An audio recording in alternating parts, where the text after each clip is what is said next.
Python is more than just a programming language. It is also a great place to begin if you're just starting to code.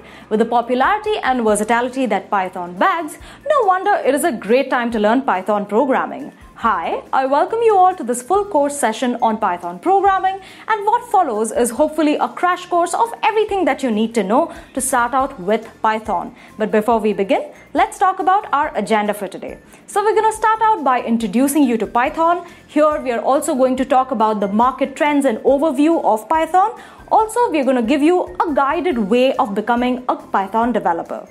Now next, we are going to talk about the step-by-step installation of a Python IDE, and we are going to also help you run your first Python program across various IDEs.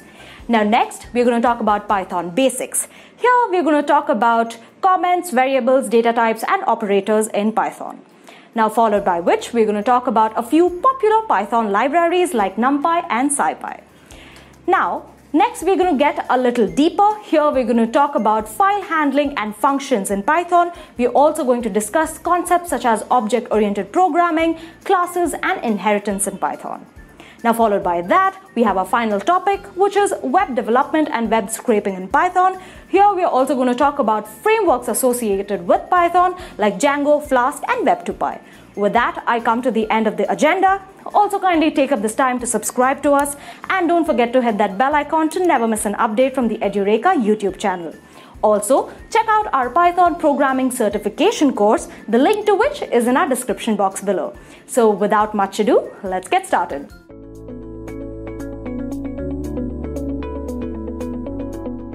Python is the fastest growing language in terms of developers, libraries, and applications that it can be used for.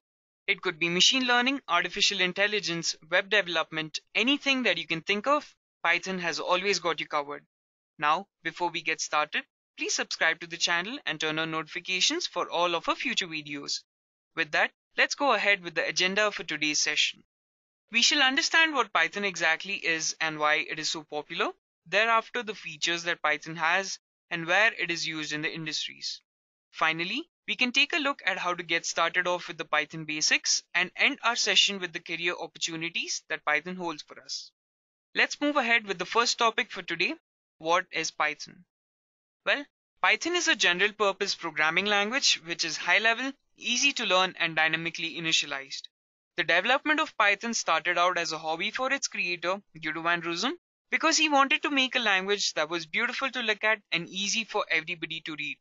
To do this, he used indentations instead of curly braces to basically describe the blocks of code that came inside the language.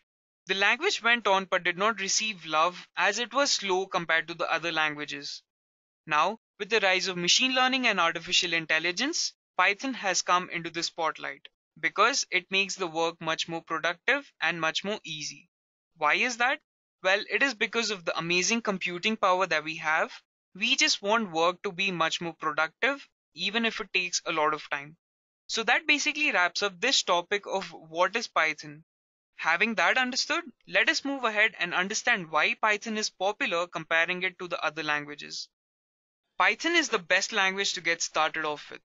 Its easy syntax and high-level features make it one of the best languages for anybody to get started off with programming. May it be kids or veterans, it is the language for everybody. The next reason is that Python is an open source language, meaning that it is free for anybody to use.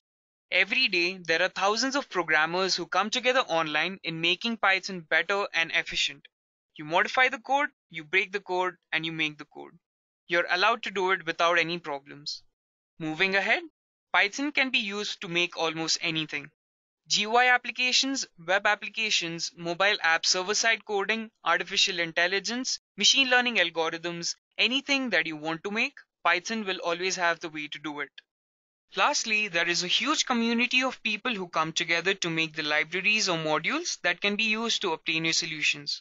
Just for an example, machine learning algorithms are already available and you can use them to obtain your solutions better. Your productivity right up there. Your code is much more lesser. You can see why people around the world prefer Python so much. Features make a language attractive, and that is what Python is made up of. Features that make anybody want to start coding with it. Let us now see the different features that Python has in store for us. The most well-known feature of Python is its simplicity. Python has made programming fun because it is simple. It makes you think more for your solution rather than the syntax. The next important feature is that Python is an open source language, which means that it is free for anybody to use. Modifications to Python are also allowed without any problems. Which brings us to its next feature, portability. Python supports portability, which means that you can write your code and share it with anybody that you want to, and it would work the same way as it does for you when you run the code. This makes movements of projects and systems much more easier. Our next feature are the embedding properties. Chances are that certain languages may perform certain functions better than Python, but that does not stop you, as Python supports adding code of other languages into itself to run those functions, which makes Python all the more powerful. With that, let us move over to the next feature, interpretation. Python is interpreted line by line, which makes the management of memory and CPU and debugging of the code much more simple. If you wonder by now whether Python is the language to get started off with, let me tell you that it is.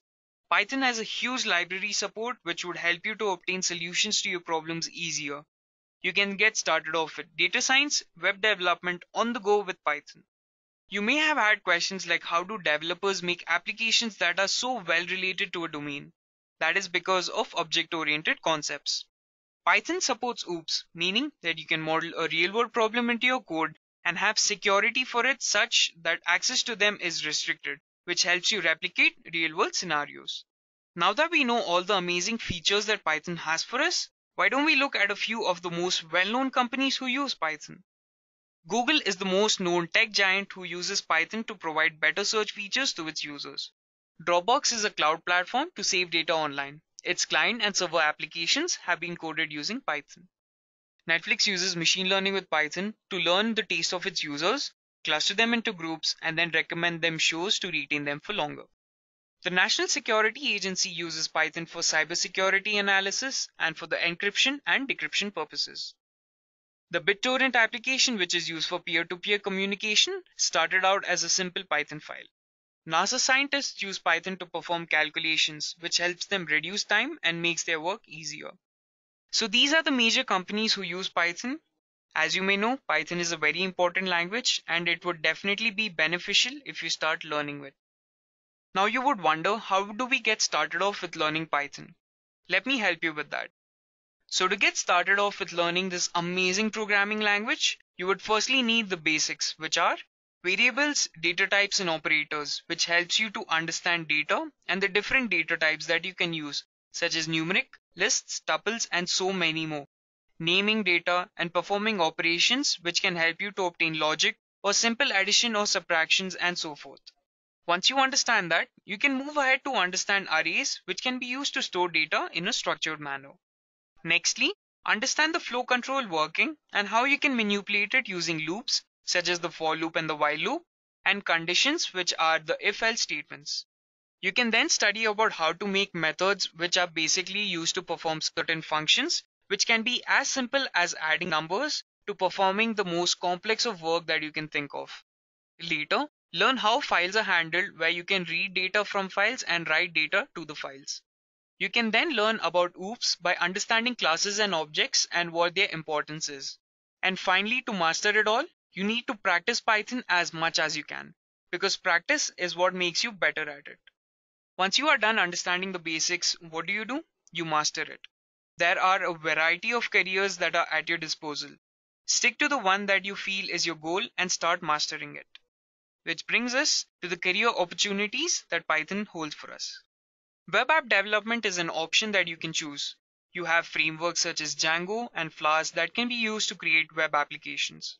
Game development is also a career option that is available, where you can create AI enemies and bosses and graphic textures accordingly. Big data analysis is a booming field which can be used to obtain data helpful to make decisions and help take risks for better profits. Web app testing is also an option where you can report bugs and make sure that a website works as needed.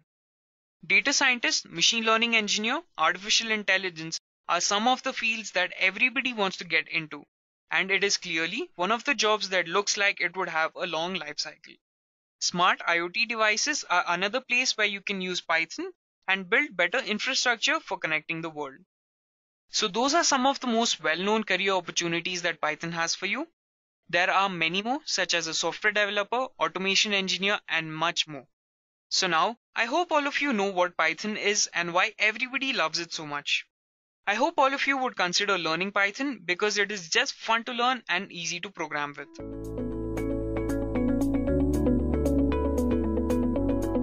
Netflix is the leader of its clan for video streaming, and for all tech savvies, this market giant has revealed that Python is the secret to its success. Before we begin, just make sure you subscribe to our channel and hit the bell icon to stay updated with all the latest edureka videos.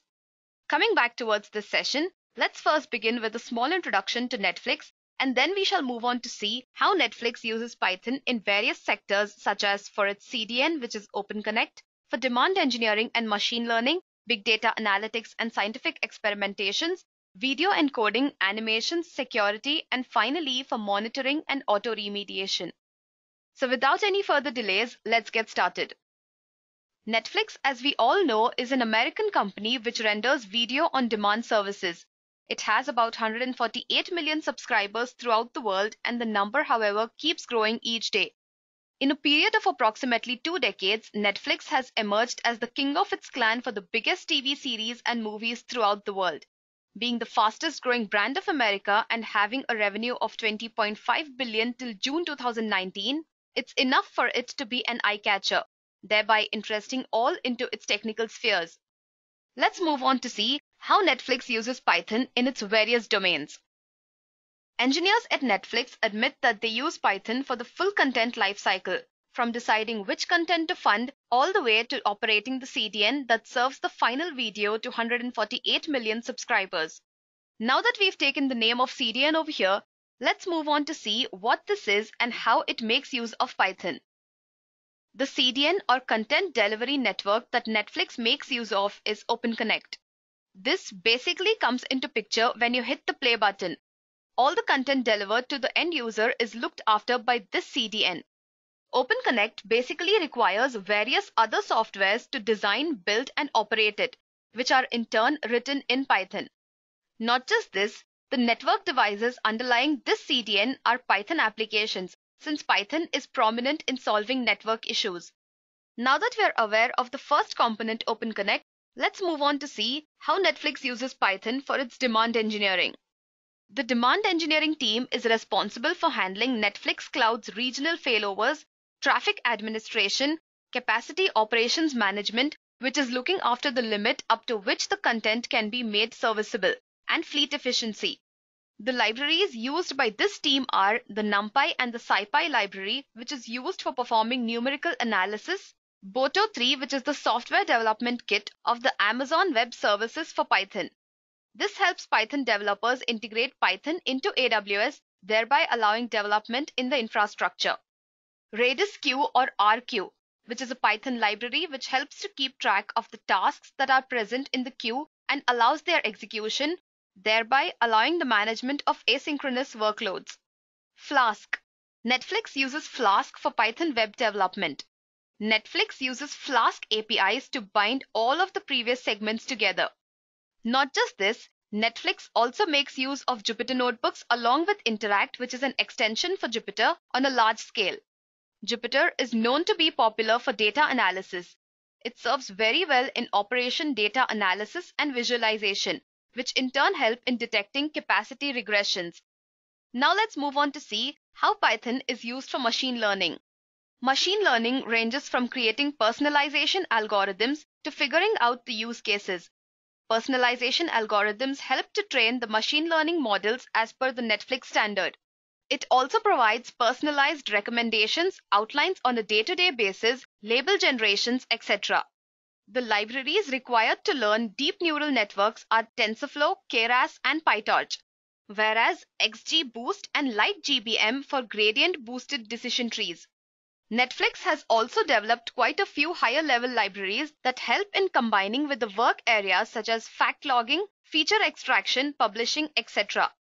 Apart from all this, Netflix also makes use of Metaflow to create machine learning projects. The big data team is responsible to execute the ETL or the extract, transform, load, and ad hoc pipelines. A major part of this orchestration is written in Python. This team uses a scheduler which runs on Jupyter notebooks with PaperMill to produce job types with templates, for example, Spark, Presto, etc. In addition to this, the team has also created an event-driven platform which is built completely on Python. They've created a number of events and combined it into a single one, allowing Netflix to filter, react, and route events. Okay, so now let's move on to see how Python is used for scientific experimentations. This platform is basically created for experimentations and to allow A/B testing. Guys, A/B testing is also called as split testing, and it deals with comparing two versions and figuring out the better performing variation among them. The scientific experimentation team can also present new innovations in data, statistics, and visualization. The Python framework that is implemented here is Metrics Repo, which is based on PyPika and allows writing of reusable parameterized queries. For the statistics sector, PyArrow and RPy2 are used to calculate the statistics in either Python or R. Plotly helps in visualizations. Video encoding or media cloud engineering. This team is responsible for encoding and re-encoding tasks for the Netflix catalog. Python is used approximately for 50 projects such as the VMAF, which is Video Multi-Method Assessment Fusion, and Mezzanine File System, Computer Vision Solution, which deals with imagery using Archer, etc. Netflix Animation and NVFX. Python forms the base for all animations and visual effects at Netflix. Maya and Nuke, which are 3D and 2D computer graphic applications, are united using Python. Now let's move on to see how Netflix uses Python for its information security. Netflix uses Python-powered information systems for auto-remediation, security automation, risk classifications, etc. The most active open-source project of this team is Security Monkey. Netflix also uses BLESS, which stands for Bastion's Lambda Mferal SSH service to protect secure shell resources. RepoKit is used to grant IAM permissions, and TLS certificates are allotted through Lemma. Both of these tasks rely mainly on Python. Finally, let's move on to see how Python is used for monitoring and auto-remediation. The monitoring and auto-remediation team is also known as Insight Engineering Team. They build and execute tools for operational insight, diagnostics, auto-remediation, and altering. For most of its services, this team makes use of Python. For example, the Spectator Python client library. This library is used for recording dimensional time series. Along with these libraries, products like Winston and Bolt are also built on Python frameworks which are Flask, Unicorn, and Flask REST Plus. Summing it all up, one can easily claim that Python is the driving force for Netflix.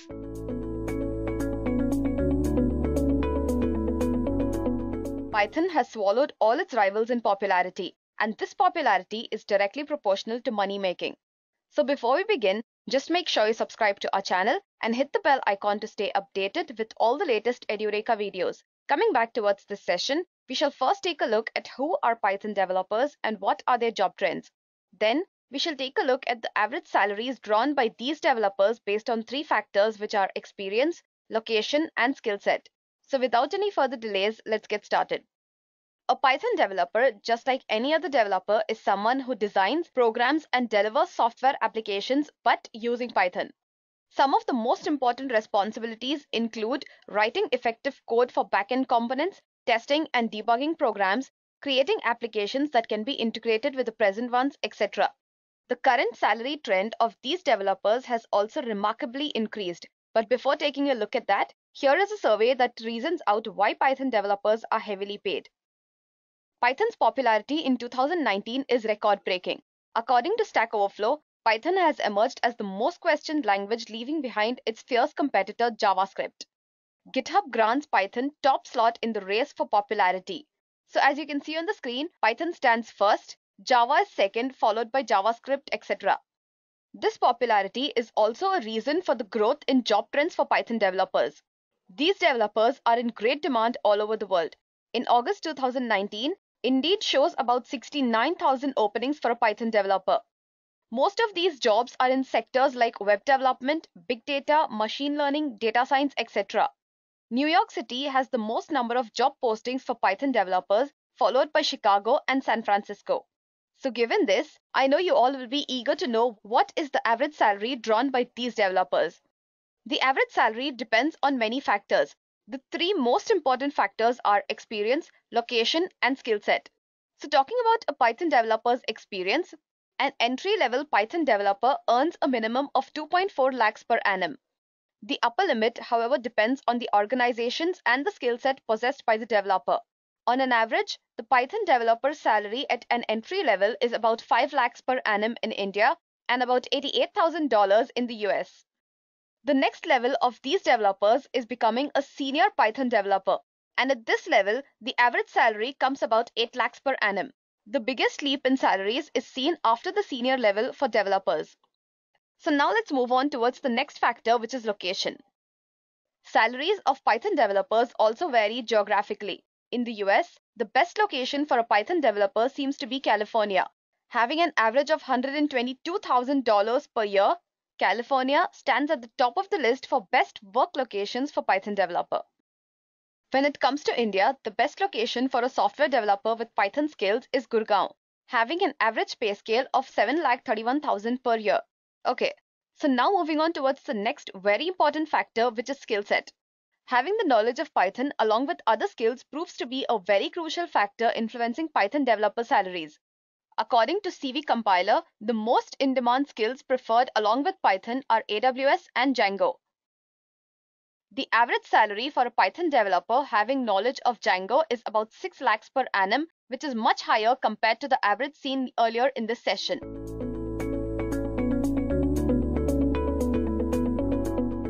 How to become a Python developer. So guys, I'll be discussing everything related to a Python developer. Who is a Python developer? What are the various job roles available in the market? Who can become a Python developer? And then prerequisites and everything around, if you're looking to, make a career in Python. Let's move forward and have a look at the agenda for today. So this is what we'll be discussing today. We'll begin by understanding who is a Python developer and why one should even consider Python as a preferred programming language. Then the question is, how should I start? How should I go about becoming a Python developer? Then we'll focus on various job roles for a Python developer. And let me tell you that there are a lot of job roles out there, right? So if you think about Python, you have a lot of fields, a lot of domains that you can go in, right? Then a few projects for practice. You can just find it on the internet and it's available. And I believe the best way to learn anything is to start working on it. And you should start working on the project. So I'm going to give you a small introduction to a few of the projects that you can start with. Now, the question is, who is a Python developer? So let me tell you that, first of all, a Python developer does not, is a very subjective term, I would say. Why? Because, there are a lot of domains, there are a lot of different types of job roles available in Python. Right, so when I say Python developer, does not necessarily mean I'm talking about a software engineer. Does not necessarily mean I'm talking about a web developer or a mobile app developer, right? So a Python developer is a very vast field.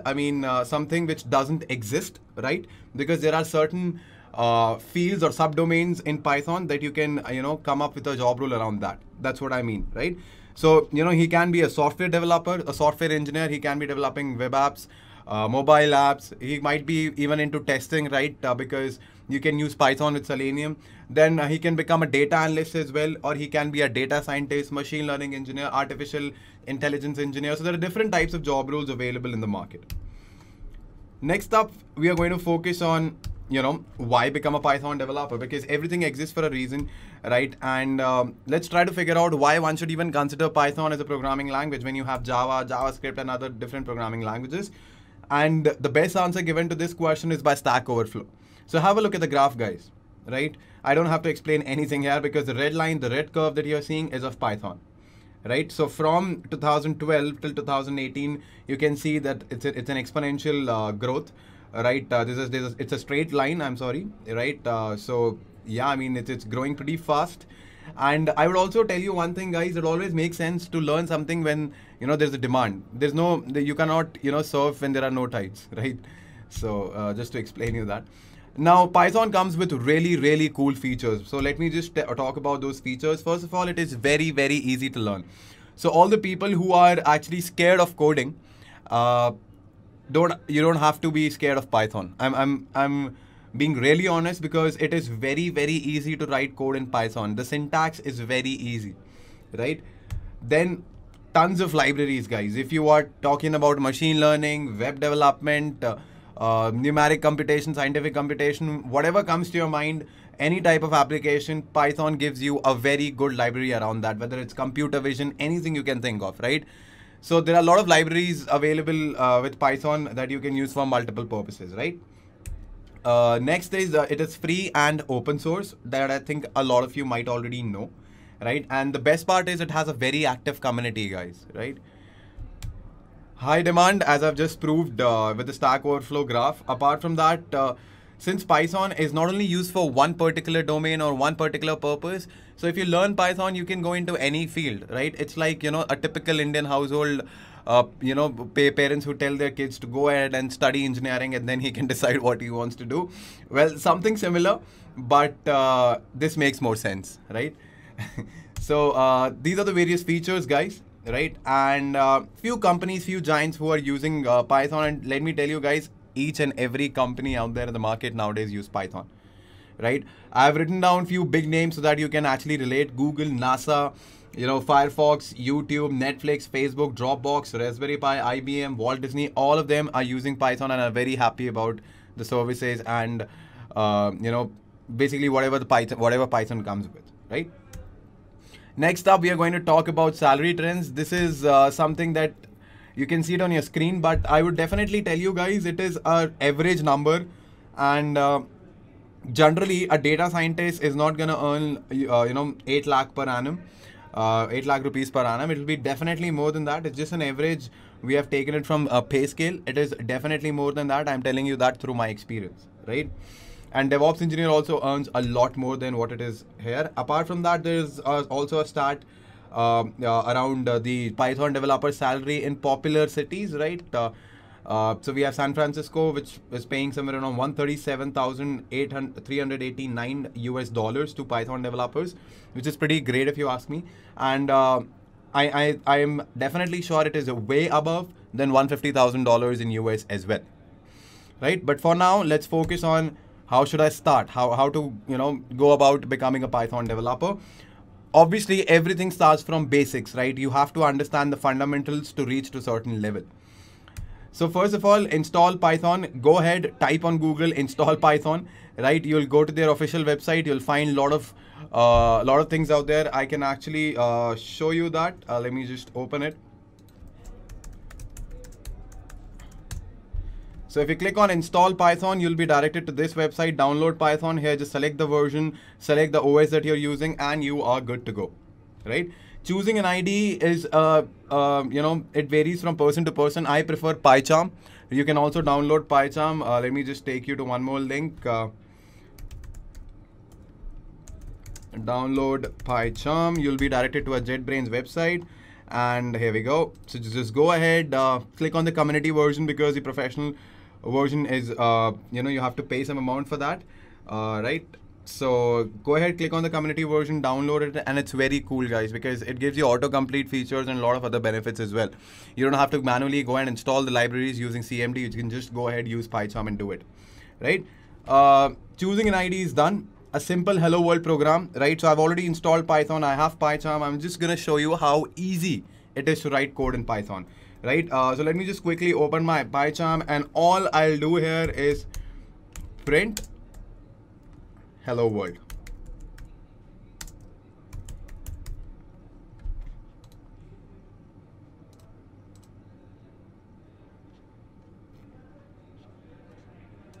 Alright, I just have to click and select the interpreter as well. Let me just go to the settings. I'll just go to the interpreter.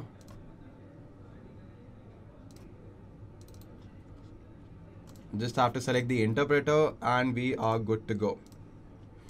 Now let's go ahead and try executing again.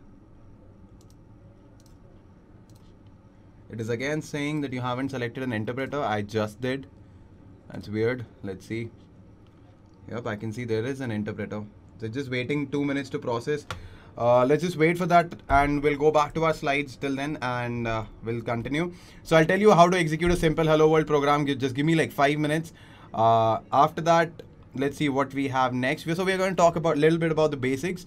So obviously, as I've told you earlier as well, to become a Python developer, to become a data scientist, or you know, to go to a level in your career, you have to start everything from basics, right? So we have we already talked about how you can install Python, how you can install Python IDE, which is PyCharm, right? And now let's talk about what are the basics that you actually need to learn. Now, people who are from a programming background can easily understand this, but people who are not, let's just focus on them. So variables and data types, you need to understand how to declare variables, how to, what are the different types of variables that we can declare. So there are numeric variables, there can be, you know, list, tuples, sets, dictionaries, all those data types you need to study. There is a separate tutorial on all of these. You can go ahead and check out that in the Python playlist. But for now, let's focus here what I'm talking about. Then we have functions, exceptions, and input-output operations. So how you input-output operations basically mean how you can open a file, how you can delete a file, how you can give an input to the programming language, right? If you want to input something, the user wants to input some variable value, right? So input-output operations, plus how to open, close files, delete files, add certain things, append certain things in a file. So all those things. Apart from that, exception handling, right? What about 1 by 0? Some term like that comes which has no answer, right? So how will you handle those exceptions? That'll be covered in exception handling. There are functions which are nothing but useful code blocks, right? So that you don't have to again and again write the same thing, right? If you have, for example, if you want to calculate factorial 10 times in a program, you don't have to write the logic 10 times. You can write a function and execute it 10 times. Just an example, guys. Then loops, control statements, and conditional statements, which are very important, right? I am pretty sure you guys know what are loops, right? If you have a set of, you know, if there's a logic that you want to repeat again and again and you have a condition defined, then you can go ahead and use loops for that, right? So there are different types of loop. There is a while loop, right? There's a for loop. Yeah, so there are nested loops as well, where inside one loop you can define one more loop. Conditional statement, if, elif, if statement. So if a particular condition is true, execute this. If it is not, then execute the next statement. So those kind of things are called conditional statements. Data structures, then you have OOPS concepts. What OOPS concepts, basically, you know, your polymorphism, encapsulation, classes, objects, how to declare them, what are global variables, you know, all those things. It's basically a very vast field, OOPS, and it is very, very important. And Python is one of those programming languages which have object-oriented as well as procedural concepts, right? And file handling, I've just told you in the beginning itself how to open, close, delete, add, append, all those operations with a file, right? How you can do that with the help of Python, right? So now let me just go ahead, open my PyCharm and I'll execute that Hello World program. So I think we can execute it now. Just a second, guys. It is just indexing right now. Or how about I go ahead and create one more Python file. Let us name it as test. And I'll type here print hello world. And here we go. Yep. So with one line of code, I can do this. Try doing that in Java. So guys, that was a very simple Hello World program that I've written. There are separate tutorials I'm again and again telling you guys. All right, so now let's talk about the job roles, which I'm pretty sure everyone is waiting for it. Next, we have job roles, as I was mentioning. So there are software engineers and developers, right? So these people might be writing APIs for your web app, right? These people might be, you know, helping with mobile applications. These might be mobile application developer, web application developers, right? So basically, who are or desktop GUI developers or game developers, all those people, right? So what sort of skills you know, industries look for in such a profile, right? So core Python basics, right, which I've just mentioned at the beginning, where I was talking about data types, variables, functions, OOPS concepts, file handling, conditional statements, loops, control statements, all those things, right? Apart from that, you need to have basic knowledge about the web frameworks, right? Object relational mappers, RESTful APIs. You need to understand all these terms, guys. I cannot go into detail of all of these terms, but just to give you a knowledge, basically you need to understand how the web works. You should know the basics of web, front end, back end, and you should be aware of libraries such as Django and Flask, which are very famous Python libraries for web application development, right? Database knowledge is a must, because where is your data anyway going after somebody does any sort of activity on a website? It will go to a database, right? So that database knowledge is very important for any developer out there in the market. When I talk about script writing, so scripting is a little bit different than programming, right? So scripting basically is, suppose I want to execute 7 programs sequentially, right? So what I can do is I can write a script that can execute those 7 programs in an order that I have defined, right? So it basically automates a lot of tasks, right? In this case, I can write a script that will automatically take my data and create a schema and store it in the database. So there are a lot of other things that you can do with a particular script, right? So just wanted to tell you the difference between scripting and programming, and I hope you have understood what you need to understand, what you need to learn, what are the skills required in order to become a developer, whether you are a web application developer or any sort of developer, right? Let's move forward, guys, and let's see what is the job role we are going to focus on next. So we're going to talk about a Python web developer, right? We just spoke about a web developer in the previous slide as well. So here it's all about understanding the web, HTML, CSS, Django, Flask, MVC, MVT architecture, model view controller, template. So these are all things that you need to understand, right? These are few things which you will know once you start going and researching in that particular field, right? Database knowledge, as I've told you, it is a must for any sort of developer, right? Script writing is also very important, because without scripting, guys, there's no automation, right? Any automation tool that you use now also uses script, right? So just to clear that doubt, scripting is also very, very important, right? Now let's see which job role we are going to focus on next.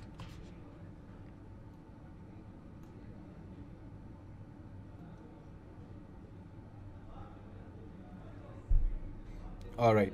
So a data scientist, sexiest job of the 21st century, right? Now, what do you need to learn to become a data scientist? What skills are industries looking for in a data scientist? So you definitely require core skills, right? Core Python skills, which I've just discussed. Mathematics and statistics is the core, or you can say the foundation of a person who wants to become data scientist. That is very, very important. These fundamental topics are very, very important, guys, and people generally ignore them, right? So basics of programming, core Python skills, mathematics and statistics. Apart from that, you also require skills like, data visualization, data wrangling. You might have to clean the data before processing it, right? Then there's a skill called EDA, data exploratory data analysis, where you just look at the data, understand the data, what it is talking about, what should I predict, what I can't predict, which rows are useful for me, which columns are useless for me. Can I subtract a couple of columns and come up with a new column that might be more useful for me? So these are the things that you should have. That it only comes with experience, and that's how it works. Apart from that, a very important skill is machine learning and artificial intelligence. So you need to be very you need to understand all the machine learning algorithms. You need to understand where I can use which sort of a machine learning algorithm, and if you want, you might come up with a different algorithm as well. So how you can achieve that with Python? So with Python, there are a lot of libraries that you can work on. So there's a library called pandas, which is, for creating data frames. So you can import any sort of data with the help of pandas, whether it's a TSV file, CSV file, Excel file, doesn't matter. You can import that data. You can perform basic operations, joining, concatenation, merging, any sort of operation. Then you have NumPy, because Python does not support anything called arrays. There's nothing called arrays, right? So there are NumPy arrays that you need to create with the help of NumPy package, right? So any sort of matrix operation you can perform with the help of NumPy. Scikit-learn is a library used for machine learning. So it has predefined methods for different algorithms, whether it is KNN, K-means, all those algorithms. There are predefined functions or methods in this particular library that you can use. And very cool feature about this library is that it comes with sample data sets. So you can practice those data sets. You can practice those data sets the way you want. I mean, you're getting data sets, guys. You don't have to download it. What else do you want? So I've just received a very good comment. The explanation is very good and helpful. Thank you, Mumtaz. Is it easy to learn Shravya Reddy? Well, let me tell you, this is the easiest programming language that I have ever come across. Okay, so Shravya Reddy has one more question. I am fresher to learn Python. Is it useful in future? Please tell me. Well, Python is growing at a very, it's at a very good rate. I just showed you the graph of Stack Overflow. Python is it's in demand right now. And whether it is any domain, Python is useful. And definitely it will take over all the other languages in another 5 years, right? Because of the kind of community that they have and the kind of packages that they come with. Right, so let's move forward, guys. So now we're going to talk about data analyst, right? So data analyst is someone who understands data and who understand a lot of things, who understand the entire data lifecycle, who can take care of data wrangling, who can take care of data exploratory analysis, right? All those things, but they have only implemented simple linear regression models, right? They are not aware of those complex algorithms or some neural networks or some complex machine learning algorithm which can be unsupervised, for example, k-means. So they build prediction models, simple regression models, sales forecasting and things like that. They are very good with data manipulation, and they have this skill which is very important, and it is called as data-driven problem-solving approach. So you need to understand, what sort of approach should I take for this particular data, and that only comes with experience, right? So that's how things work, because you cannot just apply one algorithm to all the data sets that are there in the market, right? You need to figure out what sort of a problem is it. Is it a clustering problem? Is it all those things. So basically, I don't want to go into too much detail here, but that's what a data analyst is, right? So let's see emerging job roles. So AI and ML engineer, artificial intelligence, or popularly also called as machine learning engineers. So these people are not bothered about data pre-processing. They get the good data. They get the data where they have to predict something. It might be a regression problem where they're predicting something. It might be a clustering problem where they might be clustering different people, right? It might be a classification problem where they are classifying whether the given input is X or Y, right? So that's what the major job role of machine learning engineer or an AI engineer is. So they require programming skills, data science skills, and machine learning, right? So that is what basically an AI ML engineer should have, right? Apart from that, neural networks is what people are talking about right now. It is a buzzword in the industry, and it takes machine learning to the next step, and it is called deep learning. I cannot go into detail here. I hope you guys can understand. But deep learning is very, very interesting, guys. And there are a lot of libraries that Python has for deep learning. One is TensorFlow, right? And it is given to us by Google. So I hope you guys trust Google, right? So it's a very good library, and I find it pretty interesting. I have separate tutorials on TensorFlow as well, right? I have worked on TensorFlow, so you can go ahead and check out my videos. Next is Python automation testing. So what is Python automation testing? Is basically, you're using, okay, let's talk about Selenium, because I can see only Selenium in the slide. So Selenium, you can write scripts in Python using Selenium, right? You can perform functional testing, basically, testing login of any website, testing any feature, whether it's login, whether it's search engine, or any sort of feature, whether the link is clickable, the button is working. All sort of functional testing, or you can say user acceptance testing, can be done with the help of Python in a very automated fashion.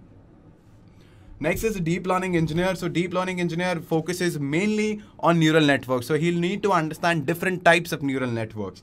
Whether it's a recurrent neural network, it can be a convolutional neural network, it can be RBM, autoencoders, fully connected networks, or single layer, multi-layer perceptrons. So they should have that thing where they can understand all of these different types of networks and have good experience in working on applications such as video processing, image processing, computer vision, speech to text, text to speech, image recognition. So how do you think that the Facebook auto tag feature works, right? So it works with the help of deep learning only, right? And right, so that's how it is. Now comes the roadmap, guys. Okay, so I have I'll talk about each and every job role one by one. So how you can master core Python. So what you need to understand, you need to learn variables and data types, file handling, exception handling, oops concept, data structures, iterators, generators, right? So these type of things where basics of programming you need to understand, right? Then, well, let's talk about master web frameworks. So Django or Flask, whatever you prefer, right? Tkinter is basically for GUI based web apps, right? Then we have MVC MVT architecture, that is basically model view controller and template that you need to understand. HTML CSS is a must for any web developer, guys, right? It's and there's no rocket science here. I think people should be aware about it, that web developers have to learn HTML CSS. Okay, just a second. Towards data science, if you want to go, statistics, applied math, data visualization, analysis, basically any sort of data manipulation, you need to understand that. On top of it, you need to understand machine learning. And you have, Python libraries to make your life easy. Machine learning and artificial intelligence, you need to be very good with the machine learning algorithms, understand, libraries like scikit-learn, TensorFlow, probability and statistics, you should be very good with. Apart from that, neural networks and deep learning, if you're looking to become a neural network deep learning engineer, right? So deep learning, again, there is a neural network architecture that you need to understand. So machine learning and deep learning, there's a very thin line here, but deep learning is nothing but an advanced machine learning, right? So don't get confused here. Both are the subsets of artificial intelligence, right? Artificial intelligence is an umbrella term which encompasses machine learning and deep learning together. So I don't want you guys to be confused about it. I mean, it's very easy to understand machine learning. The next step after machine learning is deep learning, which uses neural networks. So it's nothing but advanced machine learning. And OpenCV for computer vision, web scraping with BS4 predictions, models, etc. is what you should be knowing. So OpenCV is basically a library which is used for computer vision. Again, I have a separate tutorial on OpenCV as well, so you guys can check that out. Apart from that, web scraping is nothing but scraping data or collecting data from different websites, web pages that you can easily do. Right, and prediction models is I think you guys are already aware of.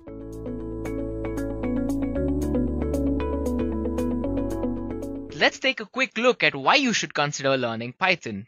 Well guys, Python is a general purpose language, but it has a wide range of applications ranging from web development, scientific and mathematical computing, and even designing your own graphical user interfaces. So you can make use of Django and Bottle for web development, you can make use of NumPy and SymPy for mathematical computations, and you can design your own games using Pygame as well, and so much more guys. And also the syntax of the language is really clean and the length of the code is relatively short. It's fun to work in Python because it allows you to think about the problem rather than focusing on the syntax itself guys. And every Fortune 500 company that exists today uses Python in one way or the other, guys. You don't even have to do any digging to know this fact. And again, as I said, Python is extremely popular among both the startups and established industry giants. And programming in Python is definitely fun, guys. It's easier to understand and write Python code. Again, why? Because the syntax feels natural, guys. And on that note, let us come to the main agenda of this session, which is to help you all to install and set up Python. Let us begin. So guys, to begin with and install Python, the easiest way is to come to the official documentation page and go about from there. So here I have opened up the official python.org page and we are in the download section of the page.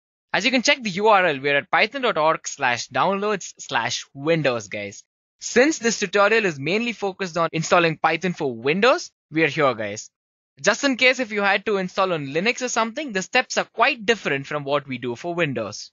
However, coming back, the latest Python 3 version release is Python 3.7.2 and the latest Python 2 release is 2.7.15. Well, based on your requirement and your needs, at this point of time, you should already know which version of Python that you should use. And just in case if you don't, you can actually install both of these versions, Python 2 and Python 3, into your machine and go about from there as well, guys. Well, as you can check out, 3.7.2 is the latest version of Python at the time that this session was curated, guys. So basically, we need to go and download this from the official site. Well, all you need to do is click on the latest release version there and it'll take you to the download section, guys. However, the first section is actually all of the changes and the new features added in Python 3.7, and there are multiple documentations here as well. So basically, this is all the changelog of this particular version of Python, guys. Well, all you need to do at this point of time is to scroll down to the files section and then search for Windows out here. Well, as you can see, there are multiple versions to install, right? So you actually get an embeddable zip file, which is actually a zip file where you have to unzip it and then install it manually, or you actually have an executable installer, guys. And if you can notice, there are two versions here as well. One is the 32-bit version and the other one is 64-bit version, guys. Well, basically, you need to know if your machine is either running a 32-bit version of Windows or a 64-bit version of Windows, guys. But however, do know that the 32-bit version is actually backwards compatible with 64-bit as well. So what I mean by that is, in case if you have a 64-bit machine, you can still go ahead and install Python 32-bit and it would work absolutely fine. But if you have a 32-bit Windows, then you will not be allowed to install the 64-bit version, guys. I hope I'm clear with that. And now that you would be familiar with your particular version of Windows, both are actually of the same installer as well. Well, as soon as you go ahead and download it, and basically all you need to do is open it later, guys. Giving it administrative privileges is a choice, but then it is always recommended. So as soon as you run it as an admin, you'll be greeted with the following screen, guys. So basically it is telling you the Python version right now, and it has automatically selected 64-bit version for my machine, guys. So basically you can actually customize the installation at this point. You can choose the location and the features you need as well, and all of that. One main thing that I want you guys to do is that make sure that this particular option is checked. It says add Python 3.7 to the path. I will let you know why this is really important, but just make sure to check this at this point, guys. And all you need to do is hit install now, and Python is ready in your machine, guys. Well, basically, as you can already see there, it says that a program called idle is also installed with it, right?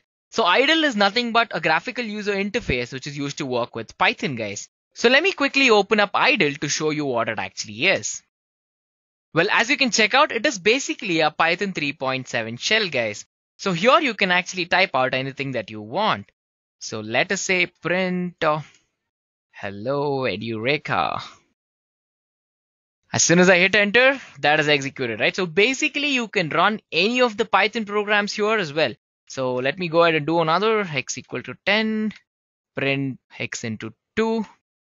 So x into 2 is basically 10 into 2, 20, and that is good, right? So it basically provides a GUI for Python, guys. As simple as that.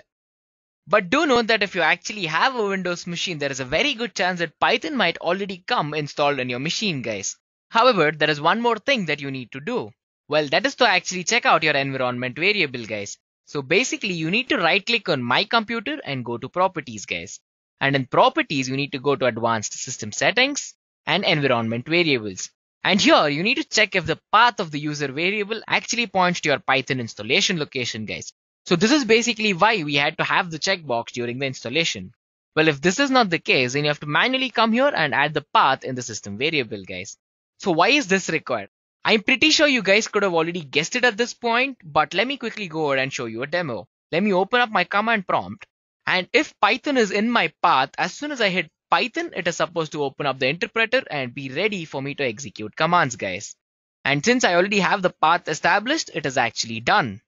So it is as simple as this, guys. Well, installing Python is actually pretty straightforward and simple, but let me quickly push you on another concept, right? Well, so next up on this session, we'll actually check out the different development environments available for Python, guys. Well, Python has a large supporting community and there are numerous active forums online which can be handy if you're stuck anywhere, guys. Well, at Edureka, we have a vast community for Python, lots of blogs, and these amazing videos created by our subject matter experts as well. So make sure to check them out, alright? So we have multiple development environments for Python, guys. So we have PyDev for Eclipse, we have PyCharm, we have Notepad++, and Bluefish for you all Mac users as well. We have Komodo and Vim too. Guys, these are some of the many IDEs that's out there that you can develop code in. Well, I suggest you use something that you're comfortable with and then go from there, guys. Well, choosing an IDE is like choosing an ice cream flavor. You need to first try it out practically and see if it suits your need perfectly. If it does, then go ahead and make use of it, guys. Well, personally, in my case, it has been a long journey with Python, guys. I have tried multiple IDEs and I have a personal liking towards PyCharm.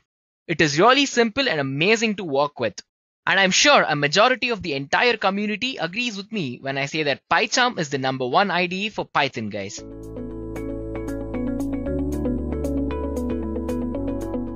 Let's talk about how you can write a simple Hello World program in Python. Or before talking about a simple Hello World program, let me talk about the Python interpreter. Or Python is also a piece of software called an interpreter. The interpreter is the program you'll need to run the Python code and scripts. Technically, the interpreter is a layer of software that works between your program and your computer hardware to get your code running. Now, depending upon the Python implementation that you're using, the interpreter can be, when you're writing a program in C, it's going to be C Python. And if you're writing the program in Java, it's going to be JPython or Jython. And then we have a program written in Python itself. Then we have PyPy. And for the program implemented in .NET, there is going to be IronPython as the interpreter. So whatever form the interpreter takes, the code you write will always be run by this program. So therefore, the first condition to be able to run Python scripts or Python program is to have the interpreter correctly installed on your system. Now, the interpreter is able to run Python code in two different ways, which is basically as a script or a module. And the next one is as a piece of code, which is typed into an interactive session. So talking about the Hello World program, guys, in Python, if you want to write a simple Hello World program, it's very easy. You just have to write a print statement. And inside the print statement, you just have to specify the string, which is hello world, inside the inverted commas. So let's take it up to the command prompt, guys, which I have opened the interactive session already. So to print the Hello World program, what I'll do is I'll just mention hello world over here as a string inside the commas. And when I press enter, it is going to show me the output as hello world. So this is as easy as it looks, guys. So this is how you run a simple Hello World program in Python. The syntax is pretty easy since it is Python programming, and one of the salient features of Python is the easy syntax. So what you have to do is just write a print statement, and inside the print statement we have written a string which is hello world inside the inverted commas. So now that we are done with how we can write a Hello World program in Python, let's see how we will run it using a .py file and other different approaches as well, guys. So I'll exit from here now. Okay, let me open idle, guys, which is what you get when you install Python, guys. So I'll make a file, which is a new file, of course. So I'll just write print hello world over here. Now I'll save it, guys. So I'll save it on desktop and I'll just write it as hello.py. So this is going to be my .py file, guys. So now when I run this, I'm getting the output as hello world. So this is how you run a .py file in idle, guys. So this is a Python shell, guys. So to print the same thing, I'll just write hello edureka learner. Let's see what is going to happen now. Okay, now when I print this, it's going to show me that the string that I have provided over here. Now one more thing I want to show you guys. When I open my desktop over here, I have a file which is demo and hello as well. So these are my .py file extension, guys. So to run it in using the command prompt, what I have to do is I'll just write Python over here and mention the file that I have saved using the .py file extension. And you will see that, okay, we are not in the same directory, guys. So you have to make sure you should be in the directory where your file is actually saved. So now when I run Python and mention the file name, I'm getting the output as hello world. Now I'm checking the file. I'll check the file over here. As you can see, I'm getting the output over here. So this is how you actually execute a .py file, guys. And a .py file is nothing but a simple file which has a Python code and it is saved with an extension .py which contains the code or the script, guys.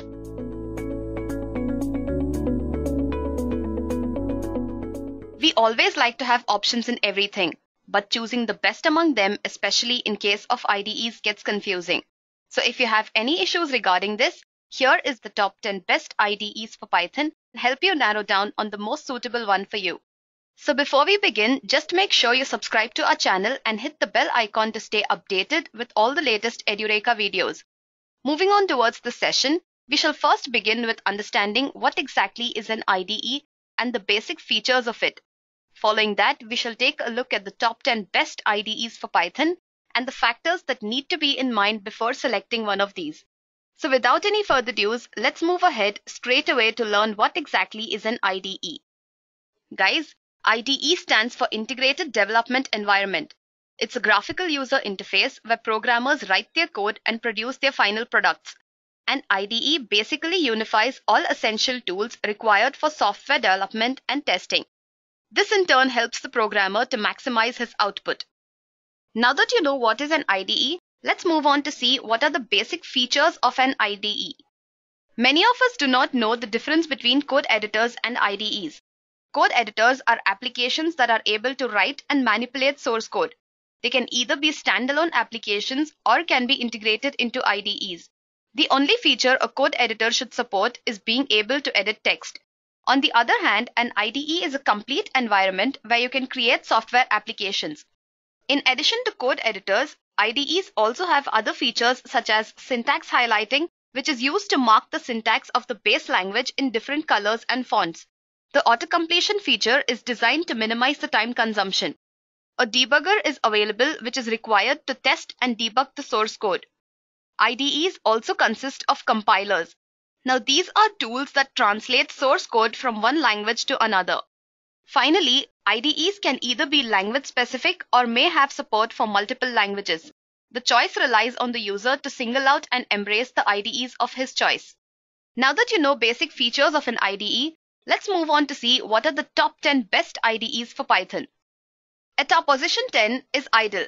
It's a cross-platform open source IDE which comes as a default implementation along with Python, and it's written completely in Python as well. Its name is presumed to be in honor of Eric Idle, who is one of the founding members of Monty Python. This IDE is considered to be extremely suitable for the education industry due to its simplicity. It also provides special features such as availability of a Python shell with syntax highlighting, a multi-window text editor, program animation or stepping, which refers to executing one line of code at a time. Breakpoints are available to ease the debugging, and the call stack is clearly visible. At position 9 is Thorny. This is an IDE that was developed for beginners. It provides step-by-step assistance to the programmer. It has separate windows that are provided to execute function calls. Line numbers are available to the user to keep track of each line. Log of the user actions is available so as to assist the user in future. Statement stepping without breakpoints is also possible. Moving on towards the next IDE, which takes the 8th slot, is Atom. Atom is an open source cross-platform IDE built using web technologies. Atom is based on the Electron framework, which is built by GitHub. It also provides some remarkable features such as support for third-party packages and themes so as to format the editor. Atom's APM allows installation and management of packages. It also provides support for a number of languages other than Python such as C, C++, Java, etc. Atom also consists of an exception reporting package.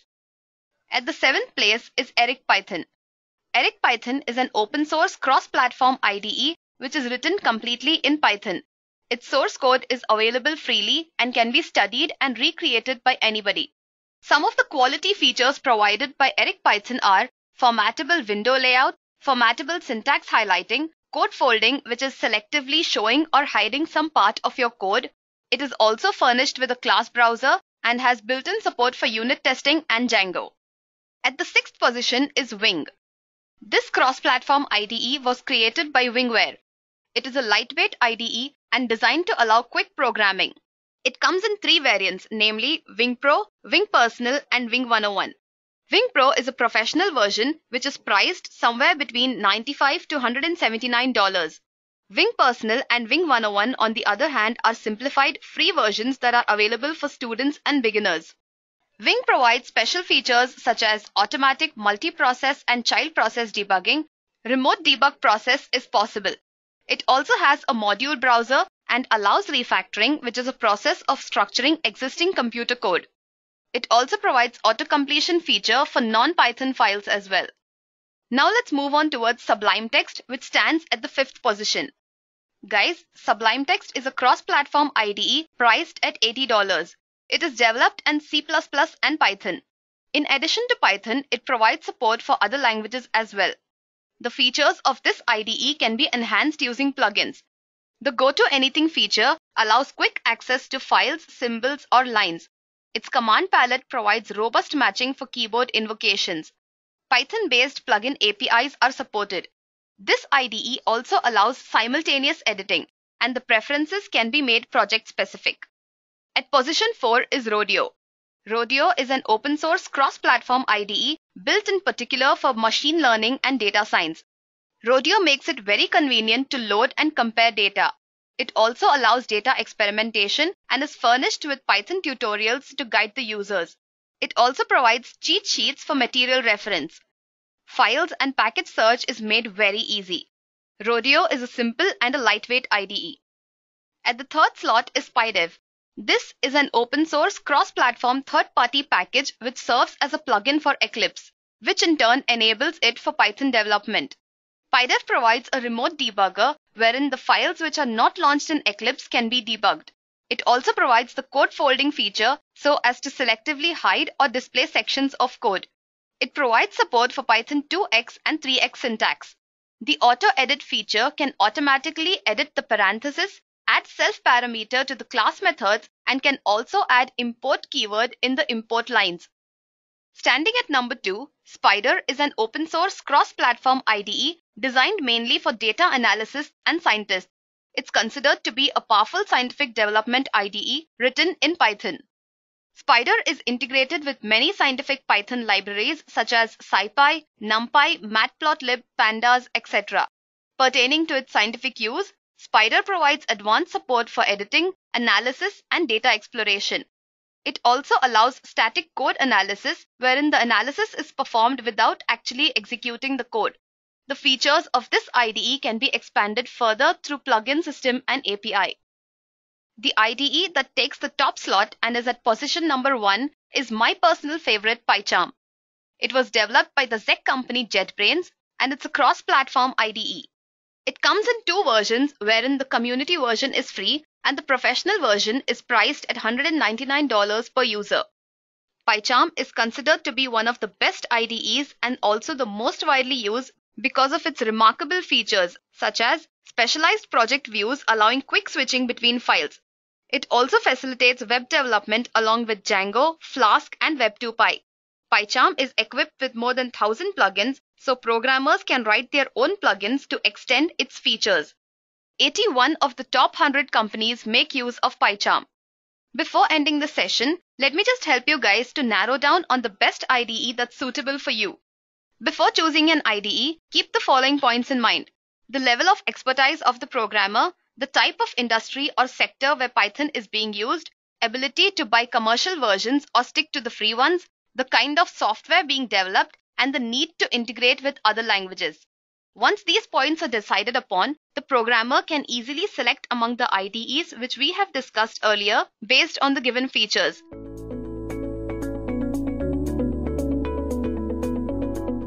So now exactly on that note, let us start checking out PyCharm. So guys, many programmers nowadays opt for Python to build software application, right? So they need the code to be concise, clean, and readable as well. They can even accelerate custom software application development by actually taking advantage of the number of IDEs supported for Python. Well, a company called JetBrains has actually developed PyCharm as a cross-platform IDE for Python. In addition to supporting versions 2.x and 3.x of Python, PyCharm is also compatible with Windows, Linux, and even Mac OS. And at the same time, the tools and the features provided by PyCharm helps programmers to write a variety of software applications in Python very quickly and efficiently, guys. So the developers can even customize the PyCharm UI according to their specific needs and preferences. Also, they can extend the IDE by choosing over, I think, say around 50 plugins as well to meet their complex project requirements. So again, it is a win-win for everyone, starting from the beginner to the advanced user as well. So PyCharm is one of the most widely used IDEs for Python programming, as I mentioned. At present, Python IDE is being used by all of the large enterprises like Twitter, we have Pinterest, we have HP, we have Symantec, and even Groupon, guys. So this is really a good thing in terms of industry traction. So now that that's done, we need to check out why PyCharm is so popular. I'm sure you guys were thinking about this, right? So let me quickly walk you through all of the features and the tools provided by PyCharm, guys. So first we'll look at the features and later we'll move to the tools. So the first important tool we have is the code editor, guys. So what is the code editor feature? So basically, the intelligent code editor provided by PyCharm enables all of us programmers to write, say, high quality Python code directly, guys. So the editor enables programs to read code easily through their different color schemes, insert indents on new lines automatically, pick the appropriate coding style, and avail context-aware code completion as well. And at the same time, the programmers can also use the editor to expand a code block to an expression or a logical block. They can also avail code snippets, format the code, identify the errors and misspellings as well. They can even detect duplicate code and auto-generate code too. Also, the editor makes it easier for developers to basically analyze the code on the whole and identify the errors while writing the code, guys. Now, that was an important feature, right? So, next one I want to talk about is code navigation, guys. So, the smart code navigation options provided by PyCharm basically help the programmers to edit and improve the code without putting any extra effort or time. The IDE basically makes it easier for the programmers to go to a class or a file, a symbol, and go along to the declarations invoked from a particular reference as well. And the user can even find an item in the source code or the code snippet, UI element, or a user action almost immediately. So basically, they can further locate usage of various symbols and set benchmarks in the code. And also, at the same time, the developers can even take advantage of the code navigation feature to scrutinize the code throughoutly in this mode called as the lens mode, guys. So next up, we have refactoring. Well, PyCharm definitely makes it easier for the developers to implement both local and global changes really quickly and efficiently, guys. So the developers can even take advantage of the refactoring options provided by the IDE while writing plain Python code and working with Python frameworks. They can avail the rename and move factoring for files, classes, functions, methods, even properties, parameters, and local and global variables as well.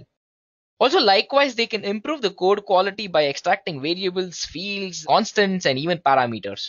Also, PyCharm allows programmers to break up longer classes and methods through the extract method. So next up is support for web technologies. Guys, PyCharm makes it easier for programmers to write various web applications in Python. So Python basically supports technologies like HTML, CSS, JavaScript, TypeScript, and even CoffeeScript, right? So the web developers can basically use the live editing preview options provided by the IDE to view a single web page simultaneously in the editor as well as the browser. So at the same time, the live edit feature provided by the IDE enables programmers to see the changes made to the code instantaneously on a web browser. PyCharm further allows developers to avail a JavaScript debugger as well as CoffeeScript and TypeScript editors as well. Do note that it even simplifies isomorphic web application development as well. And this is done because it supports both AngularJS and Node.js, guys. So the last feature is support for Python scientific libraries. So guys, PyCharm further helps programmers to use Python more efficiently in big data and data science projects as well. So it supports some of the widely used scientific libraries for Python, starting from NumPy, Anaconda, and Matplotlib as well. So the developers can work efficiently with all of these scientific libraries by availing the interactive graphs, deep code insight, even array viewers provided by the IDE. They can even run the REPL Python console provided by PyCharm to avail robust features like on-the-fly syntax check and code inspection as well. And at the same time, programmers can also integrate the IDE seamlessly with the IPython notebook to create innovative solutions without putting extra time and effort as well. So that is a really good added advantage as well, right? So now that we are done with the features, let me quickly walk you through the important tools. Well, all these tools definitely give PyCharm the upper hand, so let's check it out. So the first one we'll be checking out is database tools. In addition to supporting various Python libraries and frameworks, PyCharm allows developers to work with a number of relational databases including Oracle, SQL Server, MySQL, and even PostgreSQL as well. So the developers can further use the IDE to run the queries, edit the SQL code, browse data, alter table data, and even analyze the schemas as well. Well guys, PyCharm further supports SQL Alchemy library and inject SQL code into code which is written in various programming languages as well. The professional edition of the IDE further makes it easier for the developers to handle large volumes of data efficiently through the data grids. And next we have Visual Debugger. So guys, the Visual Debugger provided by the IDE basically helps the programmers to debug Python, JavaScript, and Django code directly. The developers can use the inline debugger to see live debugging data directly on the editor. Likewise, They can build multiple Python processes simultaneously and step through the code by past libraries as well. PyCharm further creates reusable and customizable configuration for each test script or debugger execution. The user can have an option to facilitate remote debugging by integrating the visual debugger with the remote interpreters directly. And the next feature we have is built-in terminal. Well guys, PyCharm comes with a local terminal for Windows, Linux and Mac as well. So the built-in terminal basically enables the programmers to continue the code and test without ever leaving the IDE. Also, the programmers can use the IDE to basically run the Python files and configure custom Python environments. Well, this is done according to the precise project requirements as well, so that's good. And at the same time, they can run interactive Python or Django console directly into the IDE. And the console provides useful features like code completion, automatic braces management, and dynamic syntax change. The programmers even have an option to integrate the console with both local and remote interpreters. So the terminal is a really big advantage, guys. And next up, we have software testing. So like any other IDEs, PyCharm also comes with features and tools to simplify Python application testing. It allows developers to perform unit testing through popular Python testing framework like NOS, attests, and doc tests as well. So the testers even have an option to run individual or multiple test files and test classes, guys. They can further integrate the IDE with coverage.py to measure the code coverage while testing the applications as well. And while testing multi-threaded applications, the testers can use the thread concurrency visualization option provided by the IDE to control the application fully and efficiently. At the same time, PyCharm enables users to deliver high-quality software by implementing behavior-driven development, guys. In short, we actually call this as BDD. And lastly, we have remote development capabilities. Guys, PyCharm allows developers to connect with various machines and build software applications remotely.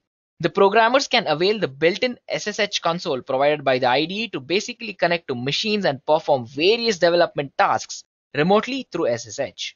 So they can even run, debug, and profile the Python applications in a remote environment by replacing the local interpreter with that of the remote interpreter. And also, PyCharm enables programmers to create reproducible development environments through a robust tool called as Vagrant, guys. And this basically simplifies distributed application development, and this is done using Docker. The users even have the option to integrate PyCharm seamlessly with issue tracking systems as well. So in my opinion, that is enough of knowing what it offers. So let us dive right into PyCharm now, and I'll walk you through the interface. Let me open up my PyCharm. So guys, this is probably the first screen that PyCharm greets you with. So on the left here, you will basically have all of the codes that you have actually worked with or any of the recent projects that you've opened. I have a handful of projects right here. So basically this might be blank for you if you're installing PyCharm for the first time.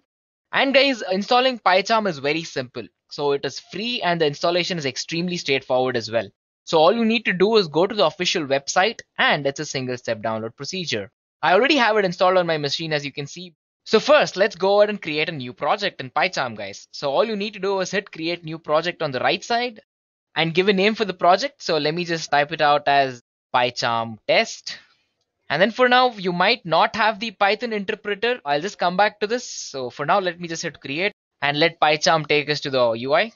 So basically it has created the project folder for us, as you can check out on the left, and it is blank, right? And this part actually queries all the skeleton procedure.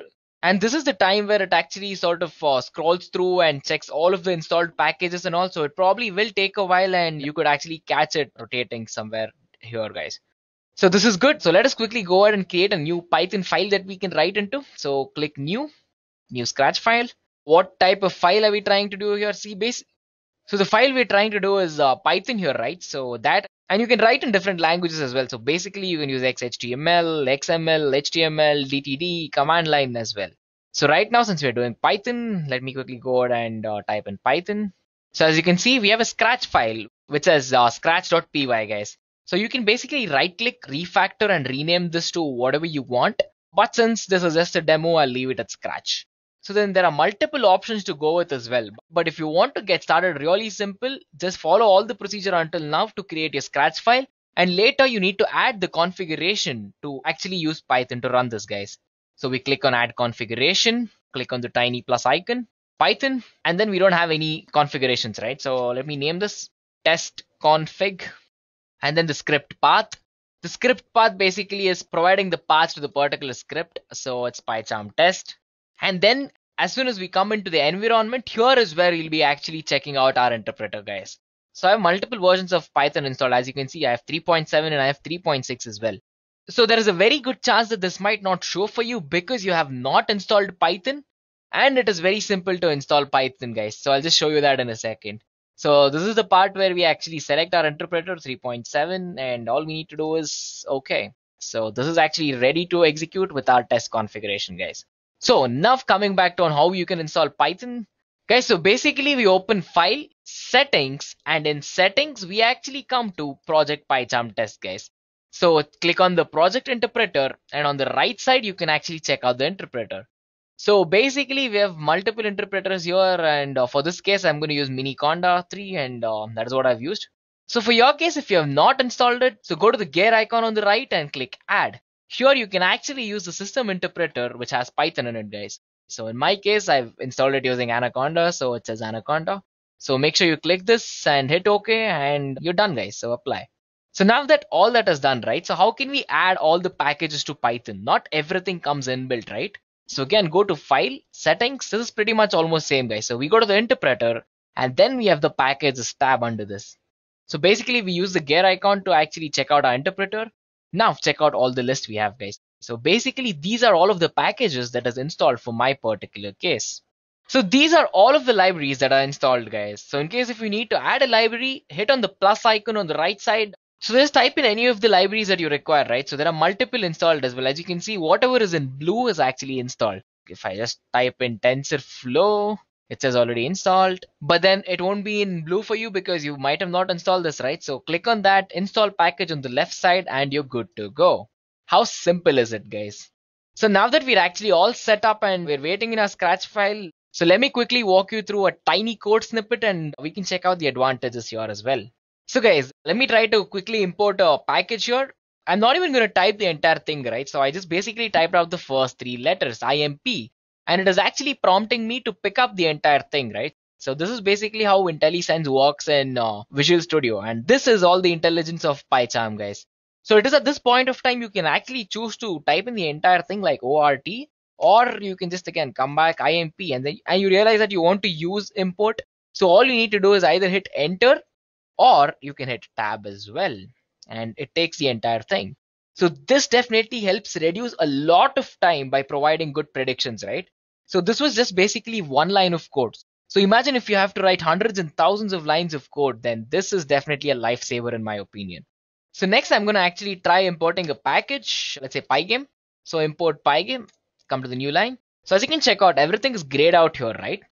So we can actually change the color by making sure we actually use something, right? So let me quickly go ahead, pygame.init, for example. As you can see, the color changed, right? So this is basically telling us that Pygame is being used now. Simple as that. And next, this is another actually good tip for you guys. So let me quickly take an example. I equal to 10. I'm going to print I. So as you can already guess, this is not a very complex code, right? So it is going to print I. So as soon as I run this piece of code, I'm supposed to get I printed to be like 5 times, right? So check this out. This was only 5 times. So let's say you have a piece of code where you have to change something, right? So let me change this I to P quickly. And now that this has been changed to P, since this is a small program, I can probably go ahead and change this manually, right? So I can go ahead and change this to be P. Again, P. One more. See, again, it took like almost 20 seconds to do this for 5 times, right? So imagine if someone has to do this for thousands of lines of code. So it becomes really annoying, right? And this is where another useful feature of PyCharm helps us. So let me quickly select this P. As you can see, if this is selected, every P here is highlighted, right? So let me quickly right click on it, go to refactor, and then hit rename. So let's say instead of P, we want it to be test. And as soon as I hit refactor, boom, as you can check out, right? So once this got changed, everything else got changed in just one click. And this is also a lifesaver in my opinion, guys. So next up, there are multiple keyboard shortcuts you can use as well. So basically, it's the same. We can use Control F to actually find something and then use it, right? So this actually works even in scope as well. So let's say you're in the scope of a function or a user-defined function or something, and then you want to find something in that particular scope. So this particular search option actually works there as well. So basically with coding, you would have done multiple changes, right? So you would have done multiple changes with your program. And in case you just want to check out what are all the changes that you have done, so we actually press Alt, Shift and C to actually give us a list of changes that we have actually done. Check this out. So these are all of the changes that we have actually done, right? So we deleted something or created a new scratch file. So this basically goes in the reverse order, guys. So this is definitely useful in case you actually want to step back or check out what are the changes that got done. And then in case if you just want to print the same thing over and over again, you can do it as well. So let me quickly go ahead and type out print, say edureka or something like this. Guys, these are all examples, right? So do not bother about the exact syntax right now. I'm just trying to show you how PyCharm works here. So basically, in case I have to just hit this print again, so instead of typing it out or copying it, pasting it to something, there is actually a shortcut, guys. I'm going to place the cursor here and I'm going to hit Control D. So Control D basically duplicates this entire line for us. And how cool is that, guys? So guys, the next feature I want to show you guys is basically to select a current column. So let me just quickly select print here, and then I'm going to use Alt and actually scroll, guys. I am not sure how you might actually use this, but you can select the columnar output of it, and maybe this might help for your particular requirement as right. So basically you can use it for indentation of the code as well, and then this basically depends on your requirement, but this is a very good feature provided by PyCharm, guys. So basically to run this, all you need to do is select it or right click, run scratch, or say you can even click the play icon here as well. To debug it, there is a tiny bug icon on the right. So basically you just place the debugger wherever you want, and you can actually stop execution at this particular point of time and later move on from there as well. So guys, there are n number of features that PyCharm offers, and to keep this session simple, so I basically just showed you all of the tips and tricks that you can actually use with it. So guys, on the whole, PyCharm is one of the most popular IDEs for Python. So the Python programmers can make use of PyCharm as licensed software as well. However, JetBrains allows developers to choose between 3 distinct editions of the IDE, guys: community, professional, and educational. The developers can always curtail software development cost by opting for the community edition of PyCharm. However, the community edition is free, but it still lacks some of the advanced features provided by the professional editions, guys. So JetBrains have been updating both editions of the Python IDE to make programmers more productive and simplify custom software development as well. Let's say, for instance, the professional edition of PyCharm 2017.3 actually makes it easier for developers to test functionalities of the API by providing a built-in REST client. Likewise, it accelerates web application development by allowing programmers to avail new features provided by Django 2.0. And also, it allows developers to visualize and analyze the data more efficiently through a data science model as well, guys. So now that we checked out PyCharm in a really good amount of detail, let me quickly conclude the session for you guys.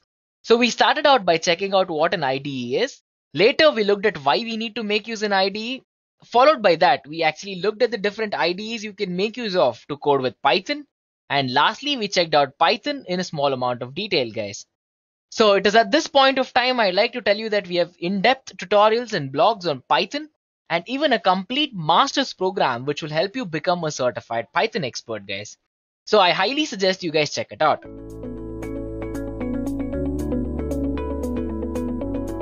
Have you ever asked any programmer to explain the code he wrote a year ago? Or have you ever tried reading your own previously written code? It would become a very time-consuming and tiring task, guys, if you had to reanalyze every block of code from scratch.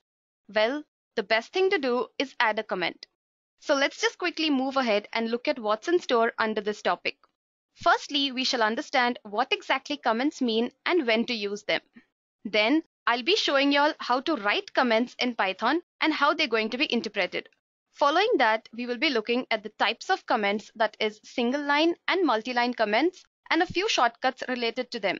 And finally, we will be looking at docstring comments, or to be more precise, docstrings as comments. So I hope you're clear with this. Moving on towards the first topic of this session. What are comments? No, they are not something there just to increase the size of your code. But guys, they are indeed very meaningful.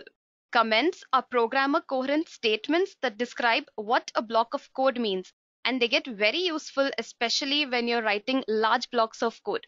Say for example, you've developed some software previously, and now you're working on something that's new and completely different. At this point of time, you find that your previous software is throwing some error. you would have completely forgotten what you did and how. So this is where comments come into picture. A good code actually consists of relevant comments. These comments actually increase the readability of the program, not just to the programmer, but to the others as well. Now that you know what are comments, let's move on and see when to use them. The best practice is to write comments as and how you proceed with your code. Comments are very useful, but only if they are implemented wisely. Just keep the following points in mind when you're commenting your code. Make sure your comments are very precise and clear, and preferably short as well. They need to be as specific as possible to the block of code they are included with. Please make sure you use decent language, guys, and do not repeat your comments as they become redundant. Now that you know what are comments and their importance, let's see how to write them in Python. Comments in Python are preceded by a hash character. As you can see on the screen over here, I have a small example with some 2 lines of code. My first line is a comment and my second line is a print statement. Now let's move on towards a Jupyter notebook and see how this works. Now let's move on towards a Jupyter notebook and write some comments. All I'm going to do over here is I'll open a new Python notebook and I will rename this notebook. To rename your notebook, guys, all you have to do is click on the title, give whatever title you want, and use rename. Like I've told you before, comments start with a hash character in Python. So here I'm going to write a comment preceded by a hash.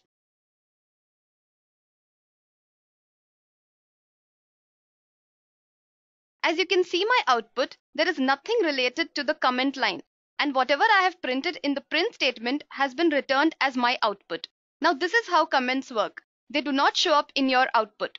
Now let's get back to our presentation and see how they are interpreted, which is exactly what is our next topic. Whenever the interpreter encounters a hash symbol, it omits whatever is present after that. The hash character actually tells the interpreter to stop reading whatever is present after that until the end of that line. So when you're writing comments, whatever is present after your hash character is going to be omitted by your interpreter. Now what if the hash character was present inside a string? Let's go to our Jupyter notebook and see what happens. I'm including a hash character within a string and I will run this. As you can see, when I run this, the string is returned, which means a hash inside a string means a hash itself and nothing else. So you cannot write comments within a string. Okay, so I hope you've understood how to write comments. Now let us move ahead and see what are the types of comments. Comments can either be single line or multi-line. Single line comments can either appear individually or in line with some other code. Multi-line comments have to be preceded by a hash character in every line they appear. Now let's see a small example of single line comments. Like I've told you before, single line comments can appear either in an individual line or in line with some other code. Now let's move on towards a Jupyter notebook and write some single line comments. I'll just create a heading over here. To create a heading, all you have to do is go to code, select heading, give whatever heading you want as your heading and prefix it by a hash. A single hash tells that it's H1 level heading. 2 hashes tell that it's H2 and so on. You can use the heading level of your choice. Here I prefixed my heading by a single hash, which means it's of level H1. Now let's write some single line comments.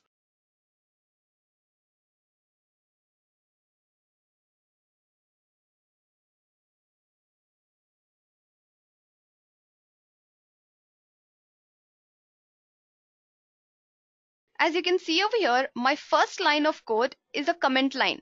I've prefixed this line by a hash character. And in my last line, I have an inline comment. This inline comment is present with some part of the code.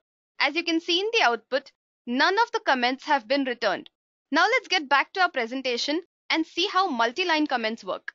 Like I've already told you, multi-line comments can appear anywhere in your code, but each line needs to be prefixed by a hash character. For example, as you can see on your screens, I have a hash character present in the first 2 lines of my code.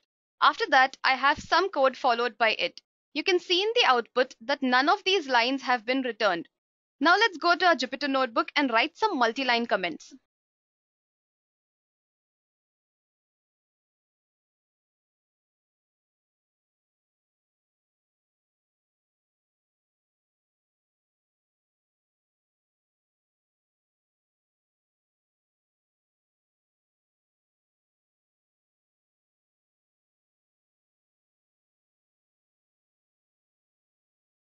As you can see over here, I have 3 initial comment lines and all 3 have been prefixed by a hash.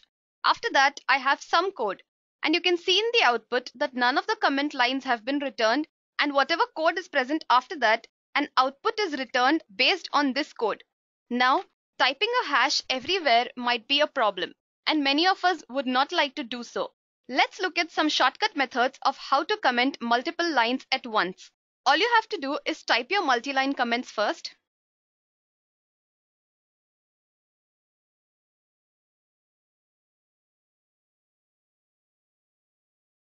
Hold the control key and left click wherever you want to insert a hash character, just like how I'm showing you all. And then type it once and it appears wherever I have inserted the cursor, as you can see on the screens. Now, in case you want to remove multiple hash characters all at once, do the same thing, hold the control key, click on wherever you want to remove the hash character from and press the backspace key. As you can see, from 2 lines I removed a hash character in a single go. So these are some shortcut methods to comment multiple lines. Many of us think that comments and docstrings are same. Now let's move ahead and see what are docstrings and whether they are actually comments or not. Docstrings are not actually comments, but they are documentation strings. These strings are written within triple quotes. They are not assigned to any variable, and many a times they are used as comments as well. Now you'd be thinking, what is the difference between docstrings and comments? Docstrings are not omitted by the interpreter, unlike comments. Comments are omitted by your interpreter and nothing present after the hash character is going to be read by it. On the other hand, docstrings are strings that describe something about the code.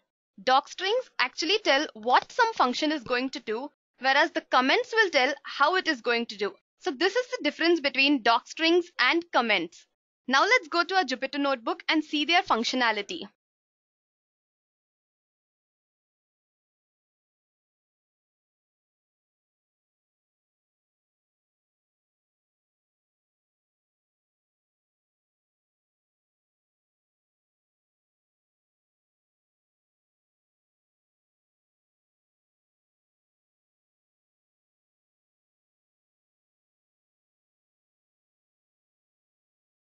Like I've told you before, docstrings are written within triple quotes.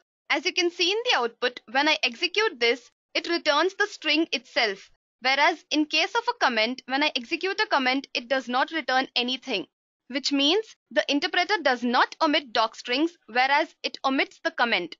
Now these docstrings are efficiently used when you want to describe something about a class or a function or something else. Now these docstrings can either appear in your output or they can be omitted based on where you're going to place them. Let's try to place a docstring initially before the code starts.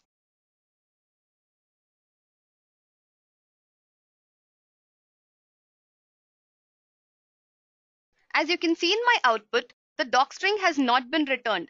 Whereas when I use the docstring individually without any code and I executed it, you could see that it had returned the string itself. But when I include the docstring before the code and after that I've included some code lines and I run this, you can see that only the output for my code is present and nothing related to the docstring has been returned as my output. Now let's try to include a docstring after some code.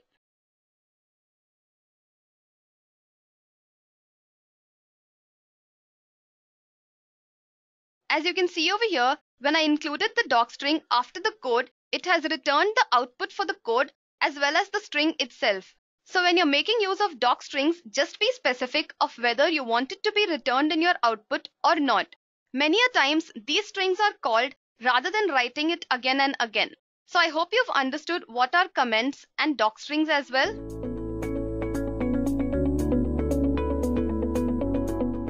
First of all, we have to understand what a variable is. A variable is like a memory location where you store a value. Now this value you have stored, you may or may not change in the future. Now coming back to Python, to declare a variable, we just have to assign a value to it. You don't have to give any additional commands, unlike any other programming languages like C, C++, Java, where you have to give additional commands for declaration and assignment purposes. Let's take a look at an example here. We have two variables x and y, and we have assigned values to each of them. We have given 100 to x and edureka to y. So this is actually how you create a variable in Python. Now when I print these variables, I am going to get the output as 100 and edureka. You can also perform operations on these variables using the arithmetic operators. You can perform addition, multiplication, subtraction, or division as well. Now let's try to understand this in the Jupyter notebook as well. First of all, what I'm going to do is I'm going to declare a variable without assigning a value to it. Let's see what happens. It is going to show an error. The error says name x is not defined. So let's try again after giving it a value. Let's say x is equal to 10. It does not give any errors now. So we have successfully declared a variable here. Let me declare one more variable. Okay, I'll give it a value 12. Now let's try to perform a few operations on these variables. First of all, let's just perform addition between x and y. Now let's try to do multiplication. There's one more thing I want to tell you about variable declaration. That is, variables in Python are case sensitive. Meaning, an uppercase letter here is not going to be the same as a lowercase letter. They are going to be two different variables. Let me show you. It is showing another error which is saying name y is not defined because we have not assigned a value to a uppercase letter y. Let me give this another value here. Let me give it 20. So we have declared two variables here, a lowercase value y and an uppercase value y, which are going to be two different variables. So we have understood here the variable declaration, how we declare a variable. Now let's quickly move on to various variable data types that we have in Python. Depending upon the properties they possess, there are mainly 6 data types in Python. First one is the numbers or numerical data type. The next one is the string. Then we have a list. After that we have a dictionary followed by a tuple, and in the last we have a set. There is one more variable data type, that is range. We will talk about that in the end because it is mainly used when we are iterating through values or when we are using the for loop. So let's try to understand all these in detail. Numbers or numerical data types mainly have numerical values. And in numbers also we have 4 different data types, that is integer, float, complex and boolean. So integer mainly takes the whole number values without any decimal point values. But if I add a decimal point value to a number, it is going to become float. And for complex, we just use j as an imaginary part and add it to the number. For boolean, it only returns a true or a false. So we use boolean for only categorical output. Now let's try to understand this in Jupyter Notebook. First of all, let me declare a variable x and give it an integer value, let's say 10. Now to check the type of a variable, I am going to use the type function. So it is going to show me the type of this variable, let's say x, that is int. Now if I add a decimal point value to x, let's say 10.25, and let's check the type of this variable now, we should get float. As you can see, we are getting float here. Now to make a number complex, I'm just going to add an imaginary part, that is j here. Let's check the type of this variable. It is going to show complex number. To understand the boolean variable, let me take another variable. Now I'm going to check if 10 is greater than 9 or not. So when I check the type of this variable here, it is going to show me that it is a boolean. And when I print this value, it is either going to show me true or false. Since 10 is greater than 9, it is showing true as output. So this was all about numerical data types. Now let's quickly move on to string data type. String data type in Python is written in single or double quotes. As you can see here in the example that I have shown you, I have two variables x and y, and I have given them the string values hello and world. Now to access the string values, we use the square brackets with the index number. Now you must be wondering what an index number is. So let's take a look at an example here. I'll show you what index numbers are in the Jupyter Notebook. Now let me declare a variable and give it a string value, let's say edureka. Now let me check the length of this string, let's say. So it has a length of 7. Now what are index numbers? So index numbers basically start from 0. So at the letter E here, index number is going to be 0 and it is going to go until the end of the string. So here at the end is the letter A. So index number at the letter A is going to be 6, since we have the length of the string as 7 and the index numbers start from 0. Now let's try to access some values from the string using the index number. So when I write the index number as 2, I am going to get the value at the index number, that is 2, which is letter U. Now we can also perform several operations on strings. For example, we can change the case of the string. We can replace the values in the string. We are going to see if we can actually replace values in the strings or not. So let's try to update a value here at the index number 2 here. So instead of U, let's say I want D here. It is going to show an error, which is a type error, which says string object does not support item assignment, which means strings are immutable. You cannot change them. Now to access a series of letters from a string, I can specify a starting index, and with the colon here, I can specify the ending index as well. Let's say I write 8. But we only have 7 indexes here. Let's see what is going to happen here. So it has actually started from the index 2, that is U here, and has gone to the end of the string. But what if I write ending index as 7? Since we have the length of the string as 7, let's see what it's going to do. It is going to show the same thing. But what if I write 6 over there? It is not going to include the last letter, because the ending index there is not going to include when we are accessing the values from the string. Now let's try to do one more thing here. Let's try to make all the letters here to uppercase letters. As you can see, I've done that. Similarly, I can make all the letters to lowercase as well. So this was all about string data type. Okay, one more thing I want to tell you here is to access the values from the end of the string, I can specify the index number using the minus here. So what I'm going to get here is, starting from the end of the string, I'm going to get the 2 letters there, that is at the index number 5, that is K. Similarly, if I write name, specify the index number 2 here, it is going to give me the same value. So we can also access the values in the string like that also. So this was all about string data type. Now let's quickly move on to list data type. A list is a collection of arrays which is changeable and ordered, which means they have indexes, just like strings. So we use the square brackets to declare a list. As you can see here, I have the list name fruits, and inside the square brackets, I have the list values. Now we have to understand that we can declare different data types in the list, not just strings or not just integers. We can merge integers and string as well, or we can also use other data types in the list as well. So I'm going to show you this in the Jupyter notebook. So let's declare a list first. Give it some integer values first, some duplicate values as well. Let's just see what happens, and a string value as well. As you can see, we have successfully declared a list. Now when I print the list, let's see what all values I will get. So I am getting all the values that I have declared here. Now let me try to access the values using the index number, just like we did in the string. As you can see, we can access the values in the list just like we did in the strings as well using the index number. Now we can also update the values in the list using the index number as well. So let's just try to update the value at index number 2. So instead of 30, I want 35 over there. So let's just see what it does. As you can see, we have successfully updated our value in the list. Now let's try to add a value using append. So what append does is, it will add the value at the end of the list. Now let me show you. So there is a value at the end of the list that we have added using the append function. Now what if I want to add the value at the middle of the list using the index number? So what I'm going to do is, I'm going to use the insert function, specify the index number, and give it a value. Let's just say 100. Now when I print the list, as you can see, at the index number 5, I have added 100 as our value. So the difference between the insert and append is that using the append, you can only add the value at the end of the list. But when you're using insert, you can add the value specifying the index number. Now let me do a few operations here. Let me try to reverse the list here using the reverse function. Now when I print this, the list is reversed. So this was all about list here. Let's quickly move on to dictionary now. A dictionary is a collection just like a list, but it is unordered, changeable, and indexed. So we have a key value pair in a dictionary, and we can use the keys as indexes because they are unique, but the values in the keys can be duplicate. As you can see in the example here, I have the dictionary name as animals, and in the curly brackets, I have declared the key value pairs. So let's try this in the Jupyter notebook as well.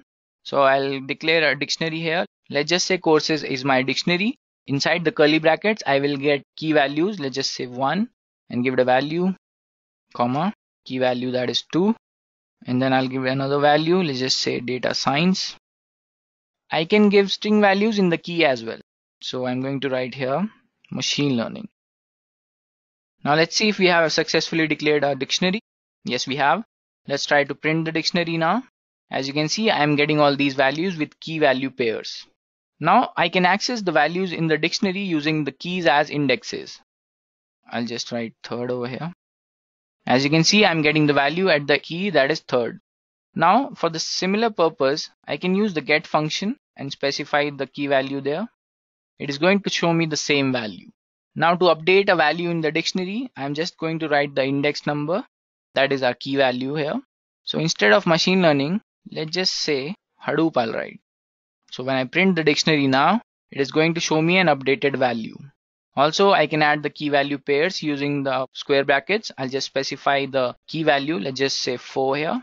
I'll add machine learning again. Okay, 1 second, we have made a mistake here. We wrote the wrong name. Now, as you can see, we have added another value to our dictionary. So this was all about dictionary, guys. Let's quickly move on to tuple. A tuple is an ordered and unchangeable. Now what it means is it is immutable just like a string. We cannot make any changes in the tuple, but we can have the duplicate values in the tuple as well. So let's try to understand this with an example. So I have a tuple here which has a name animals and I have few values here. So let's just do this in Jupyter Notebook as well. So I'll have my tuple as a name animals. So I'll give it a value in round brackets, a few integer values first, just to check, of course. And then I'll add some values like tiger. I'll just say lion, and one more I'll give, let's say giraffe. Now let me give a duplicate value here to check if we can actually add a duplicate value or not. I'll say tiger once again. So I have successfully created a tuple here. Now let me access the values here using the index number.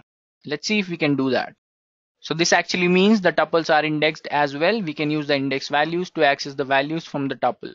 Now since it is immutable or we cannot change it, there are not many operations that you can perform on a tuple, but you can count the number of duplicate values using the count function. So you're just going to write the value. Let's say tiger, we have duplicate value over there. So we will check how many times tiger is there. So it's going to give us the count here. So this was all about tuple, guys. So let's quickly move on to set now. Now a set is a collection just like a list or a dictionary as well, but it is unordered and there are no duplicate entries present. Now let me show you this with an example in the Jupyter Notebook. So I'll give my set as the set name, and inside the curly brackets we can have values. Let's just say 10, 20, 30, 40. I'll also give a few duplicate values just to check if we can have duplicate values or not. String values, let's just say edureka. Courses. As you can see, we have successfully declared a set here. Now let me try to print this. Now as you can see, there are no duplicate values even though when we have declared the set it was there. Now let me try to access the values using the index numbers. It has shown us an error which says set object does not support indexing, which means a set does not have any indexes, and every time we print a set it is going to show us a random value. So this was all about set, guys. Briefly talk about range now. So range is used whenever we are iterating through values. Suppose we want to print numbers from 0 to 10. Let me put it in a list to get the values. So what I'm going to do is I'll just write 11 over here, and it is going to give me the values in the list that is from 0 to 10. So this is all about range, guys. Now let me take a miscellaneous example. Now I'll have a dictionary with some values, again integer values. Now let me try to make a list and try to get the values from A and B as well. Let's see if we can do that. Now when I print C here, it is going to show me that our list C has the list A and a dictionary as well. So which shows you can actually make a list with other data types. For example, you can actually incorporate a dictionary over there. You can also do that with a tuple or a set. And if you want some value that you don't want to change in the future, you can actually make it a tuple and declare it in a list so that you cannot change that value in the future. For example, if you don't want to access any value using the indexes, you can make it with a set so that it does not have any indexes. So that is all about data types, guys. So there is one more topic that I want to talk about, which is type conversion. Now suppose we have an integer here that has 10 value, and we have a string as well which says, now when I try to add these two variables name and x, it is going to show me a type error which says unsupported operand types. Now for this error I am going to do a type conversion here. So let's quickly talk about type conversion before moving on to the example. So type conversion is basically when you convert a type of a variable to another data type. So we have all these functions here which will convert the data type into their respective counterparts. Now let's try to look at the example now. So we are getting an error here. But what if I change the data type of integer into string? Am I going to get the same error again or not? Let's just see. We're not going to get any errors. So this is what is all about type conversion. Let me show you one more example. So we had a dictionary over there that is with the name B. What I'm going to do is I'm going to use the list function and specify B over there. So I have actually converted our dictionary into a list. So this is what is type conversion all about.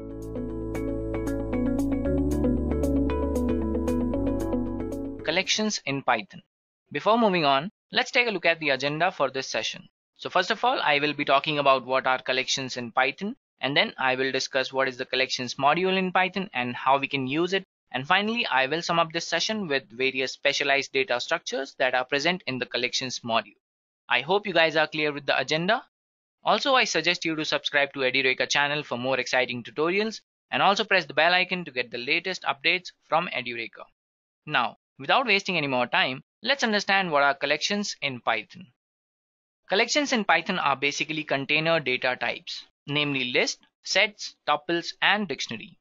They have different characteristics based on the declaration type and the usage as well. So let's take a look at each of them. So talking about list, a list is declared in square brackets, guys. It is mutable, which means you can actually change the values once you have declared a list. And it also stores duplicate values, and the elements can be accessed using the indexes. Now talking about tuple, a tuple is ordered and immutable in nature, which means you cannot change a value inside a tuple once you have declared it. And a tuple can also have duplicate entries present inside it. Now talking about a set is unordered and declared in curly brackets. It is not indexed, which means you cannot access the elements inside a set using the indexes. Also, it does not have any duplicate entries present as well. Now talking about a dictionary has key value pairs and is mutable in nature, which means we can change the values inside a dictionary, and we use the curly brackets to declare a dictionary as well. So these are the Python's general purpose built-in container data types. But as we all know, Python always has a little something extra to offer. So it comes with a Python module named collections, which has specialized data structures. So let's take a look at the Python collections module, guys. What is it and how we can use it? So Python programming language has 4 collection data types that I have already told you, which is list, tuple, sets, and dictionary. But Python also comes with a built-in module known as collections, which has specialized data structures, which basically covers for the shortcomings of the 4 data types. Now, collections module in Python implements specialized data structures which provide alternative to Python's built-in container data types. So let's take a look at those specialized data structures in collections module. Also, you don't have to install collections like other Python modules, guys. It is already there inside Python. You can just import it by writing this name collections. So I'll show you while we are working on the use case, guys. So taking a look at these specialized collection data types, guys. So first of all, we have a name tuple. Then we have chain map, dec, there is counter, order dictionary, default dictionary, then we have user dictionary, user list, and user string. So we'll be taking a look at each of them one by one, guys. So let's take a look at name tuple, guys. So what exactly is name tuple? Name tuple returns a tuple with a named entry, which means there will be the name assigned to each value inside a tuple. Now if you look at the tuple as in general, it does not have any named entries, but with name tuple we can do that. So it actually overcomes the problem of accessing the elements using the index values. With name tuple, it becomes easier to access these values since you do not have to remember the index values to get the specific elements. Now here is an example, guys. So this is what a name tuple looks like, guys. So let me take up to PyCharm, guys. We'll try to implement a name tuple using the collections module. So we are inside the PyCharm, guys. I hope this is visible to you. So first of all, what we'll do is we'll import the collection module. And from collections, okay, as you can see, I have not installed it or anything. You can just write collections and it will appear there. So from collections, I want to import name tuple, guys. Done.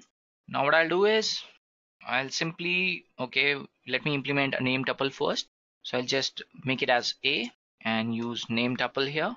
And over here, I will just provide some values. Let's say the name of my name tuple will be courses. I have to put it in commas, guys. Now I have to give some names, like I'll just write course name and then let's say technology. Now what I'll do is I'll make one more variable and I will pass this and provide some values over here. For my course name, I'll write data science, and for technology, let's say Python. Now when I print S over here, let's see what happens. So as you can see, I'm getting the output as this courses, which is the name of my tuple. And over here, I'm getting the named entries for these values that I've put inside this tuple, guys. So this is how you can implement a name tuple, guys. It's as easy as it looks. You just have to import it from collections, and after that you have to implement a name tuple, and inside that I have provided the name and the values that are going to be there for the tuple, guys. Now I'll show you one more thing, guys, how you can actually get the value or implement a tuple using a list, guys. So let's take a look at that. So what I'll do is I'll take one more variable, let's say s.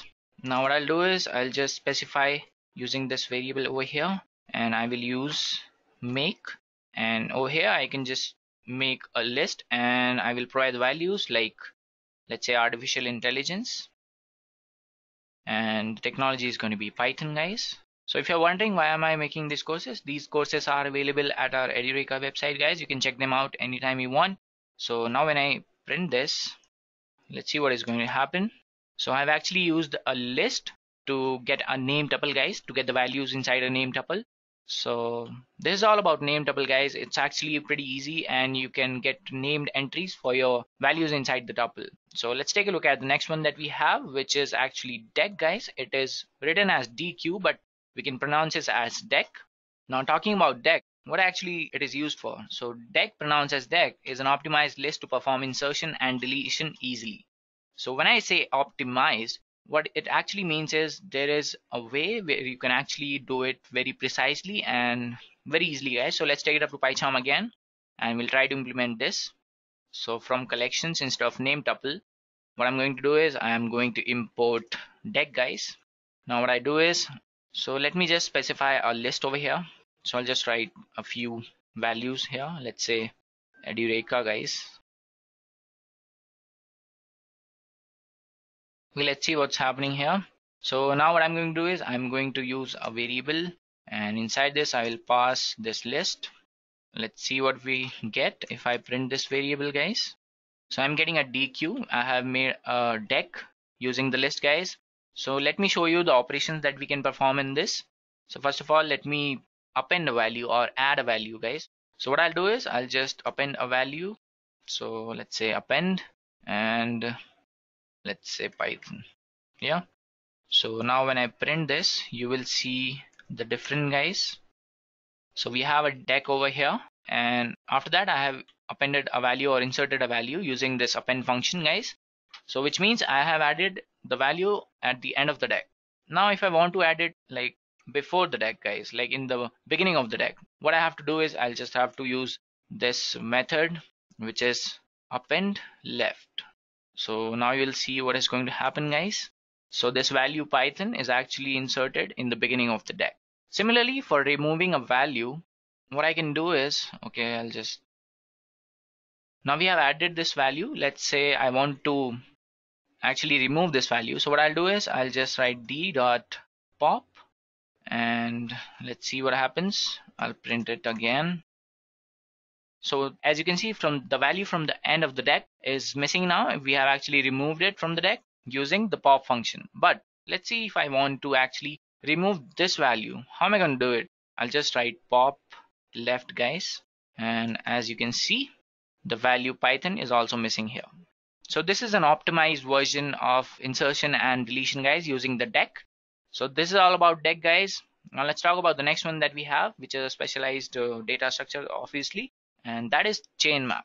So chain map is a dictionary-like class which is able to make single view of multiple mappings. So it basically returns a list of several other dictionaries. Suppose you have two dictionaries. Suppose you have two dictionaries with several key value pairs. So in this case, chain map will make a single list of both the dictionaries in it. So as you can see in this example, we have two dictionaries, A and B.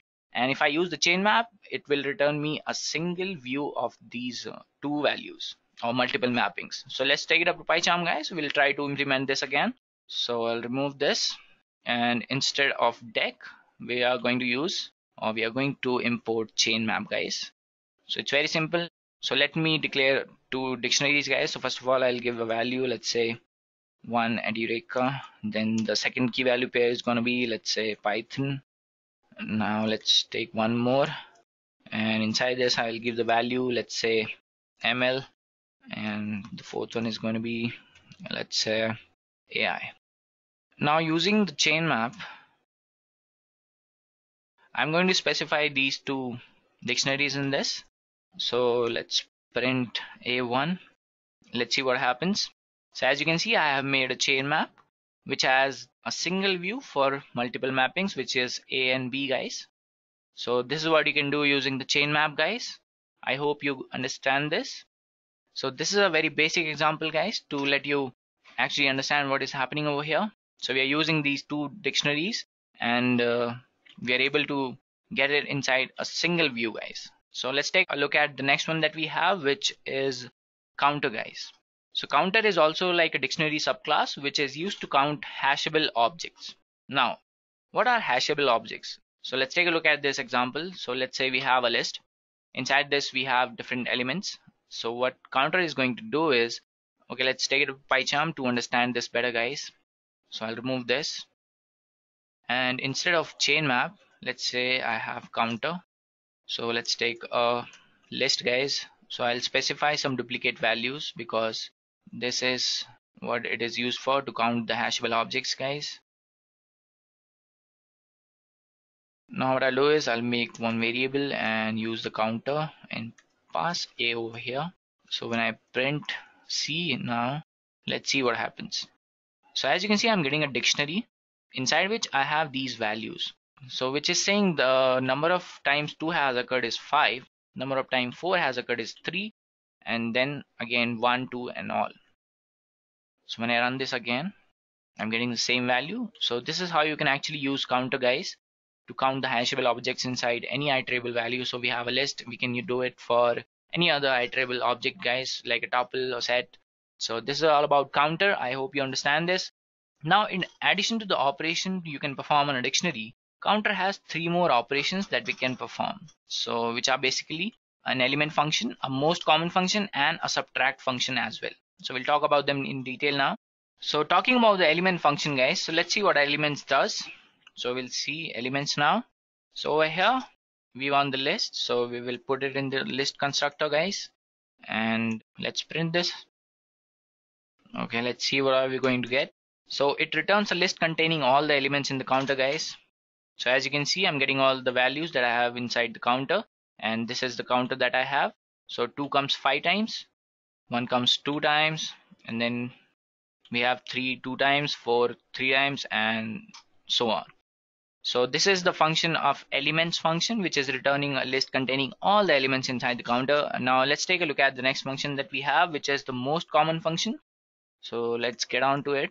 So we'll use the C, which is our counter, guys. So I'm going to use the most common here now. So let's see what I will get here. So I'm actually getting a sorted list with the count of each element inside the counter. So we have 2 5 times, 4 3 times, and 1 2 times, 3 2 times, 5 2 times, and 6 1 time. So this is actually how you can use the most common function. And then we have one more function, which is subtract, guys. So for subtract, let me get one more variable. So I want to subtract, let's say, so I'm getting 2 5 times, so I'll just subtract 2 1 time, and I'll subtract 6 1 time. So what I'll do now here is I'll use the counter and let me use the subtract function, guys. Here it is, and I will pass sub over here. Let's see what happens. Okay, so now when I print my counter, okay, I'll get the values, the most common values again. So now as you can see, 2 is coming 4 times here and 6 is coming 0 times because I have subtracted using the subtract function. So this was all about counter, guys. Let's talk about the next data structure, which is ordered dictionary. So ordered dictionary is a dictionary subclass which remembers the order in which the entries were added. Basically, even if you change the value of the key, the position will not be changed because of the order in which it was inserted in the dictionary. So let's take it up to PyCharm, guys. We'll implement the ordered dictionary over there. So I'll remove all this, and instead of counter, we will import ordered dictionary. Now what I'll do is I will implement an ordered dictionary, let's say D, and now I'll add a few values. Let's say, okay, the first one is going to be E, and then the second one is, let's say, D,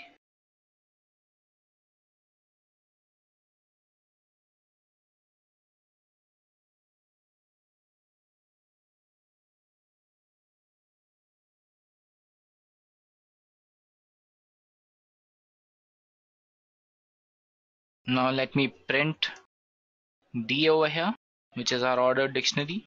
Let's see what the output will be. So we have an ordered dictionary which is saying on the first value we have E, and then so on we have edureka, all the letters from edureka, guys. So this is how you can actually implement an ordered dictionary, guys. So let me take a look at what all functions do I have in this. So I have pop, update, pop item, get items, from keys, set default, values, clear, copy, keys. So let me get all the keys from this. So when I run this, okay, let me print this. Now as you can see, I'm getting the ordered dictionary keys, which is 1, 2, 3, 4, 5, and 7. And similarly, I can get, instead of keys, let's see what all we can get. We can update pop item. Okay, let's get items. So the functions are actually similar to what we have for dictionary, guys. So this is all about ordered dictionary, guys. It remembers the order in which the elements were put inside the dictionary, guys. Okay, let me do one thing, guys. I'll change the value.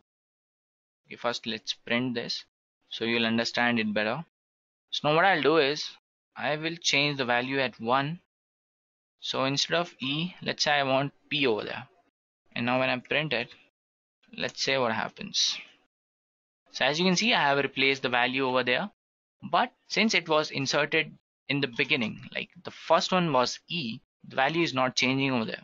So this is the main reason why we use ordered dictionary, because it remembers the order in which the elements are being added inside the dictionary. So now that we are done with ordered dictionary, let's talk about default dictionary, guys. So what basically default dictionary does is, it is a dictionary subclass which calls a factory function to supply missing values. So in general, it does not throw any errors when a missing key value is called in a dictionary. So you'll understand this better, guys. So let's take a look at this example. We have a default dictionary in which we have to specify our type as well. So let's say we have two values. On the first value we have edureka, and then we have Python. But instead we want to print Java over there, which is not actually inside the dictionary because there is no value present over there. But we will not get any key value errors, and it will instead give the output as 0. So let's take it up to PyCharm, guys. We'll try to understand over there. So let's remove all this. Now instead of ordered dictionary, we are going to import default dictionary, guys. So let's make a default dictionary. And inside this, let's specify the type as well. Now let's say we have the first value as Python, the second value, let's say edureka. Now when I print this D over here, I'm getting the value as it's showing me that we have a default dictionary which has a class int that we have specified over here. And then we have a dictionary with the values 1, 2, which has Python and edureka respectively. Now let's say I want to get the value at the number 3, which is not actually present there, but I'm getting the output as 0. So I'll show you the difference, guys. What actually happens if you do this in a normal ordinary dictionary, guys. So I'll make one more dictionary, let's say A, and I'll give it some value, let's say Python and edureka. Now when I print this, which is not actually present inside the dictionary, let's see what we are going to get. We are going to get the key error, guys, because 3 is not actually present inside this ordinary dictionary. But if you put it inside a default dictionary, you're not going to get this error, guys. So this is what is the function of default dictionary, guys. It does not show you or throw you any key error, even if the value is missing inside the dictionary, guys. So now that we are done with default dictionary, let's take a look at the next one that we have, which is user dictionary, user list, and user string. So these three data structures are actually same but different. So let's talk about them one by one. So talking about user dictionary, this class acts as a wrapper around dictionary objects. Now the need for this class came from the necessity to subclass directly from the dictionary. It becomes easier to work with this class as the underlying dictionary becomes an attribute. Now talking about the user list, this class acts like a wrapper around the list objects, and it is useful base class for other list-like classes which can inherit from them and override the existing methods or even add a few new ones as well. And the need for this class came from the necessity to subclass directly from list. It becomes easier to work with this class as the underlying list becomes an attribute as well. Now talking about user string, guys, It is also a wrapper around string objects for easier string subclassing. Now the need for this class has been partially supplanted by the ability to subclass directly from string. However, this class can be easier to work with because the underlying string is accessible as an attribute.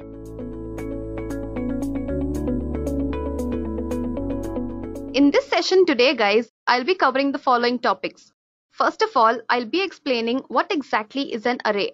And then I'll be differentiating between Python lists and arrays. Now this is a very common question that many of us ask. After that, I'll be showing y'all how to create arrays in Python. Following which, we will try to access array elements, and then we will try to perform some basic operations on arrays such as finding the length of an array, adding and removing elements from it, array concatenation, slicing, and looping through an array. Now let's move on towards the first topic. Our first topic for this session is what exactly is an array? An array is basically a data structure, guys, with ordered series of elements. Any variable that is declared as an array can hold more than one value at the same time.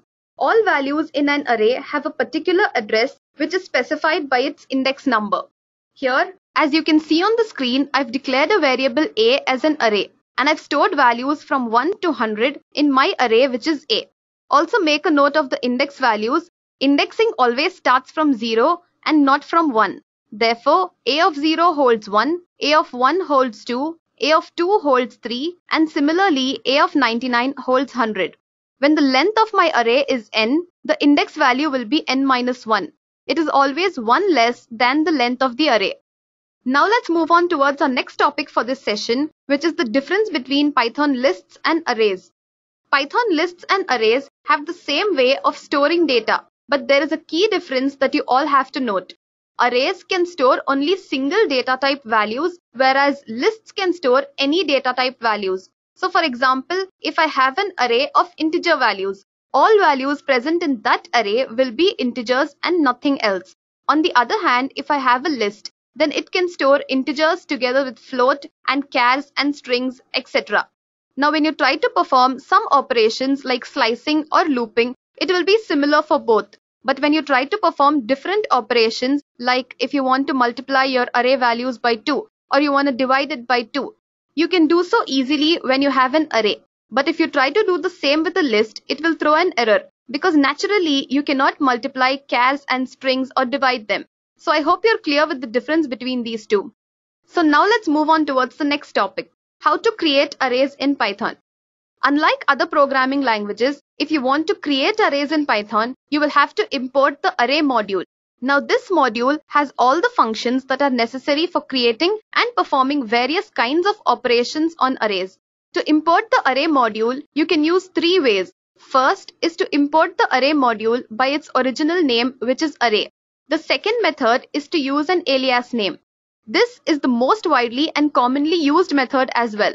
In my demonstrations, I'm going to be using this method. The third way is using star. From array import star. What this does is, it's going to import all that is present in your array module. Now let's go to our Jupyter notebook and try to do this. Please do it along with me, guys. I'll open a new notebook and I will use the first method to import the array module. As you can see, when I hit run, no error has been returned, which means this is executed. Now let's try to create arrays using this method.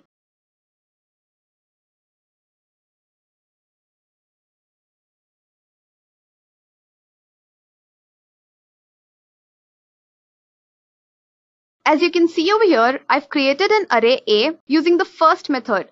So I have used array of integer values and I've specified some random integer values. Here the first array is the name of the module. The second array is the array constructor. And then I've given a type code. This type code specifies what type of elements my array will hold. As you can see, I've created an array. So I hope you're clear with how to create arrays using the first method. Now let me open a new notebook and try the second method. The reason to open a new notebook is because I've already imported array module in this notebook. I'll rename this notebook because I'm going to be using this method in further demonstrations as well.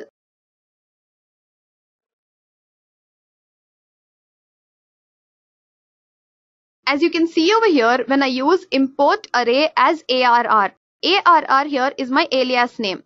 When I use this and hit run, it does not throw any error. Now let me try to create arrays using this method.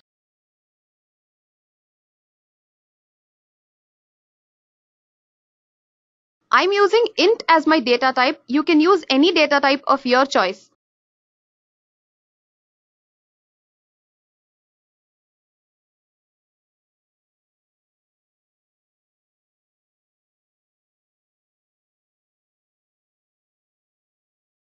As you can see that an array has been created with some random integer values. In place of the module name array, I've used ARR. Now let's try the third method. I'll open a new notebook again.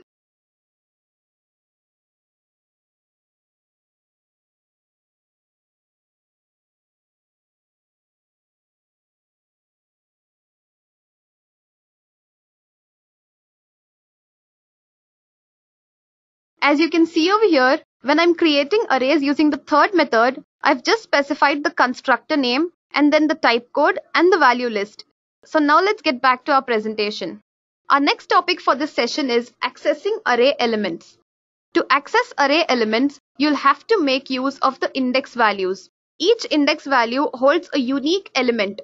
Like I've told you before, indexing starts from 0 and not from 1. So therefore, A of 0 holds 1, A of 1 holds 2, and so on. This is the normal traversal order which starts from the left-hand side and moves towards the right-hand side. But here, I want you all to note this point as well, that negative indexing also exists. So negative indexing will start from the right-hand side and move towards the left-hand side. Therefore, 100 will be at A of -1, 99 will be at A of -2, and similarly 1 will be at A of -100. Now let's go to our Jupyter notebook and try to access some array elements.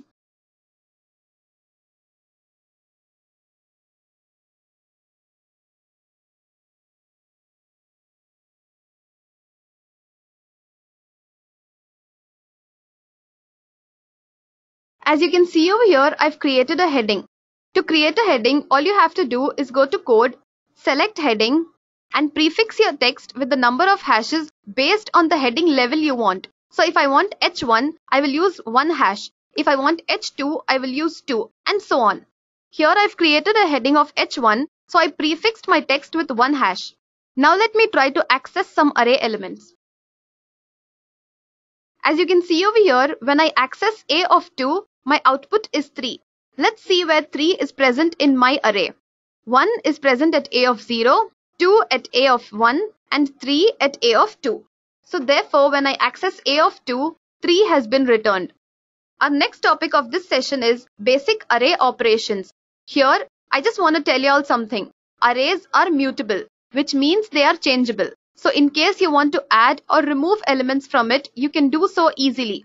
Now coming back to our presentation, our first operation under this section will be finding the length of an array. The second is adding or changing elements of an array. And then we will try to remove or delete elements of an array. And then guys, we will try to perform array concatenation, slicing, and finally we will be looping through an array. Now let's move on towards the first operation. To find the length of an array, you will have to make use of the len function. Now this function returns an integer value which is equal to the number of elements that are actually present in your array. The len function takes one parameter which is the name of your array. As you can see in the example over here, I've created some random array A and I've given some random values. As you can see, I have 3 values over here. And when I use the len function and I specify the name of my array, the output is 3, which is equal to the number of elements that are present in my array. Now let's move towards our Jupyter notebook and see how this works.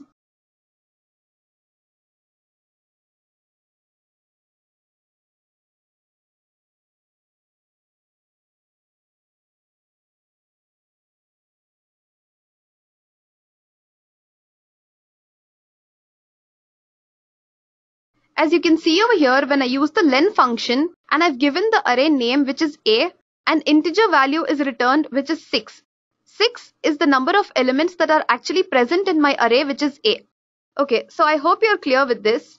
So our next operation is adding elements to an array. In case you want to add elements to an array, you can do so using the append, extend or the insert function. The append function is used when you want to add an element to the end of your array. The extend function is used when you want to add more than one element to the end of your array. The insert function specifically adds a new element to a particular position in the original array. Let's have a look at a small example of these three. As you can see on the screen, I've created some random array A, and then I've used the append function and I've given the value that I want to add to my array.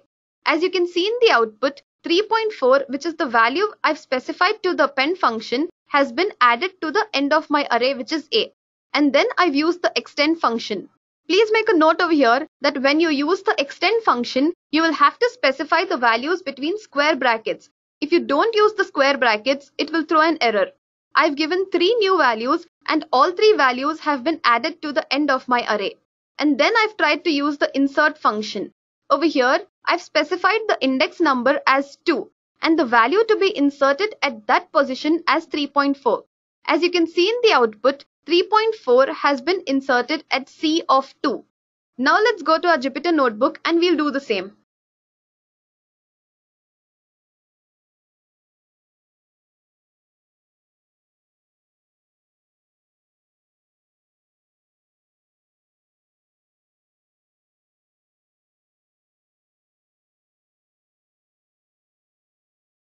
I'll reprint my array, which is A, so that it's easy for us to refer to it. Since my array A holds integer values, I will give some new integer value to it. As you can see, I've given 8 as the value that I want to insert in my array, and 8 has been added to the end of my array. Now let me try to give some float value to this array and see what happens.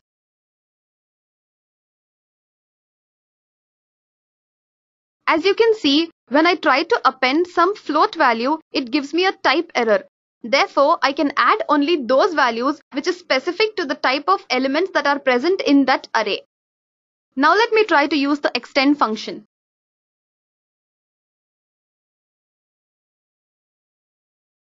Like I've told y'all, when you're using the extend function, you will have to make use of the square brackets. As you can see in the output, all the values that I've specified within the extend function have been added to the end of my array. Now let me use the insert function.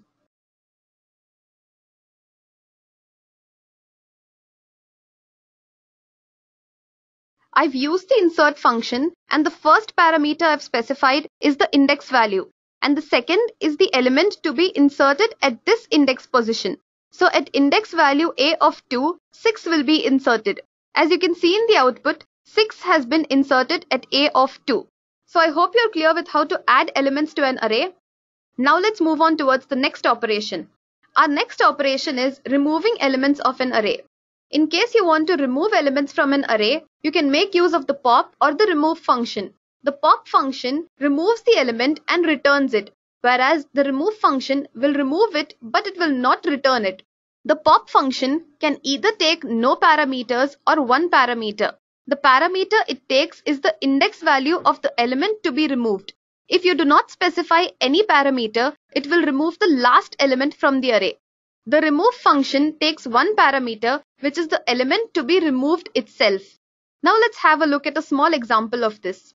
As you can see on the screen, I've created some random array A and then I've used the pop function without specifying any parameter. As you can see in the output, when I do not specify any parameter, the last value present in my array has been popped and returned as well. Second time, I've used the pop function and I've given some index value. Now this pop function will remove the element that is present at this index position. As you can see, it has removed 3.1 and returned it as well. After that, I've used the remove function. Like I've told you before, the remove function takes one parameter, which is the element to be removed. And you can see in the output that the remove function has not returned any value. After that, I've printed my array. And you can see all the values that are removed using these two functions are no more present in the array A. Now let's go to our Jupyter notebook and do the same.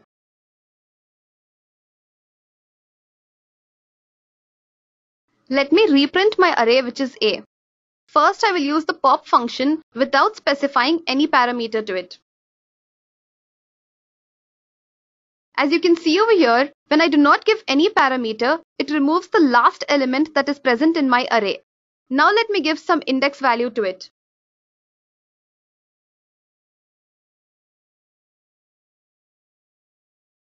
I'll reprint my array A because I've removed an element from it. Now let me give some index value to the pop function. As you can see, when I use a.pop of 2, it removes the element which is present at a of 2, which is 6, and it returns it as well. Let me try to use some negative index value for the pop function. A.pop of -1 removes the last element that is present in my array, which is 5. Now I'll use the remove function. Let me reprint my array, guys. As you can see, all the elements that have been removed using the pop function are no more present in my array A. Like I've told you before, when using the remove function, you will have to specify the element that is to be removed. Here, let me remove 8 because there are 2 occurrences of 8, and let's see what the remove function does. When I hit run, remove function does not return anything. Now let me print my array A and see what is present. As you can see, the first occurrence of 8 has been removed, but the remove function did not return the value. So I hope you're clear with the remove and the pop functions. Now let's get back to our presentation and perform the next operation. Our next operation is array concatenation. Concatenation means joining. So in case you want to join different arrays, you can make use of the plus symbol. As you can see on the screen, I've created some random array A and B, and then I've created some random array C which is empty. Also make a note that all 3 arrays have the same type code. And then I've concatenated A and B into my empty array which is C. As you can see in the output, all the elements present in A and B have been concatenated into my array C. Now let's go to our Jupyter notebook and perform array concatenation.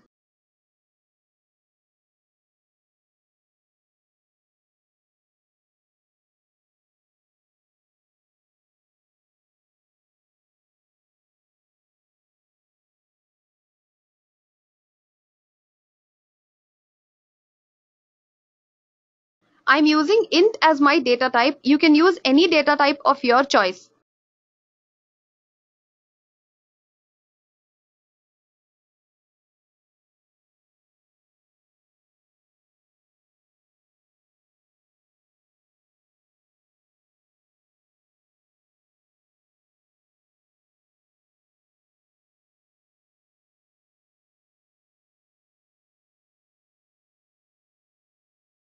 To create an empty array, all you have to do is specify the type code and leave the value list empty.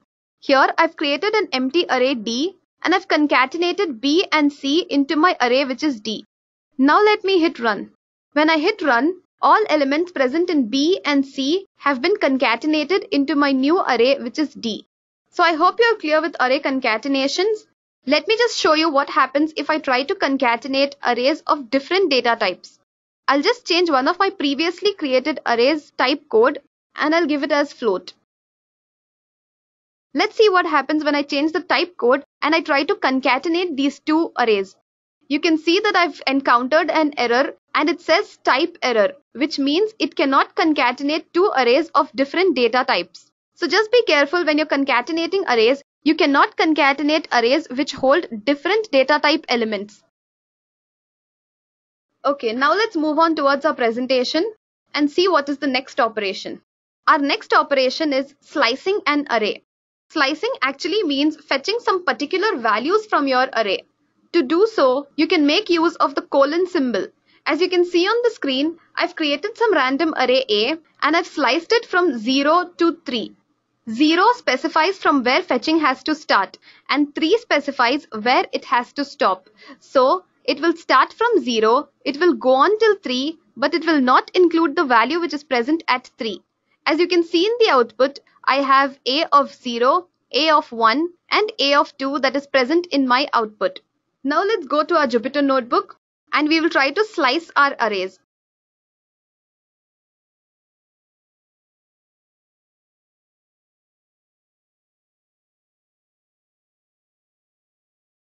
I'll reprint my array D over here, and then I will try to slice it.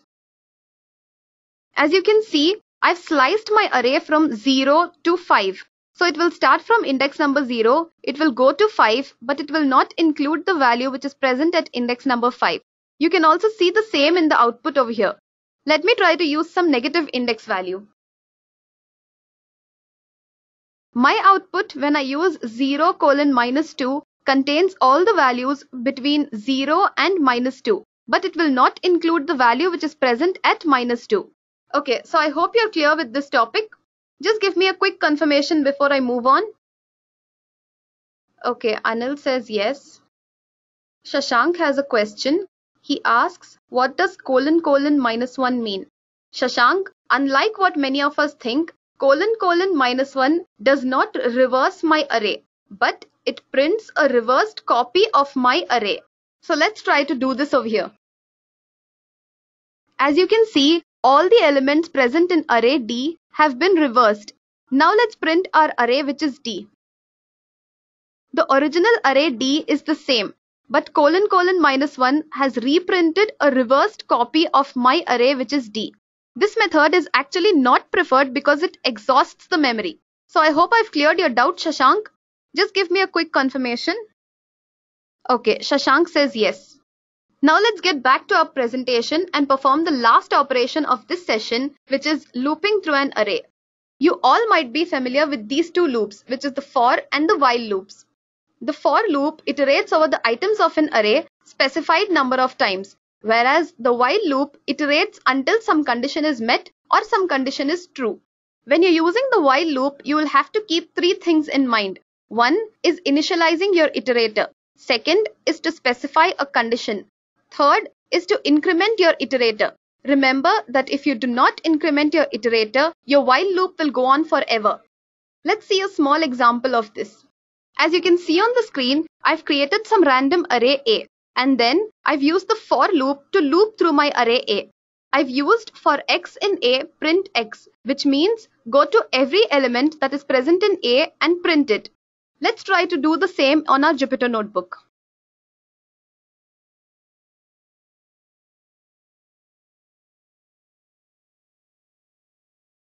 Let me reprint my array D. Now let me use the for loop to loop through this array.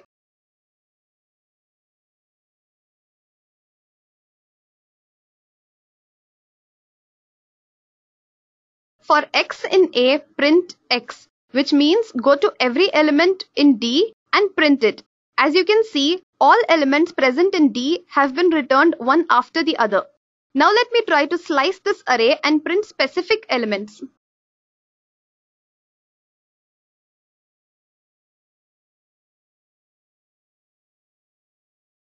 As you can see over here, I've sliced my array from index number 0 to minus 3 and I've printed only those specific values using the for loop. Now let's go to our presentation and have a look at the while loop. Like I've told you before, when you're using the while loop, you will have to do three things. One is initializing your iterator. Second is to specify the condition. And third is to increment your iterator. Let's try to perform looping on our Jupyter notebooks. Please do it along with me, guys. Let me reprint my array D. Here I'm using the iterator as temp. You can use any name of your choice.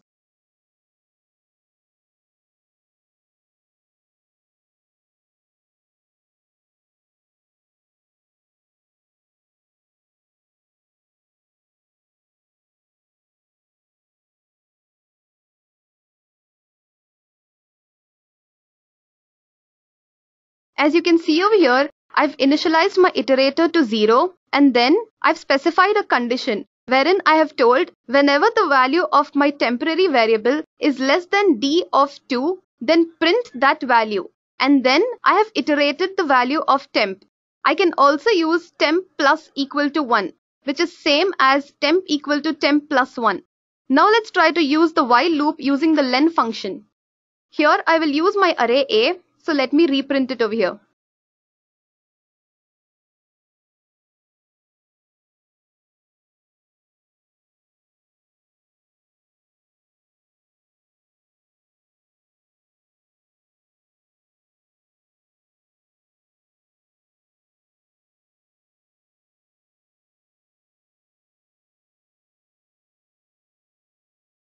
As you can see over here, when I use the len function, my temporary variable will go to all elements present in my array A and print them one after the other. So I hope you're clear with looping.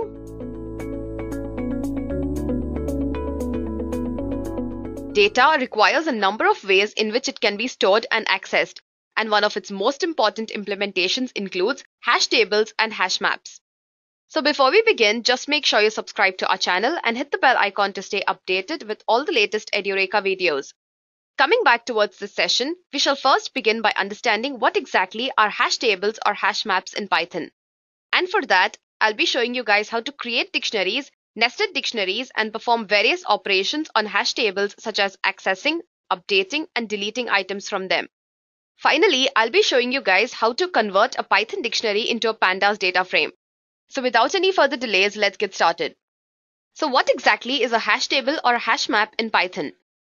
In the field of computer science, a hash table or a hash map is a type of data structure that maps keys to its value pairs. It implements the abstract array data type.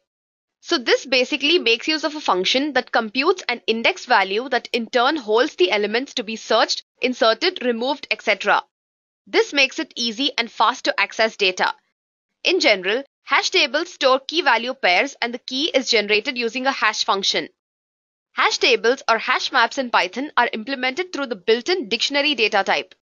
The keys of a dictionary in Python are generated by a hashing function. The elements of a dictionary are not ordered and they can be changed. So for example, a dictionary can be a mapping of employee names and their employee IDs or the names of students along with their student IDs. Okay, so moving ahead, let's go on and see how to create dictionaries in Python. Dictionaries in Python can be created in two ways. One is by using the curly braces and the second is to use the dict function. So now I'll jump onto my Jupyter notebook and over here I'll be showing you guys how to create dictionaries in both these methods. So the first method is by using the curly braces. For that, I'm just going to give some name to my dictionary. I'll say my dictionary. And I'll just give some random key value pairs to this. So I'll just give a name, say Dave. And I'll specify the value of this as 001. So just consider this to be an employee mapping with their ID numbers. So I'll give another key over here. I'll say Eva. And I'll specify the ID to be 002. I'll specify another one. I'll say Joe. And I'll give the value as 003. Okay. So after this, I'll print out my dictionary and also the type of my dictionary. And then I'll hit Shift Enter. So as you can see over here, my dictionary has been printed out and the type of it is dictionary itself. Okay, so now to show you guys how to make use of the dict function, all you can do is just specify some name. I'll say new dictionary and make use of the dict function. I'm not giving any parameters at first. I'll just print out new dict and the type of it as well.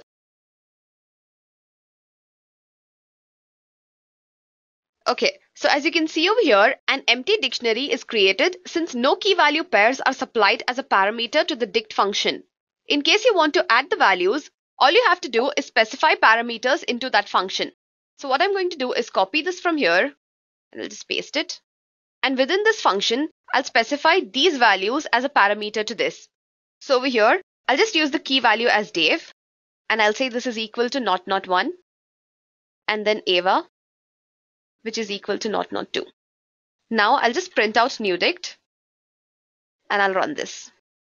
So as you can see over here, I've specified the key value pairs as the parameter to this function and therefore my dictionary has been created with those parameters. So I hope you're clear with this. So now moving on towards our next topic, which is nested dictionaries. Nested dictionaries are basically dictionaries that lie within other dictionaries. So for example, consider a project within which there will be a number of teams such as the development team, the marketing team, sales team, etc. All these are basically other dictionaries that are contained within the project dictionary. This project dictionary itself can be a part of the organization that has a number of projects. So I hope that gives you a clear idea about what exactly is a nested dictionary. So now I'll jump onto my Jupyter notebook to show you guys how to create them. So all I'm going to do over here is create a dictionary which contains the employee details. a single team can have a number of employees, and these employees have different salaries, IDs, and designations. I'll just create a variable over here. I'll just say EMP details, and then I'll use the curly braces, within which I'll specify the main element to be employee. And this is going to contain various other dictionaries. So here, the first employee name will be Dave. And since each employee will have other details such as ID, salary, designations, etc., it is going to be another dictionary within this dictionary. So I'll just open another dictionary, and over here, I'll specify ID to be 001. The next detail that I'm going to specify for this employee is the salary. So I'll just specify the key as salary, and I'll give some random value to this, say 2000. And finally, I'll specify the designation.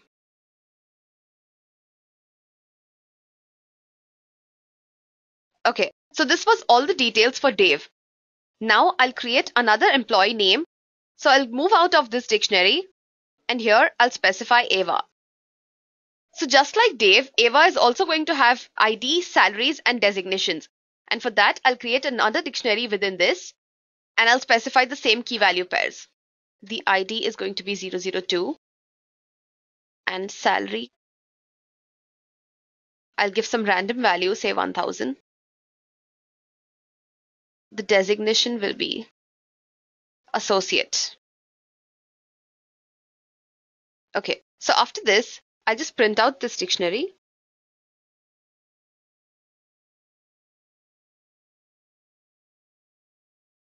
So as you can see over here, I've created a nested dictionary. So I hope you guys are clear with this. So now let's move on towards our next topic, which is performing operations on hash tables. There are a number of operations that can be performed on hash tables in Python using dictionaries. In this session, I'll be showing you all how to access, update, and delete elements from dictionaries or hash tables in Python. So accessing values.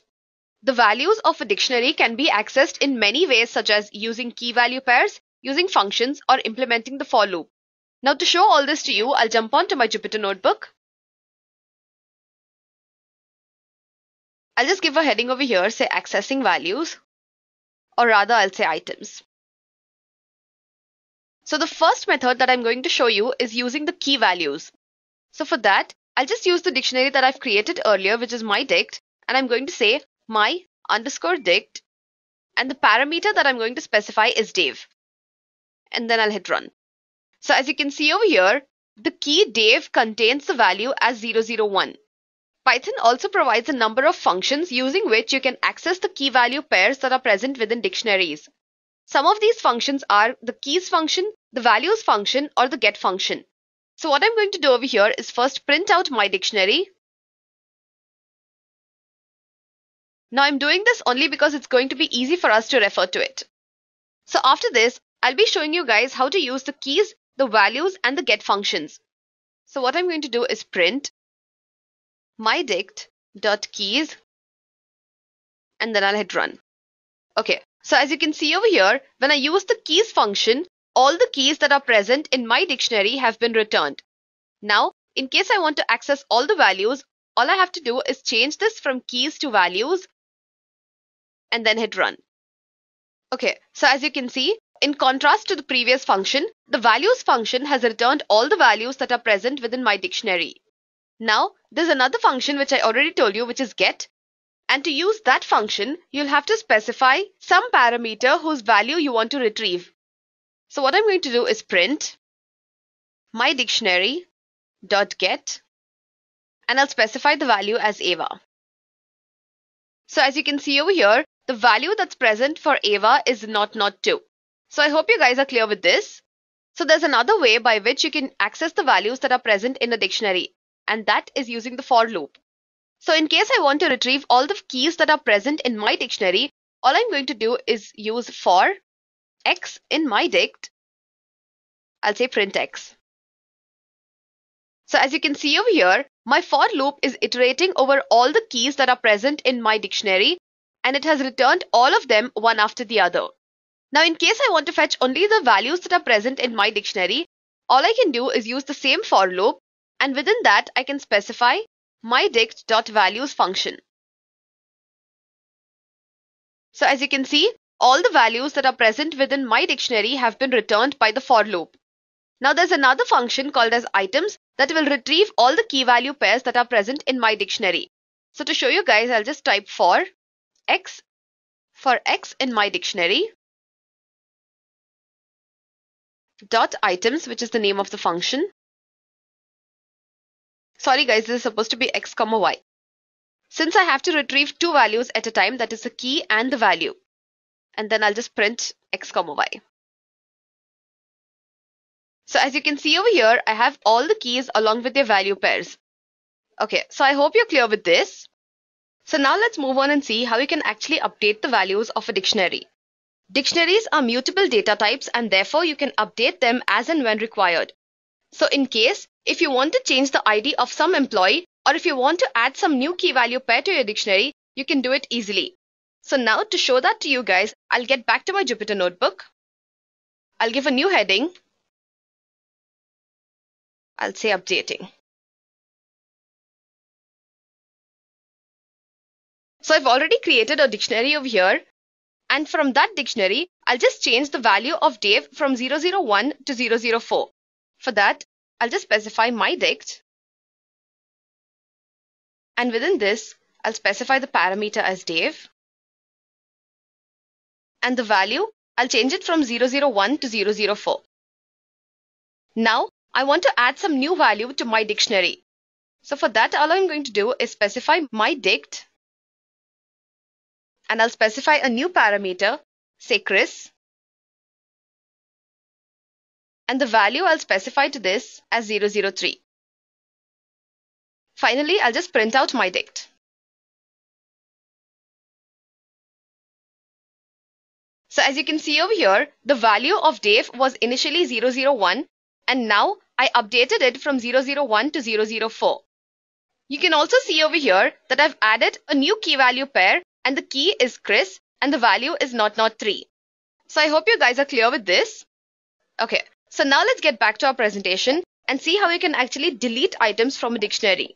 There are a number of functions that allow you to delete items from a dictionary such as the del function, the pop function, the pop item function, clear, etc. So to implement this, I'll get back to my Jupyter notebook and over here I'll create a new heading.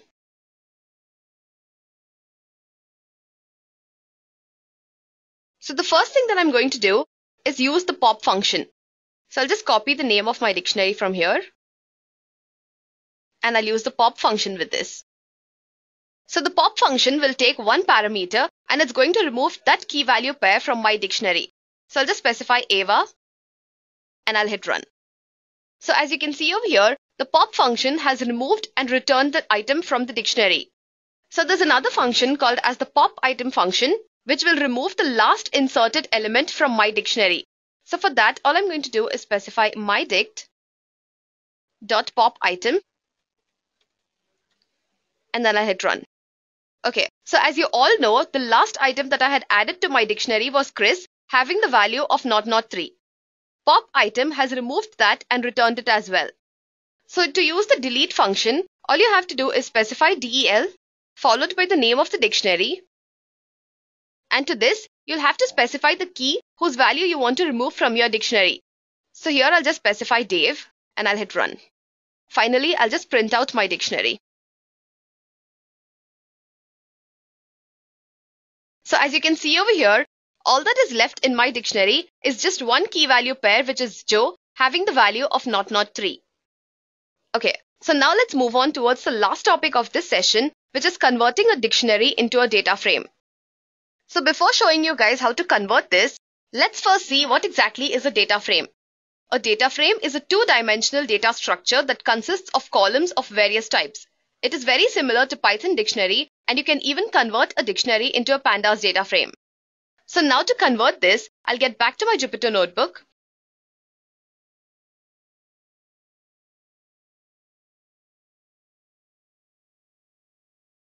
Okay, so as you all have seen previously, I had created a nested dictionary containing employee names and their details mapped to it. Now, to make a clear table out of that, I'll make use of the pandas library in order to put everything as a data frame. So what I have to do over here is import pandas. And I'll take a new variable, say df. I'm going to import the pandas library as pd, guys, sorry. It's just an alias name, so you don't have to worry about that. So I'll just use pd.dataframe. And over here, I'll specify employee underscore details, which was the nested dictionary which I've created earlier. Finally, I'll just print out the data frame. So if I would have imported the pandas library as pandas and not as pd, in place of pd over here, I should have written the complete name of the library, which is pandas. Okay, so now I'll just hit run. So as you all can see, a clear table has been created for the dictionary which I had created earlier.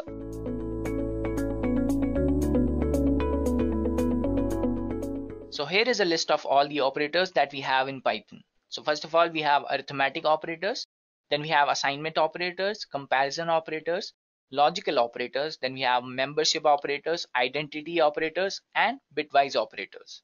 So we will be discussing all of these operators in detail. So let's talk about arithmetic operators. Arithmetic operators are nothing but the operators that are used to perform arithmetic operations between variables or two values. So these are the arithmetic operator symbols that we use in Python. So we have addition, subtraction, multiplication, division, modulus, exponentiation, and floor division. So let's take it up to Jupyter Notebook to understand the concept of arithmetic operators. So let's say I have two variables, x, I'm going to give this value as 10, and then I have one more variable, let's say y, I'll give it a value, let's say 20. Now to understand the concept of arithmetic operators, what I'm going to do is, first of all, I'll try to perform addition between these two variables. So I'll just write plus over here, and when I execute this, I'm going to get the addition as my output. Now to perform subtraction, I'm going to use the subtraction operator, and it is going to give me the value as the subtraction over here. Similarly, I can perform multiplication, then I can also perform exponentiation. So I'll use two asterisks instead of one for exponentiation. It is that easy in Python, guys. Now we will perform division over here. So it is going to give me the value of the division. Now when I do the floor division, I'm going to get the value over here as well. One more operator is left, that is the modulus. So I'll try to perform modulus as well. So it is going to give me the value, that is the remainder. So this was all about arithmetic operators, guys. So these are all the symbols that we can use for various purposes like addition, subtraction, multiplication, division, etc. I hope you are clear with the concept of arithmetic operators. Now let's try to understand the next operator that we have, which is assignment operator. So you can imagine what an assignment operator is by the name itself, that is assignment. So we use the assignment operators to assign values to a variable or any value that we have in Python, right? So we have assignment operators like is equal to, then we have plus is equal to. So all these symbols we have, let's try to understand what all these are used for. For example, let's say we have a variable x which has a value 100. Now when I write this x plus is equal to 10, it is going to mean the same as x is equal to x plus 10. Similarly, we can write x minus is equal to, multiplication is equal to, division is equal to, or exponentiation is equal to. Now let's try to understand these operators or the assignment operators in Jupyter Notebook. So first of all, we have is equal to as our first assignment operator. So I'll have 1, let's say I have x. So I have not assigned any value to this. Let's say what happens. Okay, let's try one more variable. I'll write this. So it is showing me a name error, which is saying name A is not defined because I have not assigned a value to it. So in Python, until you assign a value to a variable, it is not going to be declared in Python. So now when I give the value to this variable, let's say I'll write 5 over here, it is not showing any error, which means I have assigned a value to this variable. Now let's try to understand other assignment operators. Let's see. So what does plus is equal to mean in Python? So when I write this, what should be the output, guys? So let's try to understand this. So when I print A, I get the value as 10. So why I'm getting this value? Because I have assigned the value 5 over here. Then I write one more assignment operator, that is plus is equal to 5. So what is going to happen over here is it is going to be same as A is equal to A plus 5. So we have 5 over here and we have added 5 more to this statement, which means we are getting the result as 10 over here. Now let's try to understand other assignment operators as well. So let's say exponentiation is equal to 5. So let's see what the output will be. So when I print this, I'm getting the exponentiation to the value of 5. Since a is equal to 10 and we are doing the exponentiation until 5 digits, so we are getting the output as 100,000. So this was all about assignment operators. Similarly, we can do the division is equal to, then we have minus is equal to. So these are all the assignment operators that we have in Python. Now let's talk about the next operator that we have, which is comparison operator. So comparison operators are nothing but the operators that we are using to compare two values or objects, right? So we have comparison operators like equal, not equal, greater than, less than, greater than or equal to, and then we have less than or equal to as well. So let's try to take an example over here.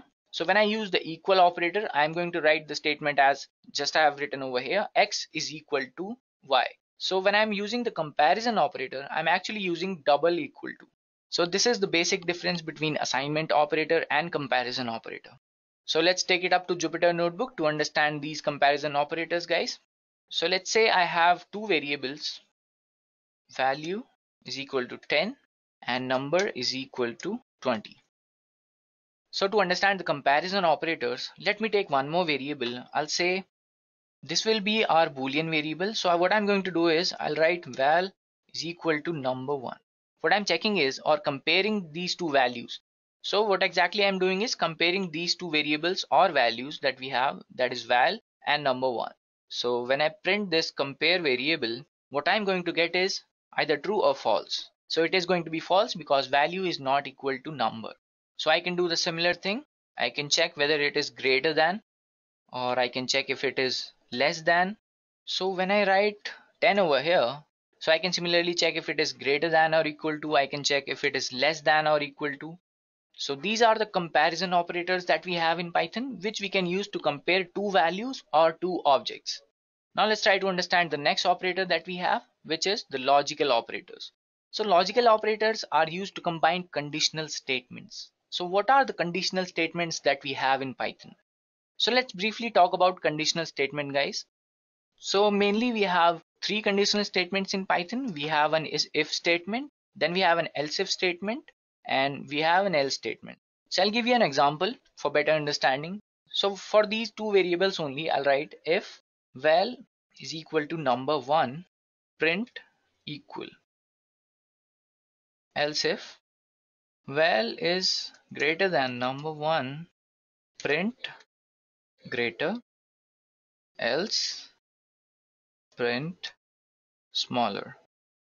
So what happened here is, guys, first of all, the execution will go to the if statement. It will check this condition. If this statement is true, it is going to print this value. If this is false, it is going to move to the next statement. That is the else if statement that we have over here. It is going to check this condition. If it is true, it is going to print this statement. Or if this condition is false, it is going to jump to the next statement, that is the else statement. And I'll give one more condition. So if all of these conditions are false, it is going to jump to this statement and it is going to print not there over here. If all of these conditions are false, it is going to jump to the next statement that we are going to have in the program. But I have not written any other statements, so it is going to end the execution over here only. So this is a basic example using the conditional statements. Now that we are done discussing conditional statements, let's talk about logical operators. So I have told you logical operators are used to combine conditional statements. So what exactly are the logical operators? So we have a logical and, we have logical or we have a logical not as well. By looking at the example, let's say we have two conditions over here.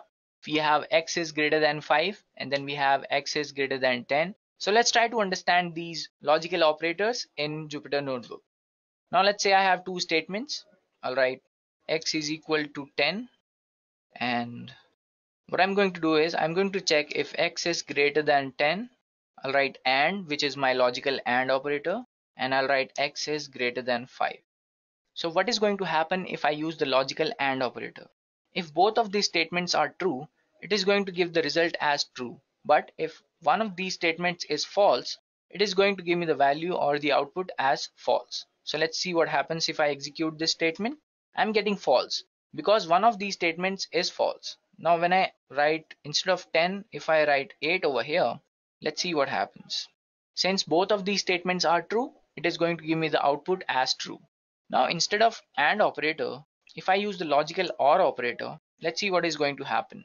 It is showing me that it is true, because when we are using the logical OR operator, only one of these statements has to be true, the output will be true. But what happens if both of these statements are false? It is showing me the value that is false. But let's see what happens if both of these statements are true. I'm getting true as well. So one of the statements has to be true when we are using the OR operator. Now talking about logical NOT operator, what I'm going to do is I'll write NOT in the beginning. Now I'll specify the condition. Let's say x is greater than 10 and x is greater than 5. This is the same statement that we have used before, and for this we have got the output as false. So let's see when we use the logical NOT operator, what is going to be the output. I'm getting true as the output here because this statement is negated over here using the NOT operator, and we are getting the opposite value that we should be getting for this statement. So this is the purpose which fulfills by using the NOT operator or the logical NOT operator that we have in Python. So now that we are done with logical operators as well, let's try to understand what are identity operators. So identity operators are used to compare objects. Now you must be wondering, what are objects here? So everything in Python is actually an object. So we can use the data types as objects as well. So let's try to understand what are the identity operators in Python. So we have is and we have is not. So these are the identity operators. So what is does is it returns true if both the variables are same object. For example, let's try to do this in Jupyter Notebook. So what I'll do is I'll take, let's say, a list. I'll give it some values, let's say 10, 20 and 30. I'll take one more list, give it the same values, let's say 10, 20 and 30. And I'll write x is equal to list 1. So when I use the identity operators, let's say if I write x is list 1, let's see what is the output that I'm going to get. I'm getting true because x is actually the same object as list 1. Now let's try to write list 1 is list 2. Even though when we have used the same values in list 1 and list 2, let's see what the output will be. It is false because these are not the same objects, right?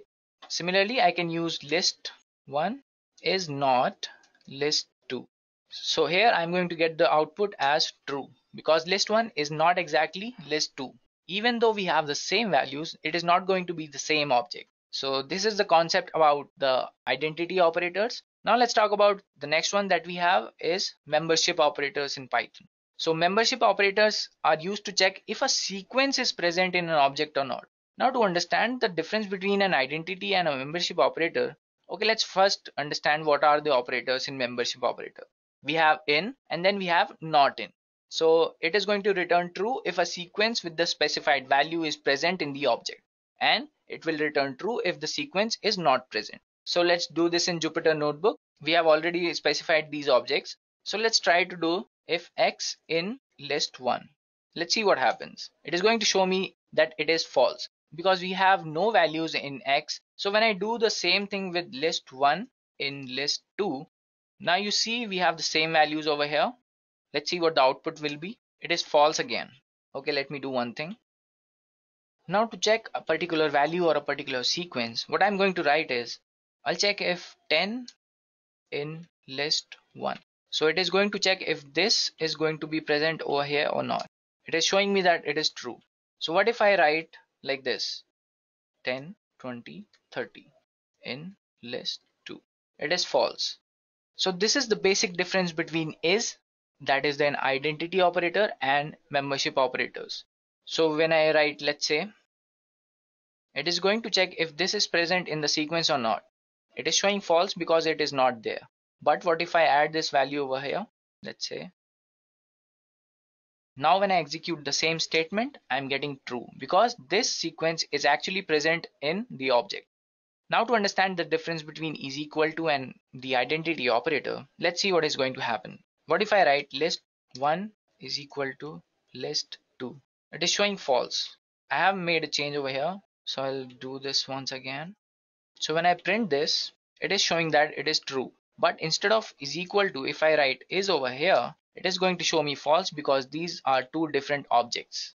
So this is the basic concept of identity and membership operators, guys. Now let's understand bitwise operators. So bitwise operators are used to compare binary values or binary numbers. So this is a rather difficult concept, guys. So I'll be telling you about what are binary numbers first, and then we'll be moving on to the bitwise operators that we have in Python. So these are the bitwise operators like bitwise and, bitwise or. So these are the symbols used for these operators, guys. So this is actually what happens when we are using these operators. So let's try to understand bitwise AND operator first in Jupyter Notebook. So what I'm going to do is I'll just write 10 and 12. So what is going to happen over here? Let's say it is showing me the output as 8, but it is not clear why we are getting this output, right? So let's understand what 10 is in binary numbers. So when I write 10 in binary numbers, it is going to be 1010. And similarly for 12, it is going to be 1100. Now when I use the logical AND operator, what it's going to do is if both the bits are 1, it is going to be 1. So in this case, only first bit is 1 over here. So the output will be 1000. And if we convert this to decimal, it is going to be the number 8. So this is the concept between the binary numbers, guys. Similarly, I can use 10 or 12. So what is happening here is I have these values, let's say 1010 for 10 and 1100 for 12. Now looking at first bits here, that is 00, it is going to be 1. So all of these bits in the output will be 1111, which is exactly is equal to 14. So this is the concept of using the bitwise operators, where we are using the values as binary numbers. We are comparing the binary numbers. Now let's talk about left shift and right shift, guys. So this is what I write for doing the right shift. So 10 in binary numbers is 1010. So when I right shift these two bits, I'm going to be left with 10. And when I convert this to binary, I'm going to get the value as 2. So this is the concept of right shift, guys. Now let's try to understand left shift. So when I write this, I'm going to get the value as 40. Now let's try to understand how I am getting this value.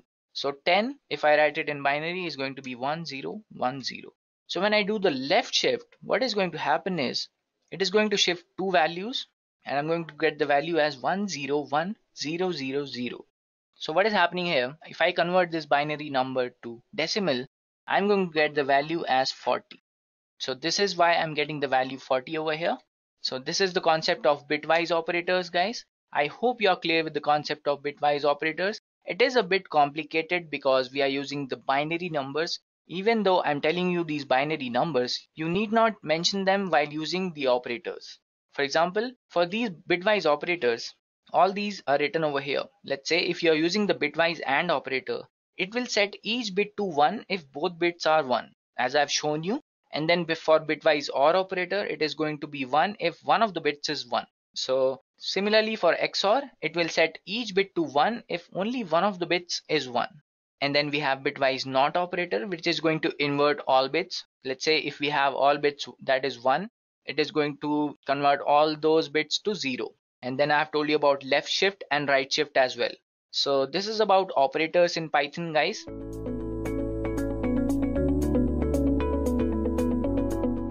Today's session will be focusing on various loops that are available in Python. So without any further ado, let us move forward and have a look at the agenda for today. So first we'll see why to use loops. What is the reason of introducing loops in the programming world? Then we'll see what exactly are loops, and then we'll focus on various types of loops that are there in Python, namely while, for, and nested. I'll be explaining you all these three loops with examples. After that, I'll give you a brief summary of what all things that we have discussed in today's session. So let us move forward and see why we need loops. Now, let us understand this with an example that is there in front of your screen. Suppose you are a software developer and you are required to create a software module for payroll processing of all the employees in your office. Now, what are the things you need? You need the salary of those employees, the bonus, and the total amount that they'll get after the end of the month, right? So all these things for each employee you need to print. So for each of the employees you need to print all these three details. Now there are two ways of executing this task. So let us see what are those two ways. So the one way is you can actually write a logic to calculate the total salary of each of the employees. That includes all the fields like salary, bonus, and total. And you are going to write that logic for all the employees that are there in your office. there might be hundreds of employees that are there in your office. So you need to write the logic or you need to write the code for all of those employees. So this process is actually pretty hectic. You need to repeat the same logic for total amount of employees that are there in the office. I'm just giving you an example of 3 employees, but what if you have like hundreds of employees? So at that time, this particular process will not work. This will not only increase the size of the code, it'll make it more complex and less efficient. Now another way of approaching this task would be, you write the logic to calculate the salary. You keep on iterating that logic for the total number of employees that are there. So when this loop runs once, it'll print the salary of first employee. When the loop runs for the second time, it'll print the salary of the second employee. Similarly, it'll keep on repeating. So if you have 100 employees, it'll repeat for 100 times. Now what advantage we get here? The major advantage that we get here is we don't need to write the logic for each employee in order to calculate the salary. We can write one logic and keep on repeating it for all the employees. So this way the size of the code gets reduced. The length of the code is reduced. At the same time, it reduces the complexity, makes it more efficient, and even increases the speed of execution. So this is just one example in order to show you why we need loops. So there are hundreds and thousands of examples that you can think of why we need loops, right? So this is just one simple example that I've shown you in order to make you understand why we need loops. So let us move forward and see what exactly are loops. Let me explain you this with the help of the flowchart that is there in front of your screen. Now what are loops? Loops basically allows us to execute a statement or a group of statements multiple times. Let me explain you this with the help of an example that is present in front of your screen. Now over here what happens, the control comes here and checks the condition. So if this condition is true, it will go on and execute the conditional code that is here. This is nothing but the statements that are present inside the loop. So it will execute that and again it will go back and check the condition. So if the condition is still true, then again it will execute the conditional code or the statements present inside the loop. And it will keep on repeating until this condition becomes false. And the moment this condition becomes false, the control will move out of the loop and it will execute the statements that are present after that loop. Now one thing to notice here guys is that there can be two kinds of loops. One is finite. This is actually the flowchart for the finite loops, and another can be infinite. Now in infinite loops what happens, the condition will never be false. So at that time the control will never come out of the loop. So it will keep on repeating and it will never stop. That is what infinite loops are. So basically the condition will never be false and due to that the loop will be executed infinite number of times. Now there's one more way in order to categorize loops. That is called post-test and pre-test. In post-test loops what happens, the control will first enter the loop and then in the end it will actually check the condition. But in pre-test loops, the control will enter the loop only when the condition is true. So the condition is checked in the beginning of the loop in pre-test loops, but in post-test loop, the condition is checked at the end of the loop. Now in Python, there are no post-test loops present. There are only pre-test loops. So we'll focus on pre-test loops in today's session. So we'll move forward and we'll see various types of loops that are present in Python. So Python basically supports three kinds of loops. One is while, for, and nested. We'll look at all these loops one by one and I'll explain you with examples as well. So first we'll have a look at while loop. So while loop is basically used when you don't know how many iterations are required. So let me explain you this with the help of the flowchart that is there in front of your screen. Now over here what happens, the control will move inside the loop only when this while condition is true. And when it is true, it will execute the body of the loop. And then again it will go back and see whether the condition is still true or not. If it is still true, then again it will execute the body of the loop and it will keep on doing that until the condition becomes false.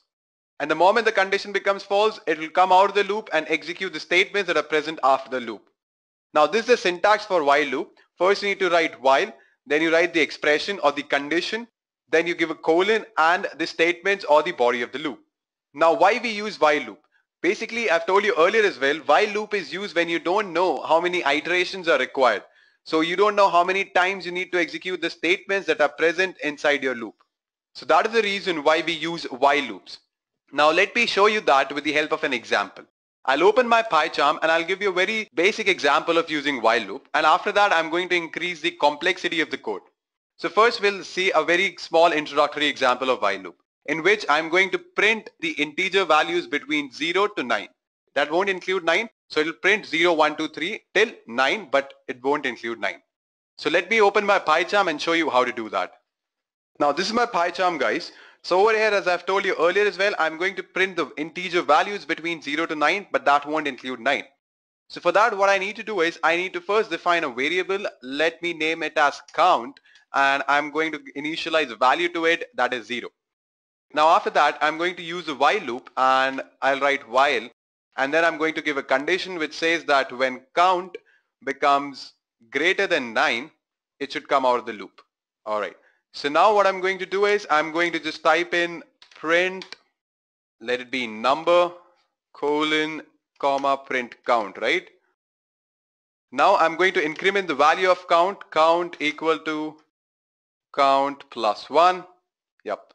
Now when I come out of the loop, I want to print, say, goodbye. Yeah, looks fine. Now let me tell you what I've done here. I've defined a variable and I've initialized the value 0 to it. After that, I have used a while loop in which I've given a condition that says that count should always be less than 9, because I want to print values between 0 till 9, which won't include 9. Let me tell you that. So my condition says that the loop should be executed only when the count value is less than 9. The moment it becomes greater than 9, then the control should come out of the loop. After that, it's just a general syntax. I have given a colon, and then I have written a print statement that will print the count value.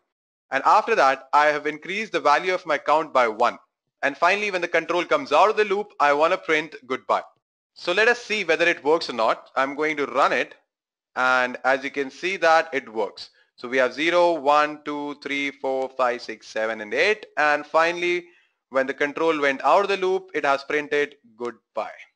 This is just a very small example, guys. Now let me go back to my slides. Now the example that we just saw was a very simple example. So I'll increase the complexity a bit and I'll give you one more example. So let us move forward with that. So over here, what I'm trying to do is I'm trying to code a little guessing game. Alright, so what happens in this guessing game? So there will be a random number that will be generated between say 0 to 20, and you need to guess that number. So the number that you have guessed is less than that random number, then it will print number is too small. If you have guessed the number that is greater than the random number, then it will print that number is too large. And the moment you guess the right answer, you'll exit the while loop and you have won the game basically. So it's just a pretty simple example, but this is a perfect example in order to show you why we use while loop. Because if you notice here, I don't know how many iterations are required in order to guess the correct answer. So at that time, while loop is a perfect solution to this problem. So without wasting any time, I'll actually open my PyCharm and show you how to execute this. So this is the code here, guys. Let me explain you each and every line that is present here. Now what happens, first I need to import a module that is called random in order to generate a random number. Now over here I've defined a variable n and I've given a value to it that is 20. Because I want the random number that is to be generated should be between the range 0 to 20. Now I've taken one more variable and I've named it as to be guessed. And over here, it should be an integer type, so I've written int, and this logic will generate the random number that I'm talking about. And this will be generated between the range 0 to 20. So how it will be generated? It will be generated with the help of random module that we have imported. So it will be n random.random plus 1. This will actually generate a random number between 0 to 20. So after that, what happens, I've defined one more variable guess and I have assigned a value to it or initialized the value to it 0. Alright, so now comes the while loop. Now in while loop, I have given a condition which says that the number that I have guessed, if it is not equal to the random number, then enter the loop. Now once you enter the loop, you need to input the new number, the number that you want to guess again. Now if that guessed number or the number that you are guessing is greater than 0, then again there will be one more if condition which says that the number that you have guessed is greater than the number that has been generated or the random number that has been generated, then print number is too large. And if the number that you have guessed is actually smaller than the random number generated, then print number is too small. Now there's one more condition, that is else, which means that when the number that you have guessed is less than or equal to 0, then that means you are giving up. So it'll break, it'll come out of the loop and it'll print, sorry that you are giving up. That's when your game gets over and you have lost it. Finally, if you have guessed the correct number, then it will print, congratulations, you have made it. So let us go ahead and execute this and see what happens. Alright, so it asks me for a new number. So it has to be between 0 to 20. So yep, I'll type 10 and let's see what happens. So it says number is too small. That means it is between 10 to 20. How about 13? Alright, so I've guessed the correct number and it says congratulations, you have made it. Now over here, as you can see, that it took only 2 iterations for me in order to guess the correct number. But what if it would have taken more iterations? I mean, I'm pretty unclear how many iterations it will take for me. So that is the reason why we use while loop, because we don't know how many iterations are required. Now we can run this program again and I can show it to you once more. Ask a new number, so I'll just type in, say, 14. It says number is too large, so I'll type in 11. Again the number is too large, that means it is between 0 to 11. So how about 8, guys?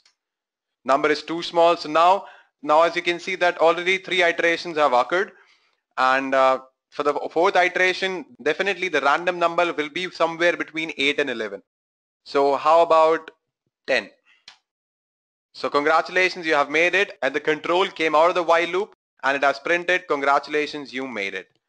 So we'll move forward and see for loops in Python. So for loop is basically used when you know the number of iterations that are required. Unlike while loop where you are not sure about the number of iterations that are required, in for loop you know how many times the statements that are present inside the loops need to be executed. So for loop provides you with a syntax that will include 3 fields basically, or you can say 3 informations. So first will be the Boolean condition, then comes the initial value of the counting variable, and then the incrementation of the counting variable. So as you can see it from the syntax as well, first you write for, name of the variable, in the range. Then you specify the range in which that variable should be. And then you specify the range. That means from which point till which point it should be executed. So you know the number of iterations required, then only you use for loop. Now over here, as you can see from the flow diagram itself, the control comes to this and it'll see the item from the sequence. It'll execute the statement, go back again, and then from the range it'll pick up the next item. Again it'll execute the statement, again go back, and then from the range it'll pick up the third item, and it'll keep on executing until the range becomes over, or that is the last item from the sequence. So when there are no items in the sequence, it'll go on and execute the statements that are present after the for loop. So this is how for loop works, guys.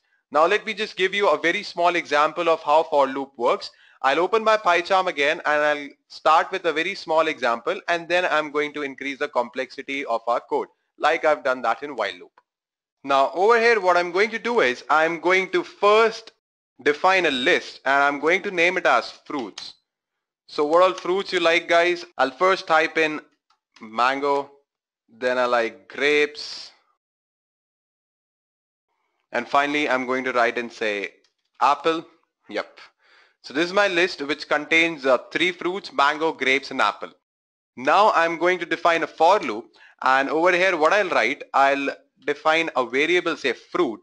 For fruit in fruits, give a colon, print current fruit, and type in fruit. Now when you come out of the loop, just print again goodbye. So I have declared a list and the name of that list is fruits. Now that fruits list contains elements which are mango, grapes and apple. Now after that I have defined a for loop which says that for a variable named fruit in fruits. So this will give me the range. Fruits will give me the range. As you know that in the fruits list there are only 3 fruits. So I know it will iterate only thrice. First for mango, then for grapes, then for apple. So this is the difference between the while and for loop. In for loop I know that it will take only 3 iterations. After that print the current fruit. That's all. And when the control moves out of the loop, print goodbye. It's pretty easy, guys. So go on, execute this and see what happens. So yep, the current fruit first is mango, then comes grapes, then comes apple, and then finally print goodbye. So what I'm going to do is I'm going to increase the complexity now, as I've done that in while loop as well. So I'll show you an example. First, let me go back to my slides. So what I'm going to do in this example, I'm going to calculate the factorial. Now one thing to notice here, guys, again in factorial also I know how many iterations are required. Because if you see, if I'm calculating the factorial of 5 and I know that I need multiplication 5 times. First I need to multiply 5 with 4, then 4 with 3, then 3 with 2, and then 2 with 1. So this way I require only 4 iterations. So I know the number of iterations required. So it's a very good example in order to show you where we should use while loop and where we should use for loop. So let me go back to my PyCharm and execute this practically. So this is the code in order to find the factorial of a number. So over here what happens, first I need to input the number that I want to calculate the factorial of. After that I've defined a variable factorial and I've initialized a value to it, which is 1. Now I have defined a condition. If the number that I've entered is less than 0, then print the number must be positive, because I can't calculate the factorial for negative numbers, right? And again I have given one more condition which says that if number is equal to 0, then factorial is equal to 1. And then else condition says that when number is greater than 0, then I've used a for loop which says that for I've defined a variable I in range 1 to num plus 1. When I write num plus 1, the range will be between 1 to num plus 1, but it won't include num plus 1, so it will only be including 1 till num. Alright, so after that what I've written, factorial is equal to factorial into I. So factorial was 1 earlier, then it will multiply by I will also be 1 in the beginning, and then again it will go back and it will become 2. Similarly, it will keep on increasing until it becomes num. So till that time it will keep on executing the loop, and the moment it becomes equal to num, it will come out of the loop and it will print the factorial value. So let me go ahead and execute this and show you if it works or not. So I need to enter the number. So let's say I want to calculate the factorial of 3, which is 6.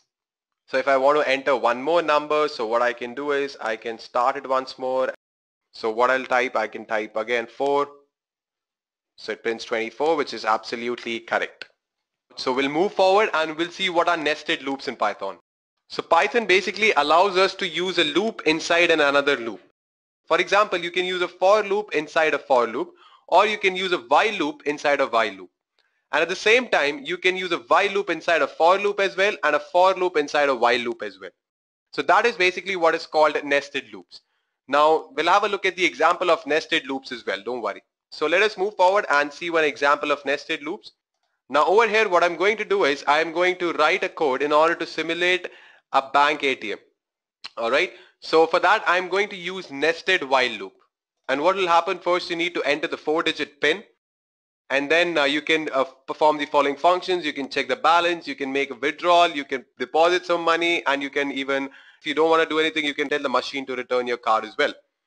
So let me show you how it is done. I'll open my PyCharm once more. So this is the code that I've written in order to simulate a bank ATM. I'll explain you each and every line, so don't worry about that. So first line is nothing but a print statement that says welcome to Iron Bank of Bravo's ATM. Alright. And then I have defined a variable restart and I've assigned a value to it, that is y. Similarly, chances, I've assigned a value that is 3, and this is the balance that I'm going to initialize, that is 67.14. Notice you over here you won't get more than 3 chances in order to write the correct password. Now comes the while loop, which says that when chances are greater than or equal to 0, at that time what it'll do, you need to enter the PIN. So you need to input the 4-digit PIN that you have. And if that PIN is 1234, then it'll print that you have entered the correct PIN. Now comes one more while loop, which says that while restart should not be in this particular tuple. That is, the value of restart should not be n, capital N-O, small n-o, or capital N. So it should not lie within this particular sequence, that is n, capital N-O, no, and n. But we know that the restart value is y, so it will enter the while loop. Now over here what will happen, it'll give you 4 options. First option is in order to check your balance. For that you need to press 1. To make a withdrawal you need to press 2. In order to pay in some cash or you need to deposit something, you need to press 3, or you want your card back, you need to press 4. So these are the 4 options that will be given to you. So when you choose option 1, it will print the account balance. So over here, as you can see, that your account balance is and the balance that is there in your account. After that, it will ask you for restart. So you need to input that value. So that will say, would you like to go back? And if your restart value lies in this particular tuple, then it will break and it will print a thank you statement. But if you want to continue or you want to go back, then you can press anything else apart from small n, no, or this no, or capital N. So if you press any other button apart from these, it will actually go back, and in the while statement, as you can see, it says that it is not present here. So it will give you all these 4 options once more. Now after that, what if you choose the another option in which you need to make a withdrawal?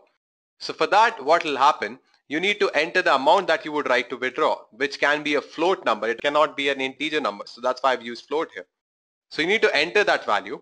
And once you enter that value, it will check whether it is in this particular list or not. That is 10, 20, 40, 60, 80 or 100. Now by default, it will give restart Y because you need to enter the amount once more. So again, it will go back and it will give you all 4 options. So you can choose that withdrawal option again, and you can choose a number which is present in this particular list. Now when you choose withdrawal equal to 1, at that time, it will again ask you, please enter the desired amount. So this is for option 2. Now when we talk about option 3, it is pretty much similar to the couple of options that we have discussed before. So it is pretty much similar to that. Over here again, whatever the amount is that you want to pay in, how much amount that you would like to pay, and balance plus the amount that you are depositing.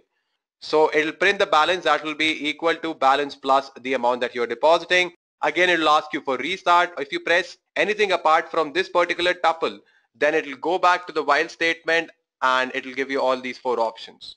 Similarly for option 4 as well. Now what happens when you enter the incorrect pin? So there's one more condition in the end which says that if the pin that you have entered is not equal to 1234, then it will print that incorrect password and it will decrease the chances by 1. So earlier you had 3 chances. If you press the incorrect pin once, it will decrease your chance and it will make it as 2.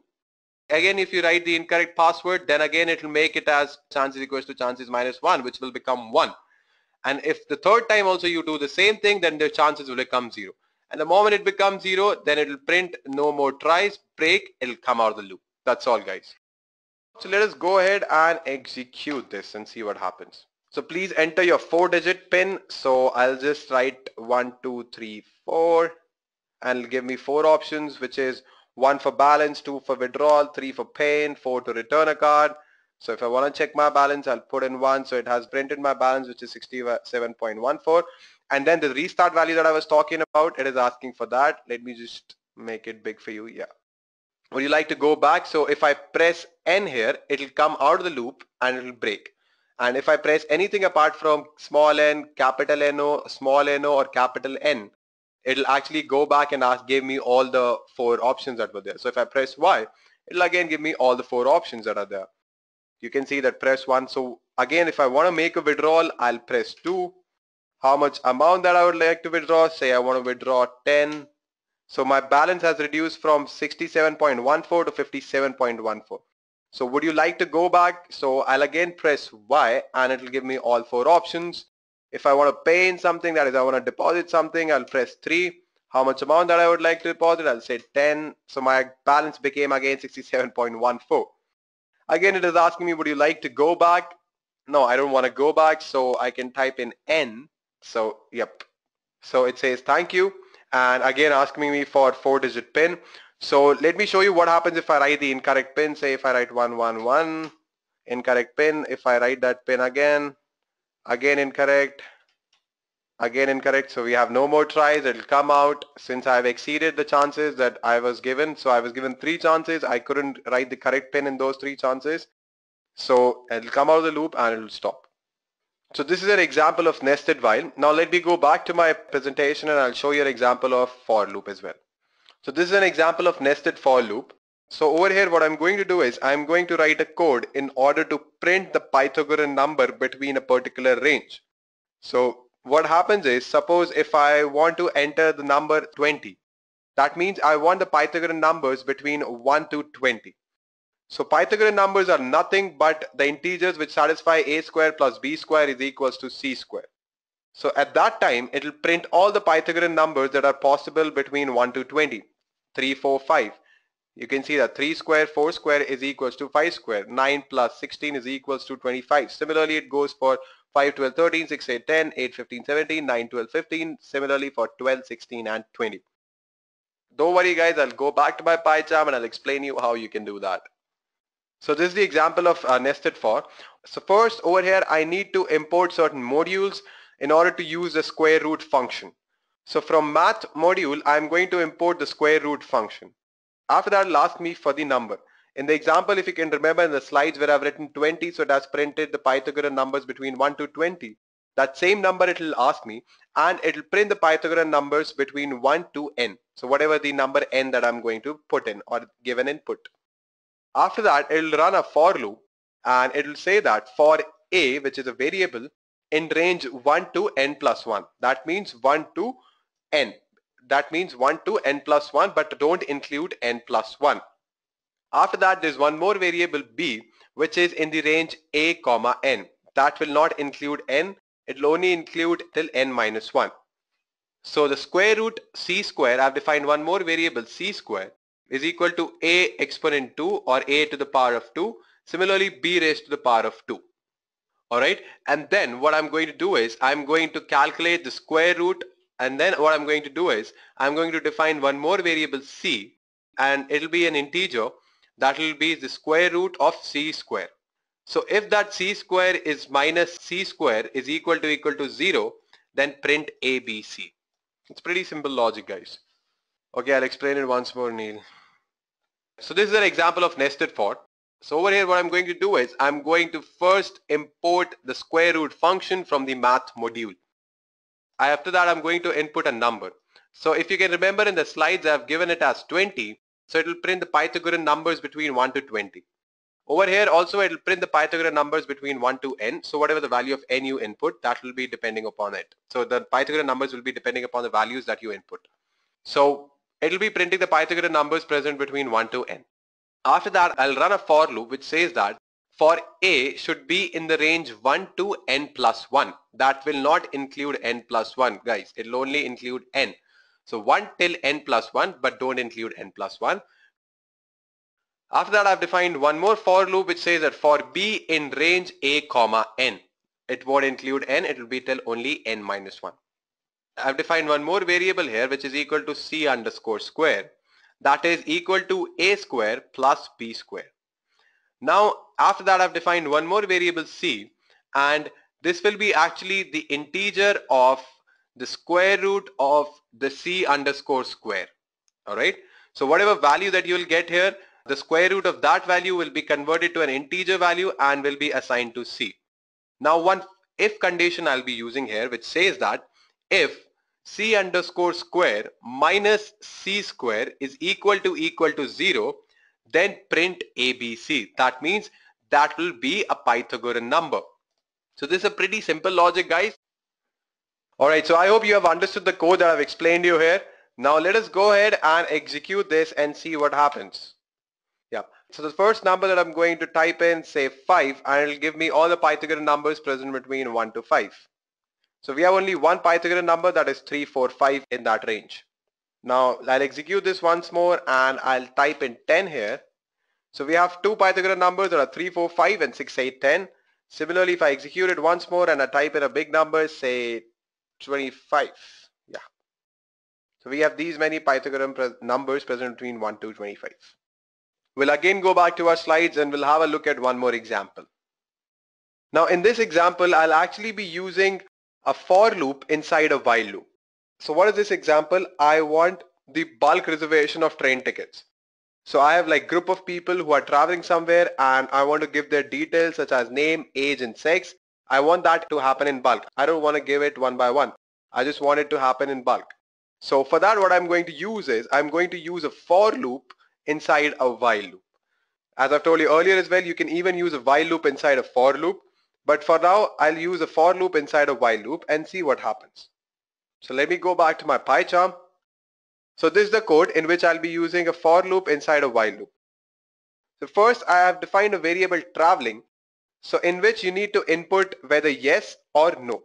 So if you're traveling, you'll say yes, obviously, and then we'll have a while loop which says that while the condition is traveling equal to yes, that means if you're willing to travel, enter the number of people who are traveling. So you need to enter the number of passengers that are traveling, and that will be assigned to a variable num. Now there'll be a for loop which says that for num in range 1 to num plus 1, but it won't include num plus 1, enter the name, enter age, and finally whether the person is male or a female, and then print all those values.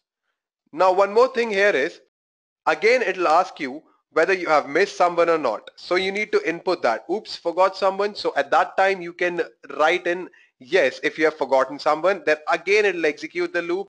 Again it'll ask you the number of people traveling and all these details. If you type in anything apart from yes, that means you have not forgotten anyone, and it'll come out of the loop. So it is a very small example, but a very good example to understand how for loop can be used inside a while loop. So let me go ahead and execute this. Whether you're traveling, I would say yes, I am traveling.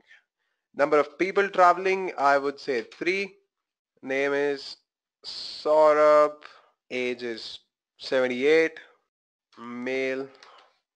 Alright, so again it has asked me for one more name, so I'll say Neil.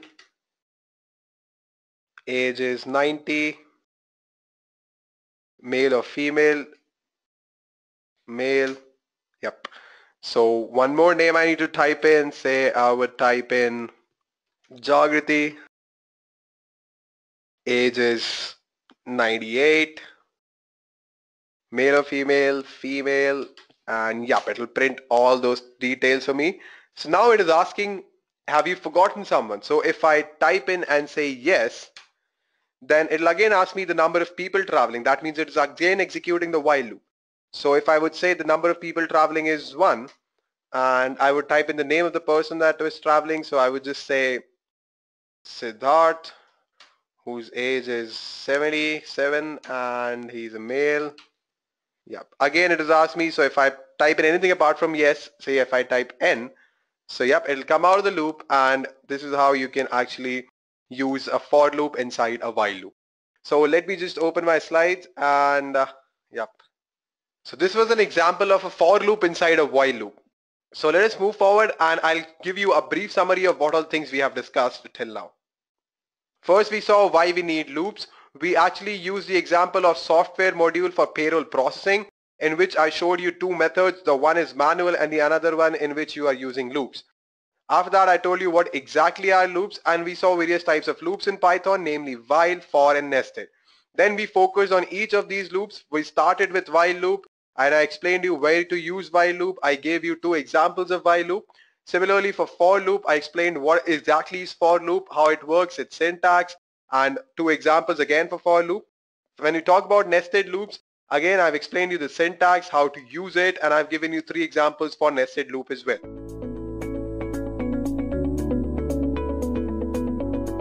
Let's take a look at the agenda for this session.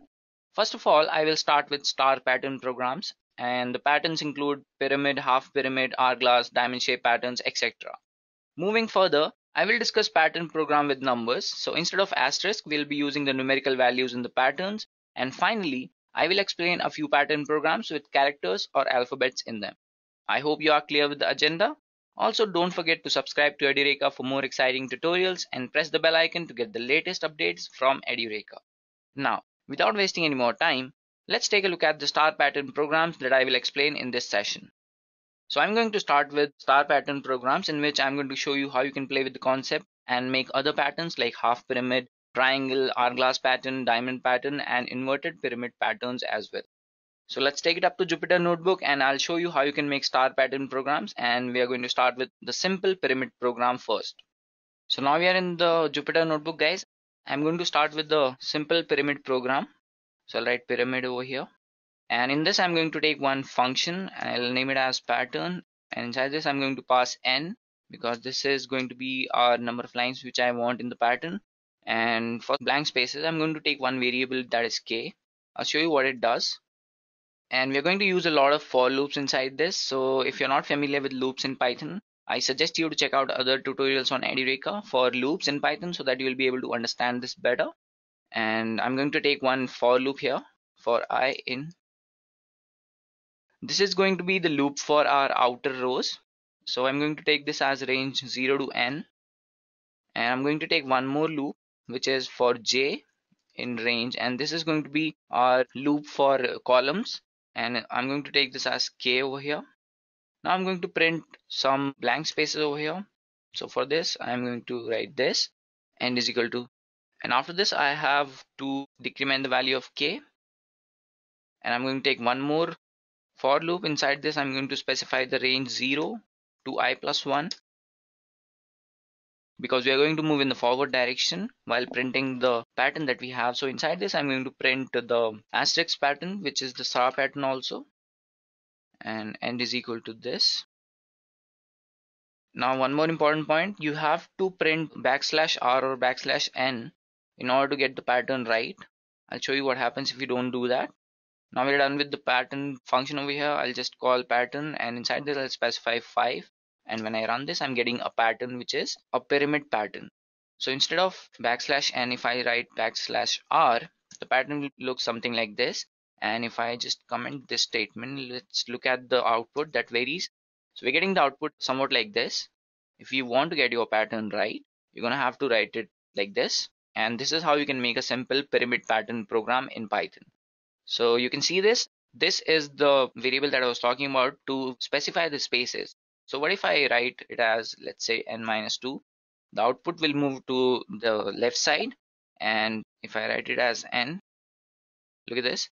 So this is what happens when you play with the spaces over here. So I'll just write it as 2 into n minus 2. So we are getting the pattern somewhat like this. So instead of 5, if I write 10 over here, I'll be getting a much more bigger pattern with a pyramid shape. And this is how we can write a simple pyramid pattern. So let's take a look at the next program that we have, which is the inverse pyramid.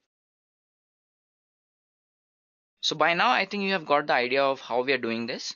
So for printing the inverse pyramid, we are going to go from back to the starting. So we'll start with this one first, and we'll go in the backward direction so that we'll get 1 in the end. So we'll get the inverse pyramid then. So let's take a look at how we're going to do that. I'll just take a function like I have done before, and inside this I'm going to specify the space as well, which is 2 into n minus 2. And now I'm going to take a for loop. So for I in range, this is where the magic happens, guys. You have to specify n over here because we're going to the backward direction, and minus 1, and okay, we'll take this step as minus 1 as well. And if you're not familiar with range functions, please do check out the other tutorials on edureka for better understanding, guys. We have a full video on range function as well, and I'll take another for loop for columns as well. So in this I'm going to go with the backward direction as well. Step is going to be minus 1, and now I have to print n is equal to this. Now I have to specify a increment in the k variable because we're going in the backward direction. I'm going to take one more for loop, and for j in range, this time we are going to go with the normal flow, which is I plus 1. And in this I'm going to print my asterisk, and after this I have to just print the \r so that my output will not be distorted and it will print a perfect pattern. So when I call my function pattern over here, and let's just say I write it as 10, okay, I have an invalid syntax over here, sorry guys. We're getting an inverse pattern right here. So in this you can see the output is towards right. So what I'll do is I'll just remove this, and you'll see the output is just like the other one, the pyramid, and we are getting the inverse pyramid right now. So the approach that I followed was I was starting from the end, which I got over here, and I got back to the backward direction, and in the end I'm getting the 1 star. So this is how you write a simple program for inverse pyramid. Let's take a look at the next pattern that we have, which is a right start pattern program. So we are going to follow the same approach right here. Let me just write right start pattern. So in this, I'm going to follow the same approach. I will specify a function pattern. Inside this, I'll specify n. And now what I'll do is I'll just write for I in range 0 to n, for j in range 0 and I plus 1 that we have written before as well. Now what I'll do is I'll print my asterisk. Can any of you guess right now which pattern I'm going to make? Because I'm not sure if everybody's familiar with the pattern right start pattern. It's going to be looking like a triangle, but mention in the comments if you had guessed right. I'll specify one more outer rows function because we're going to get fairly unique pattern in there. So we need two outer loops for rows and two outer loops for columns as well. So I in the range, I'm going to specify the range as n, 0 and -1. The step is going to be -1. And inside this, I'm going to specify for j in range 0, and we're going to follow the same approach, that is I plus 1. After this, I'm going to print asterisk again, and is equal to this. Print \r. Don't forget the \r, guys. So if you have any problems in your pattern, just look at the print statement where you have specified \r. Now when I call my function pattern over here, I'll specify 10 again. Okay, I'm getting the pattern somewhat like this. Okay, we're not getting the output as I had expected, so I'll just do one thing. Instead of 0 over here, I'll specify -1. So when I run it again, I'm getting the perfect right start pattern. So this is how you write a program for a right start pattern in Python. And let's take a look at the next program that we have, which is a left start pattern. So for this, I'm going to take pattern again, specify n, and after this, I'm going to take one variable for spaces because we're going towards the left side. So what I'll do is I'll just write k is equal to 2 into n minus 2. And again, I'll take a loop for outer rows. And inside this, I'll specify the range as 0 and n minus 1. For the columns, I will take for j in range 0 to k. Print end is equal to this because we want some blank spaces over there. And I will decrement the value of k by k minus 2.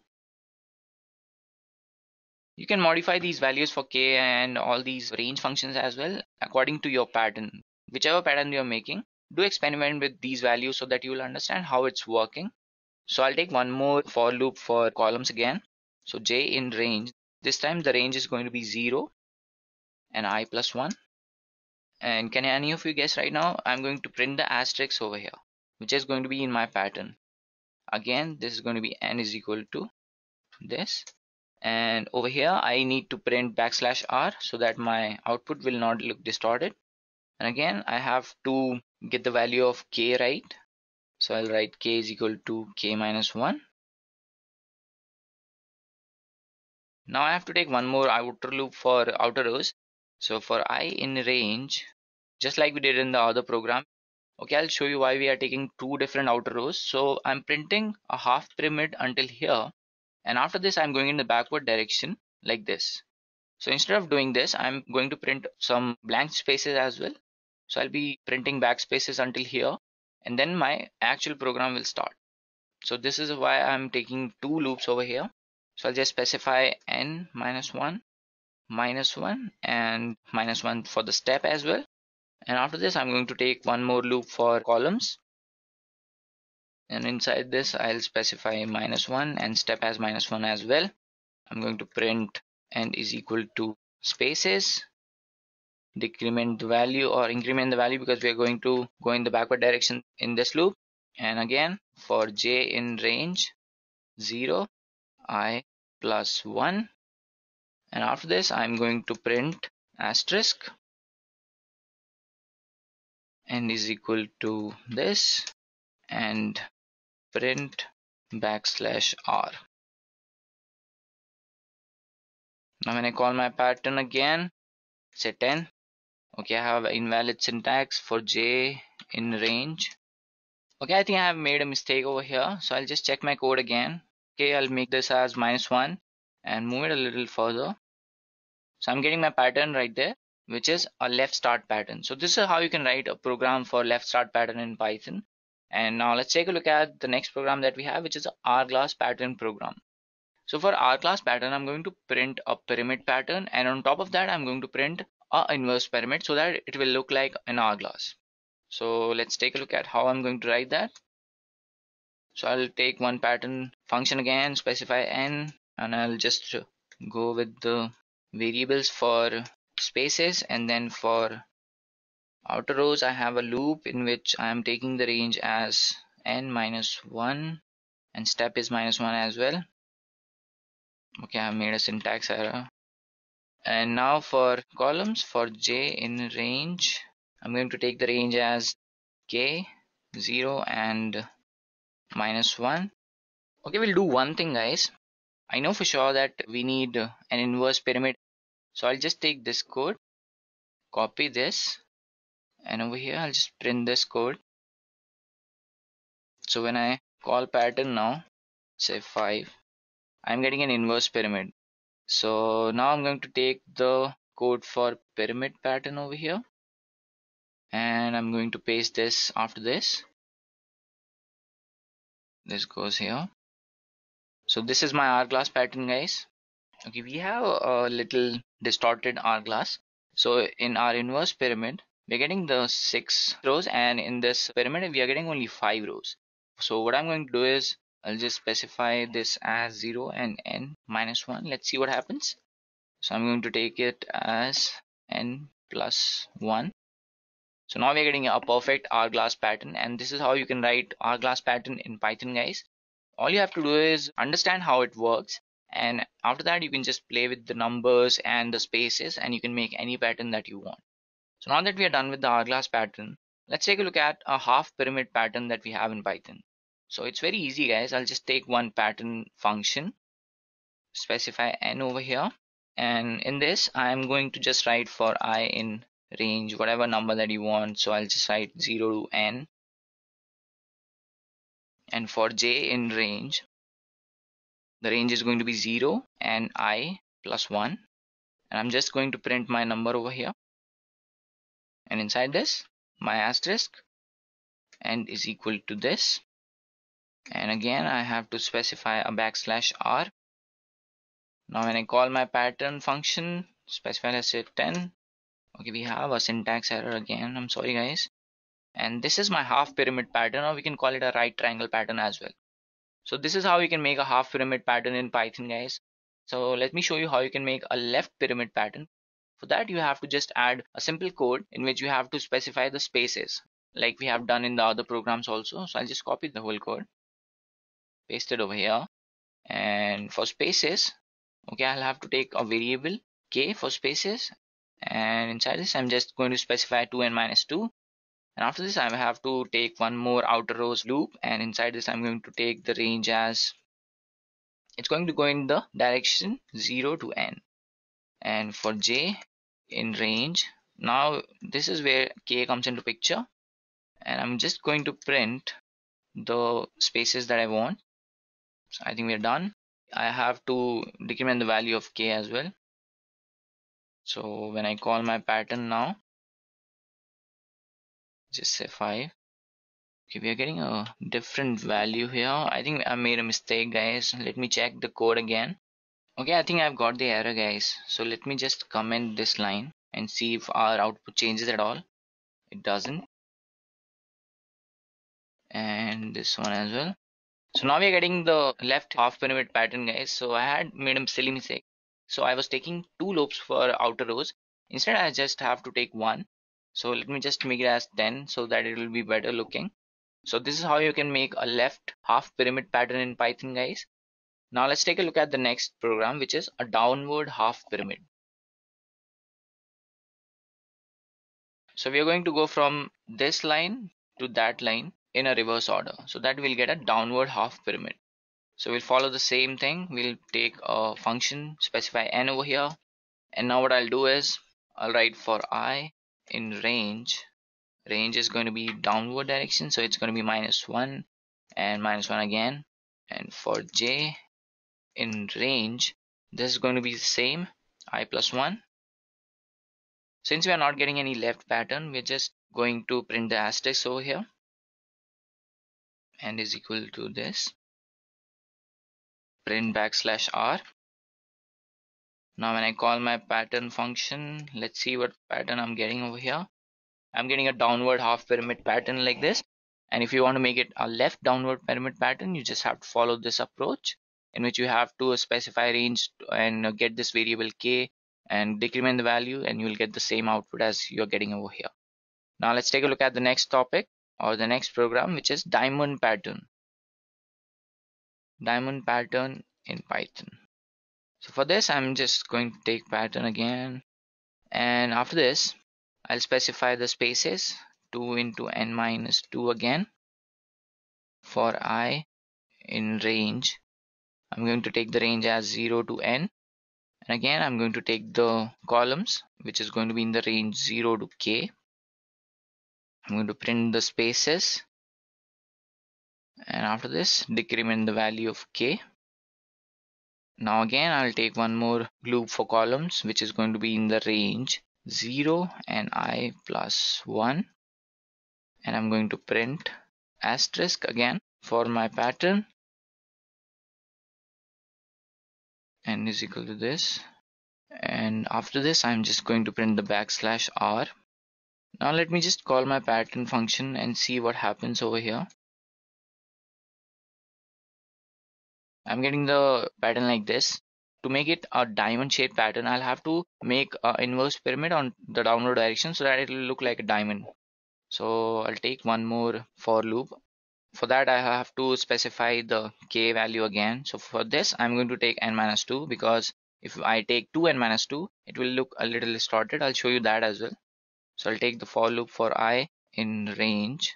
Now we're going in the downward direction, so it will be n minus 1, and step is going to be minus 1 as well. And for j in range, it's going to be k 0, and step is going to be minus 1. Now in this I'm going to print n is equal to this, print the \r. For j in range, now it's going to be 0 and I plus 1. Again I'll print my asterisk value over here, and is equal to this, print the \r. So now that we are done with the function, I'll just print this. Okay, we are getting a very distorted image. I'll take a look at what we are doing wrong over here. Okay, we have this one. So for this I have to specify k is equal to k plus 1, and as you can see we are getting the diamond shaped pattern over here. And let me show you, if I take the value of k as 2 into n minus 1 or n minus 2, the pattern looks somewhat like this. To make it better, I have to make it as 2n, and minus 2 should be gone.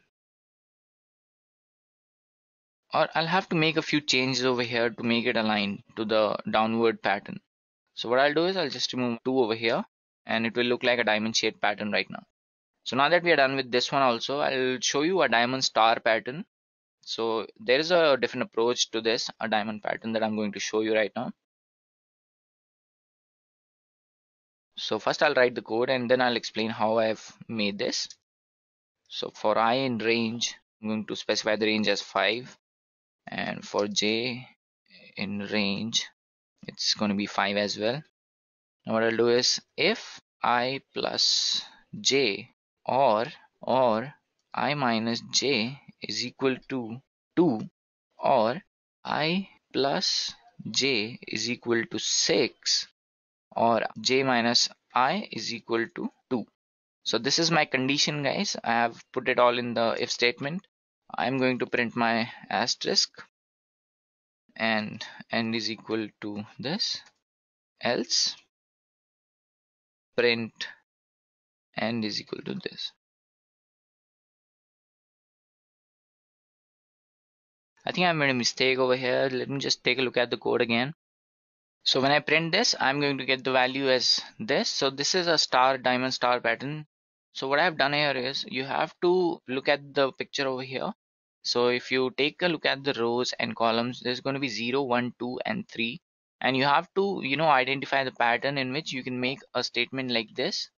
So for all these values, I'm printing this one. So wherever we have a asterisk over here, it's going to satisfy this statement over here. Only then it's going to print this value. So this is how you can make a diamond star pattern in Python, guys. So now that we are done with the star pattern programs, let's take a look at the number pattern program. So instead of asterisk, we will have a numerical value in the patterns, and we will start with a simple numbers program. I'm just going to take one function, that is pattern, and again I'll just write for I in range. The range is going to be 0 to n, and after this I'll have a variable, but before that I have to specify it over here. So let's say x is equal to 0, and inside this I'm going to increment this x by 1. Now comes my program, guys. So for columns, for j in range, I'm going to get the value as 0 and I plus 1, just like before. And inside this, instead of asterisk, I'm going to print x and is equal to this. Or because we don't have spaces over here, I'll just write space. Now I'll have to specify a \r statement and take, okay, we'll just call our function over here. So we're getting a pattern somewhat like this. I'll just make it as, let's say, 7. So we're getting the pattern with numbers, which is 1, then there is 2, 2, then there's 3, 4, 5, 6, and until 7. This is a very simple pattern for numbers. Let's take a look at a Pascal's triangle pattern, guys. So I'm sure most of you are familiar with Pascal's triangle.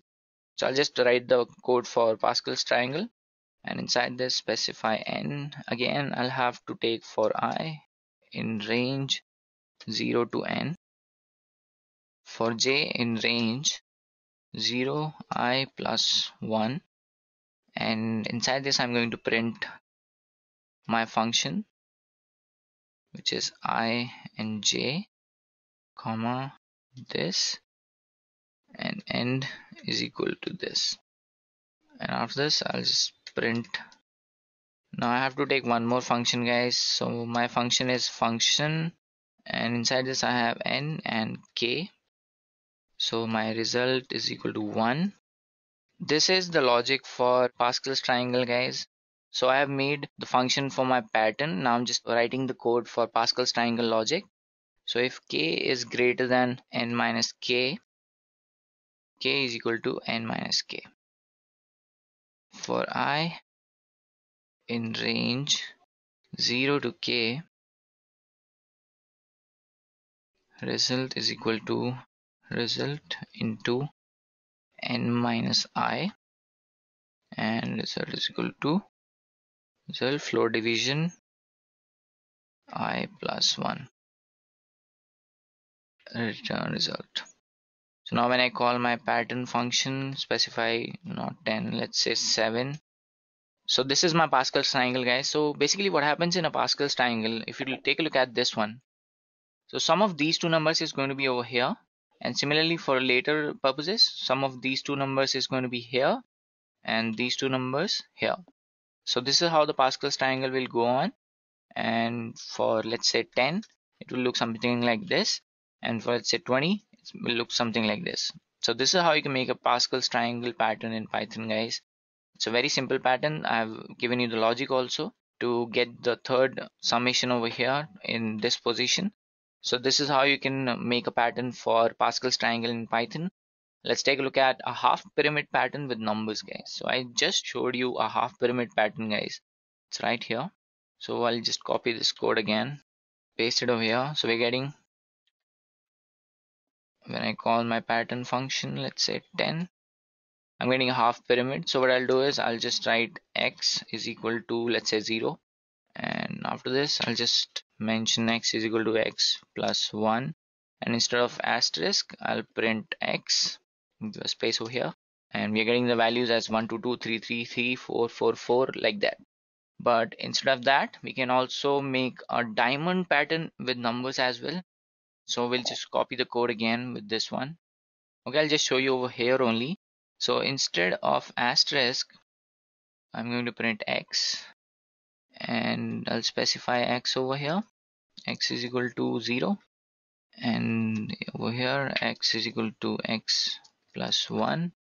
Same here, I'll have to do x is equal to 0, x is equal to x plus 1. Okay, we have made a mistake, guys, and we have to change x over here as well. Give it a space. We'll not do this for 10, let's say do it for 7. And this is how you get a diamond pattern with numbers, guys. So you just have to change the values inside all these patterns that I've shown you, and you can play around with numbers and make different patterns as well. Now let me show you one more program with numbers. So I'm going to show you how you can make a descending order pattern. So it's very easy, guys. I'll just make one function with the same approach, and for I in range, I'm going to take the range as n, 0 and -1. And again for j in range 1, and I'm going to take I plus 1 again. I'm going to print j and end it with space, print \r, call my pattern function, specify 5 over here, and you can look at this. We're getting the descending order pattern. So first of all, we have 5 numbers, then we have 4, then we have 3, 2 and 1. Similarly, we can do this for 10 as well. For any amount of numbers, you can make this as a descending order pattern, which is also a downward half pyramid pattern as well. So now that we are done with this one, let's take a look at a binary number pattern program, guys. Out of all these numbers, we are just going to use 0 and 1. So what I'll do is I'll take one function pattern, and inside this I'll take the range as for I in range 0 to n. Okay, I forgot to take that variable. K is equal to 2 into n minus 2. After this, for j in range, it's going to be 0 to k. And after this, I'll print the blank spaces. And it's equal to this. K is equal to k minus 1. For j in range 0 and I plus 1, I'm going to print 1 and 0. So instead of asterisk, I've just written 1 and 0. So it's going to print a binary number program. So basically what happens over here is we're just getting the output as 0 and 1. So you can use any characters. Instead of 0 and 1, you can use 2 and 3, and you can use just 2 or 4 or 5 or any number that you want. And we're getting the value somewhat like this. So this is a pyramid pattern with just binary number, that is 0, 1, and this is how you can make number patterns in Python. And now that we are done with number pattern programs, let's take a look at character pattern programs. Instead of numerical values, we will have a character value inside the program, and there is a little more change. You cannot just mention x, some variable or just like that. You have to make sure that you're changing it to integer value, the character number. So first of all, let me show you the pattern for right alphabetical triangle. So what I'll do is I'll take function, name in that pattern, take n over here. So I'll take the variable x as 65 now, because 65 is the ASCII value for a. So for I in range 0 to n, and I'm going to take one more variable ch, and I'm going to change this x into the character variable. Now x is equal to x plus 1. It's easy for me now. For j in range 0, I plus 1, I can just print ch, call pattern program. Okay, let's just name it as 10. Okay, we have an invalid syntax over here. So this is how I'm getting my pattern. So it's starting from a and going until j, because I have specified 10 over here. Let's say I want it as 25. So we're going until y, and if I do it like 26, we're getting the whole alphabetical pattern with a to z in a triangle pattern.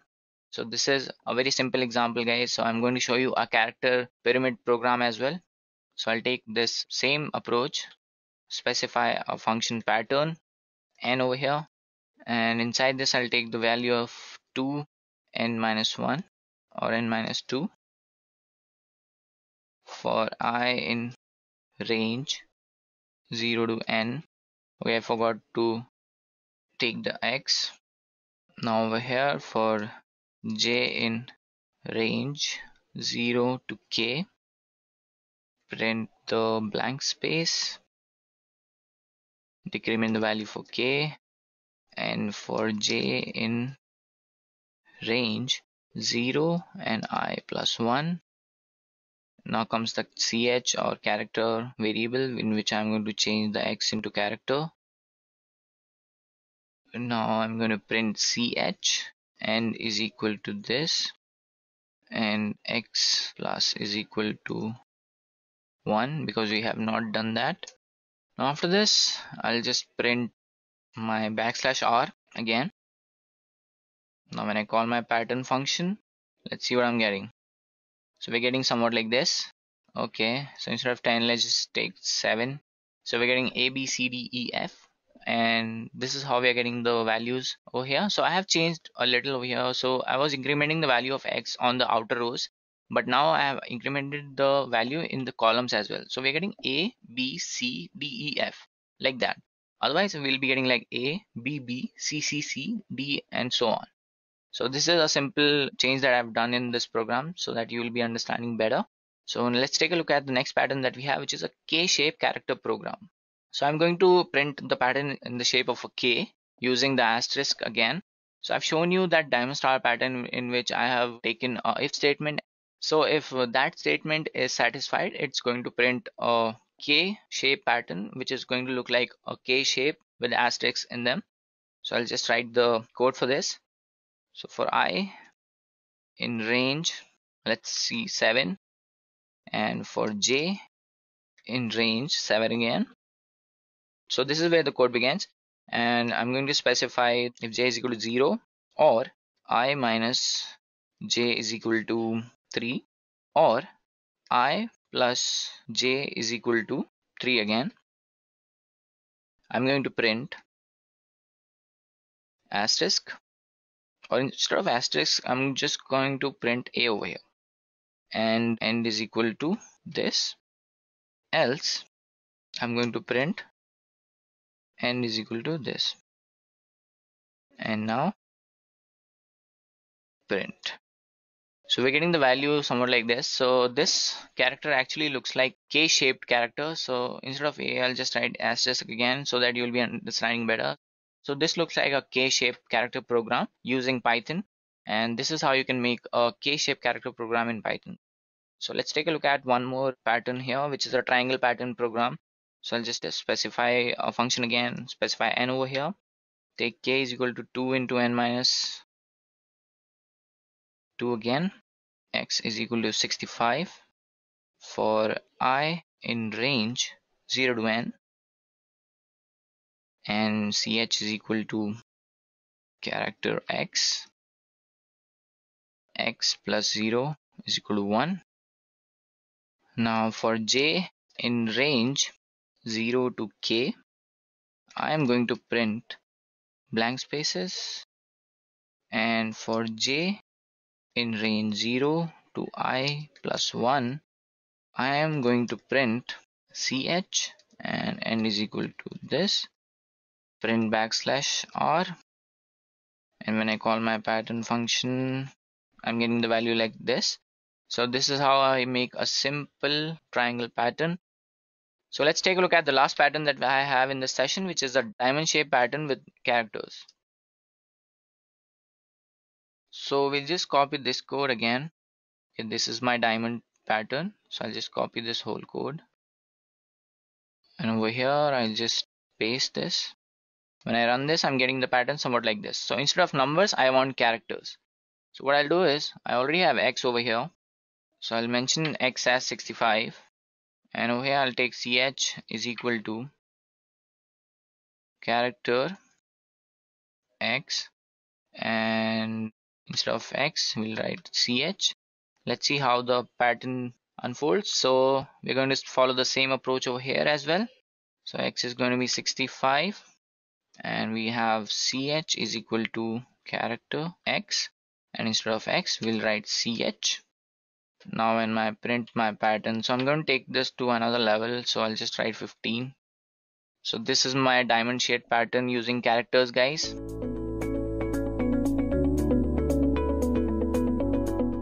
Let me quickly walk you through the agenda for this session. We'll begin by quickly understanding why we need file handling. Later, we'll move on to understanding the types of files. And guys, this is very interesting. Next, I'll walk you through all of the concepts of how files are handled using Python. We'll be making use of the code first approach to ensure that we understand code at every point of time. We'll end the session by checking out how Edureka is helping learners across the globe so we can make sure you can get started as soon as possible and make your learning fun. So let's begin by quickly walking you guys through why we require file handling. Well guys, think about this situation.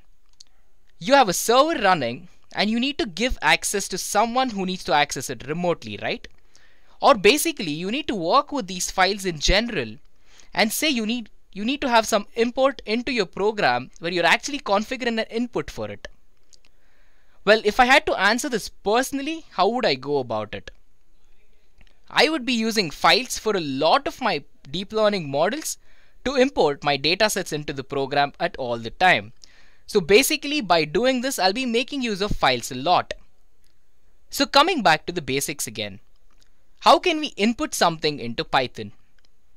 The standard input?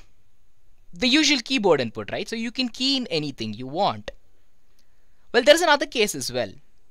Maybe even command line arguments to input some parameters into the code, correct? But what if you had to read lots and lots of data which is not practical to type in at every point of time, or even that it doesn't make sense at all to type it all the time? The easiest way out of this here is to actually store whatever input you want in one place and keep using it as long as your requirement is met. So what's the answer? The answer is files, guys. So guys, this concept is actually very easy. I'm sure everyone who's joined will take away some really interesting stuff about Python that you can practically use. Working with files basically opens another door among thousands. And each door with Python opens up to n number of opportunities again. So now that we're good with this and we started off on a really high roll, let's keep it going. Next, we'll be taking a look at some of the types of files available in Python. So we have images, we have audio, we have video, we have text, we have script, and so much more, right? There is a key difference here I want you guys to note. Check this out. Windows supports all of these files that I told and more. Well, virtually unlimited to be honest. But again, I won't get ahead of myself here because there are limitations here as well. Now check out Python.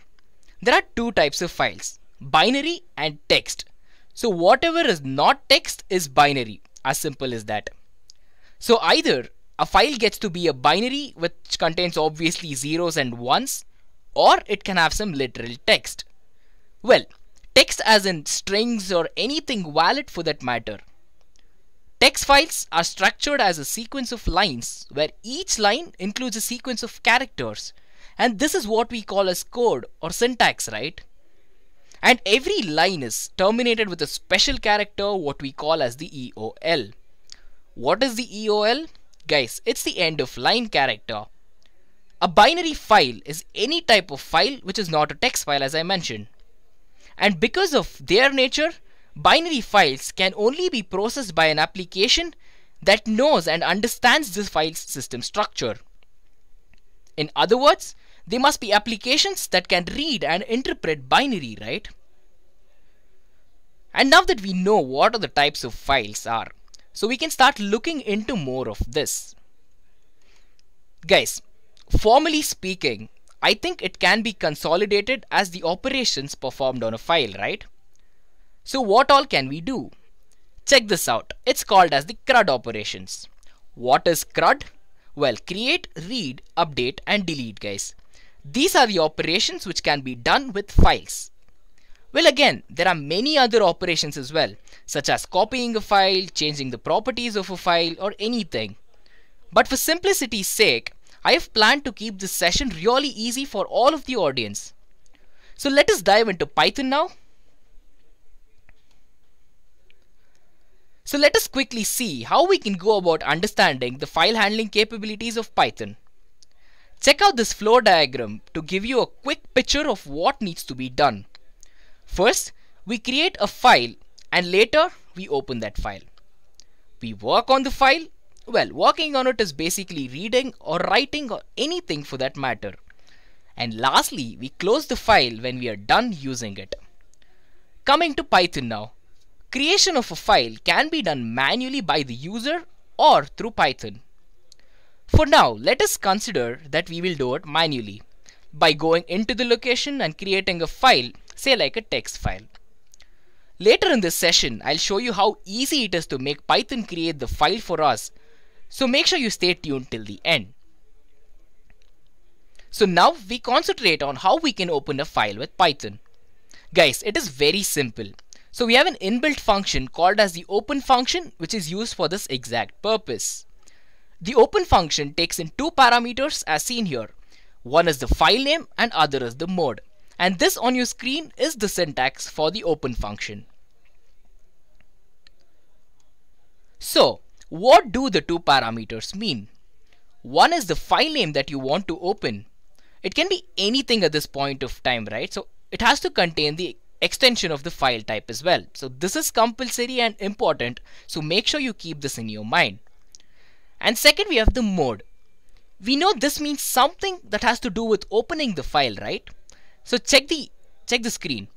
So basically these are various modes available to open a file. We can open it in the read mode, the write mode, the append mode, and even the create mode as well. Pretty straightforward. But do note that the default mode is always the read mode. And guys, note that you can open a file in read mode only if it exists as well. If you try to read a file or something that doesn't exist, then Python will greet you with a beautiful error message. And in addition, if you want to specify if the file should be handled as a binary or a text mode, then along with the mode as well, we can actually push in two categories for it. Check this out. So we have T for text and B for binary. T is the default value and B is for binary modes. So we can have something as WT. So what does it mean? So it basically says that the file needs to be opened in the write mode and the file that the Python opening is a text file. So we're basically making the job of Python to be really easy in this case. So check out the example code I have here for you guys. Even if we do not give a mode, as I said, the default is the read mode. So these two tiny snippets I have for you are one and the same. And yet, make sure something exists before reading that, guys, or else you're sure to hit that error. So check this out, right? So I have f equal to open and the file name is demofile.txt. I don't have a mode here. This is exactly equal to having the read mode in the next example. And it is as simple and straightforward as that. So now we know how we can actually create a file and open it, right? So let's begin working on it. Let us start with creating on how we can actually do a read operation using Python. So the read operation is very easy, guys. So basically, just like all the other functions and handling files in Python, we make use of the read function for this very purpose. But then again, there are so many ways to read a file too. So let me break it down for you, alright? So we can do many things here. We can read an entire file, or read a few characters, or read a few lines, or any number of characters and lines together, and so on. Check out this example code here. So we have a variable, right? We call it file. And then we are opening the file. It's called textfile.txt and opening it in the read mode. Later, we are actually going to make use of the print function to read the contents of the file and print the same on the Python console. Now, similar to the previous code that I just showed you, we have something slightly different here. Can you notice that 5 on your screen? What do you think the 5 indicates here, guys? Let me help you out. So it basically tells the Python interpreter to read the first 5 characters from the file and nothing else. Now check the old syntax. So here we don't have the 5. So we are basically telling the interpreter to read every single valid character present in our file and print it out for us. So you got a good picture of what is happening with the file now? Well, let's quickly take a tour into seeing this practically. So I'll open up my PyCharm now, which I use as the IDE to work with Python, where I'll show you the code for all of these. Guys, you can basically make use of any IDEs that you're comfortable with and even the console as well. It is your call. I am comfortable working with PyCharm, so I'll go ahead with that. So let me quickly open up the IDE and we can see the basic code to read the file. So as you can check out, I'm here in my PyCharm right now. Importing the OS module is the first line. This is currently being unused right now, but I'm going to talk about this in the future session. So basically, we're opening a file, right? So we have a variable file. We're going to open it and we're providing the entire path to the file present. So here the file is demofile.txt. This is the name of the file. W is the write mode that I already told you about. Let me quickly go ahead and run this. That ran fine. But you cannot see anything on the output, right? That is because we just opened it, overwrote everything that is present in the file and we just closed it. So we're not seeing absolutely anything here. Check out example 2. Importing the OS module. File equal to open. Again, we are providing the same file. Here we had write mode and now we are having the read mode. And here we are actually printing it using the file.read. Again, I'll be walking you through file.read in a second, but right now all you need to know is this will print the output on the screen for us. If I go ahead and actually run it, nothing is going to be printed. Why do you think this happened? This happened because we actually used the write mode and we actually blanked out the entire file. Quick fix is to actually open the file. As you can see, nothing is present there. So let me type in something. So we love edureka. Let me save that. Quickly minimize it. Go back to my PyCharm. Now as soon as I run this, it is supposed to give me that exact output which says we love edureka. Perfect, right? So with absolutely 3 to 2 lines of code, you can actually print something on your screen. How simple is this, guys? Well, check out the next case. So again, it's the same thing, opening the file using the read mode and then here printing file.read of 5. Guys, file.read of 5, right? So I actually explained this to you. So let me just go ahead and run it. We'll check the output. We got the first 5 character, right? So W, E, a blank space, L and O. Let us try to make it more nice to look at. Let me just quickly open up the file. Hello world. This is a perfect candidate for our example. Yep, the quick typo. Save it, exit, back into the code. Now I'm gonna run this old code, right? So you're gonna get the entire output here. Check it out. Hello world, perfect, because we have read of blank. Now we're gonna actually run this. Because we're telling the interpreter to read only the first 5 characters of the first line for us, it is just printing hello. How simple is this, guys? So now that we are actually done with this, let's quickly jump back to the presentation to see what's next. Well guys, next I want you guys to check out this syntax, right? So this is what I love about Python. Amazing readability and you can almost guess what it means and you can be certain of it, say 90% of the time. So we saw how to read characters. Now let us look at how we can read lines. Well, readline will actually read each of the lines and give us a line by line output. Readline of 3 will tell the Python interpreter to read only the third line and absolutely nothing else. But what if we wanted to return every line in a file which is properly separated and nice to look at? Well, you can actually use the same function only in a new form. This is called as file.readlines function. Again, let's take a quick jump back into the code so we can see this in action. So check out example 4 on your screen. I have the same file demofile.txt. I'm opening it in the read mode and I'm using readline. As soon as I go ahead and run this, I will have the same output as hello world. Okay, let us step it up a little. Let me just change this. Hello world. We love Python. And we love edureka. So I have 3 lines here. All good, right? So I'm going to save it. I'm going to close it. I'm going to come back here. I'm going to run the read line.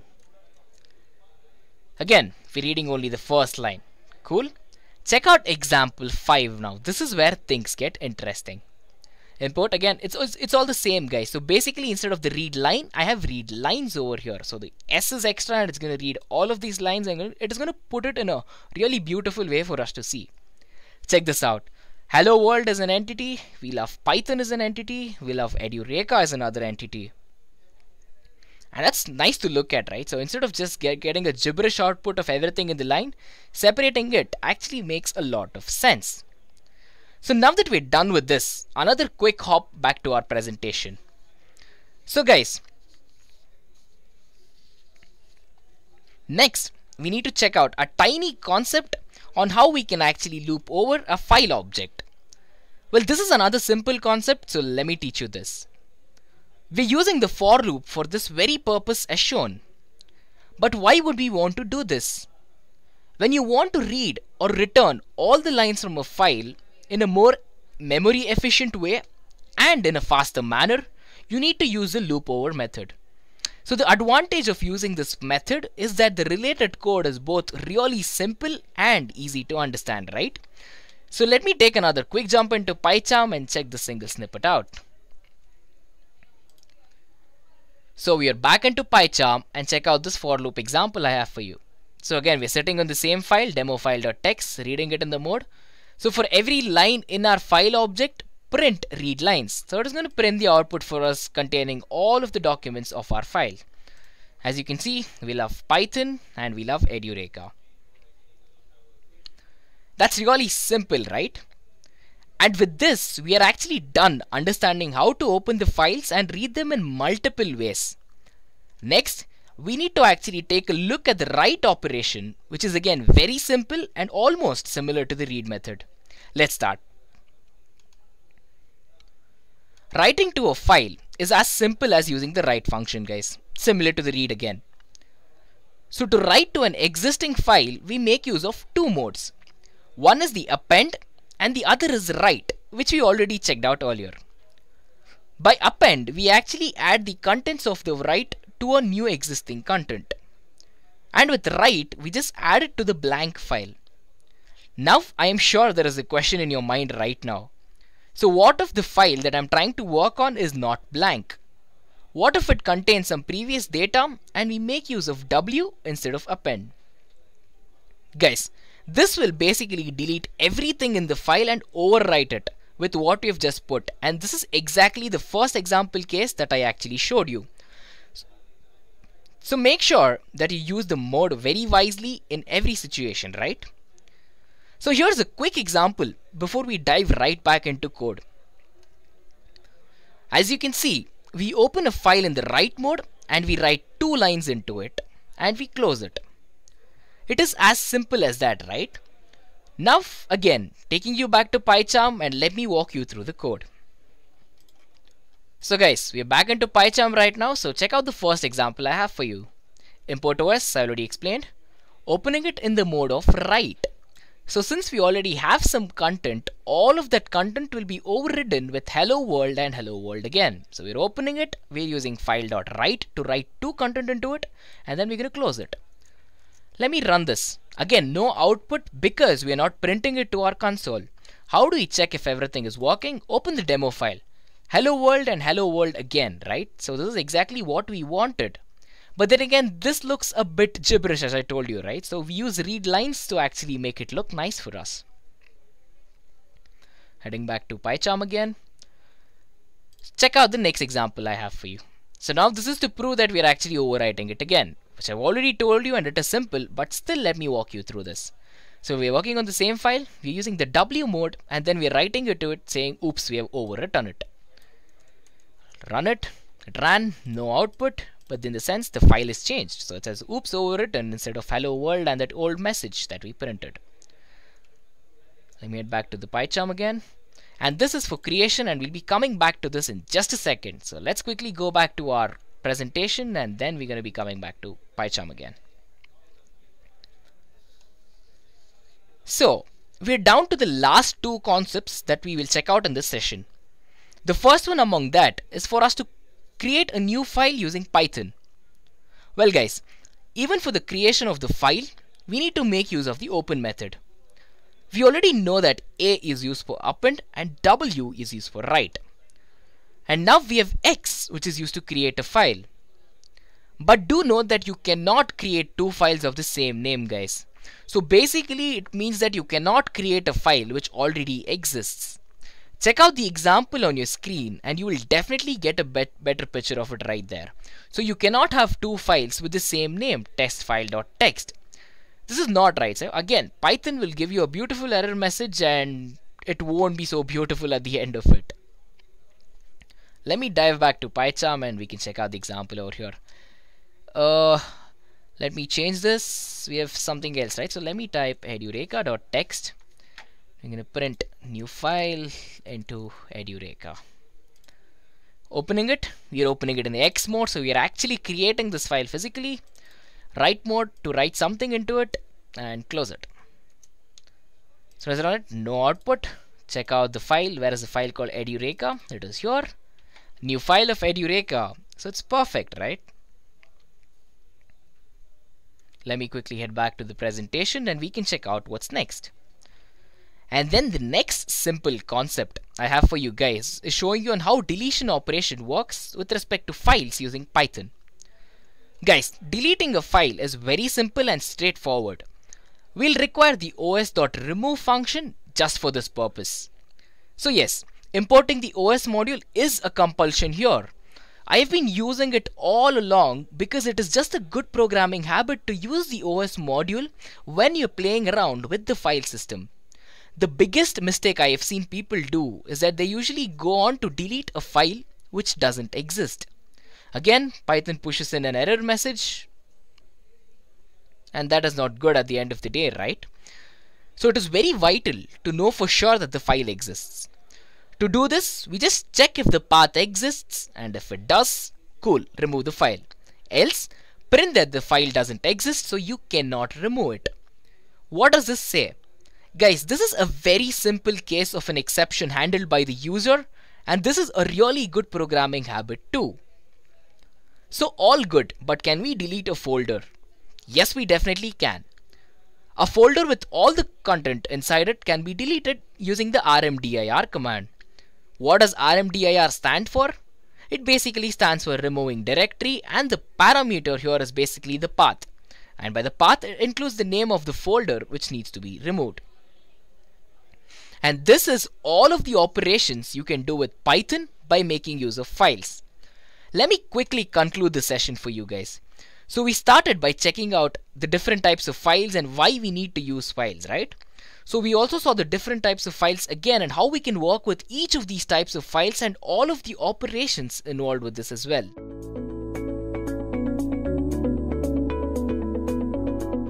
Let's take a look at the agenda for this session. So first of all, I will start with the prerequisites that are Python functions, and then I will talk about Python decorators with a few examples. And finally, I will discuss a rather complex concept that is fancy decorators with a few examples as well. I hope you guys are clear with the agenda. Also, don't forget to subscribe to Edureka for more exciting tutorials and press the bell icon to get the latest updates from Edureka. So without wasting any more time, let's start our session. I'm sure most of you are familiar with functions in Python. So let's recall some of the important concepts that are going to be useful while working with the decorators. So the concepts that I want to discuss are first class objects and inner functions. So in Python, literally everything is treated as an object, including all the data types and even functions. So the functions can be passed around as arguments as well.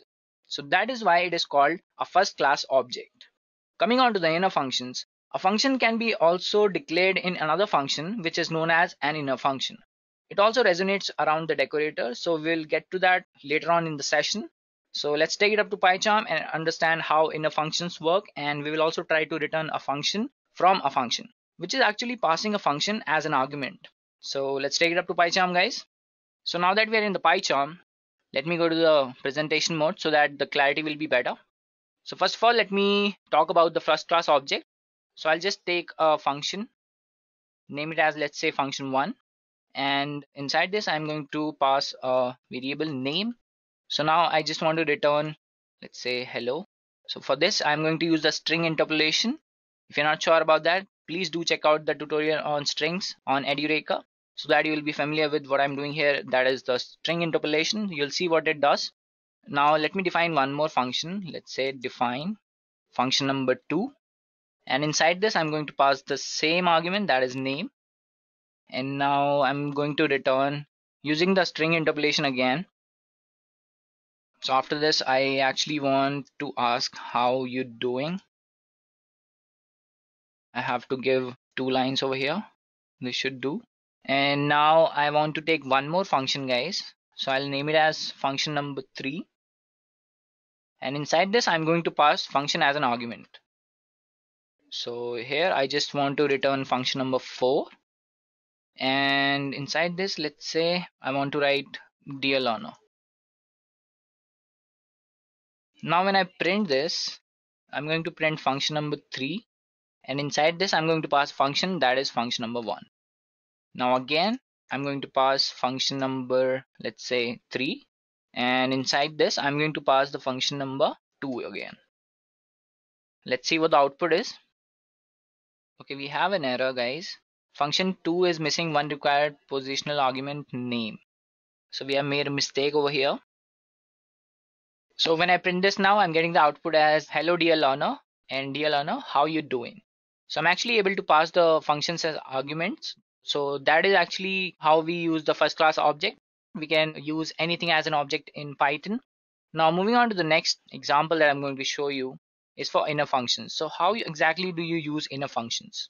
So I'm going to take one function, let's say func, and inside this I'm going to define one more function. So first of all, let me give it a statement. I'll say first function, and after this I am going to define one more function, and this is going to be function number 2, or I'll just write it as function number 1. And after this I'm going to give one more statement over here. Let's say first child function. Now I'm going to go define one more function, let's say function number 2, and inside this I am going to print, let's say second child function. And let me take one more statement, so function 2 and function 1. Now when I print our function over here, let's see what the output is. So first of all, we are getting first function, that is the base function, and then we are getting the child function and the first child function. So this is how you can use inner functions in Python. Basically it's a nested function. We are using multiple functions inside a function. So we have one function over here, and inside this we have 2 more child functions. So this is a basic example of inner functions, and Python decorators is going to revolve around this concept a lot, the first class objects and inner functions. That is why I was telling you about this. I'm going to show you one more example. So I'm going to return a function from a function. So basically what it means is I am taking a function as an argument for another function. So what I'll do is I'll just write function and define one function. Over here I'll just write n, and now I'm going to define one more function, let's say function number 1. So I'm going to return, let's say edureka, yes. And now I'm going to take one more function, let's say function number 2, and inside this function I am going to return, let's say Python. And now let me take a statement, guys. So if n is equal to, let's say 1, so I'm going to return function number 1. I'll not use this, I'll tell you about this later. Else I am going to return function 2. So this is my function, guys. Inside this I have 2 more functions. I'll show you what it does. So I have a is equal to function, and inside this I'll write 1, and now again inside this I'll write, let's say 2. So now when I print a, and let's say I want to print b as well, you'll see what the output is. Okay, we have name b is not defined, so actually I had to take b over here. So the output is edureka and Python. So I'm successfully able to return a function from a function, guys. So I've taken these 2 functions as arguments, and this is how we can return a function from a function. So now that we are through with the Python prerequisites, we'll talk about decorators in Python. A decorator is a design pattern in Python that allows a user to add new functionality to an existing object without modifying its structure. So decorators are usually called before the definition of a function you want to decorate. Let's take a simple example to understand how it works. So we'll go to PyCharm again. I'll clear this off. And okay, let me just put it right here. Now I'm going to take a simple decorator example. So I'll just define a function. Yes. And inside this, let's say I want to pass a function as an argument. I'll name it as function 1. Now again, I'm going to define a wrapper function. This is my inner function, guys, and this is basically the decorator that I'm going to use here.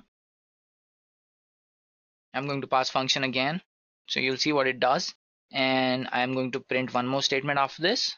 So let's just say welcome to Python edureka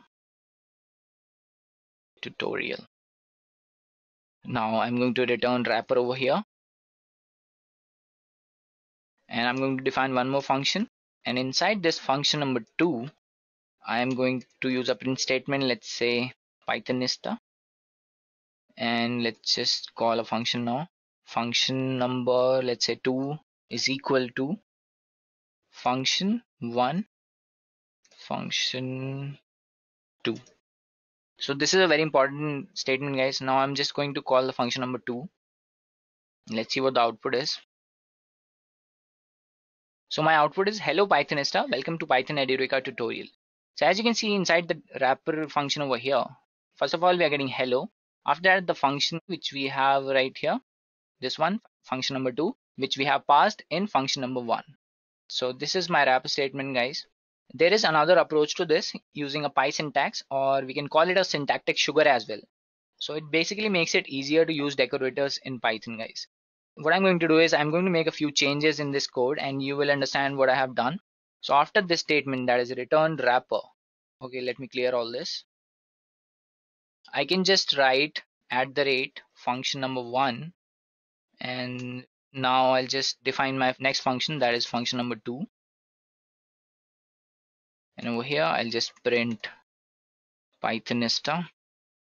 And now when I call my function number 2, the output is going to be same. So as you can see, the output is same, which is hello Pythonista, welcome to Python edureka tutorial. So what I have changed here is I have changed this over here. So I've used this Py syntax, or you can call it a syntactic sugar as well. It makes your job easier. So this is how you can use a simple decorator in your functions, guys. So now let's try to understand the concept of decorators in Python with a few more examples. So I'm going to take a program inside which I'm going to specify a decorator with arguments. So I'll just take function number 1, and inside this I'm going to pass function again. Now I'm going to define my wrapper function inside which I will have arguments. So earlier I didn't have arguments over here, but now I'm going to have arguments inside this decorator. So I'm going to print hello again like I did in the last program, and I'm going to call the function again. So inside this I'm going to use the arguments as well, and after this I'm going to print the same statement, that was welcome to edureka Python tutorial. And I will return wrapper. After this I will use the syntactic sugar. Function number 1 I'll write, and after this I'll define my function number 2, and over here I'll write the print statement. Let's say, alright, we can use our argument over here as well, and we'll use the string interpolation again. Yeah, when I print function number 2, I'm going to specify a name as well. Let's say Wasim. Now my output is, okay, we have a error which is function 1 is not defined. So basically this, we have made a mistake over here. Now it should work fine. So we have hello Wasim, welcome to edureka Python tutorial. So this is a very simple example, guys. So we have actually used arguments in our decorator. Let's take a look at the next function that we have. So I'm going to use a function in which I'm going to return values from a decorated function.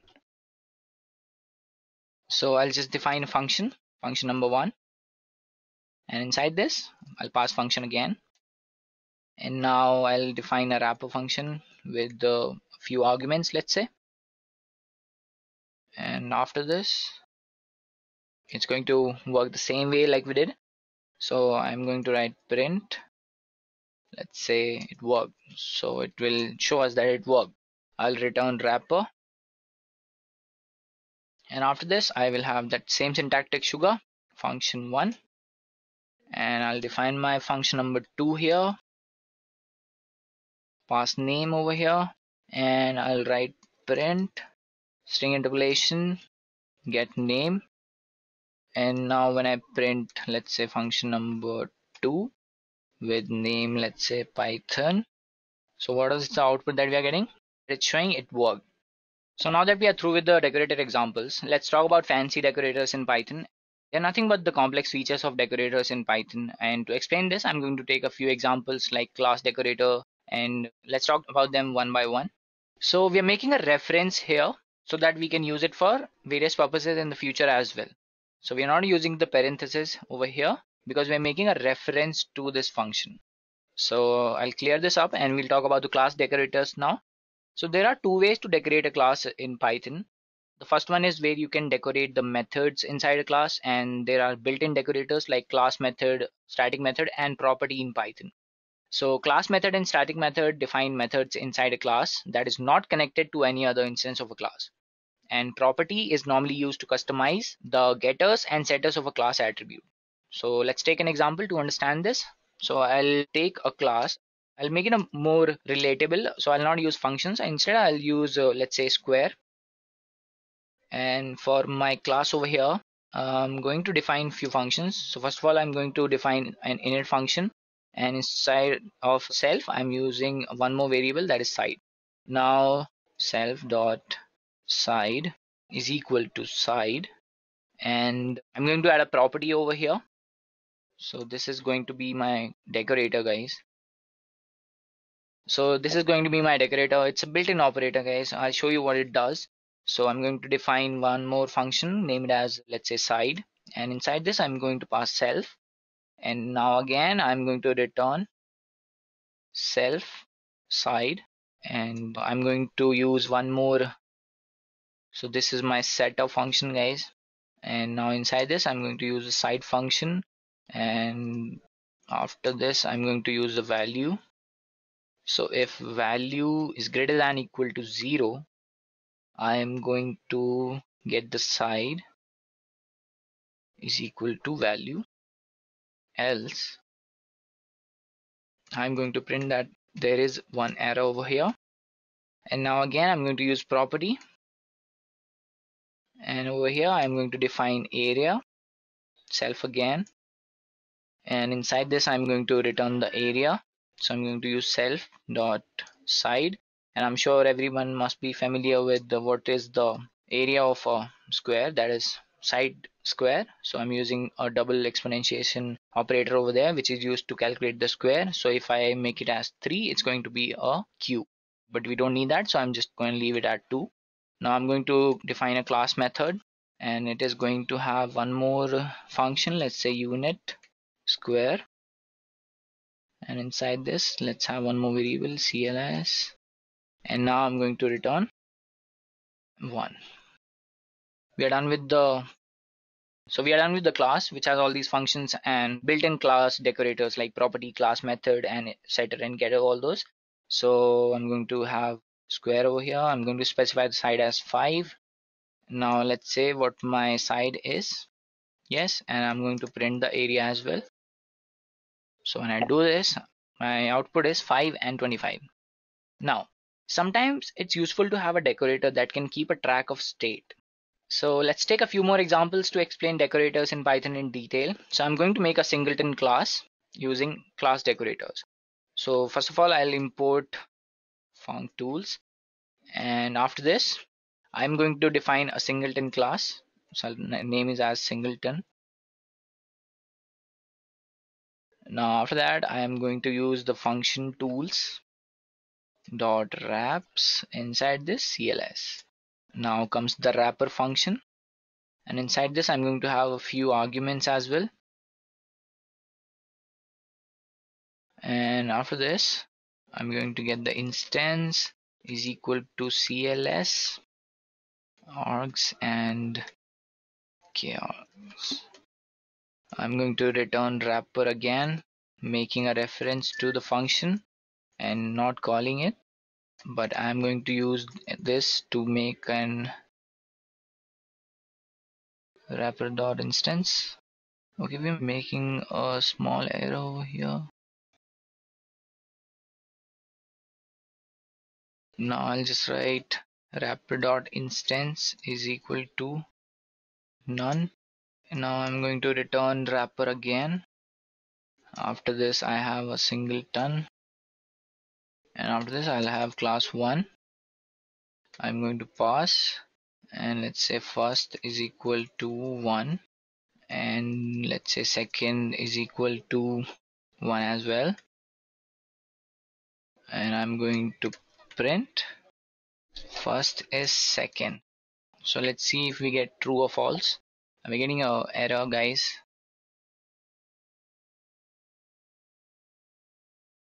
Alright, I have made a mistake over here. I had to add a if statement. That's why we're getting this error, guys.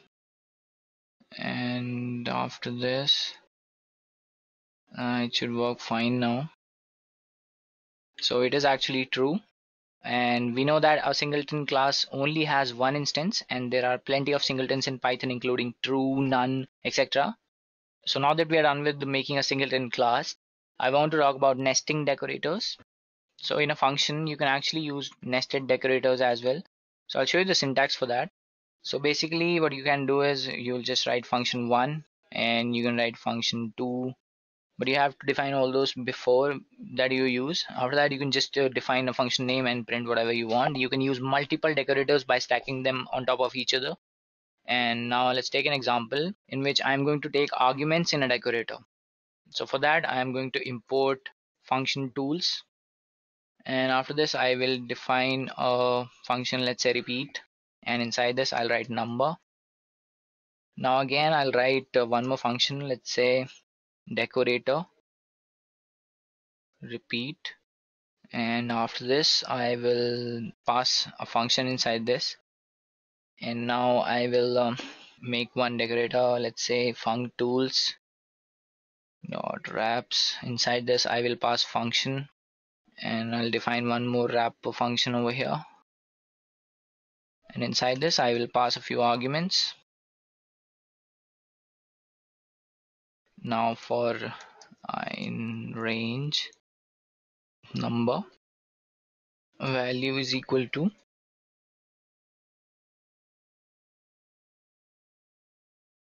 I'm going to return value after this and return wrapper, making not using the parenthesis again, and after this I'm going to return decorator repeat, and again not using the parenthesis.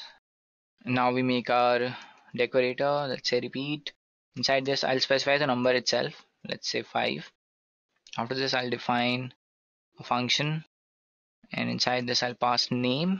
Using the string interpolation we will have a name again. So let's just say I want to print my name again, or I can use Python as well. So I'll just write Python over here. Now when I run this, there should not be any errors. So I'm getting it as Python as 4 times.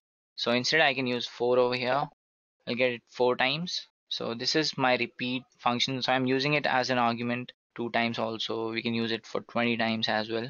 So it is always useful to pass an argument in a decorator.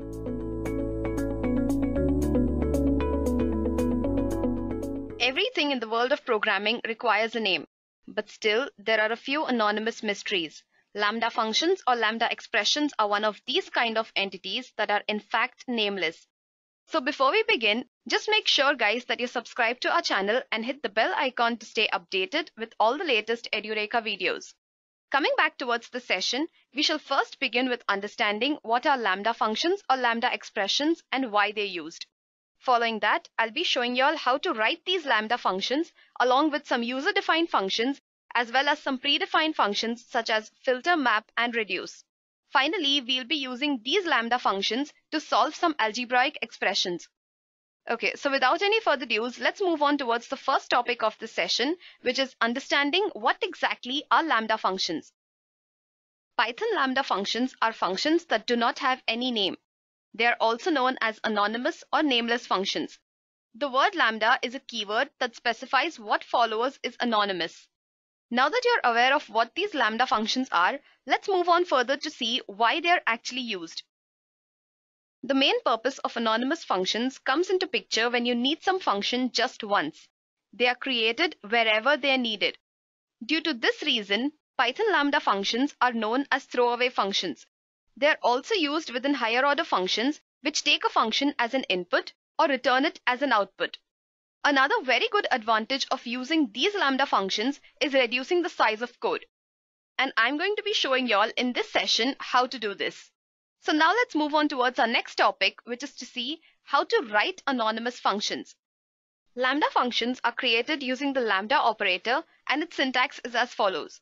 The first thing that you'll need to specify is the lambda keyword, and following that you'll have to specify the arguments or the inputs.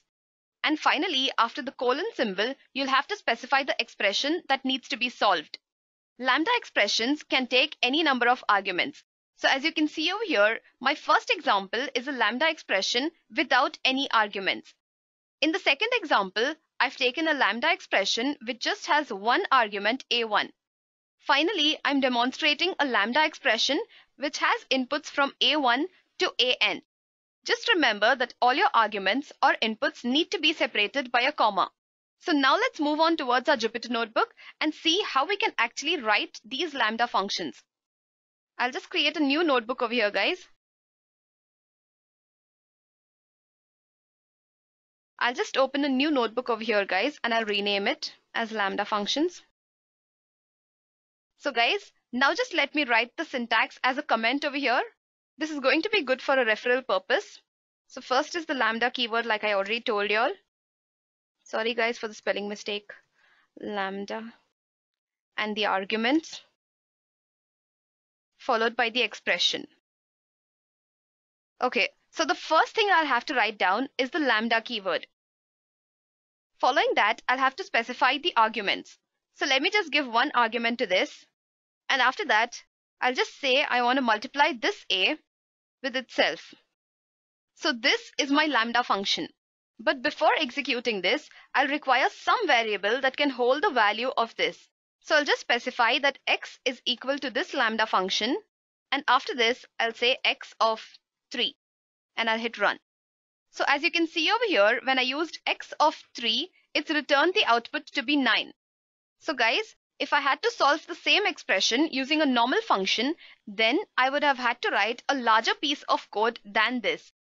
Let me just demonstrate this to you guys over here. So I'll just define a function, say new, and I'll pass the parameter as a. Now I'll be using return to return the value of a star a. To call this function, I'll have to use the name of the function and specify some value to the argument that I've already passed. So in place of a, I'll pass the value as 4, or let me take it as 3 itself, like the previous function, and I'll hit run. As you can see over here, using lambda functions, I just required 2 lines of code. Whereas, while using the normal function, I had to make use of 3 lines of code along with this return statement over here. Okay, so guys, I hope you all have understood how to write these lambda functions. So guys, as you all have just seen, I've used lambda expressions in the example along with some other variable x. Now I did this because these functions are nameless and require some name to be called. But doesn't it seem confusing as to why assign a name to a nameless function and what is the need of it? It's a legitimate question, guys, but the point is this is not the right way of using anonymous functions. Anonymous functions, like I've already told y'all, are best used within higher order functions. These functions either take a function as an input or return it as an output. To demonstrate this, let me just move on towards our next topic of this session. The first thing that we're going to study is anonymous functions within user-defined functions. So as you all can see on the screen, I have a user-defined function that takes the lambda function as an input. In this example over here, the normal Python function, which in my case is new func, takes one argument x. This argument is then added to some unknown argument which is supplied through the lambda function. Let me just jump on to my Jupyter notebook to explain this in detail. Let me just first create a heading over here, guys. Just remember the number of prefixed hashes tells which heading it is. So if it is h1, it will have one hash prefixed to it. If it has 2, then it's h2 and so on. So I'll just create a heading over here of h1 level and I'll give the name as user-defined functions or lambda within user-defined functions. Lambda within user-defined. So I hope you guys know what are user-defined functions. Okay, so as you all know, when you have to create a function in Python, you'll have to use the def keyword followed by the name of the function. I'll just name the function as a and I'll pass one parameter to it, say x. After that, I'll be using the return statement. And within this, I'll specify a lambda function. I'll pass y as the argument to this lambda function and I'll use x plus y as my expression. Now let me just give some value to the variable x and store it in another variable t. So a of 4 and I'll print the value of t of 8 and I'll hit run.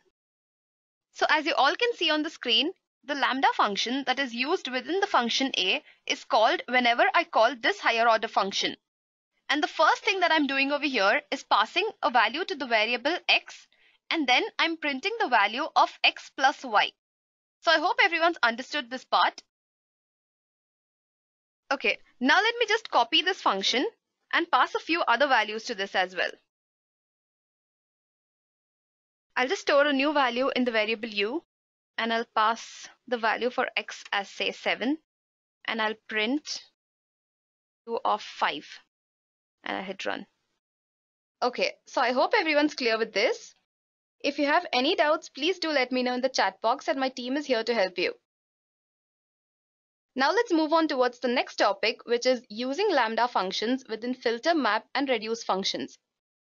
The filter method is used to filter the given iterables, which can either be lists, sets, etc. Now this is done with the help of another function, which is passed as an argument to test all the elements to be either true or false. After applying the function to the set of iterables, if the value is true, then that value is returned in the output. Now let me just jump on to my Jupyter notebook and use the lambda function within the filter method. I'll just give a new heading over here again. Just for your reference, guys, I'll create a heading of h2 level by prefixing it by 2 hash characters. So I'll just use lambda within filter. And since this is a method, like I already told y'all, the filter function needs iterables. Now here I'll just create a list. I'll say my list and I'll specify some elements to this.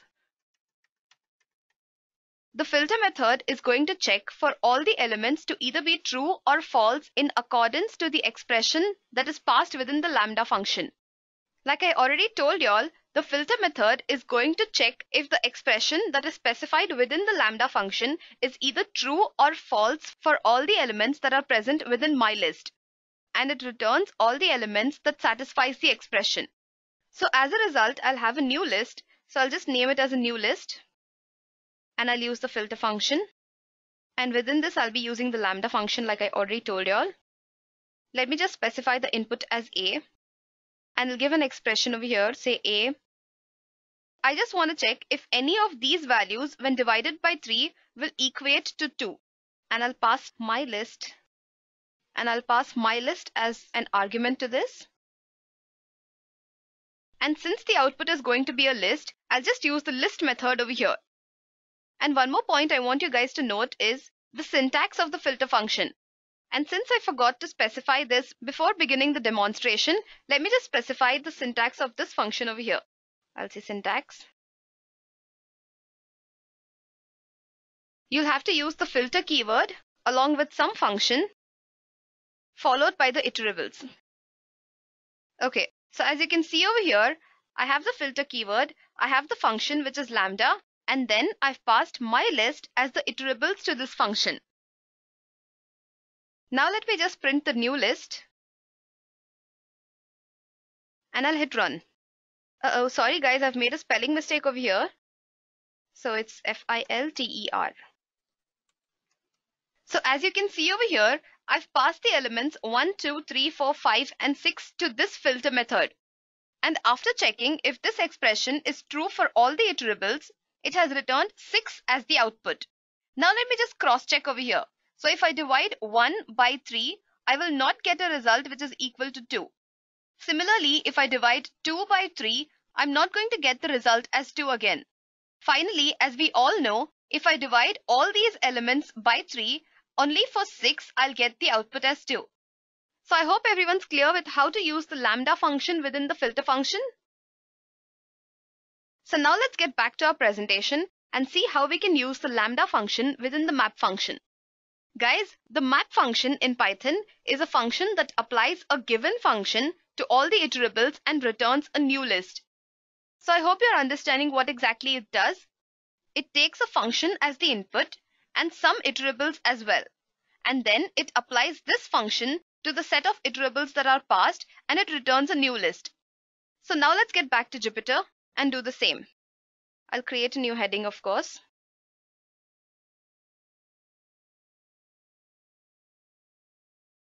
And it's going to be lambda within map.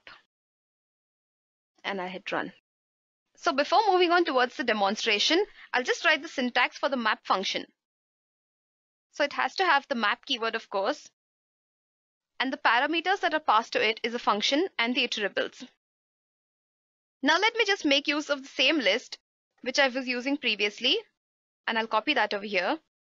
And then I'll just store the output in a new list P, and I'll use the list function since I want the output to be a list.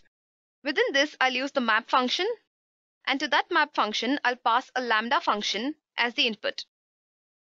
I'll just pass one argument to this as A, and the condition I'm going to specify is to check if any element present within my list divided by 3 is not equal to 2. And I'll pass my list as the set of iterables. And then finally, I'll be printing this. Now let me hit run. So as you all can see over here, it has returned a list with some Boolean values. The expression that I wanted to check is A by 3 not equal to 2. Now let me just move on to my list and see what happens when I divide 1 by 3. Of course, I'm not going to get 2, so I have true as the output. Now when I divide 2 by 3, again, I'm not going to have the output as 2, and therefore I have true as the Boolean value for this. Similarly, all the elements present in my list are divided by 3, and it's going to check if the condition is true. Therefore, only for 6, it's going to be false, and I have the output as false. Okay, so I hope you guys have understood how to use the lambda function within the map function. If you have any doubts, please do let me know in the chat box, guys, and my team will revert to you. Okay, now let me just jump on towards our next topic, which is using lambda function within the reduce function. So guys, the reduce function is used to apply some other function that is passed as a parameter to it to a list of iterables, and finally it returns a single value. And to demonstrate this, I'll just jump on to my Jupyter notebook again, and I'll create a heading.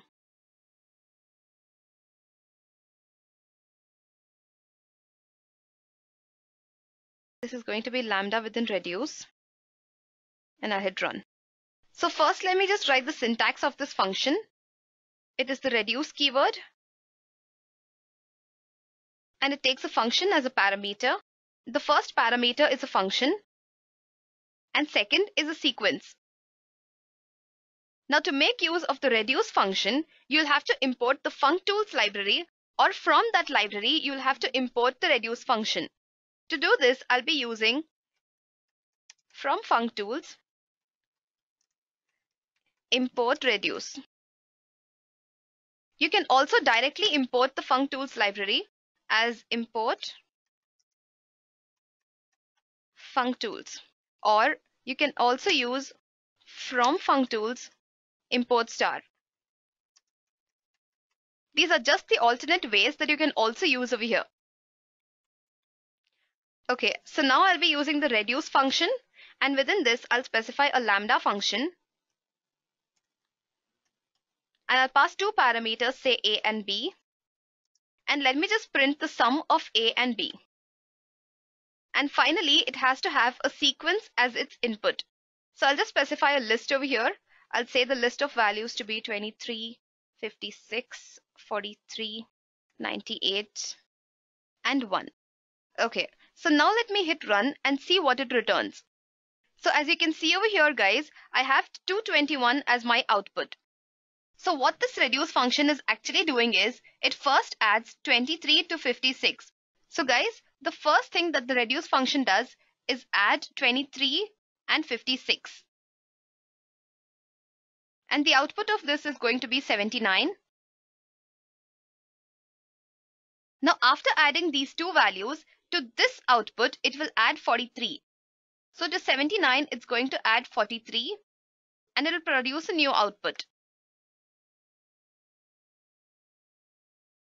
After finding the output of 79 and 48, it's going to add the result to 98. And finally, it's going to add that result with 1 and returns the final output, which is 221.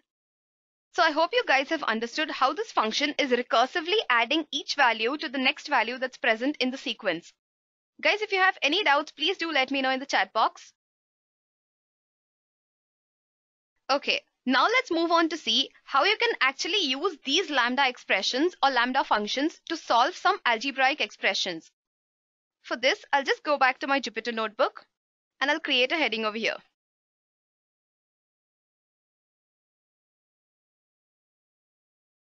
Sorry guys. I'll just delete these two kernels. And I'll create a heading. I'll just say lambda for algebra. So guys, first we'll be taking some linear equations. So I'll just create a heading as linear equations.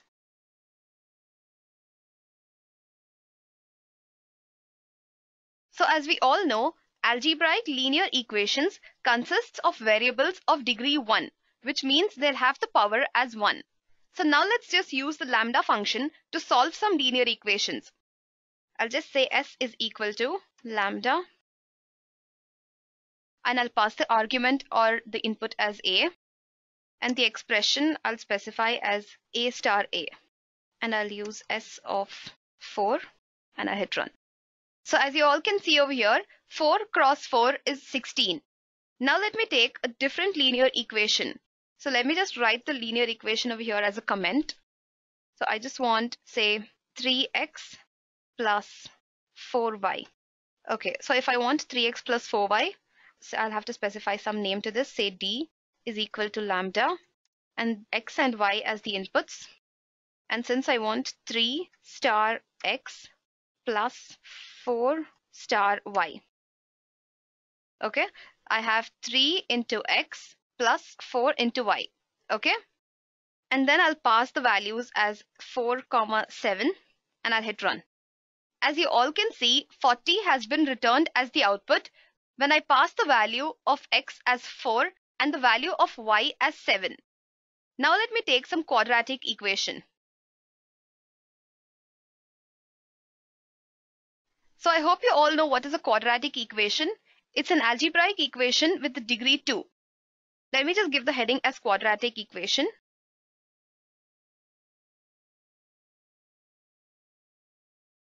Okay, so now let me just try to solve the very famous a plus b the whole square.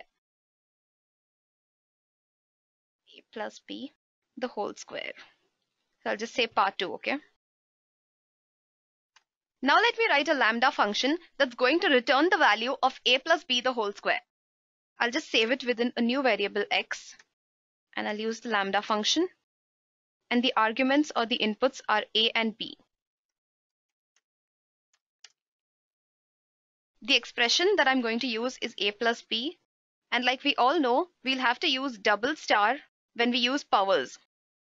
And then I'll print this x. I'll pass the values of a and b as 3, 4 and I'll hit run. Okay, so as you all can see, I found the value of a plus b the whole square using the lambda expressions.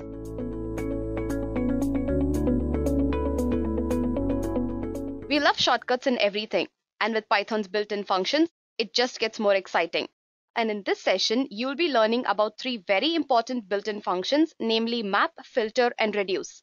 So before we begin, just make sure you subscribe to our channel and hit the bell icon to stay updated with all the latest edureka videos. Coming back towards this session, we shall first begin with a small introduction to map, filter, and reduce functions, after which we shall take a deep look at each of these and see how you can actually use these functions along with user-defined as well as lambda functions. Finally, we shall try to put these functions within each other and see how it works. So I hope everyone's ready to start with this. So let's move on towards the first topic of this session, which will be a small introduction to map, filter, and reduce functions. Okay, so let's move on. The map, filter, and reduce functions are inbuilt functions of Python. These functions enable the functional programming aspect of Python.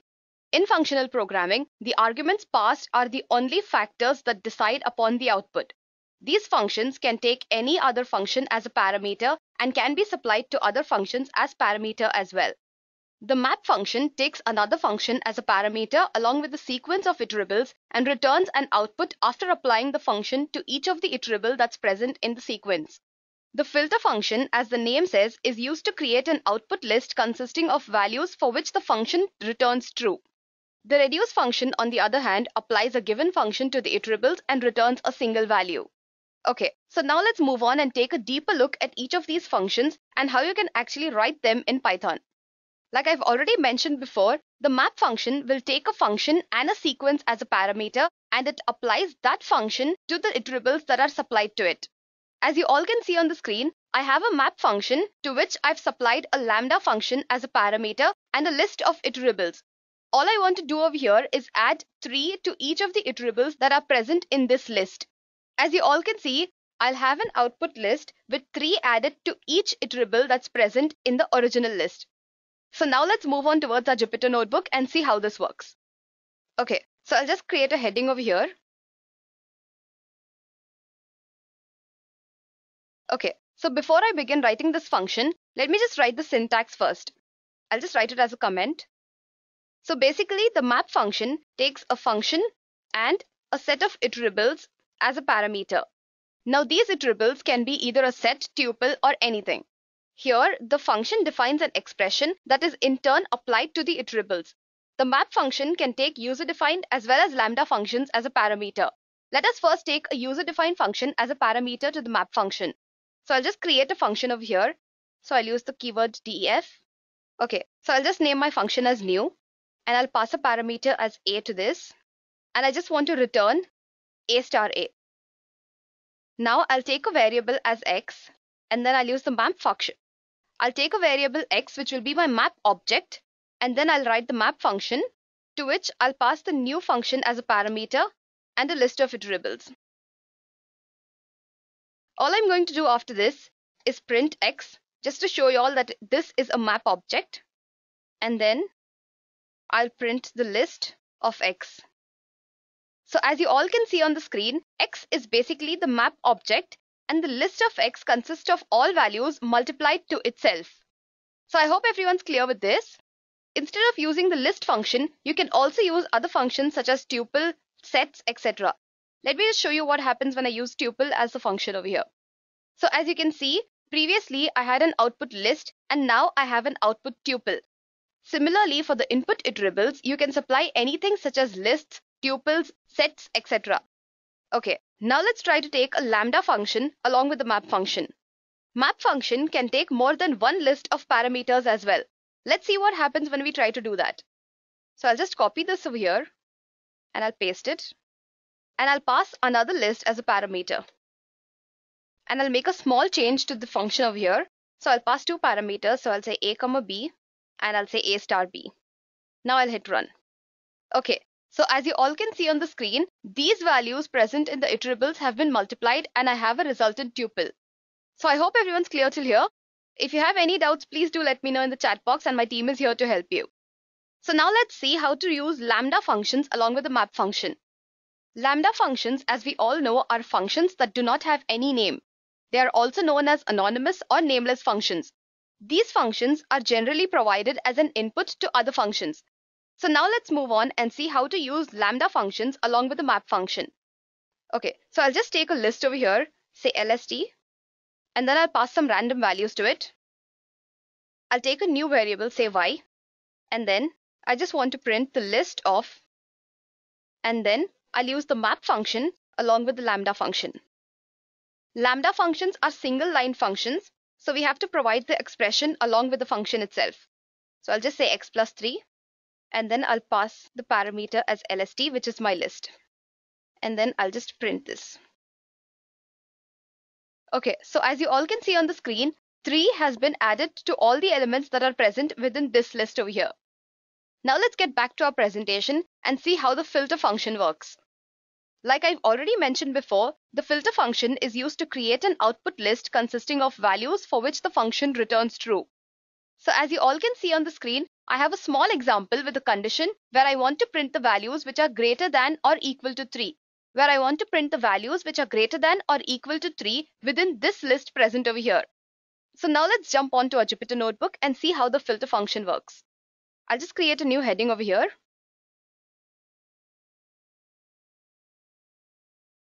The syntax of this function is similar to the map function.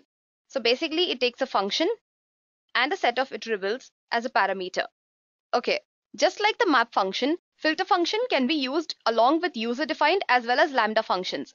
So first, let us take a user-defined function as a parameter to this. So I'll just define a function over here. So I'll say new 1 and I'll pass a parameter, say I. Now, if I is greater than or equal to 3, I want to print the value. Now I'll take another variable j, which is going to be my filter object. And then I'll use the filter function and I'll pass new 1 as the parameter and I'll supply a tuple of random iterables to this. And then I'll just print out what is j. Okay, so as you all can see over here, I just printed j, to which the output says that this is a filter object. Now if I want to return the values that are present within j, I just have to use print tuple of j. Okay, as you all can see, all the values that return true for this condition has been returned as the output of this function. So now let's try to use the filter function along with lambda functions. I'll take a new variable, say z, and then I'll use the filter function, to which I'll supply a lambda function as a parameter. So I'll say lambda x, where x is greater than or equal to 3. Sorry, I have to put this within brackets. And then I'll pass the same tuple as a parameter. I'll just copy this. This time I'll print out the list of C. Okay, as you all can see, the output has been returned. Just make a note over here, guys, that last time I wanted my output to be a tuple, and this time I just said print list of C, so I have a list as the output over here. Okay, so I hope everyone's clear till this. Now let's get back to our presentation and take a look at the reduce function.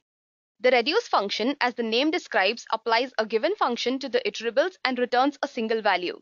So here I have a small example wherein I want to add all the values of these iterables and return one single final value. So in the first iteration, I'll have 1 as x and 2 as y. And then I'm going to add x plus y, which is 1 plus 2, and it gives me 3. After the first step, this output 3 becomes x and this input 3 over here becomes y, and then I get an output as 6. This process will go on till all the values present in the iterables have been reduced to a single value. Now let's jump onto our Jupyter notebook and see how this works. So I'll just create a heading.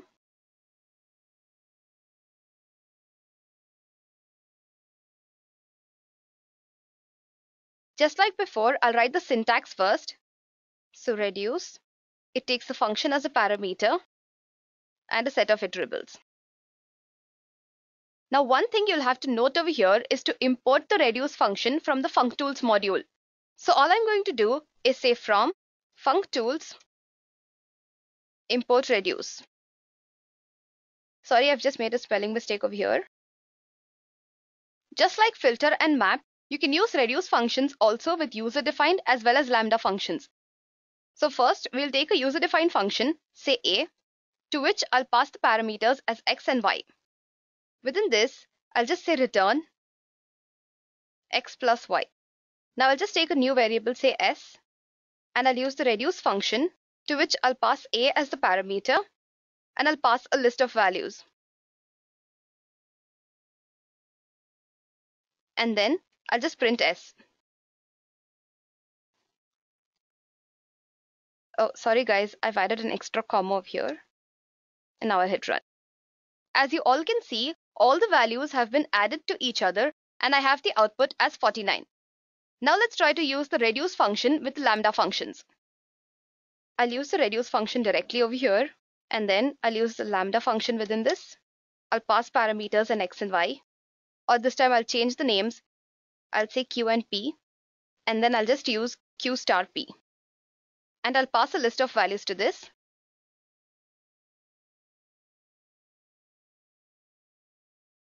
And then I'll hit run. Okay, so as you all can see, all the values that are present in this list have been multiplied to each other, and I have the corresponding output. Okay, I hope everyone's clear till here. If you have any doubts, please do let me know in the chat box, and my team is here to help you. Now let's get back to our presentation and see how you can use these functions along with each other. So first, we'll be using the filter function within the map function. When I use the filter function along with the map function, it filters out the values that satisfy the condition which is present within the filter function, and it supplies that output list as a parameter to the map function. So as you all can see on the screen, I have a filter function which says I want to filter out the values that are greater than or equal to 3 from the tuple of values that are supplied as a parameter to this. I'll have 3 and 4 as the output of this function, which will be supplied as the input to the map function. Okay, so now let's move on to our Jupyter notebook and see how this actually works.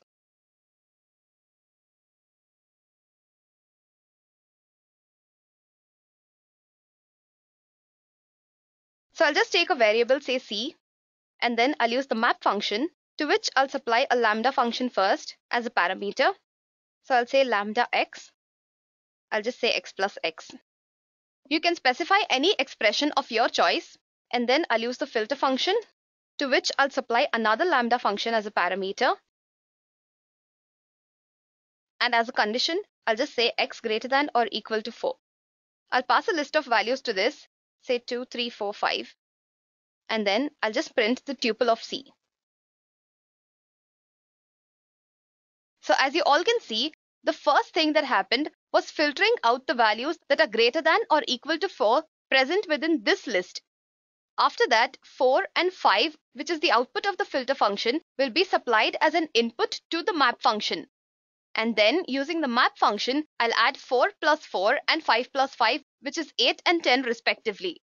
Okay, now we've used the filter function within the map function.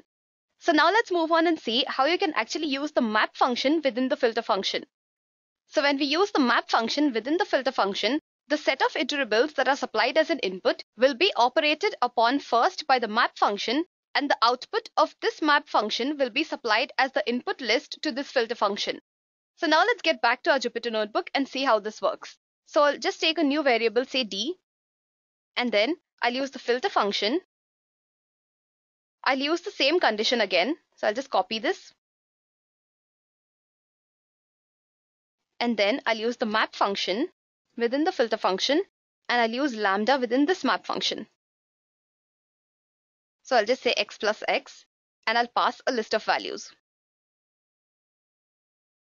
Then I'll just print the tuple of D, or this time I'll just say set of D. So as you all can see on the screen, I have an output set, which is a resultant of applying map function to the given set of iterables, and then applying this condition within the filter function to the output of the map function. So now let's move on towards the final topic of this session, wherein we'll be using map and filter within the reduce function. Okay, so as you all can see on the screen, I have a small example wherein I have a reduce function to which I've supplied map and filter as the input functions. Now, the innermost function is the filter function, which says I want all the values that are greater than or equal to 3 from the list of iterables that are supplied to it. So as an output of the filter function, I'll have 3 and 4. To this output list of the filter function, the map function produces a new list of iterables, which is 6 and 8, which are obtained after adding each of these values to itself. And finally, 6 and 8 will be supplied to the reduce function as a parameter. So now let's get back to our Jupyter notebook and do the same.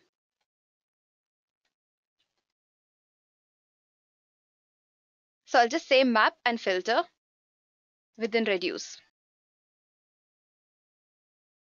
Okay, so I'll just take a new variable, say r, and then I'll use the reduce function, to which I'm going to supply a lambda function as a parameter. So I'll just say lambda x comma y, and then I'll just say x plus y. Now I'll take the map function, to which I'll supply another lambda function as a parameter, and then I'll just say x plus x. After this, I'll be using the filter function, and again I'll use a lambda function within this filter function. I'll say x. I want to return all the values that are less than or equal to 4. To this, I'll pass a list of iterables, say 1, 2, 3, 4, 5, 6, 7. And then I'll just print out r. Oh, sorry guys, I've made a smaller mistake over here. Okay, so now let me hit run. Okay, as you all can see on the screen, first, my filter function will filter out all the values that are less than or equal to 4. The output of this is supplied to the map function, and all the values are added to each other. Finally, the output list of the map function will be supplied as an input to the reduce function, and all the integers will be added to each other, and I'll have one output, which is 20.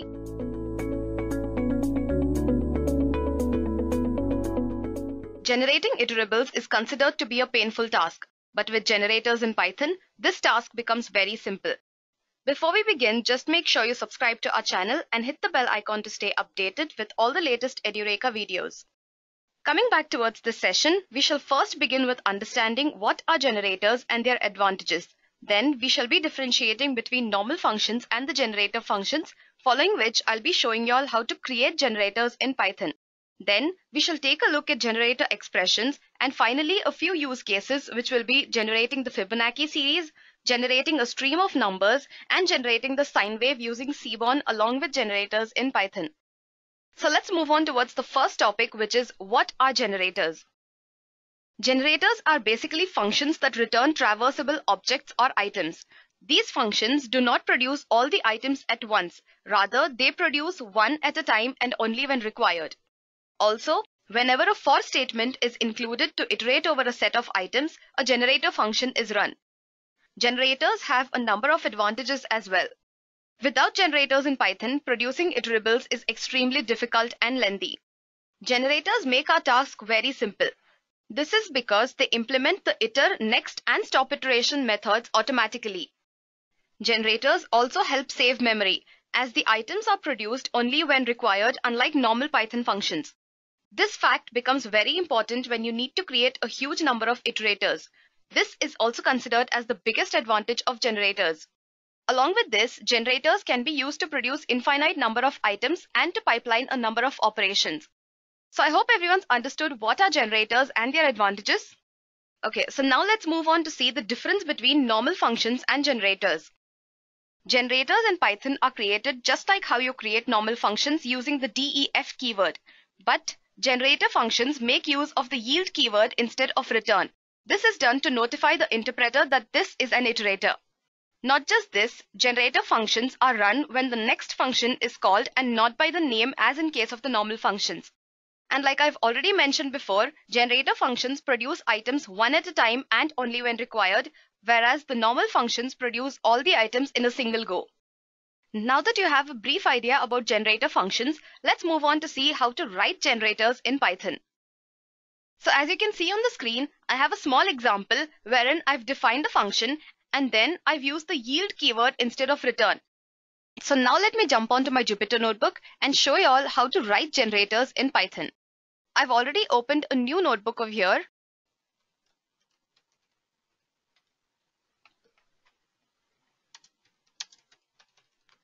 I'll just rename the notebook as generators in Python.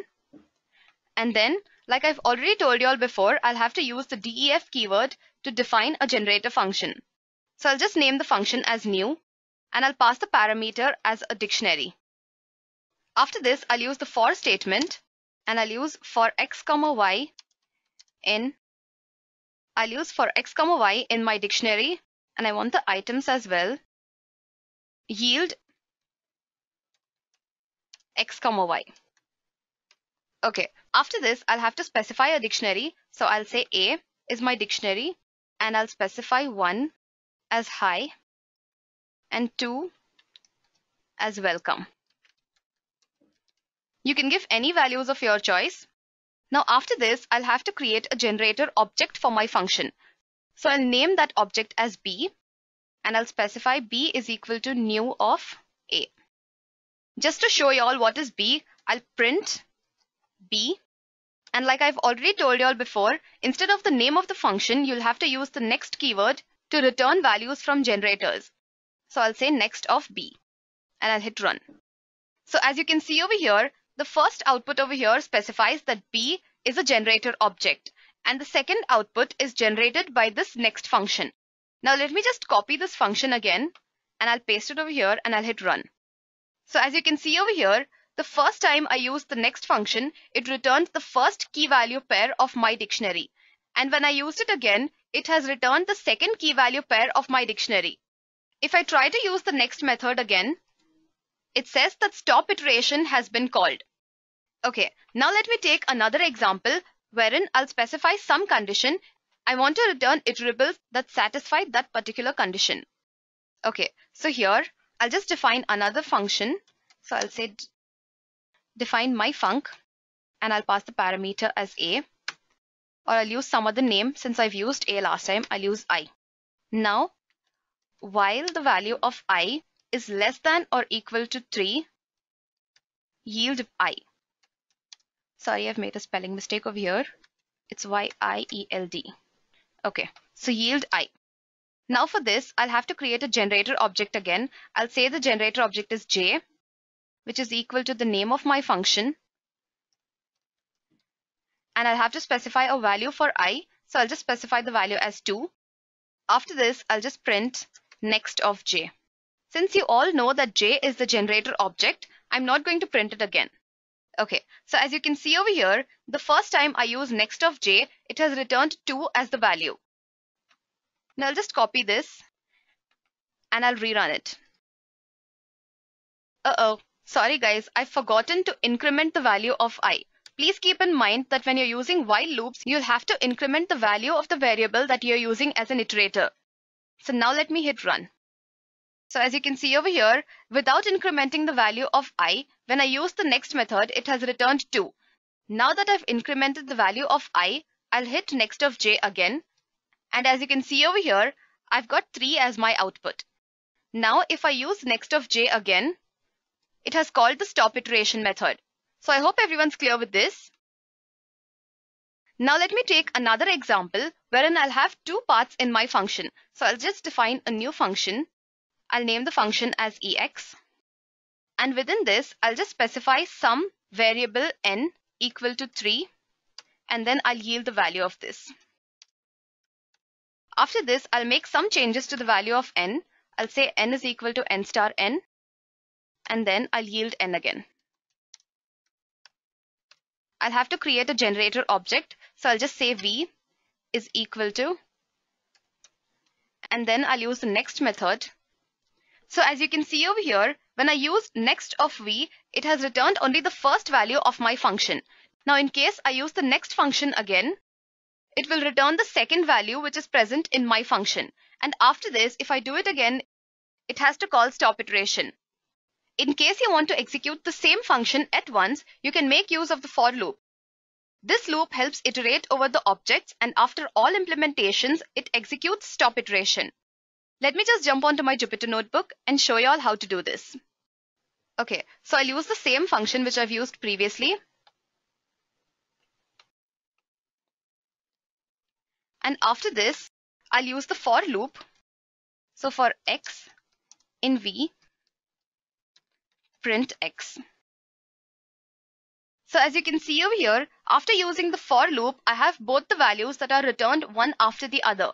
The for loop has not returned them simultaneously, but using the for loop, I'm getting into the function, printing the first value first, and after that, I'm printing the second value. So I hope everyone's clear till here. In case you have any doubts, please do let me know in the chat box, and my team is here to help you. Now let's move on and see how to use generator expressions. Generator expressions can be used along with for loops to produce iterators. This usually makes the generation of iterables much easier. Generator expressions resemble list comprehensions, and like lambda functions, generator expressions create anonymous generator functions. Let me just jump onto my Jupyter notebook and explain this in detail. I'll use some variable f, and I'll specify the values of this to be in the range of 6. After this, I'll just print list comprehension, and I'll end this with a colon. I'll use another variable q, wherein I'm going to store the values of list comprehensions. So to specify the list comprehension, I'll be using the square brackets. So I'll say x plus 2 for x in f, and then I'll print q. After this, I'll just copy these 2 lines and create a generator expression. So I'll just change the name over here. I'll say generator expression, and make a note, you'll have to change the braces to regular braces, and then I'll print q again. I'll change the name to r, and then I'll print r. As you can see over here, when I used list comprehension, it has returned a list of values corresponding to the values of f. And when I used a generator expression, and after that when I said print r, it has just returned that r is a generator object. To print the values using the generator expressions, I'll be using the for loop. So for x in r, print x. So as you can see over here, using the for loop, I've generated the values one after the other, whereas using the list comprehension, all the values were generated at once. Generator functions like lambda functions can be used within other functions as well. So in case you want to find the minimum value of r, I'll just copy this and I'll paste it over here. And then I'll say print minimum of r. So as you can see over here, it has returned the minimum value which is present in r, and that is 2. So I hope everyone's clear till here. Okay, so now let's move on and look at the use cases that we'll be discussing in this session today. Like I mentioned before, I'll be taking 3 use case examples, which is generating the Fibonacci series, generating a number stream, and generating the sine wave using generators in Python. Okay, so let's move on towards the first one, which is the Fibonacci series. Fibonacci series, as we all know, is a series of numbers wherein each number is the sum of preceding 2 numbers. The first 2 numbers of this series are assumed to be as 0 and 1. So for example, as you can see on the screen, I have values 0, 1, 1, 3, etc. Okay, so now let's get back to our Jupyter notebook and see how you can use generator functions to produce Fibonacci numbers. Okay, so I'll just give a heading over here, guys.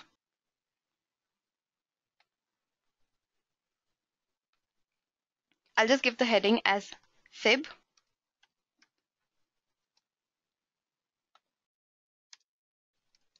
Okay, and I'll define a function. I'll name the function as fib. And within this, I'll just specify the first variable and the second variable as 0 and 1. After this, while true, I want to yield the value of f, which is the first number of my series. After this, I'll have to increment the values. The second number becomes the first number, and the third number is the sum of the first and second number. So I'll just use f comma s will become s and f plus s. In case you have any doubts, please do let me know in the chat box, guys. Okay, so after this, I'll use the for loop. So for x in fib, now I'll specify some condition over here so that the iterators that I'm producing satisfy some limit. So I'll just use if the value of x is greater than 50, then I want it to stop. So I'll say break. After this, I'll just print x, and I'll end this with a space. Now let me hit run. So as you can see over here, I have all the values of the Fibonacci series that are less than 50. So I hope everyone's clear with this.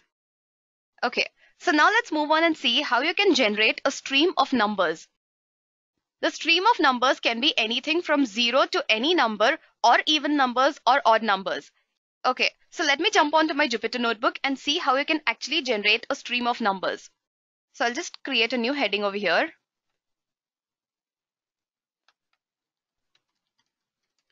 I'll name it as number stream and I'll hit run. Okay, I'll just take a variable a and I'll specify the range of this to be 100. After this, I'll use a generator expression. So I'll say b is equal to x for x in a. I want to print all the values of a within the range of 100. So after this, I'll just print b. And I'll have to use the for loop. So for y in b, print y. So as you can see over here, I have all the 100 values of a. Now, in case you want to generate only odd or even values, you just have to make a change to the range function. So I'll just copy this and I'll paste it over here. And to print even numbers, I'll just say start from 2, go on till 100 and in the range of 2. So as you can see over here, I've generated a stream of even numbers. In case you want to generate odd numbers, all you have to do is change the values over here. I'll just say 1. So as you can see over here, by just changing the first value from 2 to 1, I've generated a stream of odd numbers. So what this range function actually does is, it starts from 1, it will go on till 100, excluding 100 in the intervals of 2. So I hope everyone's understood this. Okay, now let's move on towards our third use case example, which is generating the sine wave using Seaborn and generators in Python. So as you can see on the screen, using the normal function, my sine wave is going to produce all the waves at once. But using the generator function, I can produce one wave at a time. Okay, I'll just move on to my Jupyter notebook. I've already written a function for that. So I'll just paste it over here and I hit run. It's going to take a few minutes since I've imported the NumPy, Matplotlib and the Seaborn library.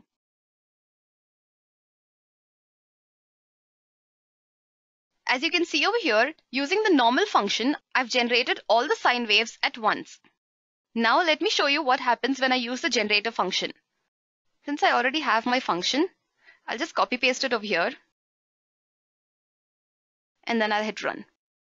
So as you can see over here, I've produced just one wave among all the waves that are present in my output. Now, if I want to print another wave, I'll just copy this next function again. So I'll say Control C. And I'll copy it and I'll hit run. So as you can see over here, when I use the print statement with the next function again, it has returned another sine wave. Okay, so I hope you're clear with this. Let me just print the sine wave again. As you can see on the screen, the third sine wave has been returned. And then when I print it again, it will return the fourth sine wave.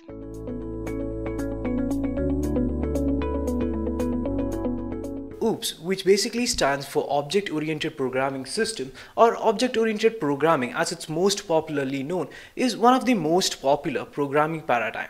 Now, although Python is not completely an object-oriented programming language, but still it uses major concepts of object-oriented programming style as part of this. Now, in this session, what we'll majorly be talking about are classes and objects, classes in Python, and object-oriented concepts in Python as well. Now, let's first start about classes and objects. Now, to those of you who are not familiar with the different programming paradigm, two of the most programming paradigm is object-oriented programming and procedure-oriented programming.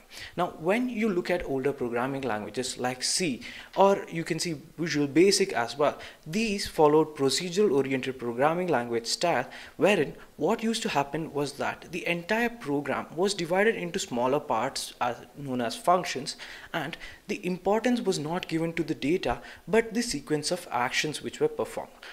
Also, what used to happen there was that the entire process took a top-down approach as such. But what happened is, when newer programming languages came up, they realized the value of the data and they came up with the opportunity of creating something known as objects. Now, objects are quite similar to what you can relate to in real-world entity as well.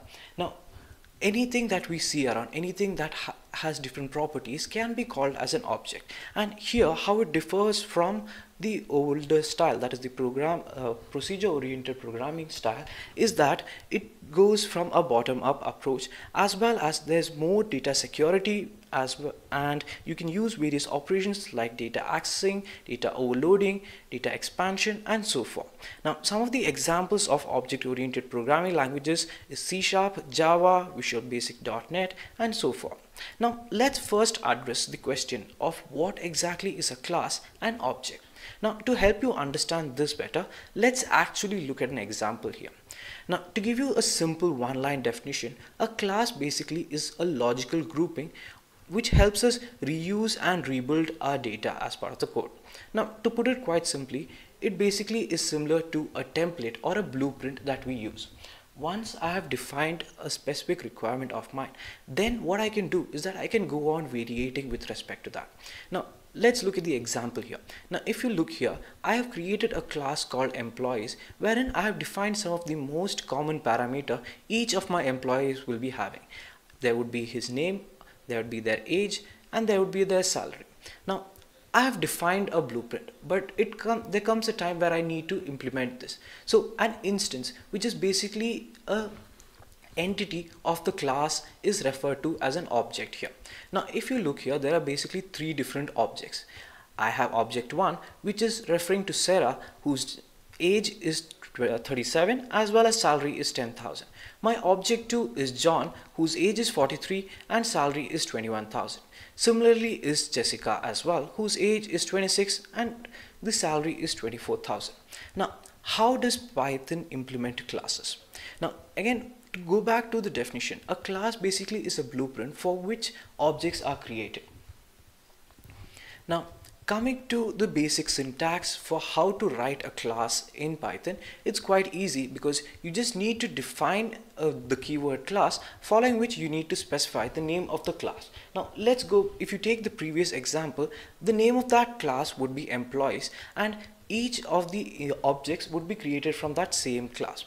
Now, what I'm going to be writing inside the class would be three major aspects. I would have my class variables, I would have instance variables, and I would have data members. Okay, now these are the three major aspects to any class as such.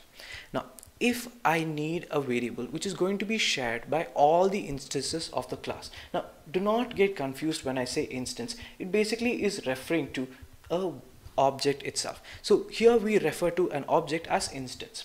Now, if I want each of the instance to share a common variable, then I would make it a class variable. But let's say I want each of the instances to have a specific variable. Okay, then I would be using an instance variable as such.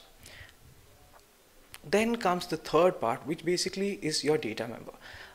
This basically is a class variable or an instance variable as such that actually holds the data associated with respect to the class and objects. Now, without confusing you any further, let me actually switch to my PyCharm, okay, and let me show you this by defining a class here itself. So let's start by creating a simple class here. Now, let me use the first keyword for defining any class, that is class. Then comes name of the class. Now, for today's example, what I'll do is I'll create a class called cars.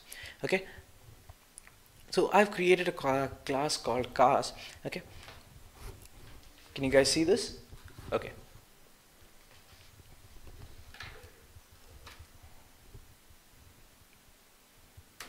and here what I'm going to do is that right now I'm not going to write anything, so I'm just going to use the keyword pass. Then comes the time for me to create objects for this class. So what I'll do is let me call an object, let's take Honda for it. Okay, so this is the name of my object, and then I'm going to specify to which class it belongs to. So it belongs to the class car, and this is how you create an object in Python. Quite easy, right?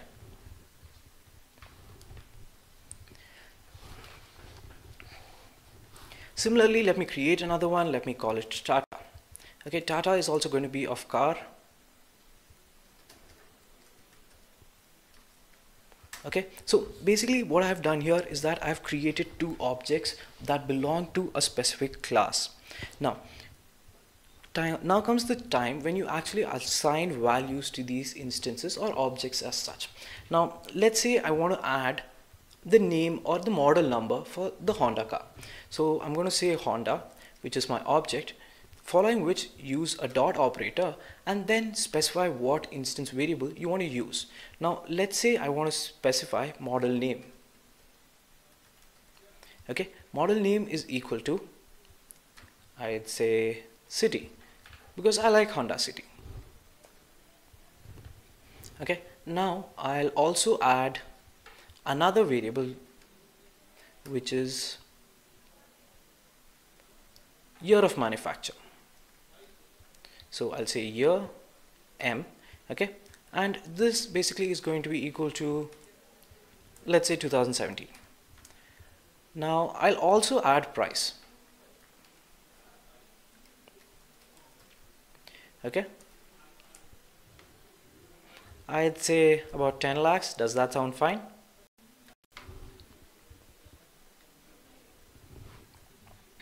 Now let me just copy the same and let me create an object for Tata car as well. Now here let me just change it to Tata.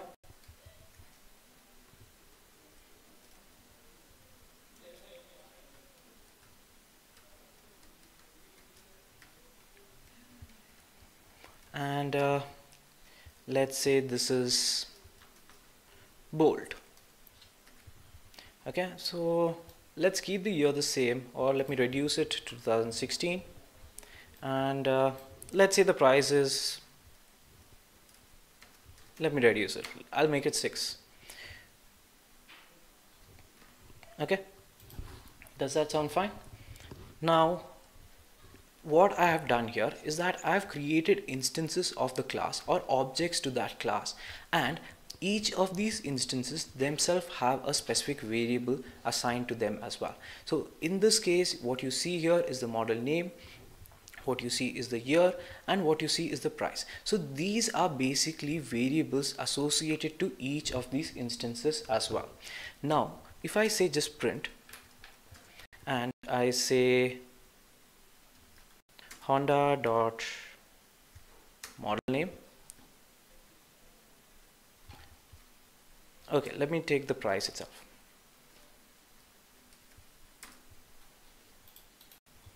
Let's try running this. Okay, it's with respect to the definition of the class. Now if we go back to our slides here, can you see there's a small semicolon here that we have missed out? So this is how it is. A single semicolon can make a lot of difference. Okay, now let's just save this, let's run it. Okay, I can see the price of my Honda car here. Now this is a lot of pain for me when I'm working with multiple instances which have unique variables to them. But let's say if I have common values that needs to be created for all of these. If I was using other programming languages, we had a concept known as constructors. But don't worry, that same is present here as well with Python. So to create a constructor, use the following command, which is def, which is basically defining a function, and use init. Now init is basically a constructor here, and what it is representing is that it is going to initialize the value of the variables.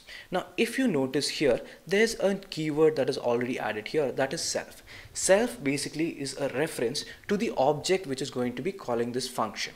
Now those of you who are not familiar with functions can check out our video on Python tutorials where we have talked about functions, and also check out our Python function video as well.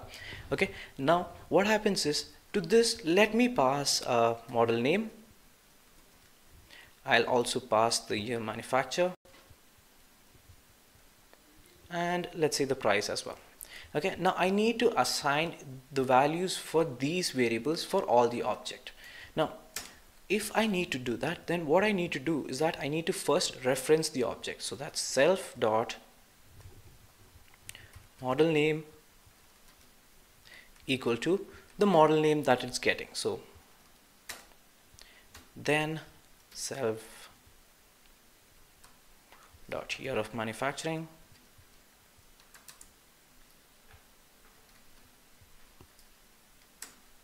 and finally self dot price.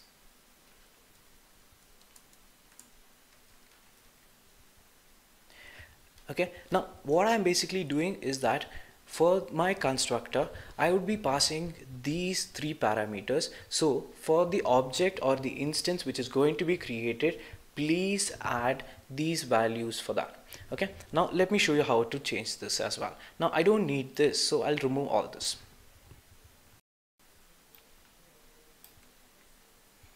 Okay, so here what I'll do is I'll pass Honda, I'll pass city. Okay,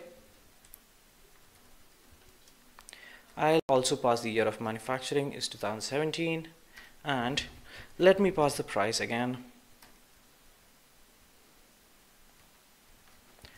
Same for Tata.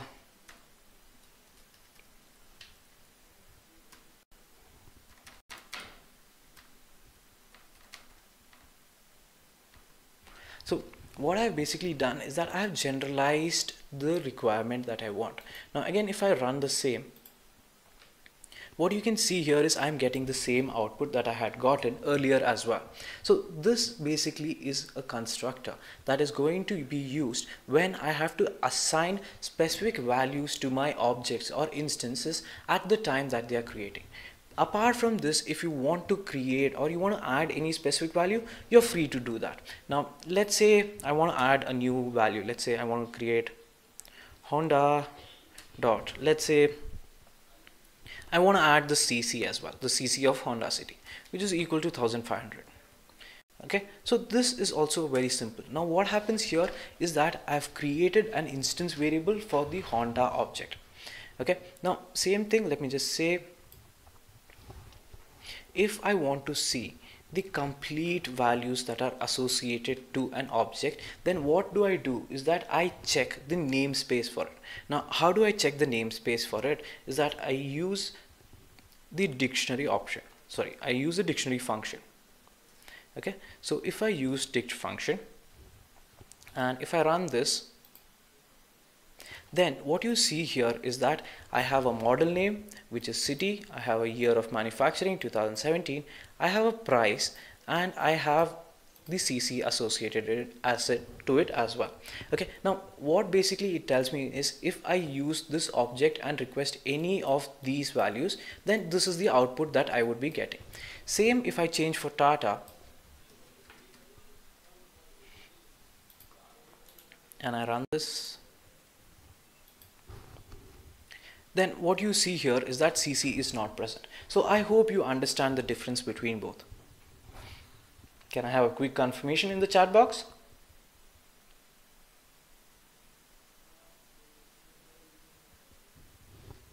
Okay, that's great. Good to see that all of you are following it. Now, if I have a class, then if I don't perform any operations in it, then I'm basically not optimizing or using the complete capability of that class as well. Now, what I'll be doing is that I'll be creating a function here. So this function, what it basically does is that it's going to increase the price of my car. So what I'm going to do is that for defining any function, use the keyword def, okay, following which the name of the function. So let's say price underscore increase. Okay, now this is a function, but it's going to be performing on itself as well. So use self here. Okay, and I'm going to start defining this function. What do I need to do is that I basically just need to update the value of price. Okay, so what I'm going to do is that I'm going to use self dot price equal to, then I'm going to do a simple computation. Let's say the present self dot price, sorry about the typo, into, okay, how much do you think the annual price range would be? Let's take a guess. Let's maybe a 15% rise. In that case, I'll go with 1.15. Okay, now I have defined a function here, but what you need to understand is that it's not exactly in the scope of the class. So oh, sorry about that.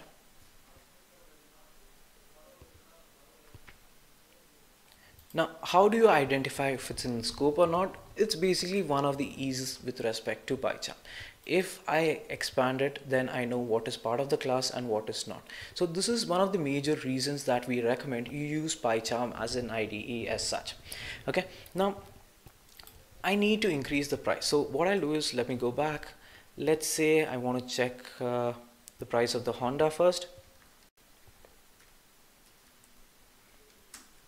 Okay, then what I'm going to do is that I'm going to call the function with respect to the class. Now it's defined to that class. So what I'll do is that I'll send this function. I'll use the Honda object to call that function. Now to use any of the functions associated to a class, make sure you're using the instance or object of that class. So Honda dot. Now you can already see here the different suggestions that comes to it. Now price increase is the function that I want. Okay, and again let me copy this and paste it.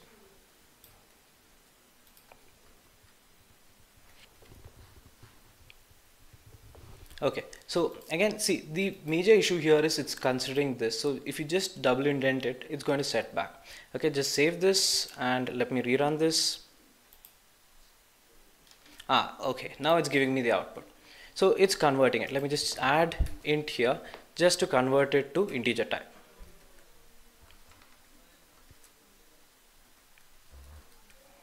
Okay, so the output should be converted to integer type for me.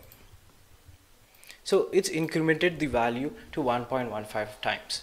Okay, so these are basic function operations that you can perform with respect to Python. Now let me go back to my presentation, and here let's talk about the various object-oriented concepts in Python. Now in this session, what we'll be talking about are the three major concepts, which is inheritance, encapsulation, and abstraction. Now when we come down to inheritance, inheritance basically is the ability or the opportunity for any class to inherit the attributes and behaviors from the parent class. Now when I talk about a parent class, it refers to a superclass as such. Okay, so let's take cars itself for an example, but before that let's look at the example here. Now your parent becomes a base class and son becomes the derived class as such. This is same that we'll be implementing in our program as well. So in our PyCharm, what I'll do is that I'm going to create a new class, and let me call it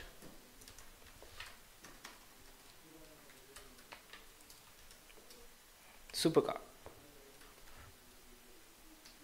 But if it has to inherit the properties that are present in the car class, then what I need to do is that I need to specify car here.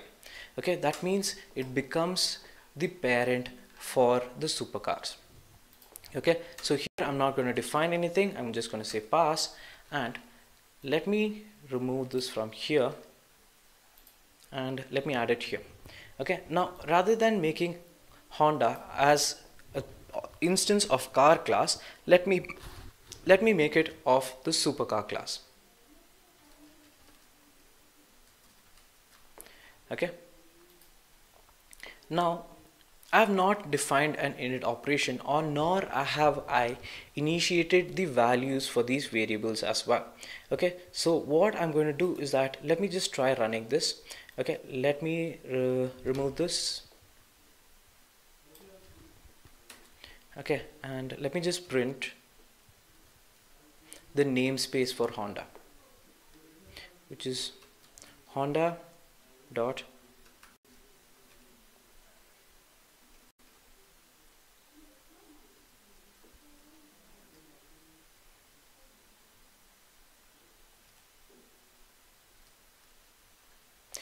wait, before that let me just show you, let me just print one of the values itself first before I show you the namespace completely. Let's say Honda dot year.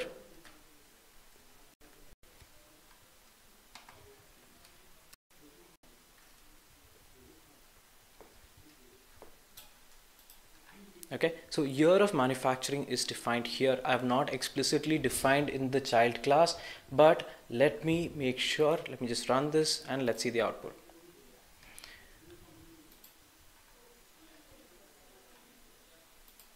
Okay, so here basically it's just passing it. Spelling mistake.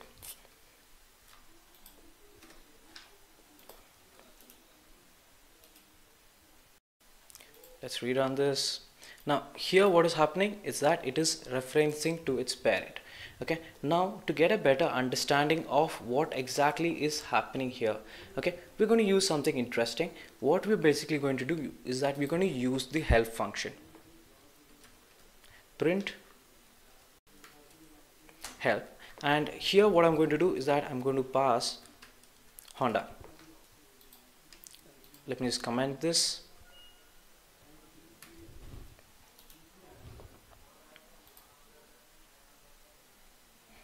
Now this is something that I really want to show you guys.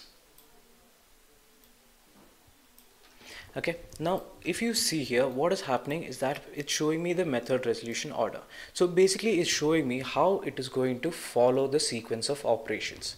First it is going to check in supercar for init method, but I have not defined it here. So what it's going to do is that it's going to refer the car class. If it is not defined there as well, then it will go back to the parent class for all objects, which is built-in .objects. This is the parent class that is going to be inherited by all the classes used in this language as such. So it's found the init method present in cars, okay, and it's shown methods inherited from class is the init method, and it has initialized itself. Okay, now this is basically the sequence of operations that happen as well. Now when I define any function with respect to the child class, it's going to check the child class. If it is not present, then it's going to check the parent class as such. Now it can be anything as such. It can also be the price increase as well.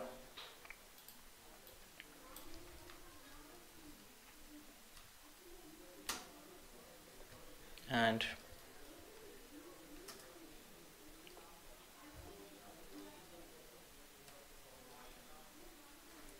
okay,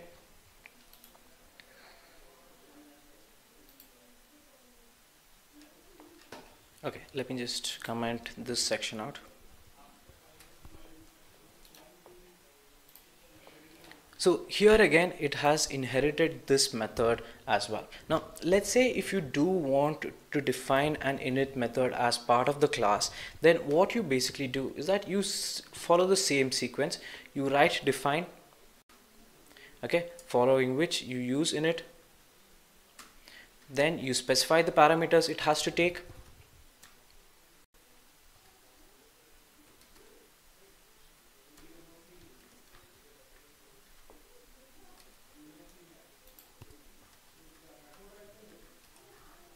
okay, and then what you basically do is that you shouldn't actually copy this entire code and replace it here. What you can do is that you can use the keyword super dot init. Okay, so what I'm referring to is that it should call the init function present in the super class. Okay, in that case what I'm going to do is that I need to pass the parameters here as well. So I'm going to pass the model name, I'm going to pass the year of manufacturing, as well as I'm going to pass the price as well.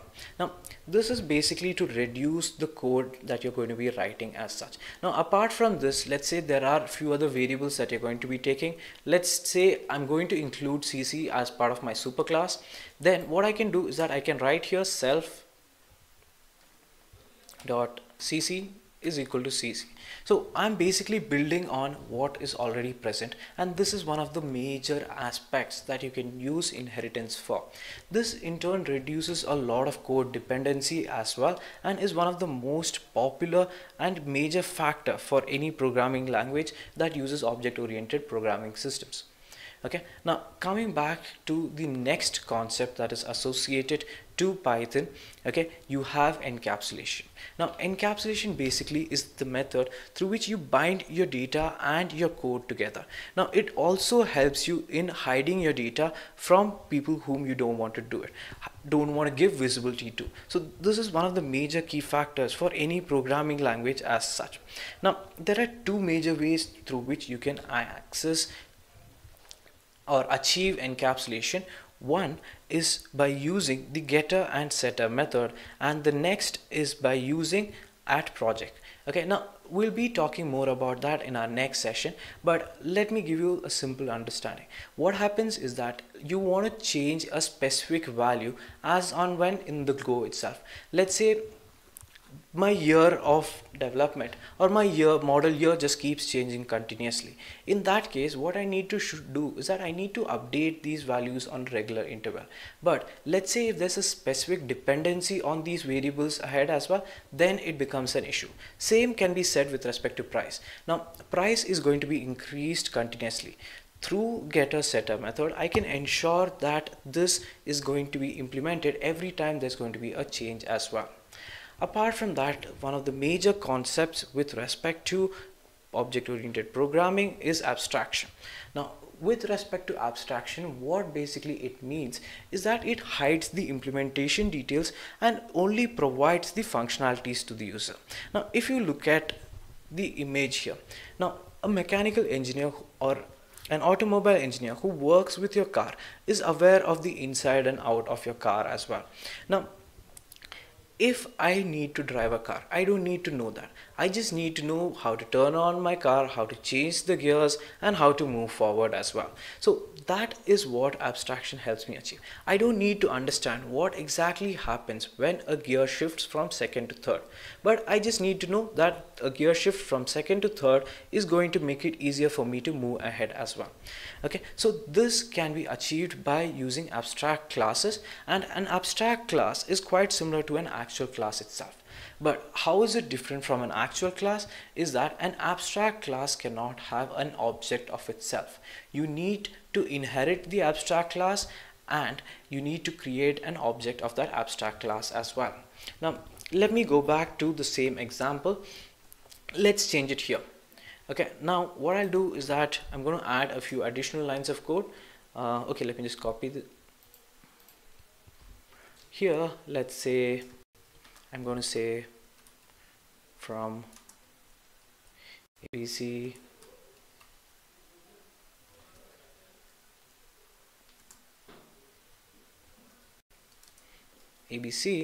and create abstract method.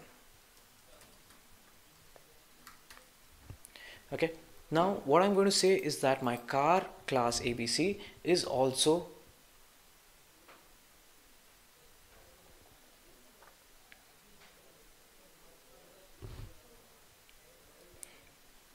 inheriting this abstract. Now I'm going to remove all this, and okay, here I'm going to make this an abstract method wherein I'm not going to define the logic here. Okay, for now what I'll just do is that I'll call it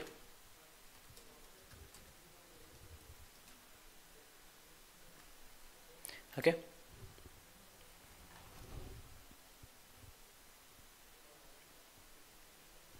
And in my superclass, what I'll do is that I'm going to create the same function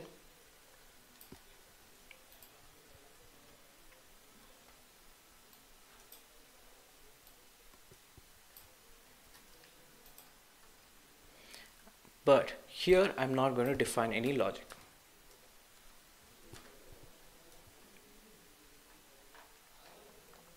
Okay, so what I'm basically doing is that in my abstract class, I'm defining the method to increase the price, but based on my requirement. Now, let's say I don't want my supercars to have an increase of just 1.15. So what I'm going to do is that I'm going to increase this. Let's say the annual increase is going to be 2%. So this is one of the major uses through which I can perform or I can use abstract classes.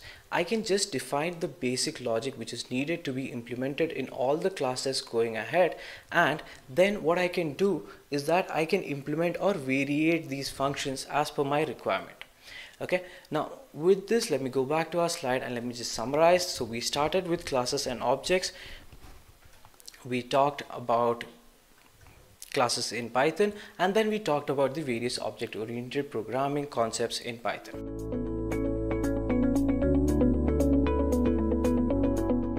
Let's talk about the init function in Python.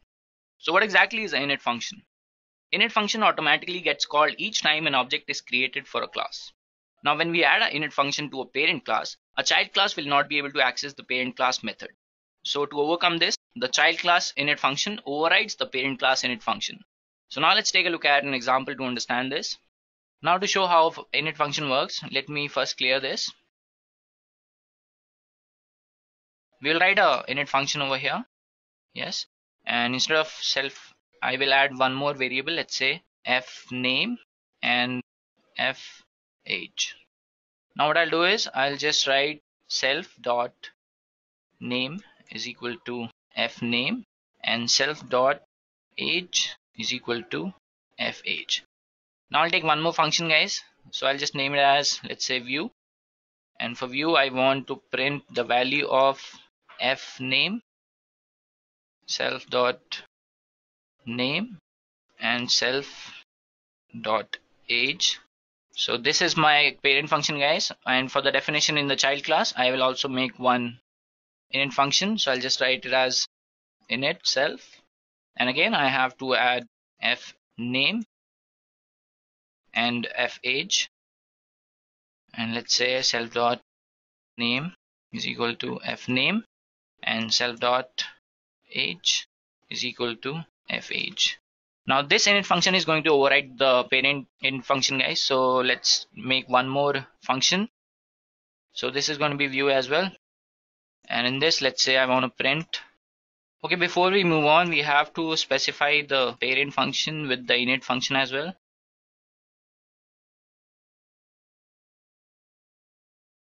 And we don't have to mention these variables. Instead, I'm going to add one more. Let's say I want to add last name as well.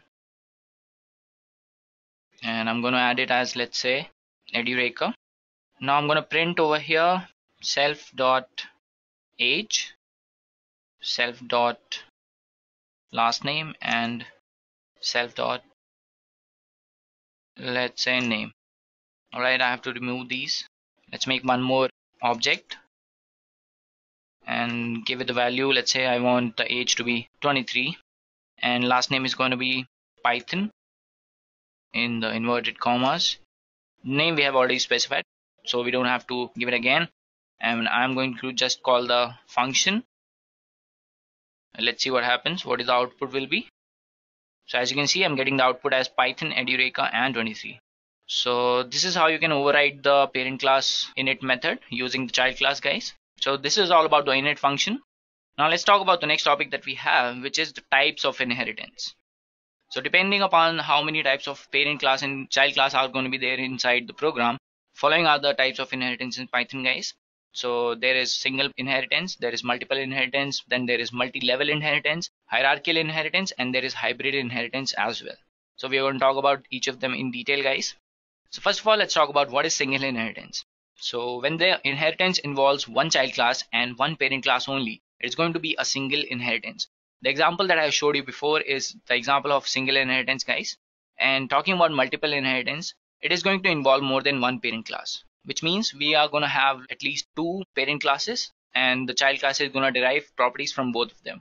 And this is called multiple inheritance. Now talking about multi-level inheritance, let's say we have a single inheritance going on. We have a parent class and we have a child class. But the child class also act as a parent class for another child class. That is going to be a multi-level inheritance, guys.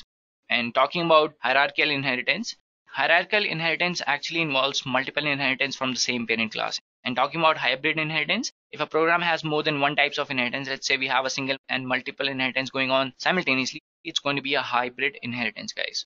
So let's take a look at examples for each of them. So let's go to PyCharm, guys, and I'll remove all this. So I'll start with single inheritance, guys. So I'll just take a parent class and give it a function. Let's say function1 and give it a statement. Let's say this is function1. Now let's take another class, guys, class child, and give it the value of the parent class. And after that, we can move for another function. Let's say function number 2 and give it a statement. Let's say print this is function2. Now make a child class object and call the function. So we can call both of these functions. So I'll just call function1, give it the output, and we are getting the output as this is function 1. So this is a basic example of single inheritance, guys. Now talking about multiple inheritance, what I'm going to do is I'm going to make one more class over here. Let's say class parent 2. Now what happens is, let's say give it a function number 3, let's say, and print statement, this is function 3. And in the declaration over here, I'm going to just specify two classes, and when I call the functions, I can call function number 1 and I can call function number 3 as well, guys. So let's see what is happening here in the output. I'm able to call the function number 1 and function number 3 as well from the child class object. So this is the example of multiple inheritance, guys. Now talking about multi-level inheritance, so what I'm going to do is I'm just going to specify parent over here, and from this, let's say it doesn't have any declaration of parent 1, which is this class, so it is not able to inherit any properties from that. But what I'm going to do is I'll just specify parent 2 over here, and I can still call these functions because there is an inheritance going on between them, which is multi-level inheritance, which basically means this class, the parent 1 class, is actually giving properties to parent 2 class, and parent 2 class is giving properties to the child class. So this is example of multi-level inheritance, guys. Now talking about hierarchical inheritance, guys, what I'm going to do is instead of parent 2 over here, I'll just specify parent. So for these two child classes, I have the same parent class. And now let's see if I can have the same output or not. I'm not going to get the properties from the parent 2 because I have not specified it in the inheritance. So I'll just remove this and let's see what happens. I'm getting the output as this is function 1. Okay, let's make the object for parent 2 as well. Alright, give it 1 and ob1 dot, let's say what functions we can have. I can have the function number 3 and I can have the function number 1 as well. So I'll just print function number 1, and from both the child classes I'm able to print the function number 1. So this is the example of hierarchical inheritance, guys. I'm using the same parent class to give the properties to both parent 2 and child class as well. And now talking about hybrid inheritance. Hybrid inheritance actually involves more than one inheritance going on in the single program. So we have a single inheritance over here. So let's say I want to have multiple inheritance as well. So I'll just specify parent 2 now. And this is the example of hybrid inheritance, guys, because we have a single inheritance going on over here. And in the child class, I'm inheriting both the parent 1 and parent 2. And this is the example of multiple inheritance. So this is a hybrid inheritance example, guys. Okay, we are getting a type error which is saying cannot create a consistent method resolution order for base parents, parent 1 and parent 2. Okay, let's say instead of this, I'll make one more class over here. Give it a value, let's say parent number 3. Give it a function, let's say 4, and print statement, this is function 4. Now instead of parent number 2, what I'm going to do is I'll just take parent number 3, guys, and with the child class operator, let's see if I can actually get the function number 1, and let's say I want function 4 as well. I'm able to do that. So in the output, let's say what I get, I'm getting the function 1 and function 4. So this is a simple example of hybrid inheritance, guys. Now that we are done with the type of inheritances, let's take a look at what all we have now. So we're going to talk about the super function, guys. Super function actually calls the parent class method directly. So let's take a look at a simple example, guys, how it works. So I'll just remove all this. Now what I'll do is I'll make a, let's say, parent class and give it a function 1. Again, the print statement.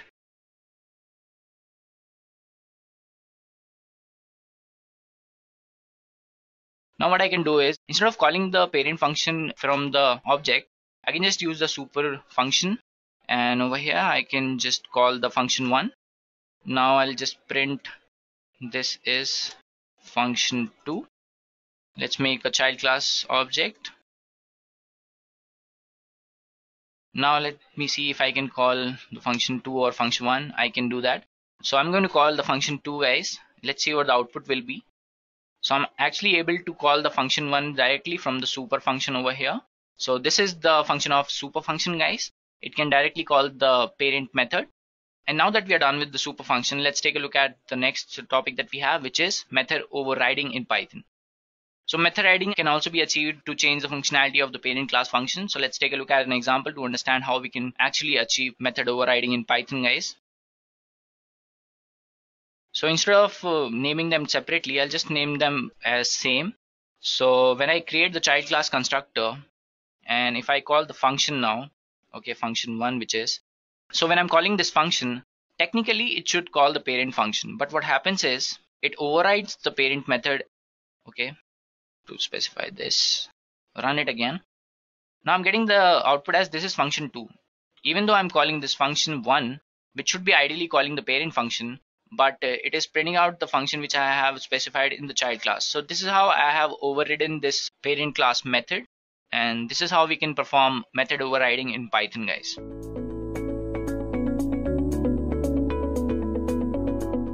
In this session, let me walk you through on how you can learn and make use of exceptions in Python. Guys, this session is intended to be useful for anyone considering to kickstart their learning about Python and need some insight on how you can go about making use of exceptions to make coding very easy for you. So the focus is basically on approaching the language in the easiest way possible and to find out what it has to offer to the community and all of the learning enthusiasts out here. So let's begin by checking out the agenda for the session. We'll start by checking out why we need exception handling first. Later, we'll check out what an exception actually means. Followed by that, we'll be walking through the entire process of how we can handle an exception. And lastly, we'll look at how easy it is to code with Python, where we'll take a programming approach and learn the concepts through code. Now that we're done with the agenda, without further ado, let's begin by checking out why we need exception handling. Well, to understand the concept, let me quickly walk you through a very simple scenario. Consider the case where you're dividing any number by 0. What will happen? Can you divide a number by 0? You cannot, correct? But how would a kid approach this problem? The kid would think that you can actually use regular division to divide something by 0. So you're dividing something by nothing, so it stays the same. Something like this, right? Little does the kid know that this is wrong.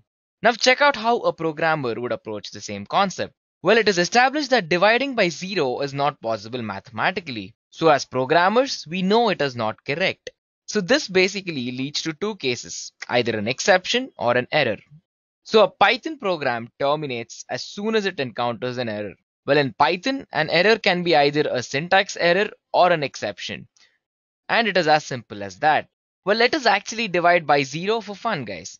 So this is what happens in Python. Python presents us with this beautiful error message saying that it cannot divide something by 0. Well, in fact, let us head to PyCharm, which is my IDE for coding in Python, so we can actually walk through this practically. So guys, here I am in my PyCharm. So let me quickly go ahead and type out some simple code for you guys. So let us start with y equal to 10. We can actually print y by 0 now. So let me quickly go ahead and run this in the console. So as you can check out, it says 0 division error. Division by 0 is not possible. So you cannot divide anything by 0. So let's establish that at this point, guys. That was good enough, right? So let's get started then. Let us quickly check out what exception handling actually is. Well guys, to get a clear picture of what that is, we need to start with understanding the definition for both exception and exception handling. Well, what is an exception? Guys, an exception is an event which occurs normally during the execution of a program that disrupts the normal flow of the program's instruction. So instead of the program actually executing evenly and nicely, there is actually a disruption in between the code. So this we basically call as an exception. So next, what is exception handling? Guys, this is the process of actually responding to an occurrence of an exception. As simple as that. So basically the process of responding to the occurrence during compilation of exceptional statements which require special processing is actually what is exception handling, guys. So this is basically done because of the change in the normal flow of the program execution. Well, it is a very simple concept and I'm sure at the end of this session you guys will agree. Well, at this point, what do you think of exception handling in Python, guys? Head to the comment section and let me know what you think so we can interact there. And now that we know what exception handling is, we need to understand how the entire process of exception handling works. So let us check it out. First, let us walk through what happens in Python. So let us say the user makes an error. What happens next? Guys, when you think about it, it is either the user that finds out the error or Python will actually tell you what the error is, correct? So once you know what the error is and you know where it is, you can basically start analyzing it to know if it is fixable or not. Well, if it is fixable, how can you go about doing that? Well, if it isn't, nothing to worry. Guys, Python is so good that no matter on what level you mess up, there is always a way out of it, guys. So now if it's fixable, how can we handle the exception? Check out the image on the right side. So we need to first find the error. If we cannot do it, Python will find out for us. Well, next is to make sure you take caution while coding if you think that there is going to be an error in that particular piece of code. Well, remember the word try at this point, alright? And later we'll actually fix the error and we call this as catch. Just remember the keywords for now and we'll be walking through these in detail in the following slides. In fact, let us begin by checking it out right now. So guys, these are some of the important terms that you need to take a note of before starting to code and understanding exceptions. So first we have try. Well, try is basically the keyword which is used to keep the code segment under check. So whatever code you put under try is actually the code under scrutiny, guys. And next we have except. Well, except is a segment which is actually used to handle the exception, guys. So how do we know that the exception has occurred? If our piece of code in the try block has actually caused an exception, then we can handle it in the except block. And how do we use else? Well, else is basically run when no exceptions exist, guys. And lastly, we have finally. Finally will run even if there is an exception. Finally will run if there is not an exception as well. So I want you guys to note this at this point of time, and this will help you a lot on the coming slides, guys. So now coming back to Python, this is what it visually looks like. We first have the try block where we run a piece of code.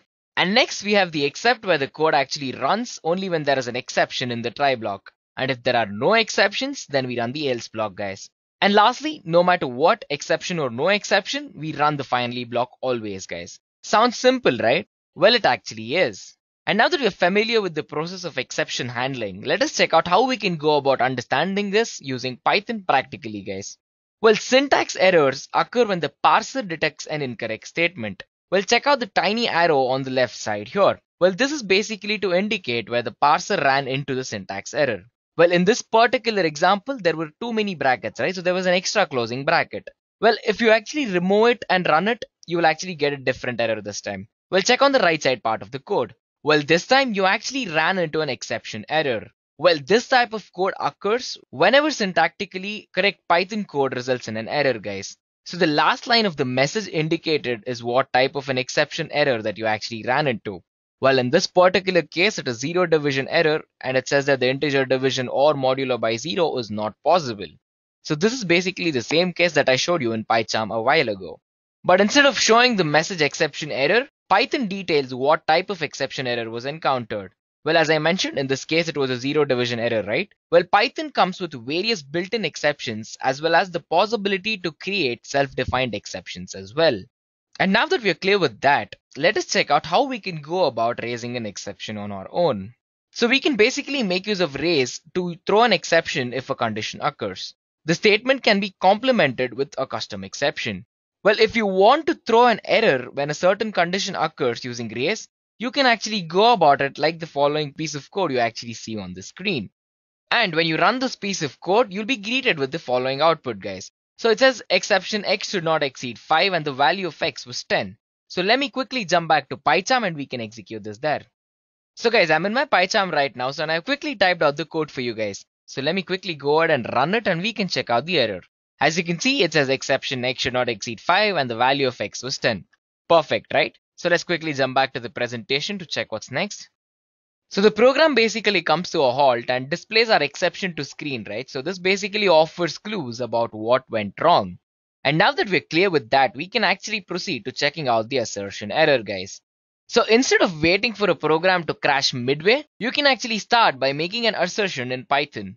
Well, we assert that a certain statement is actually met. And if this condition turns out to be true, then excellent, the program can continue.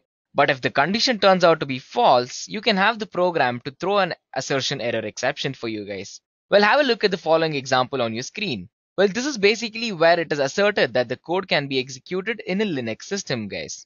So if you run this code on a Linux machine, the assertion passes. If you were to run this code on a Windows machine, the outcome of the assertion would be false. And what would happen? Well, definitely the result would be something like this, right? So it would basically present us with an assertion error and says that this code runs only on Linux, right? So I'm using a Windows desktop in this particular case. So let me quickly open up my PyCharm and then we can actually run this piece of code to check out our exception, guys. So I'm back in my PyCharm and I've typed out the code, guys. So let me quickly go ahead and run this. As you can check out, since this is a Windows machine, it says this code can run on Linux only. But this particular case, this assertion would be true if you were actually running this on a Linux machine, guys. So if any of you guys are using Linux machine, make sure to try it out. And on that note, let's quickly come back to the presentation, guys. Well, in this particular example, throwing an assertion error is the last thing that the program will do. The program will definitely come to a halt and it will not continue, guys. But what if that is not what you want? What if you want something different from this, or that you want the program to continue while displaying an exception for you guys? Well, now that we actually have a fair idea about how we can go about understanding exceptions, let us dive right into the heart of exceptions now. Yes, I'm talking about the try and except block, guys. So basically, the try and except block in Python is used to catch and handle exceptions. Well, Python basically executes code following the try statement as a normal part of the program. The code that follows the except statement is the program's response to any exception in the preceding try clause, guys. Well, as you saw in the earlier example that I actually showed you, when syntactically correct code runs into an error, Python will throw an exception error. And this exception error will actually crash the program if it is unhandled, guys. So the except clause determines how your program responds to these exceptions, guys. So instead of actually crashing our program, we can actually tell Python what to do when this particular exception occurs. We'll check out the following function, guys. So this function can basically help us understand the try and the except block. Well, the Linux interaction function can only run on a Linux system. The assert in this function will actually throw an assertion error exception if you're using it on any other operation system apart from Linux. Well, we can actually give this a try in PyCharm, so let me quickly open up that. So guys, I'm quickly here in my PyCharm, so let me quickly go ahead and select this and run it. Well, this won't say anything right now because, well, if it was actually a Linux platform, the message would have been printed, right? So let's quickly jump back to the presentation. So basically, if we run the tiny piece of code you see on the bottom, the way we actually handle the error in this particular case is because we gave out a pass, right? Well, if you were to actually run this code on a Windows machine, you would get the following output, which is already on your screen, right? So it is a blank output. You get nothing. Well, the good thing here is that the program actually did not crash, but it would be nice to see if some sort of exception occurred when you actually ran your code. Well, to this end, you can actually change the pass into something that would generate an informative message like this. Check it out. So let me quickly go ahead and run this in PyCharm. Well, as you can check it out, it says the Linux function was not executed, right? So basically this happened because I am on a Windows machine, guys. So let's quickly go back to the presentation. And guys, when an exception occurs in a program running this particular function, the program will continue as well as inform you about the fact that the function call was not successful.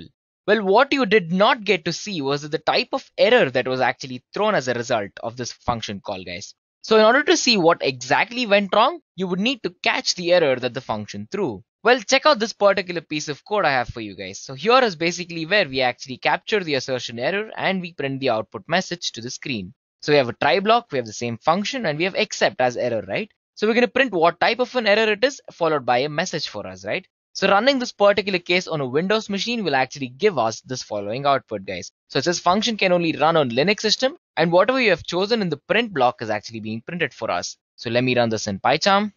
So as you can check it out, we have the message printed, right? So it was the same as I told you. So it was the same message as I told you before. So heading back to the presentation. Well, in the previous example, we actually called a function that we wrote ourselves, right? And after that, when we actually executed the function, we caught the particular assertion error exception and then we printed it on the screen. Well, I have for you another example where you actually open a file and use a built-in exception, guys. In fact, let us dive into PyCharm and we can actually run this and we can come back and take a look at the output. So guys, I actually came into PyCharm and I actually ran that particular piece of code. Why does it say could not open file log? Well guys, basically if the file.log does not exist, the block will give you this output, right? So it says the file could not be opened. Well, this is an informative message and our Python program is actually still able to continue to run. It has not crashed, right? Well, actually in the Python documentation, you can see that there are a lot of built-in exceptions that you can make use of. And here is one exception that I have for you guys that you can check it out. So it says exception file not found error, right? So basically this is raised when a file or directory is requested, but that doesn't actually exist. And this is just one among many that Python offers to us, guys. Well, to catch this type of an exception and to print it on the screen, we would actually use this following piece of code, guys. So in the try block, we're actually going to open it as file and we're going to read something present in it, guys. We're going to accept it by pushing a file not found error as an object, and later we actually end up printing that object, right? So let me quickly go into PyCharm and we can check it out. Well, as you can check it out, we have error number 2, which says no file or directory, right? So it's perfect. Well, you can have more than one function call in your try clause actually, guys, and anticipate catching various exceptions as well. Well, a thing to note here is that the code in the try clause will actually stop as soon as an exception is encountered. But there is one important thing that I want you guys to note down is that while catching an exception, it basically hides all of the errors, guys. Well, definitely there are some unexpected errors in your program, right? When you're catching an exception, and even these are completely hidden from you. Well, this is why basically you should avoid using bare except statement clauses in your Python programs, guys. So instead, basically what you can do is you can refer to the specific exception class that you want to catch and then handle those particular exceptions, guys. So look at this following piece of code I have for you. So here basically you first call the Linux interaction function and then later actually try to open a file, guys. So let us quickly jump into PyCharm and we can actually check it out. So as you can see, I actually executed the program, guys. Again, if the file doesn't exist, running this code on a Windows machine will give you that output, right? So it basically says that the function can run only on a Linux machine, and then we have actually printed something, guys. Well, what we actually did here is inside the try clause, we directly ran into an exception immediately, and we did not get to the part where we'll actually try to open our file.log, right? Now, basically, when you actually run it on a Linux machine, it's going to say no file or directory found. Check it out here, guys. So this is the Windows output that you get, and this is the Linux output, guys. Well, at this point, let us take a quick break and check out what are the key takeaways of this particular module, guys. So basically, a try clause is executed up until the point where the first exception is encountered. And inside the except clause or the exception handler, what we basically call it, we can actually determine how the program actually should respond to that particular exception. And we can actually manipulate multiple exceptions and differentiate how the program should respond to each of them, right? And lastly, we actually learned why we should avoid using bare except clauses, guys. And now that you're clear with this, next up I have for you is the else clause, guys. So basically in Python, using the else statement, you can instruct a program to execute a certain set of code only in the absence of exceptions, guys. Well, check out this following diagram on your screen. So basically in the try part, we have the code except when we actually want to handle the exception, or else in case there is no exception, we're going to run the piece of code that comes in under else, guys. So let me quickly walk you through the code, guys. So here is basically the same Linux interaction function, and we have an assertion error here, and we actually are going to print the error, right? So else, if there is no assertion error, so we're going to have an else clause and we're going to print saying executing the else clause, right? So let me quickly open up my PyCharm and we can run this piece of code, guys. So as soon as I go ahead and run this, it says function can only run on a particular Linux system, right? So as you can check out the output, it says the function can run only on Linux systems, right? So in this case, I have a Windows machine, so we are actually not printing the except clause here.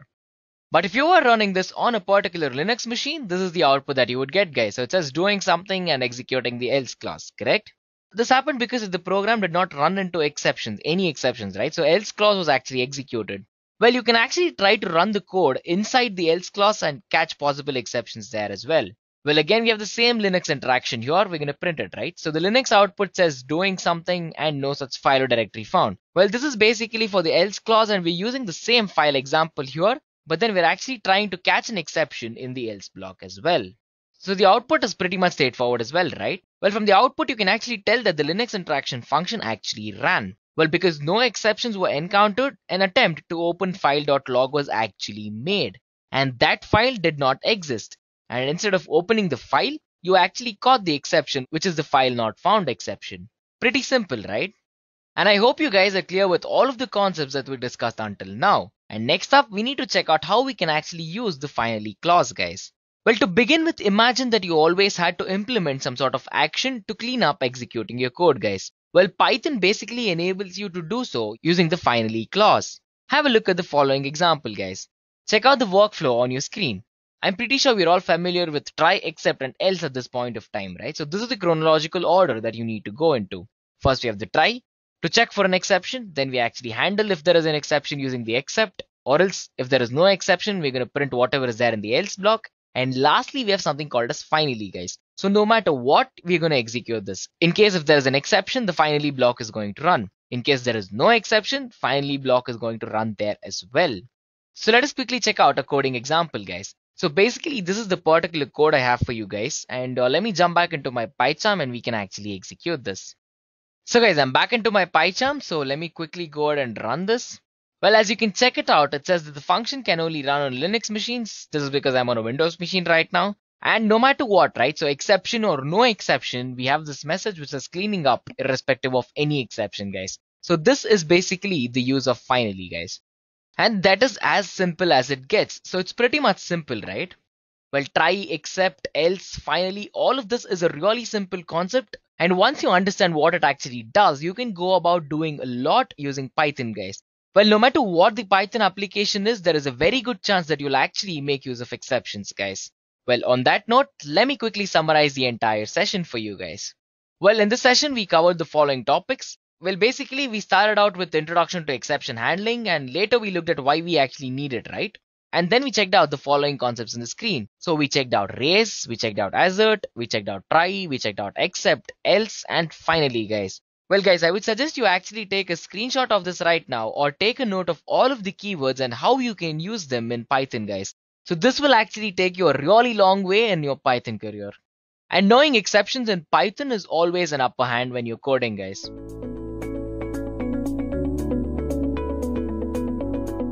So let's begin with our session and talk about the agenda for this session. First of all, I'll be starting with what exactly is a Python module. And after that, we will learn how we can create a module in Python. Moving further, we will learn to use that module we have just made inside a program. And we will also learn about the built-in modules in Python. And finally, I will sum up this session with a little demo using the Python modules. Also, I suggest you subscribe to the Edureka channel to kickstart your learning, and also press the bell icon to get the notifications for the latest update on the channel. So let's try to understand what exactly is a Python module. So before talking about Python module, let me talk about modular programming. So what exactly is modular programming? It is a design technique to break your code into separate parts. Now these parts that we are breaking the code into are actually called the modules. Now we will talk about them in detail. So the basic focus for breaking down the code is to have the modules with no or minimal dependencies on each other. The benefits include you have to write lesser line of codes first of all, and then a single procedure can be developed for reuse as well. And also you are eliminating the need to write the same code again and again. We can write programs that can be designed easily because a whole team is going to be working on just a part of the whole code. Now coming back to the Python modules, they are simply a program logic or a Python script that can be used for a variety of applications and functions.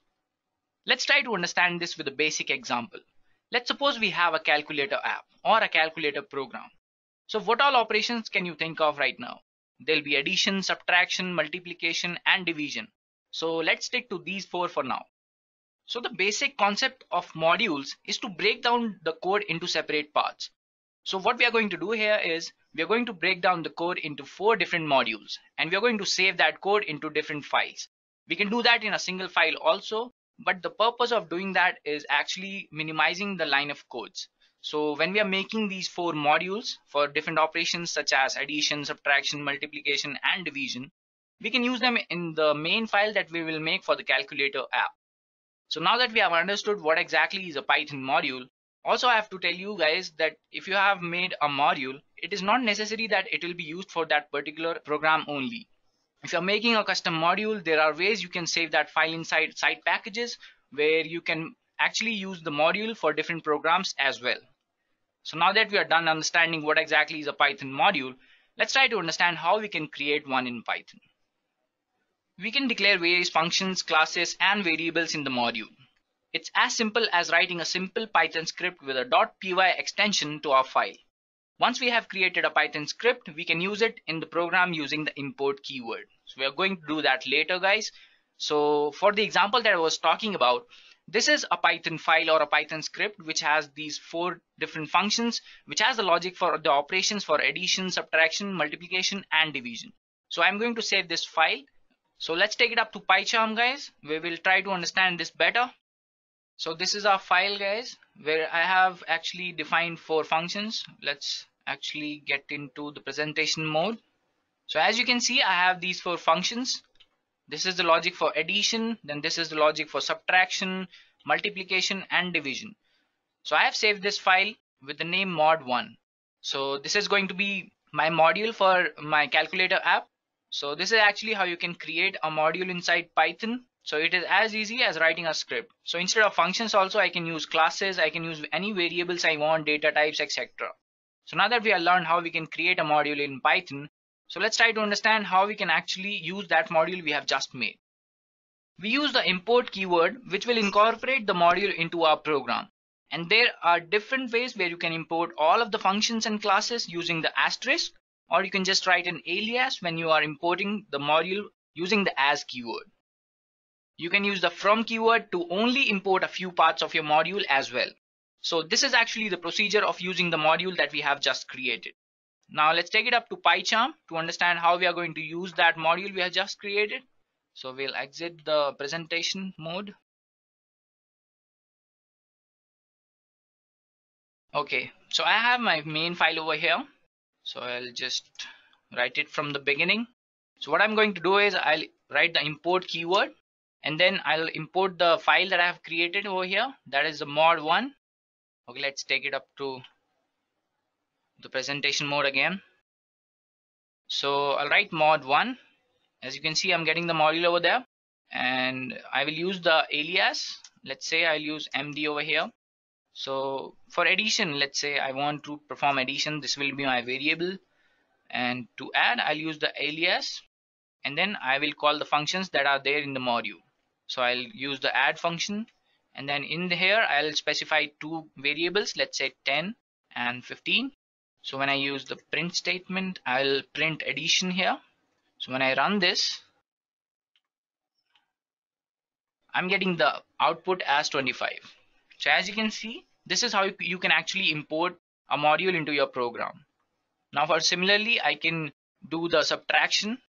Okay, instead of addition, I'll just put it as result. Now instead of addition, let's say I want to perform subtraction. So here I'll just do 20, and when I get the output, it will be 5. That is the subtraction between the two numbers. And similarly, multiplication. As you can see in the output, we are getting the multiplication as well, and we will get the division. Now there's a division as well.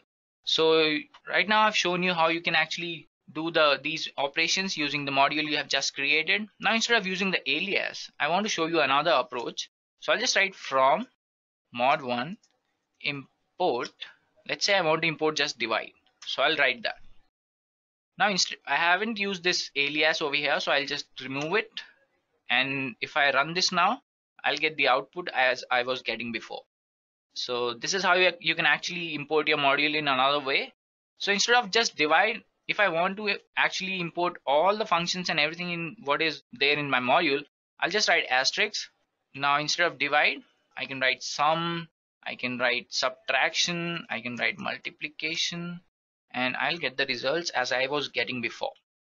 So this is a basic example, guys, where I have created a module for where I have actually specified 4 functions with the operations for addition, subtraction, multiplication, and division.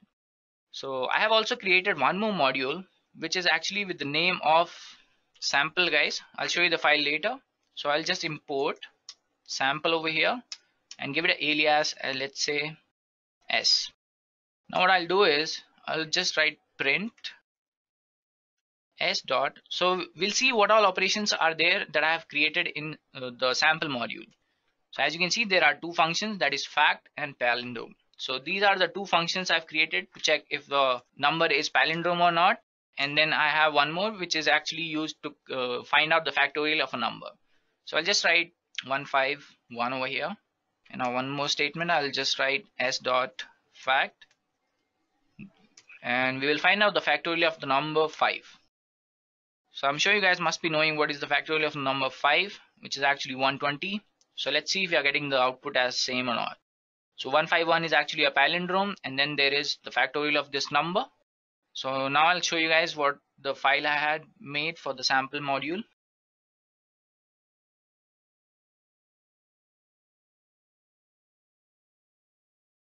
So this is the file or the module that I had made for the sample module, and I have 2 functions over here which has the logic for actually finding out or calculating the factorial of a number, and then there is finding out if a number is palindrome or not.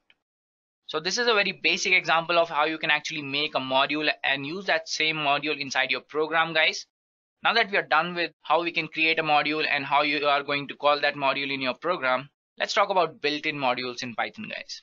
So what exactly are built-in modules? Built-in modules are written in C and integrated with the Python interpreter. Each built-in module contains the logic or the resources for certain system-specific functionalities such as OS management, disk input, output, etc. The standard library also contains many Python scripts with the .py extension containing useful utilities. Now, there are several built-in modules in Python at our disposal that we can use whenever we want. So to get the list of all the built-in modules in Python, you can just write, okay, I'll just show you in the PyCharm only. So we'll exit the presentation mode.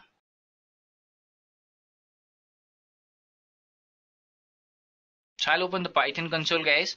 I hope this is visible to you guys. So what we'll do in the Python console, I'll just write help and I'll write modules over here. What this statement is going to do for us is get the sorted list of all the functions or all the built-in modules that we have in Python. We'll wait for it for a while. So now as you can see, this is the list of all the available modules that we have in Python. As you can see, there is pip, and then there is traceback, turtle, types, typing, pstats. So these are all the, like, there is random, there'll be math as well. So let's talk about a few modules, few built-in modules. So I'll just talk about math over here. So let me take a quick, so I'll just write one thing. Okay, before talking about any built-in module, let me talk about directory function, guys. So what this directory function does is, we'll go to the presentation mode now. So what this directory built-in function will do is, it will return a sorted list of strings containing the names defined by a module. So the list will contain the names of all the modules, the variables, and the functions that are defined inside a module. So when I run this, we'll get the list of all these things that we have in PyPlot. As you can see, there are so many things that you can use inside this PyPlot module. I'll be showing you the demo for using the PyPlot module, guys, don't worry. Now let's check it for the module that we have just made, guys. So I'll just write import, all right, sample, that is our module, guys. So I'll just use the directory function again, and now I'll write sample over here, and I run this. I'm getting all these files and names of all the functions and everything. So I have two functions over here that I mentioned, that was factorial and palindrome, which are actually here. So this is what it is about directory function, guys. So we can check it for mod1 as well that we have created. So we'll check it for mod1 as well. So instead of just sample, I'll write mod1. So as you can see, I'm getting all these files and names of variables and everything, and the functions as well. So I'll be having addition, yes, I have addition, divide, multiply, and subtract. So to actually get the list of all the values or the functions, variables, everything you want in a module, you can just write directory function and you will get the sorted list of everything. So now that we are done discussing how we can get a list of all the built-in modules in Python, let me talk about Python module search path. So what exactly is a Python module search path? So whenever we are importing a module, Python is going to look for it inside the built-in module directory. But if it does not find it over there, suppose you're making a custom module, how it is going to search is another story, guys. So what it is going to do is, it is going to search through the list in the sys.path. So first of all, it will search in the current directory, then it will go to the Python path, and then it will go to the default directory. So I'll just show you guys. If you import sys and then you write sys.path, print this,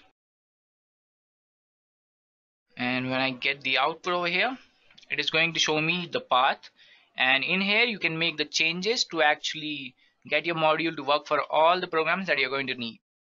So this was all about Python search path, guys.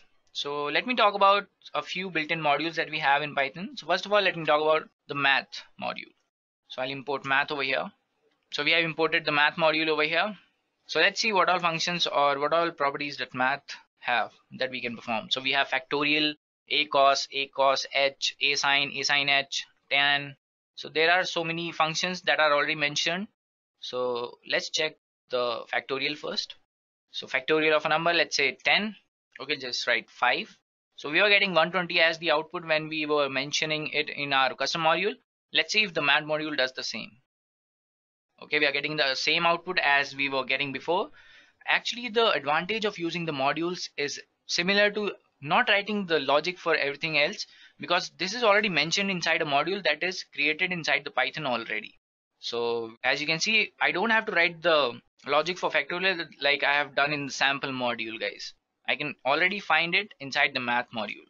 So these are the functions that are already there inside the math module. Exponent is also there, floor, fmod.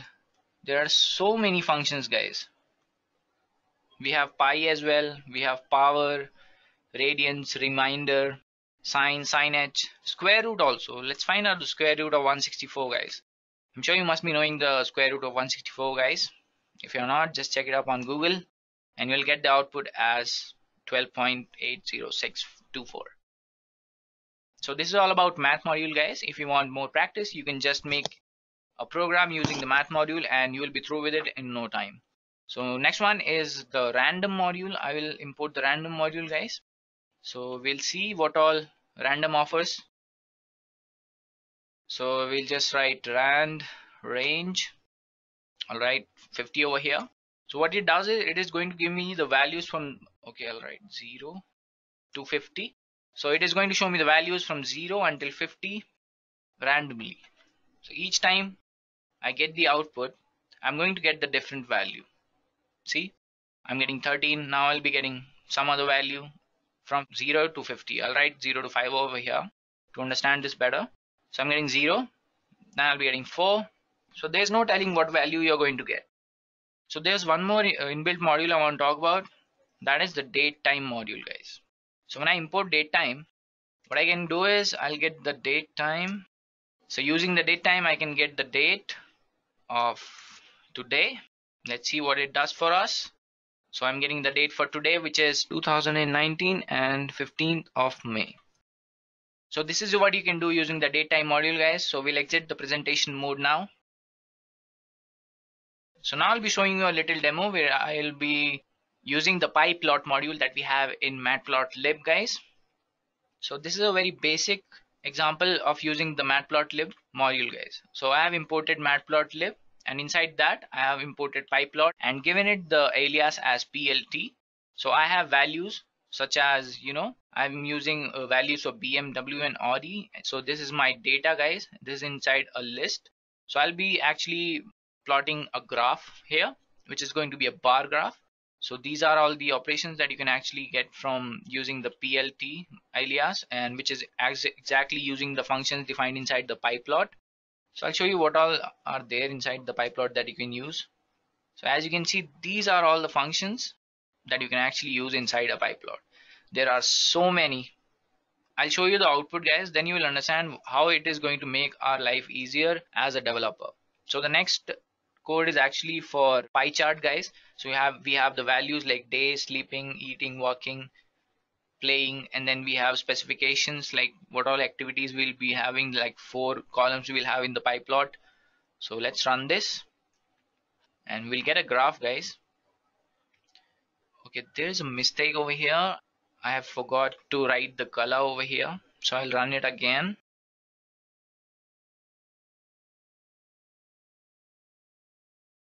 So as you can see, we are getting a bar graph with the information which has the values that we have specified in the data given over here. So as you can see, using the pyplot module, data visualization becomes very easy, and the code for this bar graph that you're getting is actually completed in 11 line of codes. So that should make you realize the importance of using the Python modules, guys. Because if you were to write the logic for getting the bar graph by yourself, imagine the horror, guys. So I'll just stick to the main part. So I'll get the pyplot over here. So as you can see, we are getting the pyplot like we have mentioned over here, the data and everything. Using pyplot module will actually make your life easier when you're working on a data analysis or you're analyzing a data or anything like that. So now that we are done with the demo over here, we'll exit the presentation mode. I hope you guys are clear with the concept of modules, guys. So we had created 2 modules, the custom modules. So these are a very basic custom module, guys, that I have just created. When we are working on a big company or a product based company, there'll be a lot more complex modules that we will be working on. But to get the hindsight, this is how you actually make a module in Python. And we had made sample as well, and we have shown you a demo for using the pyplot module inside matplotlib.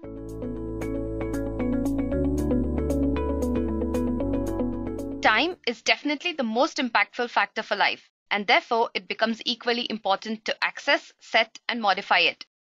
So before we begin, just make sure you subscribe to our channel and hit the bell icon to stay updated with all the latest edureka videos. Coming back towards this session, we shall be dealing with 2 modules, namely time and the date time module, to manipulate our clocks and calendars using some of the built-in functions and format codes.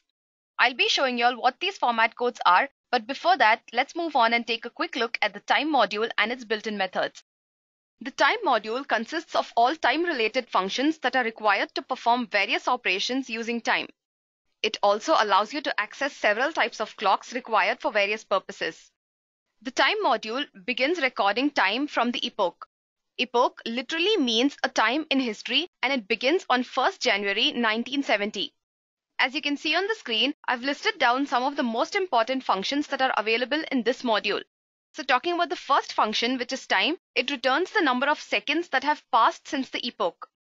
The ctime method returns the current date and time by taking the elapsed seconds as its parameter. Sleep stops the execution of a thread for a given period of time. The local time method returns the date and time in the struct time format by taking the number of seconds passed since the epoch as the parameter. GM time, on the other hand, returns the current date and time in the UTC format. The MK time method is inverse of local time. It can take a tuple of maximum 9 parameters and returns the seconds passed since the epoch. And finally, the ASC time method, which can also take up to 9 parameters and returns a string representing the same. Okay, so now I'll jump on to my Jupyter notebook and show you all how this works. So the first thing that you'll have to do is import the time module. So I'll say import time and I'll hit run. Okay, so first I'll be making use of the time method present in the time module. So I'll just say time.time and I'll hit run. So like I've already told y'all, this method returns the number of seconds that have passed since the epoch. So I'll hit run. Okay, so here is the number of seconds that have passed since the epoch. Now, if I want to convert it to the current date and time, I can make use of the ctype method. So I'll just have to use time.ctime. Now, if I want to convert this into the current date and time, I can make use of the ctime method. To do this, I'll just use time.ctime. And I'll have to pass the number of seconds as a parameter to this.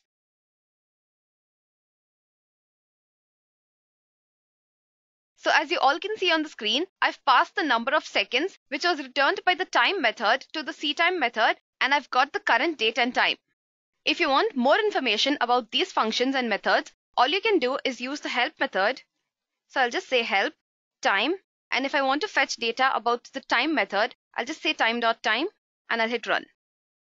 So as you all can see, it says that this method returns the current time in seconds since the epoch. Similarly, if you use help on any method or function, it will return the corresponding information about that function. Okay, so moving on, I'll be making use of the local time method and see what it returns. So I'll just say time.localTime and I'll hit run. So as you can see on the screen, I've got the current date and time in the struct time format. Now to make you all understand what this struct time class is, let me get back to my presentation. Okay, so as you all can see, the struct time class basically has 9 attributes, starting from the year, whose value starts from 0 and goes up to 9,999. The second attribute is month, whose value will be anything from 1 to 12. After that is mday, which means the day of the month, and the values can range anything from 1 to 31. Similarly, hour, minutes and seconds have the values 0 to 23, 0 to 59 and 0 to 61. The weekday value can be from 0 to 6, where 0 is Monday. Day or year day can be anything between 1 to 366, and the final attribute is daylight saving time. It's 1 if it's summer, 0 if not, and -1 if unknown. Okay, now that you're aware of what this struct time format is, let's come back and see what our output actually means. Year is 2019, month is 8th or August, the date today is 8 as well, and so on. So I hope you're clear with this. Okay, so now, in case you want to fetch the number of seconds that have passed since the epoch. So to do this, you can make use of the mktime method. Okay, so all I'm going to do over here is first store the local time in a variable, say A, and after that I'll take another variable B, wherein I'll be using the mktime method, and I'll pass the parameter to it as A. Finally, I'll just print out B.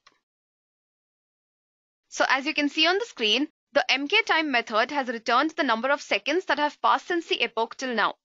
So now, in case you want to fetch the current date and time from the struct time format and return it in local format, you can make use of the ASC time method. So like I've already told you all before, the local time method returns the current time in the struct time format. I'll be using the variable A, which stores the struct time format of the current date and time to convert it to the local format. And to do this, I'll create some new variable, say C, and then I'll use ASC time method. So time.asc time, and I'll pass the parameter to it as A. And then I'll just print out C. Okay, so as you all can see over here, it has taken the struct format and has returned the local format of date and time. Python also allows you to format and pass strings using the strf time method and the strp time method. The strf time method can take a tuple containing 9 parameters and returns a string representing the same depending on the format code used. The strp method passes a string and returns it in the struct time format.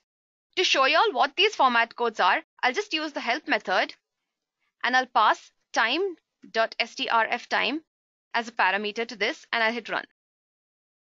Oh, I've made a spelling mistake over here. Sorry guys. It's strf time. So as you all can see over here, I have a number of format codes which I can use to format my date time strings. Okay, so first let's make use of the strf time method. So as we all have seen, I've created a variable A in which I've stored the current time in the struct time format. So let me just print this out again. Okay, so now I want to format this output in a manner which is convenient for me. So to do this, I'll use the strf method. So I'll just say time. I'll take another variable, say x is equal to time.strf time. I'll use the strf time method within which I'll be using the format codes to format the date as per my choice. So first I want to print out the month. So I'll use the format code mod m. It's small m guys, please be careful because this is case sensitive. And then between this I just want to see a slash. After this I'll just print the date. I'll use mod D and then the year. So I'll use mod Y. Sorry for the spelling mistake. I'll just print X. So as you can see on the screen, I've returned the current date in the month, day, year format. Similarly, you can also pass a string and return it in the struct time format. To do this, you can make use of the strp time method. To do this, I'll take another variable, say Y, and I'll pass a string to this. I'll say 8th August 2019. And then I'll make use of the strp method to pass this string. So I'll just say time.strp time. And I'll pass Y as a parameter to this and the format of it, which is day, month, and year. Capital B means the full name of the month. And now hit run.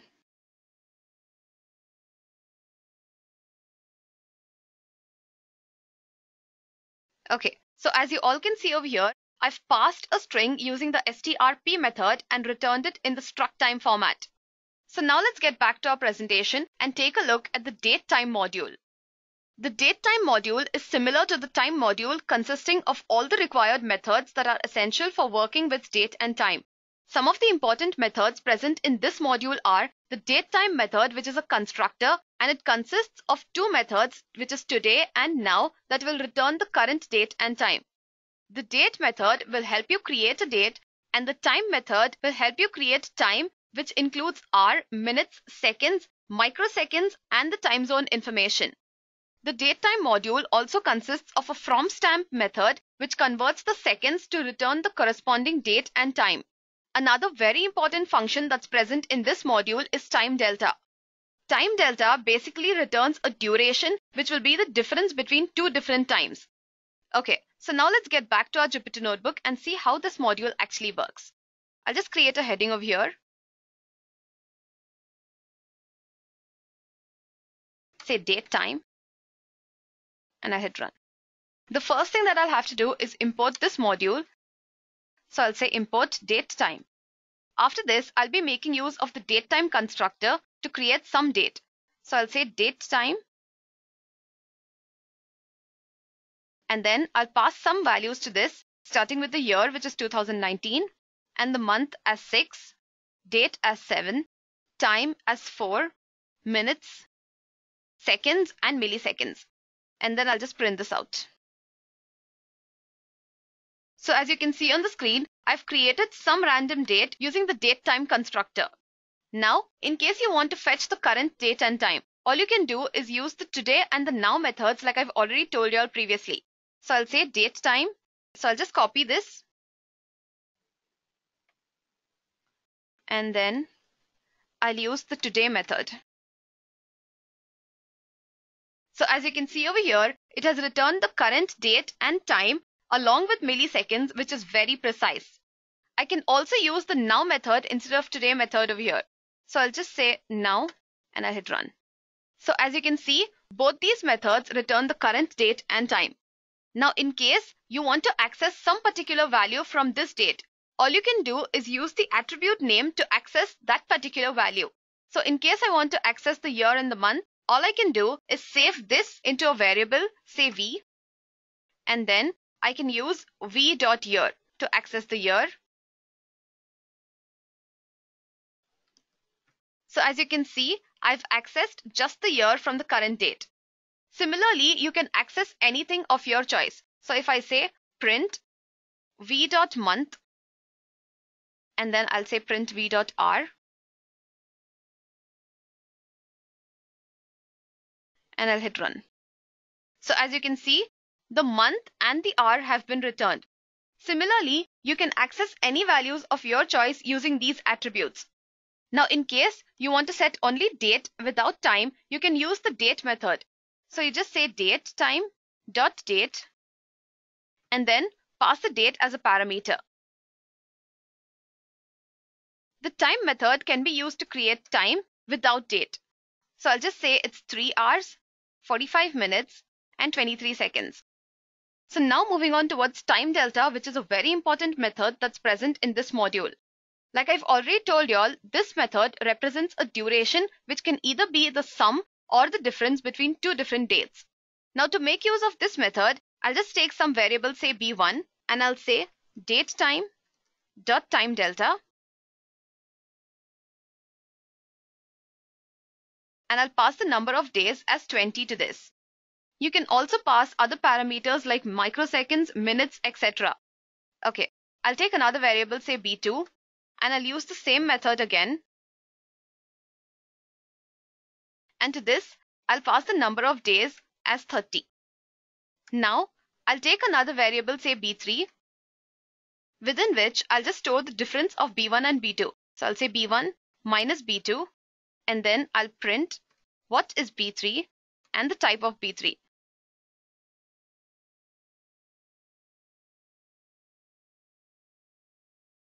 So as you can see over here, the difference between b1 and b2 is minus 10 days, and the time, since I've not specified anything, is 0.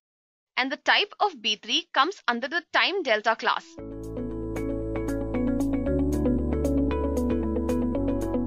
In today's session, we are going to focus on numpy module available in Python. So let us move forward and have a look at the agenda for today. First, we'll see what is numpy. Then we are going to compare it with list and we'll see why it is better than list. Then we are going to see various operations that we can perform with the NumPy arrays, and there are certain special functions as well that we are going to focus on later in the session. So let us move forward and understand what exactly is NumPy. So what is NumPy? NumPy is basically a module, or you can say a library, that is available in Python for scientific computing. Now it contains a lot of things. It contains a powerful n-dimensional array object, then tools for integrating with C, C++. It is also very useful in linear algebra, Fourier transform, and random number capabilities. Now let me tell you guys, NumPy can also be used as an efficient multi-dimensional container for data, for generic data. Now let me tell you what exactly is multi-dimensional array. Now over here, this picture actually depicts multi-dimensional array. So we have various elements that are stored in their respective memory locations. So we have 1, 2, 3 in their own memory locations. Now why is it two-dimensional? It is two-dimensional because it has rows as well as columns. So you can see we have 3 columns and we have 4 rows available. So that is the reason why it becomes a two-dimensional array. So if I would have had only one row, then I would have said that it is a one-dimensional array. But since it contains rows as well as columns, that is, it is represented in a matrix form. That is why we call this as a two-dimensional array. So I hope we are clear with what exactly two-dimensional array is. So let me open my PyCharm and I'll tell you practically how to actually create a NumPy array. So this is my PyCharm, guys. Over here, the first thing that you need to do is first install the NumPy module. And how you're going to do that, click on File, go to Settings tab, and you'll see the Project Interpreter option. And on the right hand side, you'll see a plus symbol. Just go on and type the module that you want to install. So I'm going to install NumPy. Just go there, click on it, and install package. I've already done that, so I'm not going to repeat it.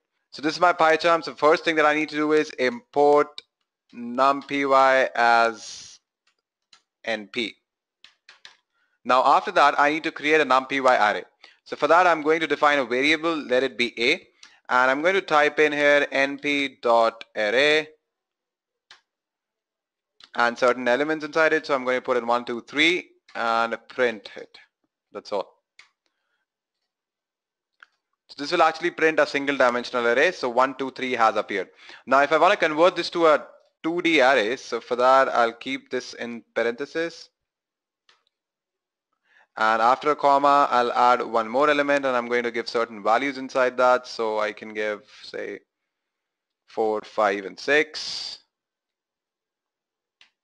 Now go ahead and print this. So as you can see that it is now a two-dimensional array. So this is how you actually create arrays using NumPy module. So now I'm going to open my slides and we'll move forward and see what is our next topic. Now let us see why are we using NumPy instead of a list. Alright, so many of you might be thinking, why are we using NumPy when we have lists? Alright, so basically we use NumPy because of 3 main reasons. The first thing is it occupies less memory when compared to lists. Then it is actually pretty fast when you compare it with list, and at the same time it is very convenient to work with NumPy. So these are the 3 major advantages that NumPy has over lists, and that is the reason why we use NumPy instead of lists. Now don't worry, I'm actually going to prove it to you practically by opening my PyCharm. So guys, this is my PyCharm again. So first thing that I need to do is import NumPy as NP. And now what I'm going to do is I'm going to import a couple of more modules. I'm going to import time and I'm going to import sys. Alright, done. So our first step is to actually define a list.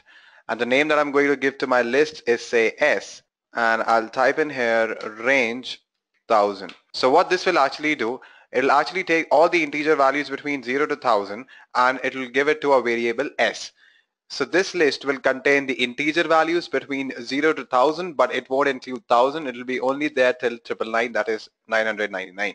And now I'm going to print the space occupied by this particular list. So for that, what I need to do is I need to type in print sys dot get size of any one element. Okay, so you can give 3, 4, 5, anything. I'm going to give it as 5, any one element, and multiply that with the length of my list. That's all. So this will actually give me the space that has been occupied by the list, because sys.getSizeOf will actually give me the memory occupied by one element, and when I multiply that with length of my list, I get the entire memory that has been occupied by my list. Now the same I'm going to do with my NumPy array as well. Let me give a name to that. I'm going to type in D np dot a range, and the range will be 1000. Now a range function is pretty much similar to the range which is there. So the same thing will happen here. The integer values between 0 to 1000, but it won't include 1000, will be present in my variable d. So we have created a numpy array. Now let us print the space occupied by it. So the first thing is I'm going to type in here d dot size. So this will actually give me the space occupied by one single element, and when I multiply that with the length of my numpy array, I get the entire memory that is occupied by the numpy array. So I'm going to type in here d dot item size. That's all. Now go ahead and print this. So this actually shows the memory that has been occupied by my list, and this shows the memory that has been occupied by my numpy array. So as you can see, there is quite a lot of difference between both of them. So we have proved our first point that it actually occupies less memory. Now when I talk about numpy array is faster and more convenient than a list. So the next step is I'm going to prove it to you that numpy array is actually faster and more convenient than list. So I'll remove all of this, and so now I'm going to show you that numpy arrays are faster than lists.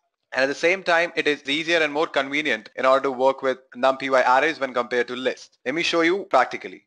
So first what I'm going to do is I'm going to define a variable, say size, which is equal to say 1000, and then I'm going to define two lists.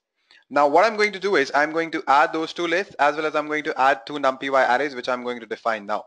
And then I'm going to compare the time taken in order to find the sum for list and the sum for numpy arrays. So first let me define two lists and two arrays. So my first list will be equal to range size.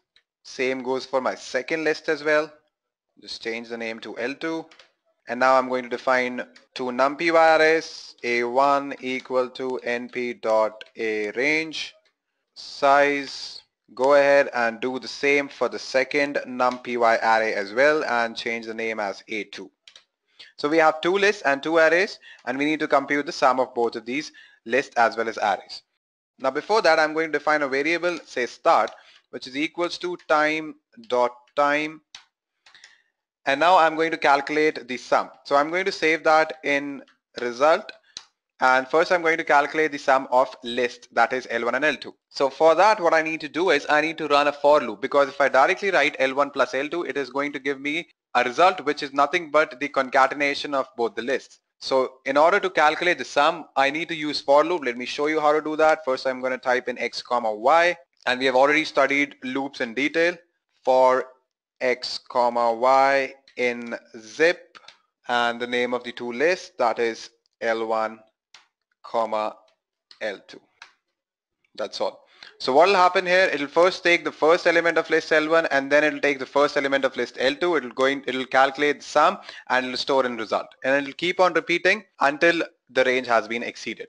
Now this is how you calculate sum in lists. But when you talk about arrays, what you need to do is you need to just write in a1 plus a2. That's all. That's why I'm saying that it is more convenient in order to work with numpy arrays when compared to lists. Now our next step is to define the same variable start and initialize it with time.time.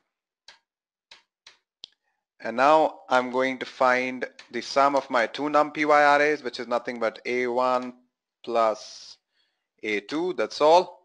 And now print the time taken. So print time.time minus start, and then multiply it with 1000. Because by default it will take it in seconds, and I need to convert it into milliseconds. Now I forgot to actually print the same thing for my list, so I'm going to do it over here.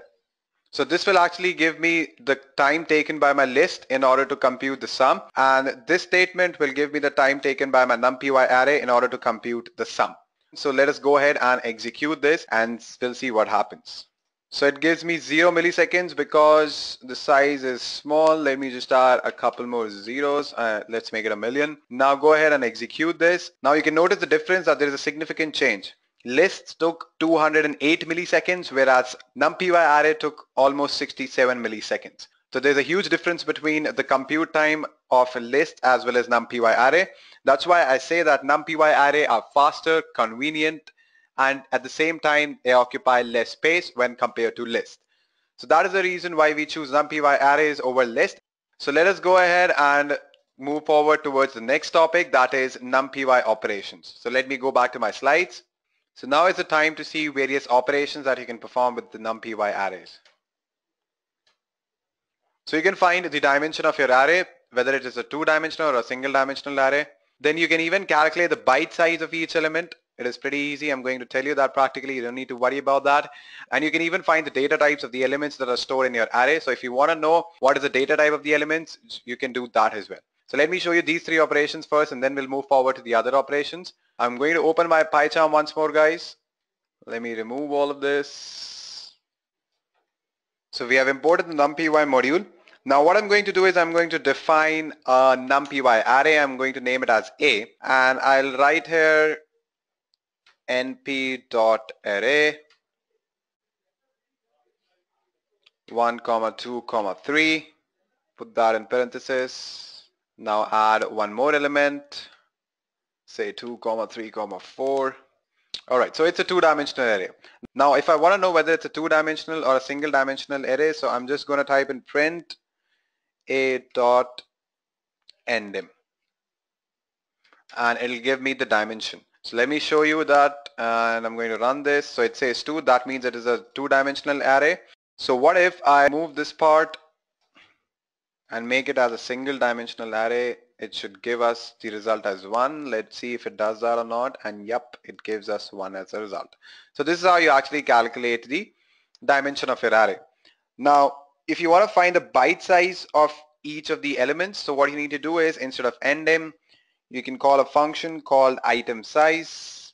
Go ahead, execute this, and you'll get, so each element occupies 4 bytes. After that, if you want to know the data type that is stored in the array, so you can just type in here d type. Go ahead, execute this. It should give us integers 32-bit. Alright, so this is how you can actually perform these three functions that I've told you in my slides. Now let us move forward and see what are the other operations that you can perform with numpy module. So by using numpy array, you can actually find the size of your array. How you can do that I'll show you practically. You don't need to worry about that. So when I say size of the array, that means the total number of elements that are present in the array. So if this is an array, so the total number of elements become 4. 1, 2, 3, and 4. Now you can even find the shape of your array. Now what do you mean by shape? So basically the total number of columns and rows. Now over here we have 3 columns and 4 rows. So our shape is actually 3 columns and 4 rows. Now let me show you practically how you can do that. Again, I'm going to open my PyCharm and show you. Let me remove this print statement from here. Now if I want to find the size of my numpy array, I just need to type in print a.size. That's all you have to do, and it'll give the size of your array. So there are 3 elements. So if I go on and add some more elements, say 4, 5, 6, 7, then if I execute this, you'll see that 7 elements have appeared. That means the total number of elements in my array is 7. Then comes the shape part that I was talking about. So in order to find the shape, what you can do is you can just type in here a.shape, and it'll give you the shape. So let us see what happens. So it has 7 columns, but there are no rows, so it has given 7 comma blank. So what I can do is I can close this in parentheses, and I can define one more element, say 8, 9, 10, 11, 12, 13, 14. Go ahead and execute this, and you can see 2 comma 7 because we have 2 rows and 7 columns available with us. So this is how you can actually find the size of your array, as well as you can find the shape of your array. Now let us move forward and see what are the other operations that you can perform with numpy module. So we saw how to find the size and the shape of an array. So we can perform reshape as well as slicing operation using numpy array. Now when I talk about reshape, what do you actually mean by reshape? When you change the number of rows and columns, that is called reshaping. Now over here there is an example. So we have 3 columns and 2 rows, which we have converted to 2 columns and 3 rows. Now let me show you that practically how you can do it. In a variable, and I'm going to start a numpy array, and I'll have 2 elements in that. My first element will be 1, 2, 3, 4, and my other element will be, say, 3, 4, 5, 6. So I have a 2-dimensional array that contains 2 rows and 4 columns. Now I can convert that to 4 rows and 2 columns. Let me show you how to do that. You're just going to type in A is equal to A dot reshape, and I want to convert it to say 4 rows and 2 columns. Go ahead and print this. So it has converted that to 4 rows and 2 columns, as you can see it in front of your screen. Now let me show you that earlier this is not the case. I'm going to type in a print statement here as well in order to show you that how it has reshaped. So earlier we had 4 columns as well as 2 rows, but now we have 2 columns and 4 rows. So this is how you can perform the reshape operation. Now let us talk about slicing. So slicing is basically extracting a particular set of elements from your array. And the slicing operation that happens here is pretty much similar to the one which is there in list as well. So suppose if I want only this particular element, that is 3. So for that, what I need to print, I'll show you, print A and the index value of 3, which is present at 0, comma, and the index is 2. Let me tell you how indexing happened. So this element will be 0, this element will be 1. Now if I want 3 from here, from the 0th element, I want the index 2. Indexing starts from 0, 1 and 2. So that's why I've written 0, 2, and it should print 3 for me. Let us see if it does that or not. And yep, it prints 3. Now say if I want to print 4 and 6. Now for that, what I need to do is I need to remove this 2 here, and I'm going to put a colon that says all the rows including 0, and in that row I want only index 3. So we have only 2 rows, so if I would have written 0, 1, then it wouldn't have included this particular row. So if I have one more element here, so I can actually write here 2, so that would actually include the element which is present at the second index. So when I say 0, this actually means all the rows that include 0 as well. So we have only 2 rows, it will include both the rows, and at the same time it'll actually going to print the third index from both of these rows. So let me show you if that happens or not, and yep, it happens. We have 4 and 6 available with us. Now just to remove confusion, what I'm going to do is I'm going to add one more element, and I'm going to give values to it, say 7, 8, 9 and 10. So now if I want 4 and 6, I can't just write 0, because if I do that, it'll print 10 as well. Let me show you that. Yep, it has printed 10.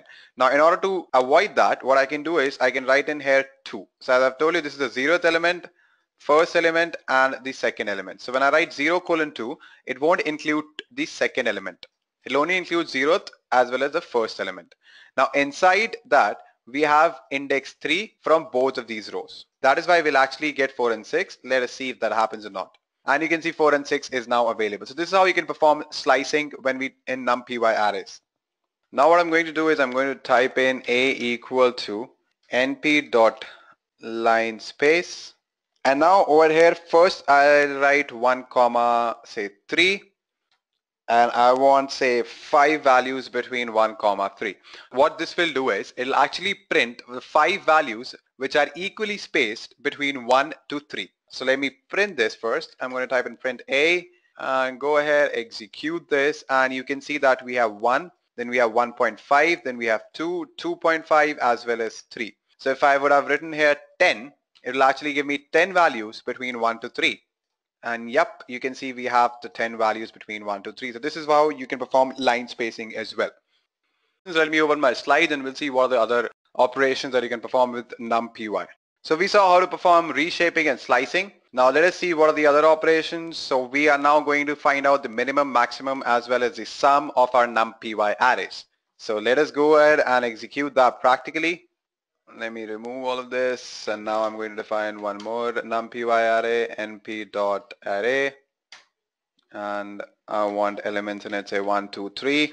Now if I want to find the element which has the maximum value, so what I can do is I can just type in here print a.max, that's all, and it'll give me the maximum value in my a numpy array, which is 3 obviously. If I want to find minimum value, so I'm just going to type in here min, and it'll print the same for me, which is 1. Now if I want to calculate sum, it is pretty easy. Just go on and type sum and it'll give you the sum. That's all guys, it's that simple. I'm pretty sure there won't be any doubts here. If there are, you can just ask me. Fine, so there are no doubts. So Janice has a question. She's asking me, is it that simple to work with numpy? Alright, Janice, so let me tell you that whatever I'm telling you, these are all the basics that you require. After that, whatever your requirement is there, on that basis, you need to use those basic knowledge that you have and implement it. Now, the best way to do that, now the best way to understand any programming language is to play around with it. So you know the basics. With the help of those basics, just install PyCharm first, then try out new things like how should I get that, how should I get this, and if I'm not getting it, what is the reason behind it. So go on and try to discover new things. So the conclusion is you need to actually perform things practically. You need to make sure that you are not only getting the theoretical knowledge, you need to perform it practically. That's why I always say that side by side when I'm executing these practicals, you need to do that as well. Although you might find it pretty basic, but with the help of this knowledge, you can perform a lot bigger tasks as well. Alright, so Janice looks happy now. So let us move forward with our slides. So now comes the axis concept here, guys.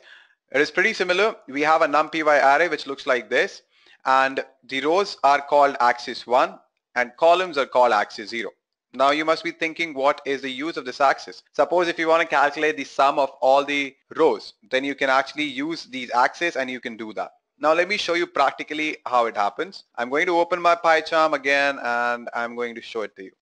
Let me remove this and let me add one more element here. 3, 4, 5. Alright. So if I want to find the sum of axis 0, it's very easy. Just go on and type print a dot sum and type in axis equal to 0. Go ahead and print this and you can see 4, 6 and 8. 1 plus 3 is 4. 2 plus 4 is 6. Similarly 3 plus 5 is 8. If I make this as axis 1 and print this, so it gives me 6 and 12 because 3 plus 2 plus 1 is 6. Similarly 4 plus 5 plus 3 is 12. So this is pretty easy, I know. Now let us go back to our slides and see what are the other operations. So there are many mathematical functions that you can perform with numpy. That is to find the square root of each element. You can even find the standard deviation. So these two operations can be performed with the help of numpy. You can find the square root, you can find the standard deviation. Now let me show you that how you can do it. This is my PyCharm again. So now I'm going to remove this print statement here. And I want to print the square root of each of the elements that are there in my numpy array, which is actually assigned to a variable a. So I'm going to type in here print np dot sqrt, that is square root of my numpy array a. Go ahead and execute this and it is actually printed the square root of each of the elements. The square root of 1 is 1, for 2 it is 1.414, for 3 it is 1.73, again for 3 it is 1.73, then for 4 it is 2, then for 5 it is 2.23. This is how you can find the square root of each of the element. Now when I talk about standard deviation, so you can find that by typing here. So now if I want to find the standard deviation, what I need to do is instead of sqrt, I'll just type in here std and it'll give me the standard deviation, that is how much each element varies from the mean value of my numpy array. And this is the standard deviation, guys. It's that simple. So this is how you find standard deviation. Now let us go back to our slides and see what are the other operations that are still left. Now these are the basic mathematical functions that you can perform with numpy arrays like addition, multiplication, subtraction and division, and that will actually happen element wise. So basically you are performing matrix addition, matrix multiplication, matrix division as well as matrix subtraction. Let me go ahead and show it to you practically. It is very simple, guys. So similarly I'm going to define one more array and let me name it as B. Let me remove this print statement. Now if I want to calculate the sum, so what I need to do is I need to type in print a plus b. That's all you need to do. But when I talk about list, again I'm telling you that when I talk about list, if I do that, it will concatenate both the lists. So if I want to print list, that is the addition of two lists, I need to use for loop. So that is where numpy array stands apart and it is pretty convenient. Go ahead and execute this and you'll see that element wise addition has happened. 1 plus 1 is 2, 2 plus 2 is 4, 3 plus 3 is 6. Similarly 3 plus 3 is 6, then 4 plus 4 is 8, 5 plus 5 is 10. Alright, so this is how you can perform addition. You can perform subtraction by using the subtraction operator. Go ahead, execute this and you'll find all zeros because 1 minus 1, 2 minus 2, 3 minus 3, 3 minus 3, 4 minus 4, 5 minus 5 will be 0 only, right? No rocket science. Now go ahead and multiply it as well and see what happens. So you have 1 into 1 is 1, 2 into 2 is 4, 3 into 3 is 9, again 3 into 3 is 9, 4 into 4 is 16, 5 into 5 is 25. If I go ahead and divide this, it'll give me all ones, and yep, it does. So this is how you can actually perform addition, subtraction, multiplication and division using a numpy arrays. Now let me go back to my slides and see what are the other operations present. So now guys, let me tell you one more thing. If I actually want to concatenate two arrays, I don't just want to add those two arrays. You can say that if my one array is a box, then I want another array on top of it. So let me show you how you can do that. Actually, there are two ways to do that. One is called vertical stacking and another is called horizontal stacking. Let me show it to you one by one. First, I'm going to show you vertical stacking. For that, what I need to do is print np.vstack and a comma b. Let us see what happens when I run this. So we have 1, 2, 3, 3, 4, 5. Then again we have 1, 2, 3 and 3, 4, 5. So this is called vertical stacking. If I want that horizontally, I'll just write in here edstack and I'm going to run this now. And you can see that we have 1, 2, 3. Then again 1, 2, 3. That means these two are present added horizontally. And we have 3, 4, 5. Again we have 3, 4, 5. So this is how you can perform stacking as well. Now there's one more thing that I want to show you. If I actually want to convert this particular numpy array, that is A, to say a single column, so how I can do that? Just type in here print a dot revel. That's all you have to do. Go ahead and execute this. So you'll have 1, 2, 3, 3, 4, 5. So you have 1, 2, 3, 3, 4, 5. Let me go back to my slides and see what are the other topics that we are going to cover. Now come certain numpy special functions. Now I'm going to talk about sine function and cosine function first. Now I hope all of us know what is a sine function and what is a cosine function. So what I'm going to do is I'm going to use this cosine and sine function and I'm going to plot sine and a cosine graph. So for that I'm going to import a module called matplotlib. So you don't need to worry about that module because I'm going to discuss about matplotlib in the upcoming sessions. So there'll be a detailed session, especially on matplotlib, so you don't need to worry about what exactly matplotlib is and how it works and all those things, because that'll be covered in the upcoming session. For now, what we are going to do, we are just going to use sine and cosine function in order to print their graph. So for that, I'll open my PyCharm and let me remove this and import matplotlib dot pyplot as plt. Now we are going to define two coordinates, that is x and y. First, x is equal to np.arange 0, 3 into np.py, 0.1. Now I'm going to define y. So for that I'll type y np.sin x. Now I'm going to use PLT in order to plot the graph x comma y. Now finally show the plot. For that I'll type plot.show.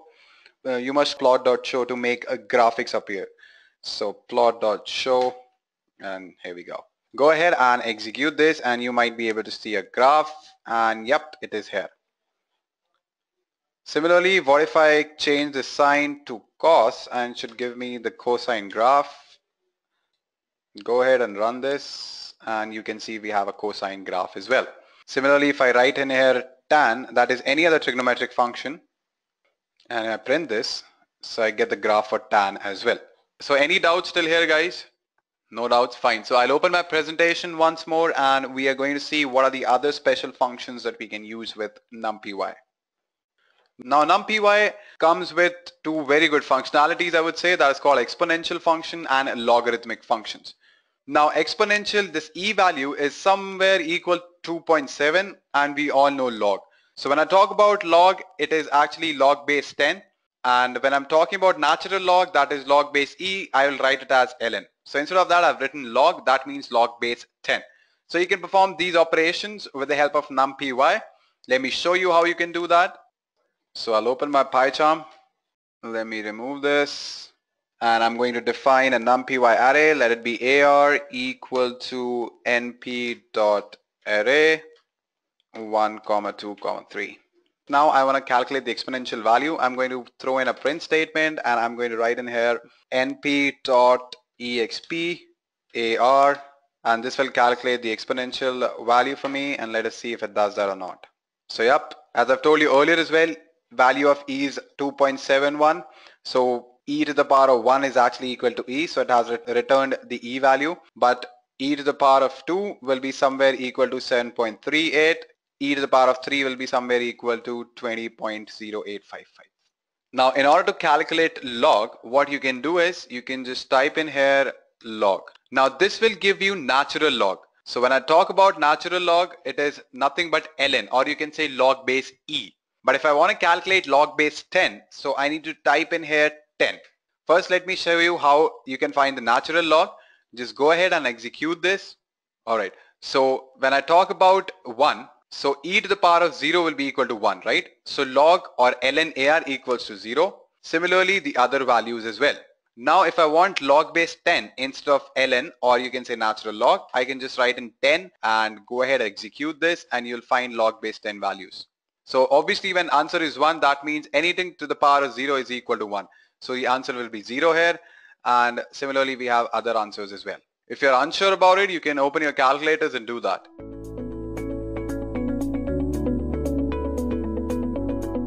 Mathematics and scientific research are definitely the ruling domains in every era, and to solve all the problems contained in them is SciPy. And in this session, you'll be learning how to use the SciPy library of Python. So if you have love for numbers, this is where you have to be.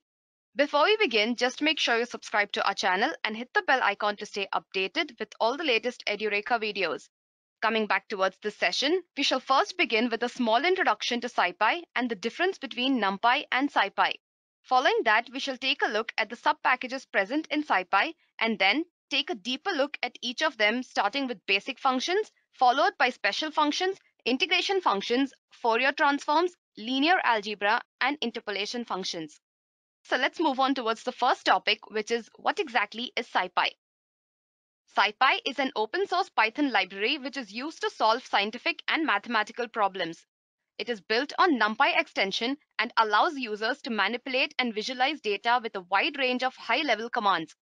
As mentioned earlier, SciPy builds on NumPy, and therefore if you have to import SciPy, there is no need to import NumPy. So now you'd be wondering, what is the difference between NumPy and SciPy? Both NumPy and SciPy are Python libraries used for mathematical and numerical analysis. NumPy contains array data and basic operations such as sorting, indexing, etc., whereas SciPy contains all the numerical code. Though NumPy provides a number of functions that can help resolve linear algebra, Fourier transforms, etc., SciPy is the actual library that contains full-featured versions of these functions. However, if you're doing scientific analysis using Python, you'll have to import both the NumPy and the SciPy libraries.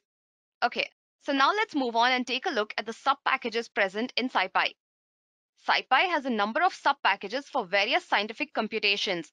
As you can see on the screen, the cluster sub-package is available for clustering algorithms. Constants deals with physical and mathematical constants. Similarly, FFT-pack is for fast Fourier transform routines, integrate for integration and ordinary differential equations, interpolate for interpolation and smoothing splines, etc. For a detailed description on each of these, you can follow the official documentation. So now let's move on and take a look at the basic functions that you can use over here. Since SciPy builds on NumPy, you can make use of NumPy functions itself to handle arrays. To know in depth about these functions, you can simply make use of help, info, or source functions. The help function returns information about any function or a keyword or class, etc. Now this function can be used in two ways. One is without using any parameter, and the second is using a parameter. I'll be showing both these methods to you in a while. Similar to the help function is the info function. This function also returns information about any function or a keyword, class, etc. The source function, on the other hand, returns the source code only for objects written in Python. This function does not return useful information in case the methods or objects are written in any other language. So now let's move on towards a Jupyter notebook and see how you can make use of these functions. Okay, so first let's take a look at the help function. Like I've already told you all before, the help function can be used in two ways. One is by supplying a parameter, and the second is to use it without any parameters. I'll be showing you all both these methods. One thing I want you all to note is that all sub-packages present in SciPy need to be imported exclusively prior to using them. So in case I have to use the cluster package, I'll have to import it exclusively from the SciPy library. So for that, I'll have to type from SciPy import cluster. And then I'll hit run. Okay, so now making use of the help function to retrieve information about this sub-package. All I have to do is type help, and within that, type cluster and hit run. So as you can see, all the necessary information about this sub-package has been returned by the help function. So now, if I want to use the help function without passing any parameters, all I have to do is type help and hit run. So as you can see, it's asking me to enter the name of any module or a keyword of which I want to retrieve information. So here, I'll just type scipy.cluster.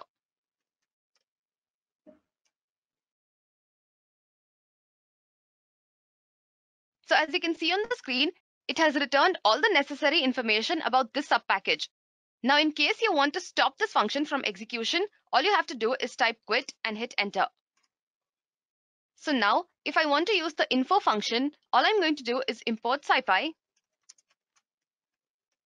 and then type scipy.info and pass the name of the package as cluster. Now I'll hit run. So as you can see, this function has also returned the necessary information about this sub-package. Same is the case with the source function. All I have to type is scipy.source and pass the parameter as cluster. Please make a note that every time I'm using the cluster keyword only because I've imported this package. If I use the name of any other package without importing it, it's going to throw an error. So now I'll hit run. Okay, so I hope you've understood how these three functions work. Okay, so now let's move on towards the next topic, which are special functions. SciPy provides a number of special functions that are used in mathematical physics. These functions can be anything such as convenience functions, gamma functions, beta functions, etc. In today's session, we'll take a look at the exponential and trigonometric functions which are present within the convenience functions. SciPy provides two functions using which you can compute 10 power x or 2 power x, where x can be any integer. Okay, so now let's jump onto our Jupyter notebook and see how these functions work. So the first thing I'm going to do is create a heading over here.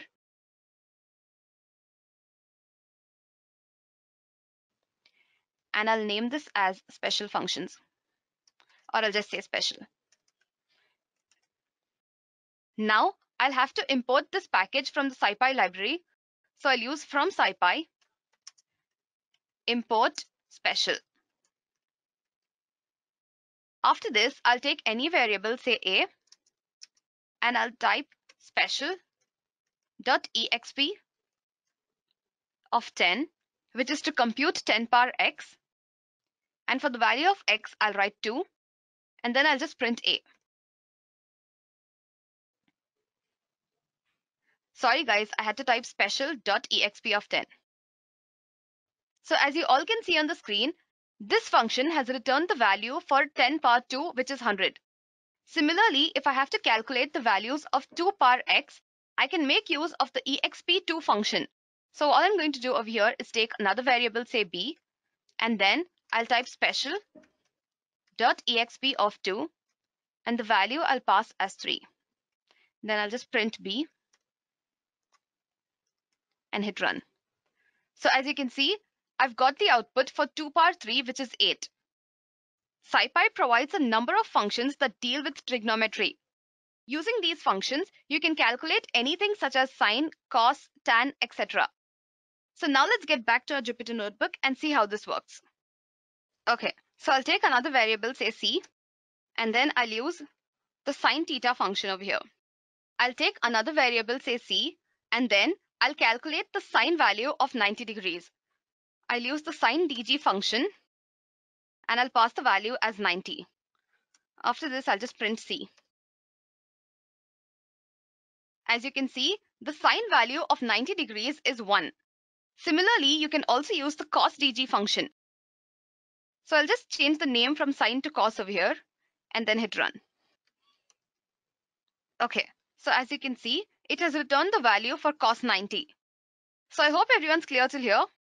In case you have any doubts, please do let me know in the chat box and my team is here to help you. So now let's move on and take a look at some of the integration functions that are present in SciPy. Integration is a way of adding slices to find the whole. It can be used to find areas, volumes, central points, etc.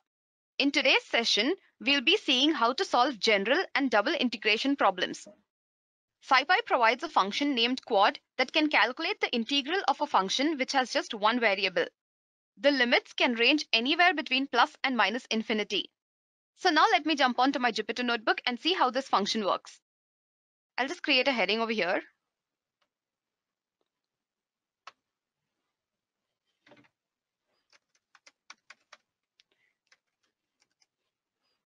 So before I make use of the quad function, I'll have to import the integrate submodule from the SciPy library.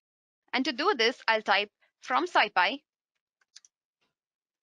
import integrate. After this, I'll use the help function to retrieve information about the quad function present in the integrate module.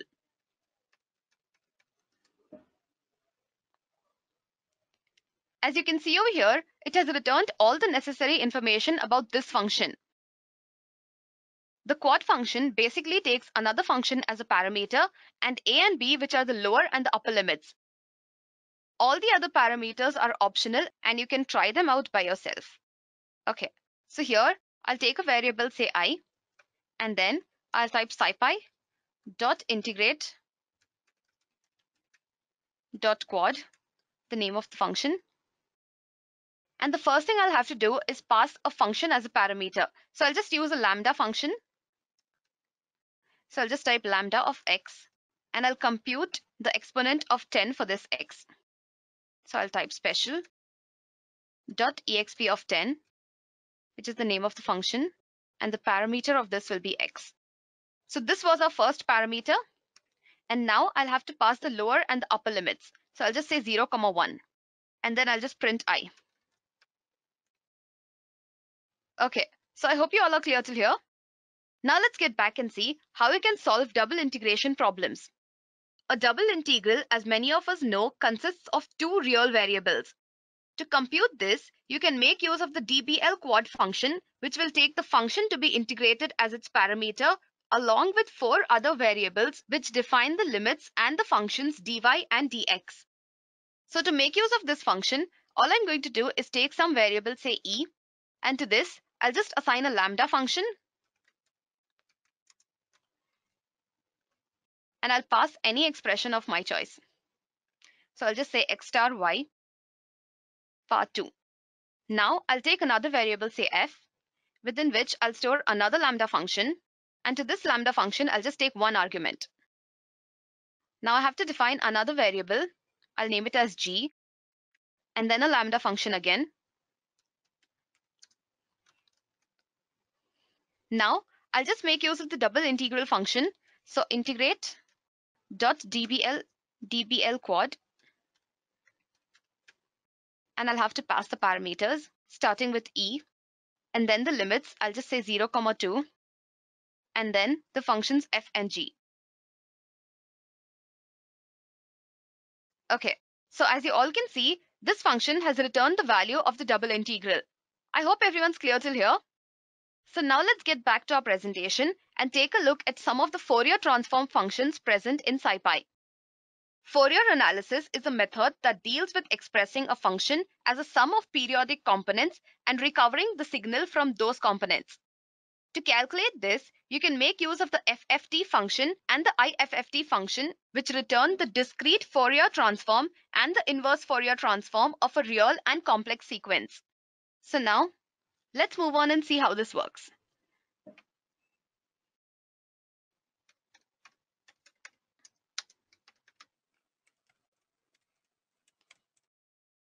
The SciPy subpackage that contains these functions is the FFT pack. So from scipy.fft pack, I'll import FFT and IFFT function. And now I'll just import the NumPy library as np. Sorry, I made a spelling mistake over here. It's NumPy.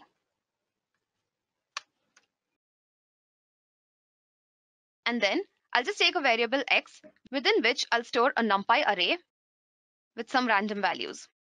I'll take another variable, say y, within which I'll store the Fourier transform of x. So I'll just say FFT of x and then print x. Sorry guys, I wanted to print y and I printed x by mistake. Okay, so as you can see, I've got a list containing the Fourier transform of x. In case you want to find the inverse of it, all you have to do is use the IFFT function and hit run. Okay, so as you can see, the IFFT function has returned the inverse Fourier transform of x. So I hope everyone's clear till here. In case you have any doubts, please do let me know in the chat box and my team is here to help you. So the next topic that we'll be covering in this session is linear algebra. Linear algebra deals with linear equations and their representations using vector spaces and matrices. SciPy is built on Atlas, LaPack, and BLAS libraries and is extremely fast in solving problems related to linear algebra. In addition to all the functions present in the NumPy library, SciPy also provides a number of other advanced functions. Also, if NumPy is not used along with Atlas, LaPack, and BLAS support, SciPy is much faster compared to NumPy. So now let's move on towards our Jupyter notebook and see how to solve linear algebra problems.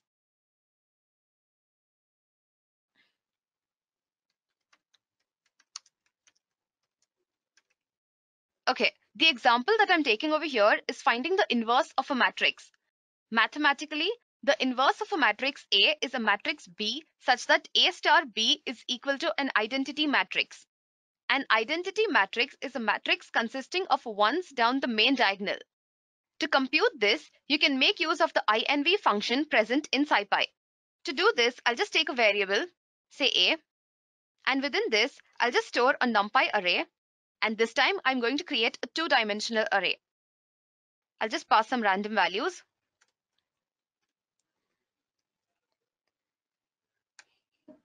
And I'll store the inverse of A in B.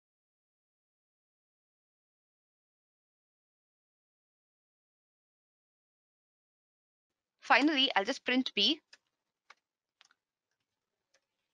Oh, one thing I forgot to do over here is import this submodule. So I'll just type from SciPy, import linalg, and then I'll hit run. Okay, as you all can see, I've computed the inverse of A using the inv function. So now let's get back to our presentation and take a look at the final topic of this session, wherein we'll take a look at the interpolate subpackage of SciPy. In the field of numerical analysis, interpolation refers to constructing new data points within a set of known data points. The SciPy library consists of a subpackage named scipy.interpolate that consists of spline functions and classes, one-dimensional and multi-dimensional interpolation classes, etc. In today's session, I'll be showing y'all how you can solve univariate interpolation problems. Univariate interpolation is basically an area of curve fitting which finds the curve that provides an exact fit to the series of two-dimensional data points. To do this, you can make use of the interp1d function present in SciPy.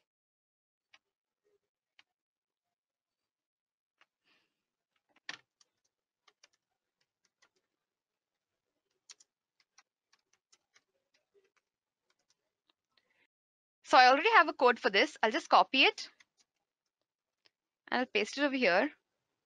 So as you can see, I'm making use of the interp1d function to find x1 and y1 which range between x and y. So all I'm going to do is hit run. So as you all can see, x1 and y1 have been computed between x and y.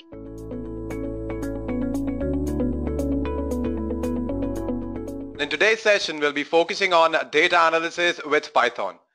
So let us move forward and have a look at the agenda for today. So first we'll see various applications of Python. After that, we'll understand the data lifecycle starting from data warehousing till data visualization. Then we'll focus on data analysis and we'll see how we can use Python for that purpose.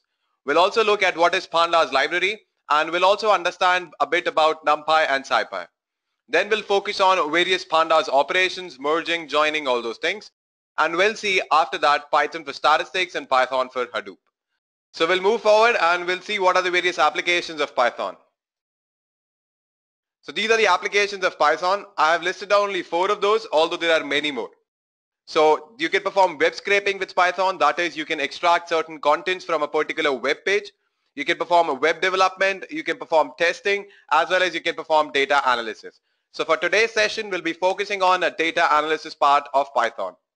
So guys, let us move forward and see what exactly is data lifecycle. So this is the data lifecycle, guys. Over here, what happened? Data is stored in different formats. We have a CSV file, we can have an Excel file or an HTML file. So data is basically stored in different formats. Now what do? You actually convert that data or transform that data into a single format and you store it somewhere. That's where data warehousing comes into picture. Now once you have stored your data, you can perform certain analysis on it. You can perform predictive modeling, you can join, merge data, so various other things that we are going to see in today's session. Now once you have done the analysis, you can even plot it in the form of a graph, and that stage is called a data visualization. So this is just a general overview about data lifecycle, and in today's session, let me tell you guys, we'll be focusing on only data analysis here. So let's move forward and understand what exactly is data analysis. So what is data analysis? So let us understand data analysis with the help of an example that is there in front of your screen. Over here, what happens? We have a data set in which we have data about the unemployed youth across the globe. So country-wise, from 2010 to 2014, the percentage of youth that is unemployed within that particular country, we have data about that. Now what if I want to find only for a particular country, say Afghanistan in this example, and in that particular country I want to find the unemployed youth between 2010 to 2011. Or you can say percentage increase in the unemployed youth in Afghanistan between 2010 to 2011. Now what should I do? So basically what I need to do is, in this particular data set, I need to perform certain analysis. That analysis should give me the percentage increase in unemployed youth in Afghanistan between 2010 to 2011. So this basically explains what is data analysis and why we use it. So let us move forward and understand how you can actually perform data analysis with Python. So basically, to perform data analysis with Python, you need to import a particular module which is called pandas. So let us discuss about pandas in the upcoming slides. What is pandas? Pandas is a software module written for Python programming language which is used for data manipulation and data analysis. Now it can perform that at a fairly high performance rate when it is compared to other Python procedures. Now we can say that pandas is actually built on top of NumPy, SciPy and Matplotlib. Matplotlib is basically a data visualization module that we use in Python. Now when we talk about NumPy and SciPy, NumPy is actually a fundamental package for scientific computing in Python. So it contains a powerful n-dimensional array object, it has tools for integrating with C, C++, and it is very useful in performing linear algebra, Fourier transform, random number capabilities, etc. When I talk about SciPy, SciPy is again an open source Python module used for scientific computing and technical computing. SciPy contains module for optimization, linear algebra, integration, interpolation, special functions, Fourier transforms, all those things, right? We'll actually focus on NumPy and SciPy in the next session. For this session, we'll be only focusing on pandas. And we have a separate session on Matplotlib as well, where I'll teach you exactly how to perform data visualization using Matplotlib. So I'll open my PyCharm and I'll actually tell you how to import this pandas library and how to actually create a data frame. So for that, I'll open my PyCharm once. So this is my PyCharm, guys. So over here, what I need to do is I need to first import the pandas module. So for that, I'll type import pandas as PD. That's what they usually keep. So yeah, let's follow the protocols. And now what I'm going to do is I'm going to define a dictionary, say that contains the data about, say, my website. So we can have columns like day, visitors, bounce rate. All right. So let's go ahead with that. I'm going to name my dictionary, say, as XYZ underscore web. So over here, my first key will be day, and It'll actually include the days, so it'll have a list of days 1, 2, 3, 4, 5, and 6. Yeah. Now my next key value pair will be actually about visitors. So I'll write in visitors. So visitors in day 1, say we had around 1000 visitors. Then we had 700. Then we had say 6000.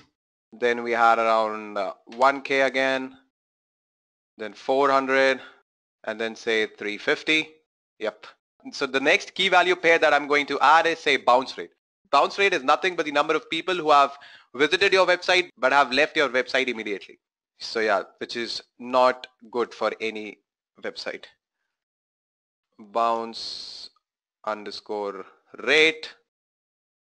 So bounce rate will be around say 20, again 20, second day also, make it 23, then say 15, 10, and 34. Yep.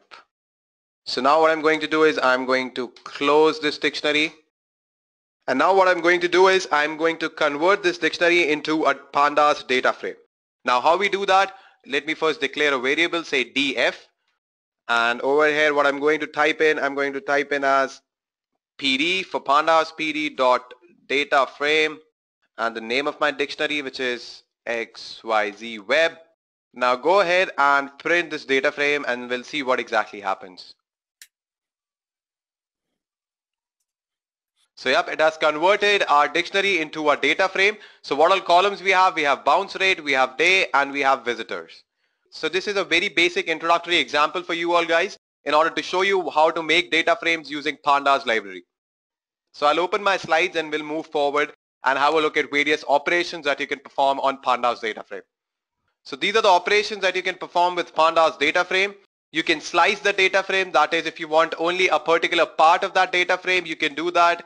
You can change the index value, you can convert the data into a different format, you can actually change the column headers, you can perform concatenation of multiple data frames, and you can even perform joining and merging of 2 or more data frames. These are all the basic operations that you can perform with pandas. So we'll move forward and have a look at these operations one by one. First we'll look at slicing. So over here we have a data in which there is an index value which is nothing but the year 2001, 2, 3 and 4. Here we have interest rate and here we have US GDP in thousands. Now I want to slice a particular column from this particular data frame. So what will happen if I do that? It should only give me, so when I slice only the starting 2 rows, it will give me only till 2002. But when I slice the last 2 rows, it will give me only for 2003 and 2004. So this is how you can perform slicing. So let me show you guys practically how to do that. So this is our data frame guys, and over here if I only want say the starting 2 rows, so for that what I can do is instead of print df I can do it as print df dot head, and I want only the starting 2 rows, so I'll keep 2 here and we'll see what happens when I execute this. So yep, there are only 2 rows that are present. So this is how you can actually print only a part of the data. And if I want only the last part of the data, that is the last 2 rows, so what I can do is I can convert this to tail instead, and we can do that as well. Go ahead and execute this, and yep, you can see that it has printed the last 2 rows. So this is how you can perform slicing. So I'll move forward and we'll look at the other operations that you can perform with pandas. After slicing, we are going to talk about merging. So what is merging? Let me explain you that with the help of an example that is there in front of your screen.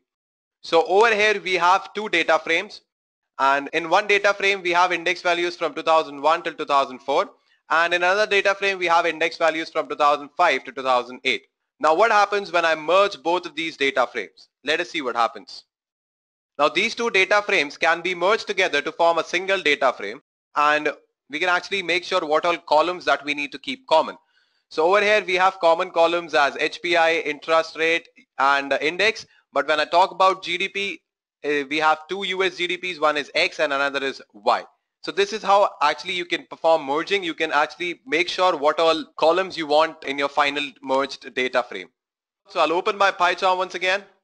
So this is my PyCharm again guys. I'm going to show you the merge operation. So for that what I need to do is I need to import this pandas module. So for that I'll type in import pandas as PD. And now what I'm going to do is I'm going to define 3 data frames. Let me name it as df1, and over here what I'll type in pd dot data frame, and I'm going to use a tuple, and inside the tuple I'm going to define a dictionary, and I'll be using multiple lists inside that dictionary. So the first key that I'll use is HPI, house pricing index, and the value that I'll assign it to HPI is a list, and in that list I'll place certain values. So let it be 80, 90, 70, 60. Alright, so now I'm going to define one more key, and I'm going to name it as interest underscore rate, and the value that is assigned to this is a list which contains the interest rate. So I'll type in 2, 1, 2, 3. Now I'm going to define one more key, and I'm going to name it as, say, IND underscore GDP. And now I'm going to define a list here. So for that I'll type in the values 50, 45, 45, 67. Alright, so what I'm going to do now is I'm going to close this dictionary, and I'm going to define the index values. So for that I'll type in as index equal to whatever the values that I want in my index. So I just want the years, so I'll type in 2001, 2002, 2003, 2004. So this is our first data frame. In our second data frame also we'll do something like similar to this. I'll type in pd dot data frame, open and close parenthesis, and over here I'm going to define the same key value pair, that is HPI. Let me copy it. Alright, so we have HPI. Now I'll define one more key value pair, and that is interest rate. So again I'm going to copy this whole thing, and I'm going to paste it here. And the same India's GDP also I'm going to copy in, and I'm going to paste it here. Now as I've done in the previous data frame as well, I'm going to define the index values. For that I'll type in index equal to a list, and my index values will start from 2005.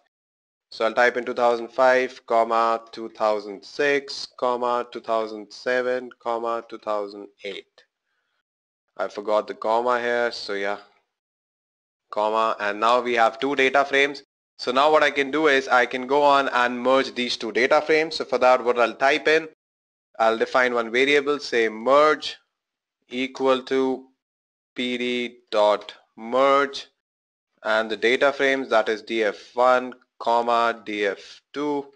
Now go ahead and print merge, and we'll see what happens. Print merge, go on and print this. So as you can see that we have merged the 2 data frame, that is df1 and df2, and we have got one single data frame. Now what if I don't want to keep certain columns as common when I perform the merge operation? So what I can do is I can write in the columns that I want to keep as common. So suppose if I want only the HPI column to be common, so I'll just type in here on HPI, and when I go ahead and print this, so as you can see only this particular column is common, that is HPI. Rest everything we have 2 different columns for that, that is India's GDP, that is X and Y. Again we have interest rate as X and Y. What I'll do, I'll again open my slides, and we'll see the other operations that you can perform with pandas. So we saw merging operation right now. Let us move forward and have a look at the next operation, that is joining. So in joining what happens, the 2 data frames are joined on the basis of their index values. So let me show you that. So we have 2 data frames, one is this and another one is this. So over here what happens when we join both of these data frames? So let us see what happens. As you can see that by joining these 2 data frames we get this one single data frame. Now one thing to notice here guys, as I've told you earlier as well, joining happens with the index values. So over here you can see that we don't have any index called 2005. Over here as you can see that we have no index, that is 2005. But after joining, the 2005 index appears in the data frame, but there is no interest rate or US GDP thousands associated with it. Similarly, when I talk about the data frame 2, that is the second data frame, over here we don't have any 2002 index value. So the value with respect to 2002 will be NAN, and for unemployment also it will remain as NAN. Now you must be wondering what is NAN. So when there is no value attached to a particular index, it writes this as NAN, that means not a number. So let me practically show you how to perform joining. I'll again open my PyCharm and we are going to perform join operation in that. So this is my PyCharm guys, and over here I have two data frames, df1 and df2, which I actually used in order to show you the merge operation. Now for join operation, what I'm going to do is I'm going to remove this HPI key value pair from the dictionary, and same I'm going to do it for the second data frame as well. And instead of interest rate, I'm going to write in here as low tier HPI, low underscore tier underscore HPI, and certain values to it. So yep, I'm going to type in here as 50, 45, 67, 34.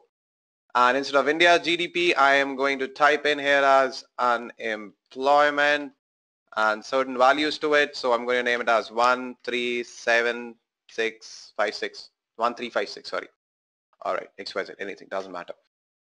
Now let me just change these index values. So I'm going to type in here as 2001, 2003, 2004, and yeah, let this be 2004 only.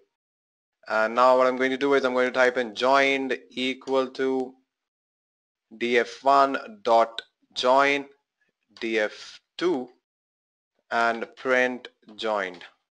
Let's go ahead and execute this and see what happens. So over here what happens in 2002, we have no values that is attached to lower tier HPI and unemployment.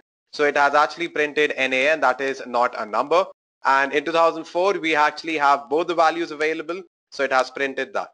So I'll again open my slides and we'll see the other operations that we can perform with pandas. So we saw exactly how to join two data frames, and let us move forward and see what is the other operation. Now we are going to change the index and column headers. Now let us see how this actually happens. So we have two data frames here. So one contains index, interest rate and US GDP in thousands. Another has index as the year, and we have only US GDP thousands. There is no interest rate here. So what happens when I change the column headers or I change the index? So over here, as you can see, I've changed the index value as the interest rate, and I've changed the column header as GDP instead of US GDP in thousands. So don't worry guys, I'll actually open my PyCharm and show you practically how to do this. Now first what I'm going to do is I'm going to remove all of this and I'm going to define one data frame, let it be DF. And now over here I'm going to type in key value pairs in the dictionary. So first of all I'll write in say day, and inside that I'll type in 1, 2, 3, 5 or 4. Now one more key value pair, so I'll type in here as visitors. So in day 1 we had around 200 visitors, then we had 100 visitors, then 230, and then we had 300 visitors. 230 and then we had 300 visitors. And now give one more comma and I'm going to define one more key value pair. So for that I'm going to use the key as bounce rate. And I've already explained you what exactly bounce rate is. So I'm just going to type in the values 20, 45, 60, 10. Alright, so we have this particular dictionary. So in that dictionary, let me convert this to a pandas data frame. For that I'll type in pd.dataframe and it'll convert this to a data frame. Let me open and close parentheses as I forgot. I'll convert this O to a lowercase o. And yeah, I have made a mistake in the syntax. So it actually has open and close parentheses. I need to add E also here. Now go ahead and print this. So we have got this particular data frame. Now I want to change this index value. Say I want day here to be my index value. So for that what I can do is I can type in here as df.set underscore index, and I want my index to be day, and that's it. Now go ahead and print this and we'll see what happens. And over here I need to type in here as in place equals to true. Now when I go ahead and print this, as you can see, day has become my index value. So this is pretty easy guys. So you just need to set your index value whatever you want and you can get that data frame with it. Now my next task is to convert one of the column headers. So say instead of day I want to convert it to date. So let me first remove this. So now I want to convert one of the column headers. So for that what I can do is df So as you can see, we have successfully changed the index value to day. I can even plot this. So for that, what I need to do is I need to just import one more library, which is matplotlib. I'll have a separate session on matplotlib, so you don't need to worry much about it. Matplotlib.pyplot as plt. Now import from matplotlib, import style. Import style. Alright. And now what I'm going to type in here, I'm going to type in style.use 538. Yep, I'll keep it as 538.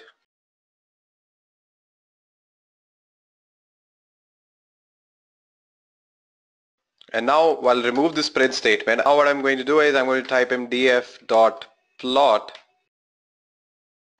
plt.show and go ahead and execute this.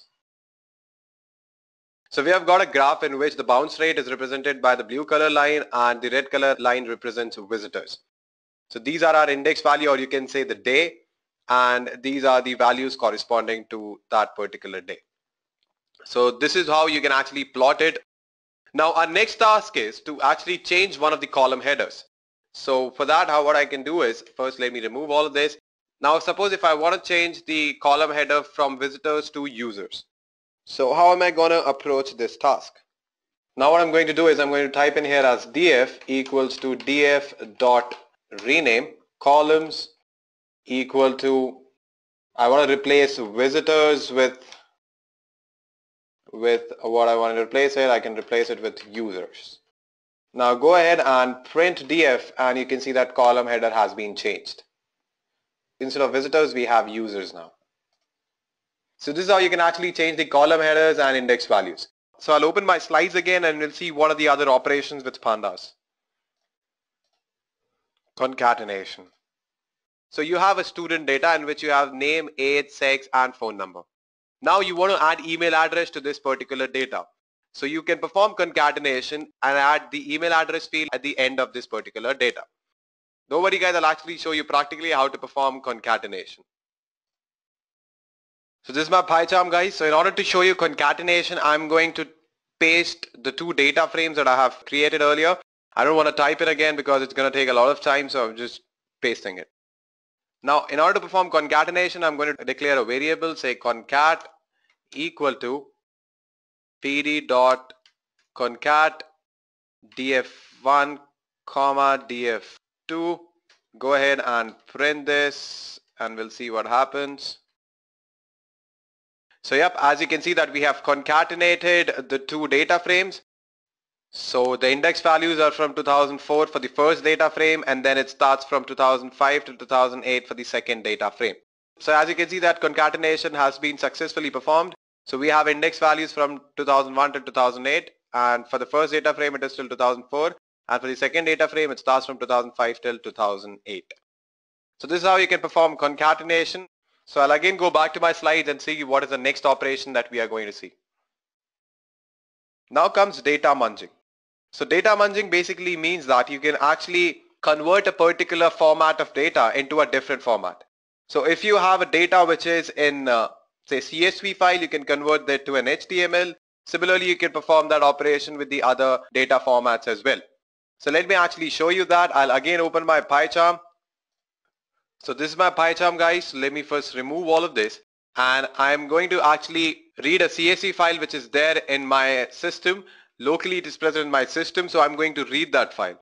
So for that, what I'm going to do is I'm going to type in this. This is nothing but I have defined a variable country, and in that country what I'm doing is I'm using the pandas module in order to read the CSV file which is present at this particular location.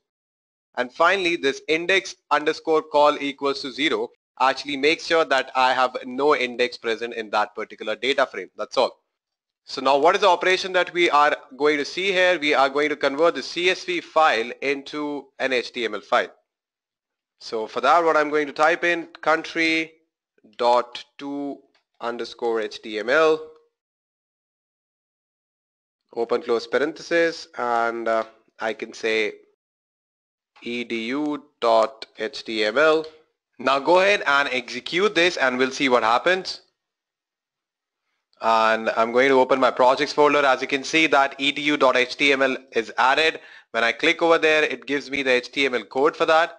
Now what I can do, I can copy this path and I'm going to open my browser and I'm going to paste that path and we'll see what happens. Yep, so we have got this particular HTML table. So it was in CSV format, we converted this to an HTML format. So this is how you perform data munging with pandas. So we'll be more specific and we'll see a use case in which we have the data about the global youth unemployment. And let me show you how it looks. I'll open my slides again. So we have a data set in which we have the percentage of unemployed youth globally. So for every country, we have the data of the percentage of unemployed youth from 2010 till 2014. So what is the problem statement for this particular case study? Let us move forward and see that. So basically, I want to find the change in the percentage of unemployed youth for every country from 2010 to 2011. So what I want to see how the trend is. What is the percentage change between 2010 to 2011 for every country? So we'll see that. First, let me show you how the data set looks like.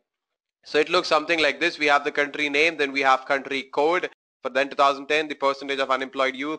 Same goes for 11, 12, 13 and 14. So this is how our data set actually looks like. So this is how our data set looks like. We have the country name, then we have the country code. And then over here we have in 2010 the percentage of unemployed youth, for similarly for 11, 12, 13 and 14 as well. So let us move forward and actually perform this data analysis in which we are going to find out the percentage change in the unemployed youth between 2010 to 2011. So for that again I'll open my PyCharm. So let me first remove all of this. So now I already have the code in order to do that. So what I'm going to do is I'm going to paste it and I'm going to explain you what exactly I'm doing. So this is the code, guys. Over here first I've imported a couple of libraries. I wanted pandas. I've imported pandas, matplotlib for visualization and the style is 538. Let me tell you guys, you don't need to worry a lot about visualization because I'm going to teach you visualization in detail in the upcoming sessions. So for now, just focus on pandas and the various operations that we can perform with it. Now I've defined one data frame that is country.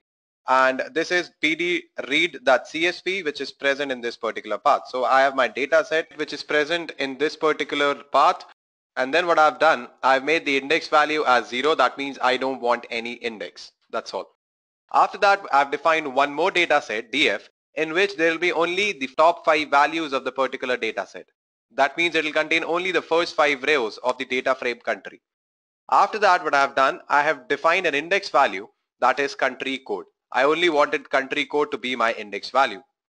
And after that, I have defined one more data frame SD in which I want to re-index the columns. That is, I want only 2010 and 2011 to be my columns. That's all. So let me first show you how this SD data frame looks like. Let me comment this first. And I'll show you how SD looks like. So yep, as you can see, we have the index value as country code and we have only 2010 and 2011 column headers. That is only for the 5 rows. Alright, so this is how my SD data frame looks like. Now let me uncomment these lines and I'll remove this print statement. Now after that, what I've done, I've defined one more data frame DB, which is nothing but the difference of index difference between the two columns, that is 2010 and 2011. So that will actually give me the percentage change in each and every country between 2010 to 2011 in the percentage of unemployed youth. So after that, I'm using a bar plot. So finally, I've just shown it with the help of a graph. Let me show you how this looks like. I'm going to run this and we'll see what happens. So yep, this is a graph. Over here, as you can notice, in Afghanistan between 2010 to 2011, there has been almost a rise of 0.25% of unemployed youth. And when I talk about AGO, that is Angola, in that there is a negative trend. That means the percentage of unemployed youth in Angola has been reduced. When I talk about Albania, in Albania it has increased. That is from 2010 to 2011, there is an increase of around 1.25% of unemployed youth in the country. When I talk about Arab world, almost 3.1% of increase is there in terms respect to percentage of unemployed youth between 2010 to 2011. And for ARE, that is United Arab Emirates, there has been no change. That means in 2010 and 2011, there were exactly the same percentage of youth that was unemployed.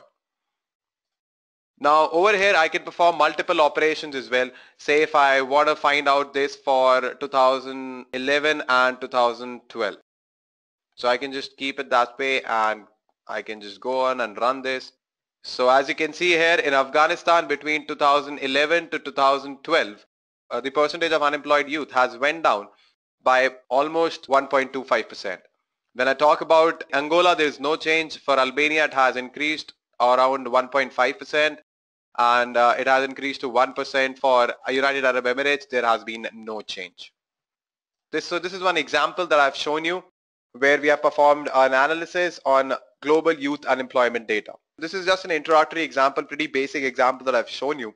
There are a lot more things that you can perform with pandas. So we are going to discuss all those things in the upcoming sessions. But for now, this is what pandas is, and this is how you can perform data analysis. I'll open my slides and we'll see what it has to offer us. Now we are going to see how we can use Python for statistics. So I've shown you 4 basic operations that are mean, mode, median and variance. Let me explain you all of these terms. So what do you mean by mean? Mean is nothing but the arithmetic mean or the average value of a particular list or any particular sequence.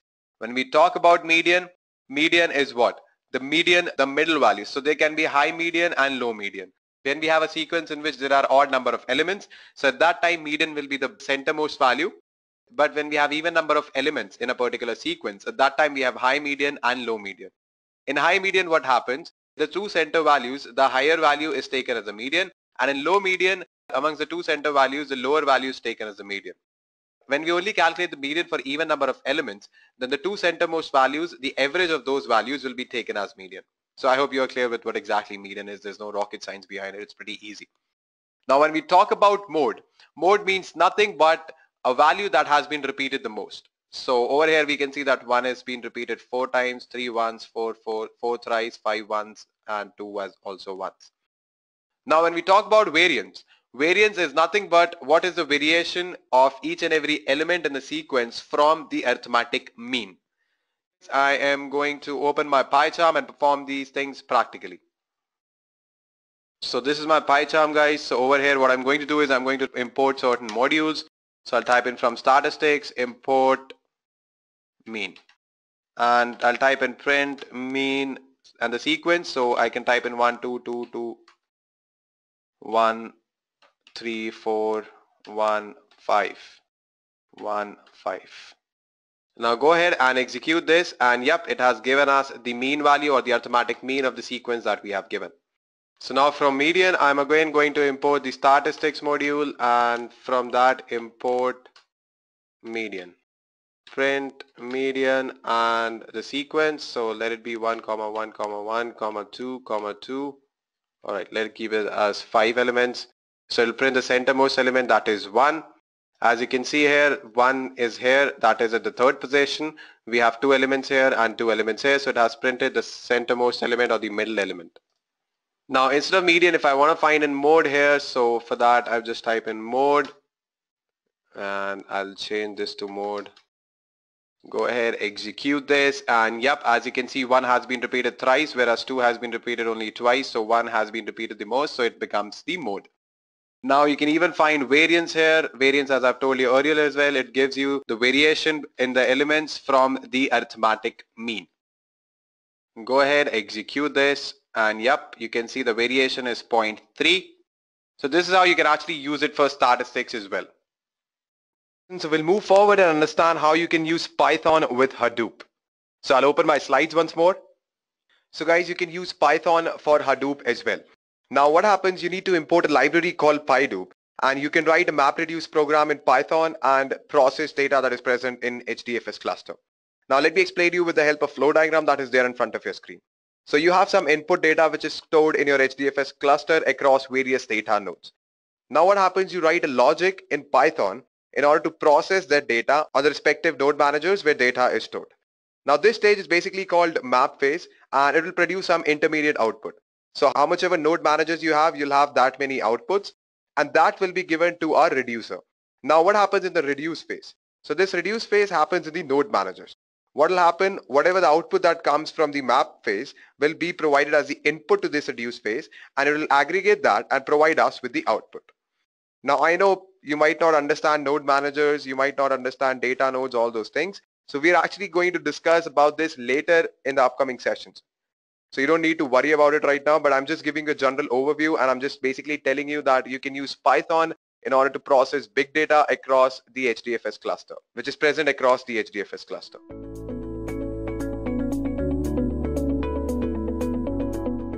In today's session, we'll be focusing on matplotlib module present in Python. So let us move forward and have a look at the agenda for today. First, we'll see why we need data visualization and what exactly is data visualization. After that, we'll understand matplotlib and various types of plots like bar plot, histograms, all those things.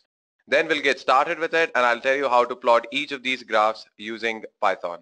So we'll move forward and we'll understand why we need data visualization. So why we need data visualization? Now let us take an example. Suppose you work in an organization as an analyst and you have made certain analysis. Now you need to show that analysis to your boss or your CEO or whatever. Now you can understand it by just looking at the Excel sheet and the numbers. But the other person is not an analyst. He's not that technically sound as you are. So what do you need to do? You need to present your analysis or your data in such a way that the other person can understand. And how you can do that?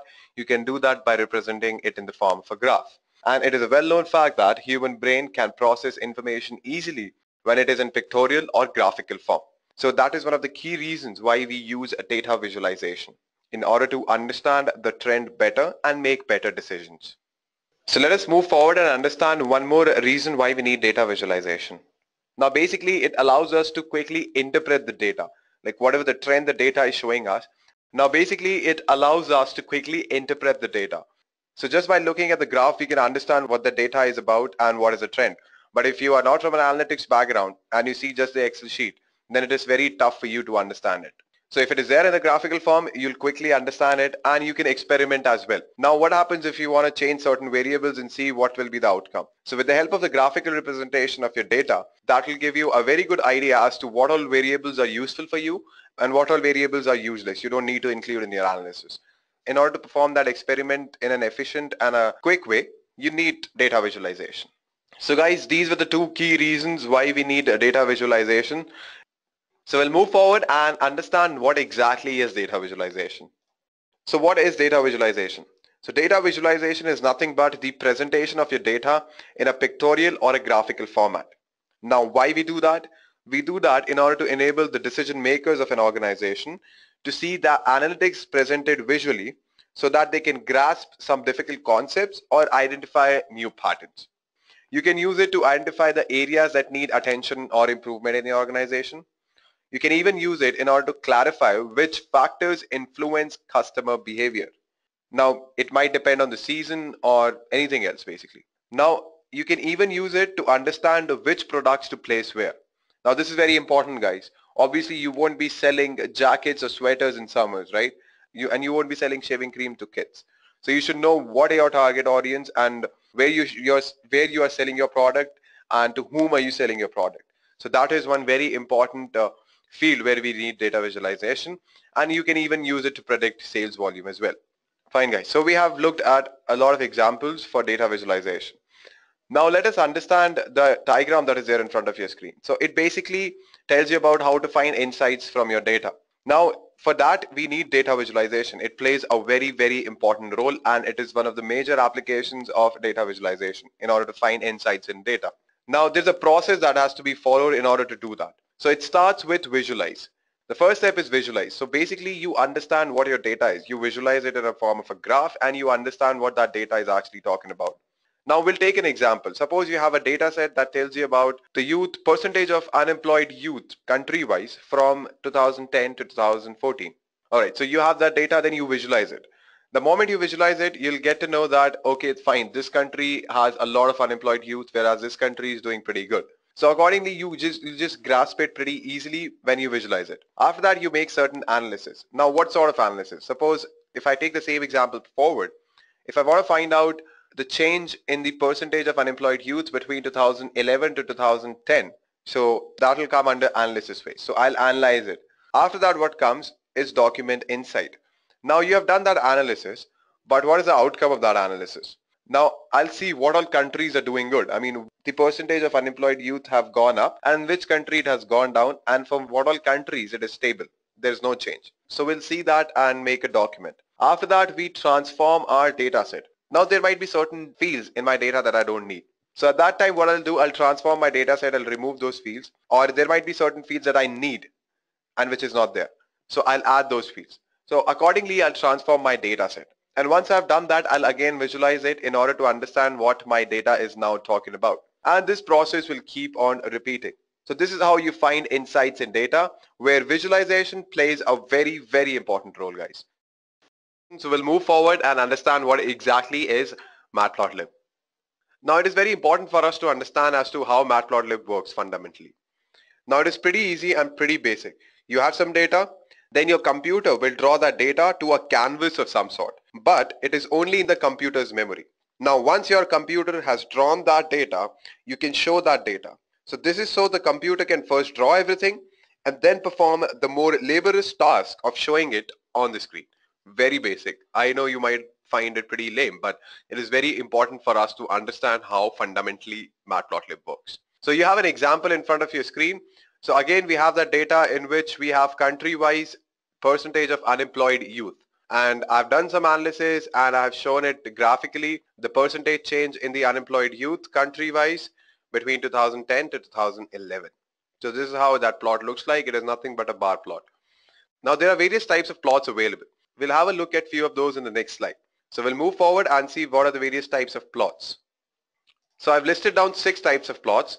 First is the bar graph, then histograms, scatter plot, pie plot, hexagonal bin plot, and area plot. We are going to plot all these things in today's session with the help of matplotlib module. So we'll move forward and we'll get started with it. We'll write our first matplotlib code. So here's the most basic code in order to generate one of the most simple graph. So let me explain to you this code. First of all, what I've done, I have imported pyplot from matplotlib as PLT. Then I'll use this pyplot in order to plot the graph in the canvas. And then finally, I'll use this PLT, which is nothing but pyplot, in order to show what we have got. All right. So pretty basic, guys. So what I'll do, I'll open my PyCharm and execute this practically. So this is my PyCharm, guys. So over here, I'll first create a Python file with .py extension, and I'm going to name it as first code. Now over here, I'll first import pyplot from matplotlib. So for that, I'll type from matplotlib import pyplot as PLT. Now this PLT is pretty much similar to NP that we were using in numpy array, if you can recall. So it is not mandatory to use PLT only. You can use whatever you want, but a lot of people use it as PLT, and I'll keep it that way. Now our next step is to plot our graph to the canvas. So for that, what I'll do, I'll type in plt.plot, and I'll write in here my x and y axis values. So for x axis, I'll keep it as 1, 2, 3. Then for y axis, I'm gonna add values such as 4, 5, and 1. So this will plot our graph in the canvas. Now final step is to show that plot. How we'll do that? I'll just type in here plt.show, and we'll execute this and see what happens. Run first code, and yep, this is how our first basic graph looks like. So with 3 lines of code, you have got this graph. So we'll move forward and we'll see how to actually add title labels to our graph. For that, I'll open my slides once more. So now, of course, there are some problems with our graph. First off, we have actually learned in school that we are supposed to put labels on each axis. And we need to also add a title to our graph. It actually doesn't make sense. Our graph doesn't make sense if there are no x and y axis labels and a title. So you don't know what is axis, you don't know what is x axis, you don't know what is y axis, and what is the graph about. Plus, in terms of programming, it is very unlikely that you'll be actually filling in data to the plt.plot function. Now over here, you can notice that we are actually filling in data like 1, 2, 3, 4, 5, 1. Instead, you will be passing variables into it. All right. So it should be something like plt.plot, and you can say x comma y if you have defined variables x comma y. All right. So now let us show plotting variables as well as adding some descriptive labels and a good title. So we'll move forward and see how to add title, labels and plotting variables. Now the code is pretty much similar to the previous one, but it has few extra fields. Let me explain you that. So of course I've imported the pyplot from matplotlib. After that, what I've done, I've defined two variables, x and y, and I have certain values in it, like 5, 8, 10 and 12, 16, 6. You can put whatever values you want, and this can even contain a data frame, a pandas data frame that has a data set. After that, what I've done, I've defined plt.plot function in which I have x and y. Instead of filling the data, I'm putting in variables that actually contain data. After that, I've added a title which is info, then y label which is nothing but y-axis, and x label which is nothing but x-axis. After that, I need to show my plot, so for that I've done plt.show. And the result is there in front of your screen. We have a title, we have labels for x-axis and y-axis. Now let me open my PyCharm and execute this practically. This is my PyCharm again, guys, so I'll remove till here, and obviously I need pyplot function from matplotlib. So now I will define x and y variable. So in x, it'll have a list of numbers, say 5, 8 and 10. And now I'll define one more variable, y, which again has a list of numbers 12, 16 and 6. 12, 16 and 6. Yep. Now what is our next step, guys? Can anyone answer me? Alright, so I've got a correct answer from Theon. He's saying a plt.plot function, which is absolutely correct. So I'll write in here plt.plot, and instead of filling in data, I'll be passing variables. Alright. And now our next step is to add title and x label as well as y label. So in order to add title, I will write here plt.title and the title of my graph. So I can just write here info. And now I'm going to define x and y labels. For that, I'll type in plt.y label and I'm going to name it as y-axis. Similarly, for x label, I'm going to do the same thing, x-axis. Alright. Now finally, I'll type in plt.show. Now go ahead and run this. So you can see that we have a graph that contains the title info, y-axis as a y label, as well as x-axis as the x label. Now I'll again open my slides and we'll see what next are we going to see. Now this graph is pretty much incomplete or ugly, I would say, because what if I want to change the width of this particular line? What if I want to add some grid lines? What if I want to change the color? So all those things, how will I do that? Don't worry, the next slide will actually tell you the same, how to add style to your graph. So how to add style to your graph? For that, first thing that you need to do is import the style function from matplotlib module. After that, you need to call it style.use ggplot. So whatever plot that you want to use, I'm using ggplot right now. Then again, I've defined 4 variables, x, y, x2 and y2, and all of these contains a list of numbers. Again, I'm telling you, it can be a data frame as well, which contains a data set. Then what I've done, again, I have used plt.plot function.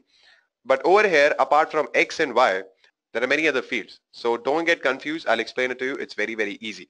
So this thing G actually tells me that the color of my line should be green. Then this is label.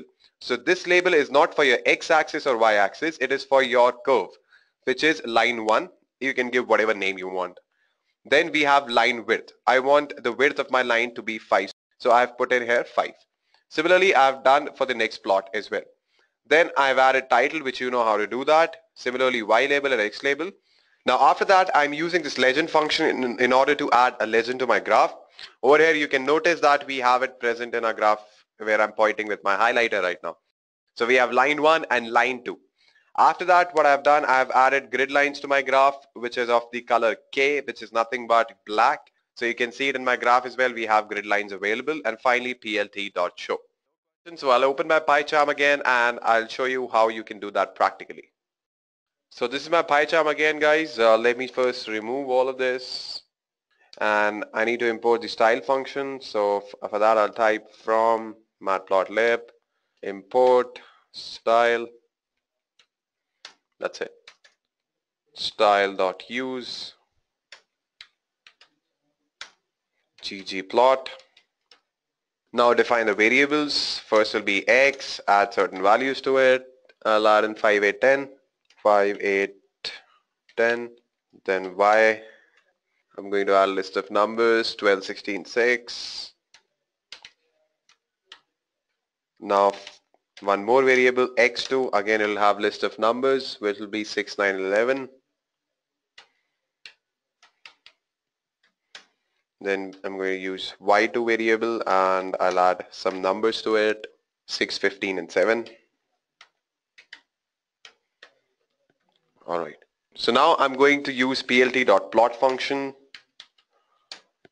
and over here first I write x comma y. Then now given a color to it, I'm going to give it as green. Next label line 1. Now line width which is equal to 5. Now again for x2 and y2 I'm going to type in plt.plot x2 comma y2 comma the color, then label. So I'm going to type in line 2, then comes line width.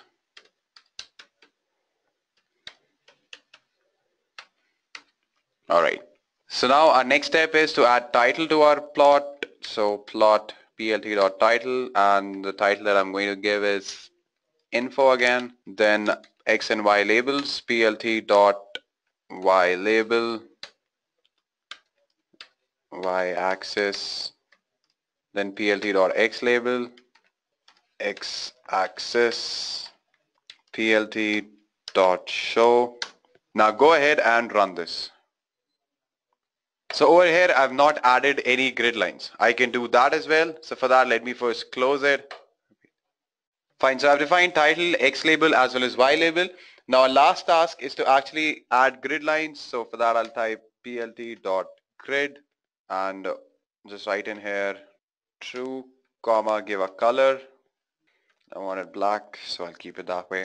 Finally show your plot, so plt.show. That's all. Go ahead and run this. So you can see that this is our graph. So we have changed the default line width. We have added grid lines. We have added labels, titles, plus we can add legend as well. So let me show you how you can add a legend. So for that, I'll go back to my code once more. Just write in here plt.legend. Go ahead and run this again and you'll see that legend has been added. So here we have line 1 and line 2 as our legend, and we have changed the default line width, title, y-axis, x-axis labels, plus we have grid lines. So this is how you can customize and add style to your graph. So what I'll do, I'll open my slides again and we are going to look at how to plot various types of graphs. For example, a bar graph or a histogram, all those things.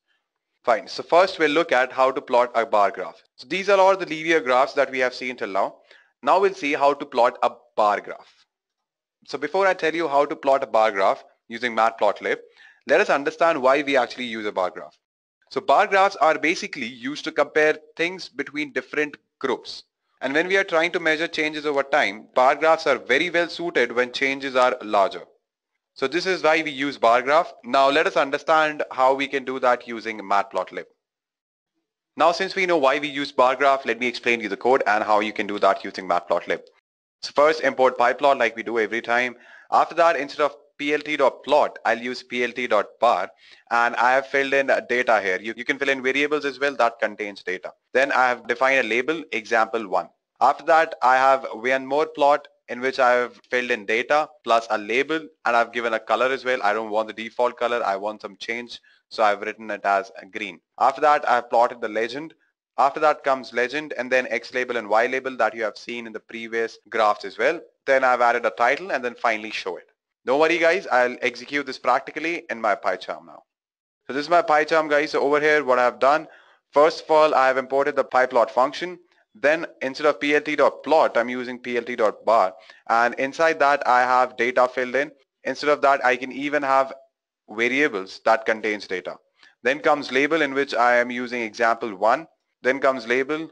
For this instance, it is example1. Then again, for one more plot, I have plt.bar. Inside that, I have data filled in, then label, and then in order to differentiate between both of them, I'm using a color green for this particular bar graph. Then comes legend, and then after that I've defined X label as well as Y label.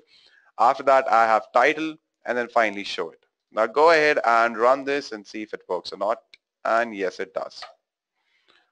So we have legend here, we have X label, we have Y label as well as X label, and we have a title for our graph. Alright, so let us move forward and focus on the code that you have in front of your screen. So let me explain you this code. So over here we have population ages. So we have defined a list in which we have multiple numbers.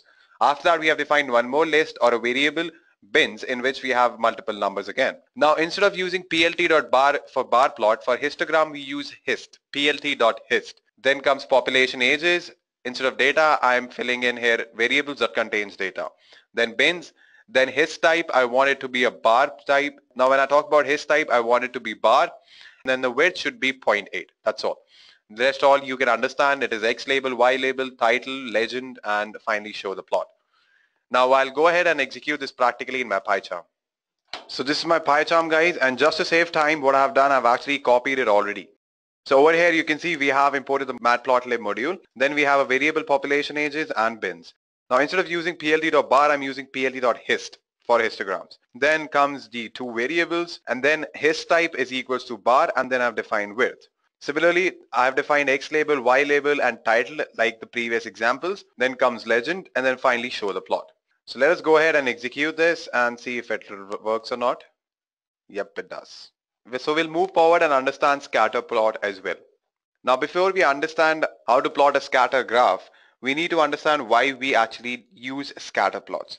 Usually we use scatter plots in order to compare two variables, or three if you're plotting in 3 dimensions, looking for a correlation or groups. So basically you try to find out how much 2 or 3 variables related to each other. So over here, as you can see, there is one point here and there's another point here. So these two are pretty much dissimilar to each other, right? Now when I talk about these 2 points, they're pretty close to each other. So you can say that these two are pretty much similar. And basically what we are doing here, we're trying to find the relationship between the 2 variables. And that is actually called your correlation.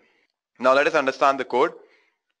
Now let me explain you the code. So first of all, we have imported the pyplot function from the matplotlib module. Then we have 2 variables X and Y, which contains a certain set of values. Now instead of calling plt.plot or plt.bar or plt.hist, I'm using scatter because I'm doing it for a scatter plot, right? Now inside the parenthesis, I have X and Y variables. These variables contain data, and I can even write the data instead of just writing the variables as well. Now I've defined a label and then color. Then rest of the things, you know, we have X label, Y label, the title, then legend, and then show. That's all. Now let's go ahead and execute this practically in my PyCharm.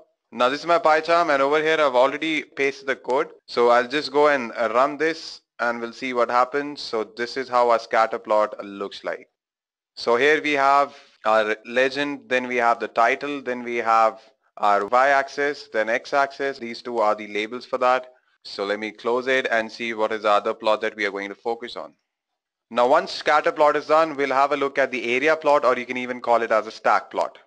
So basically these area graphs are very similar to the line graphs, okay? They can be used to track changes over time for one or more groups.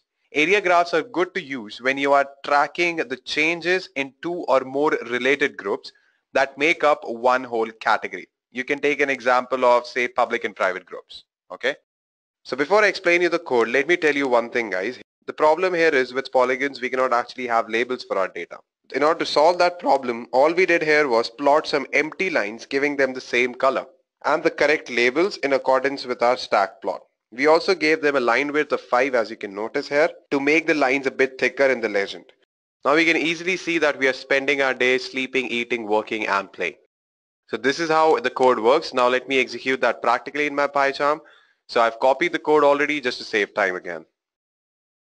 Now this is our code. Over here I've already explained to you why are we defining these empty lines, just to add labels. Now let us go ahead and execute this and see what happens. So this is our graph, guys, and again we have legends, title to our graph, and Y label as well as X label. So we'll move forward and look at various other plots. This is called a pie plot. So let me tell you about pie charts a bit. So pie charts are pretty much similar to stack plots, only they are for a certain point in time. Typically a pie chart is used to show parts to the whole and often a percentage share. You can consider the example of percentage of market share and things like that, right? Now let me tell you guys, matplotlib handles the sizes of the slices and everything. So all we need to do is just feed it the numbers. That's what we have done here. So let me explain you the code here. So over here we use plt.pie to plot a pie chart. We have slices. We have specified slices. Now slices, which are nothing but the relevant sizes for each part. Then we specify the labels and then the color list for the corresponding slices. Next, we can optionally specify the start angle for the graph. This lets you start the line where you want. In our case, we chose a 90-degree angle for the pie chart, which means the first division will be a vertical line. Next, we can optionally add a shadow as well. And after that, we can even use explode to pull out a slice a bit. So we have explode that says 0, 0.1, 0, 0. So because of that, you can see that eating has been pulled out a bit. Now basically we have 4 total slices. So with explode, if we didn't want to pull out any slice at all, we would have just written here 0, 0, 0, 0. Now if we want to pull out the first slice a bit, we would do 0.1, 0, 0, 0. And if we want to pull out the second slice a bit, what we can do is 0, 0.1, 0, 0, like in our case. Now finally we do an auto pact. Now this auto pact overlay the percentages on the graph itself. So you can see that we have 8.3, 29.2%, 54.2%, all those things written on the graph itself. And then finally add a title and then show it. Now let me execute this practically, guys. Now just to save time, I've already written the code. So I'm just going to go ahead and execute this and we'll see if it comes or not. Yep, here is our pie chart. So we have seen multiple types of plots. We have seen pie plot, bar plot, histograms, area plot. Now what we need to understand is how to handle multiple plots. So at that time, what will you do? Let me open my slides again and we'll move forward with that. So this slide actually tells you how to deal with multiple plots. Now you can notice in the figure as well, we have 2 plots available. Now let me help you out with the code that is there in front of your screen. So in the beginning, we are importing a couple of modules. One is matplotlib.pyplot, which you are already familiar with. After that, there is a numpy module as well. Now after that, you might find this part confusing if you're not familiar with numpy. Now let me just tell you what it does. It will create a numpy array that will have elements between 0 till 5 in the steps of 0.1. Now similarly, T2 will also be a numpy array that will have elements ranging from 0 till 5 and in the steps of 0.02. Now after that, the code is pretty much similar to the previous examples that we have seen. But there is one new concept that is called subplot.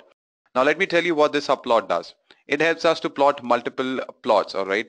So when we write subplot 211, this means that we have 2 plots. Horizontally, we have only 1 plot present and vertically we have 2 plots. And in that vertical position, this plot will be our first graph. Now you can notice that we have one more subplot that is 212. So vertically we have 2 plots, horizontally we have 1, and this is the second plot. So what I'll do, I'll open my PyCharm and I'll play around with it a bit so that you'll be able to understand it better. So now this is the code, guys. First I'll go ahead and execute this and we'll see the result. So we have a graph, something which is like this, right? We have 2 plots which are aligned vertically. Now what I'm going to do is I'm going to just minimize this and I'm going to change the subplot value so that you'll be able to understand better how we are dealing with multiple plots. Now over here, if I make this as 2 and this one as well as 2, so let us see what we get. So we have got the same graph, but it is aligned horizontally, if you can notice. This is our another graph and this is our first graph. So you can notice the difference between both of these graphs, right? So this is why we use subplot.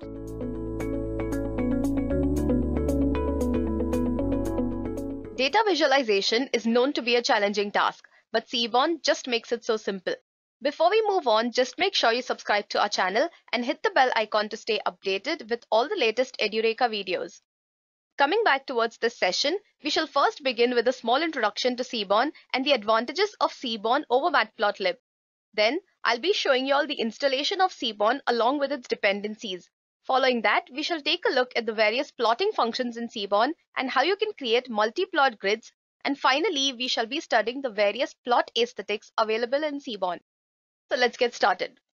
Seaborn, as we all know, is a data visualization library available in Python. It's based on Matplotlib and allows creation of statistical graphics. It also has a number of functionalities such as an API that is based on datasets allowing comparison between multiple variables. It also supports multi-plot grids that in turn ease building complex visualizations. It has univariate as well as bivariate visualizations available to compare between subsets of data. The availability of different color palettes to reveal various kinds of patterns. It also estimates and plots linear regression automatically. So now, if you were wondering why use Seaborn when you already have Matplotlib, here is the answer to it. Michael Wascom, who's the creator of Seaborn, says, if Matplotlib tries to make easy things easy and hard things possible, Seaborn tries to make a well-defined set of hard things easy too. Factually, Matplotlib is good, but Seaborn is better. There are basically two shortcomings of Matplotlib that Seaborn fixes. Matplotlib can be personalized, but it's difficult to figure out what settings are required to make plots more attractive. On the other hand, Seaborn comes with numerous customized themes and high-level interfaces to solve this issue. When working with pandas, Matplotlib doesn't serve well when it comes to dealing with data frames, while Seaborn functions actually work on data frames. Now that you have an idea about Seaborn, let's move on to see how you can actually install this library. To install Seaborn, you can use the simple pip install Seaborn command, or if you are using an Anaconda platform, you can just go to the Anaconda prompt and type conda install Seaborn. Since I already have it installed over here, I'm not going to redo it again. Now let's get back to our presentation and take a look at the dependencies of Seaborn. Seaborn basically has 4 mandatory dependencies, which is NumPy, SciPy, Matplotlib, and the pandas library. It also has a recommended dependency, which is the stats models library of Python. So just like we've installed Seaborn, we'll have to install NumPy, SciPy, Matplotlib, and the pandas library. To install these libraries, you can use the same commands which I showed earlier with the name of that particular library. Okay, so I hope everyone's clear till here. If you have any doubts, please do let me know in the chat box and my team is here to help you. So now let's move on and take a look at the various plotting functions in Seaborn. Seaborn has a number of functions that are available for visualizing statistical relationships, plotting with categorical data, visualizing the distribution of a dataset. Let's begin with visualizing statistical relationships. The process of understanding relationships between variables of a dataset and how these relationships in turn depend on other variables is known as statistical analysis. In today's session, I'll be using the relplot function to plot various statistical relationships. Relplot is a figure-level function that makes use of 2 other access functions for visualizing statistical relationships. These access level functions are scatterplot and lineplot, which can be specified using the kind parameter of the relplot. To explain this in detail, let me jump onto my Jupyter notebook from here. I'll just open a new Python notebook. I hope everyone's familiar with Jupyter. Okay, I'll just rename this to Python Seaborn tutorial. Or I'll just say Python Seaborn and I'll rename this.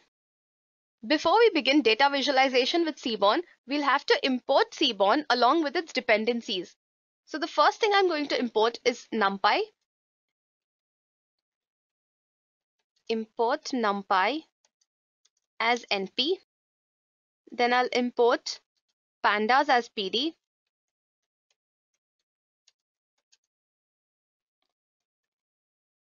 Import matplotlib .pyplot as PLT, and then I'll import Seaborn.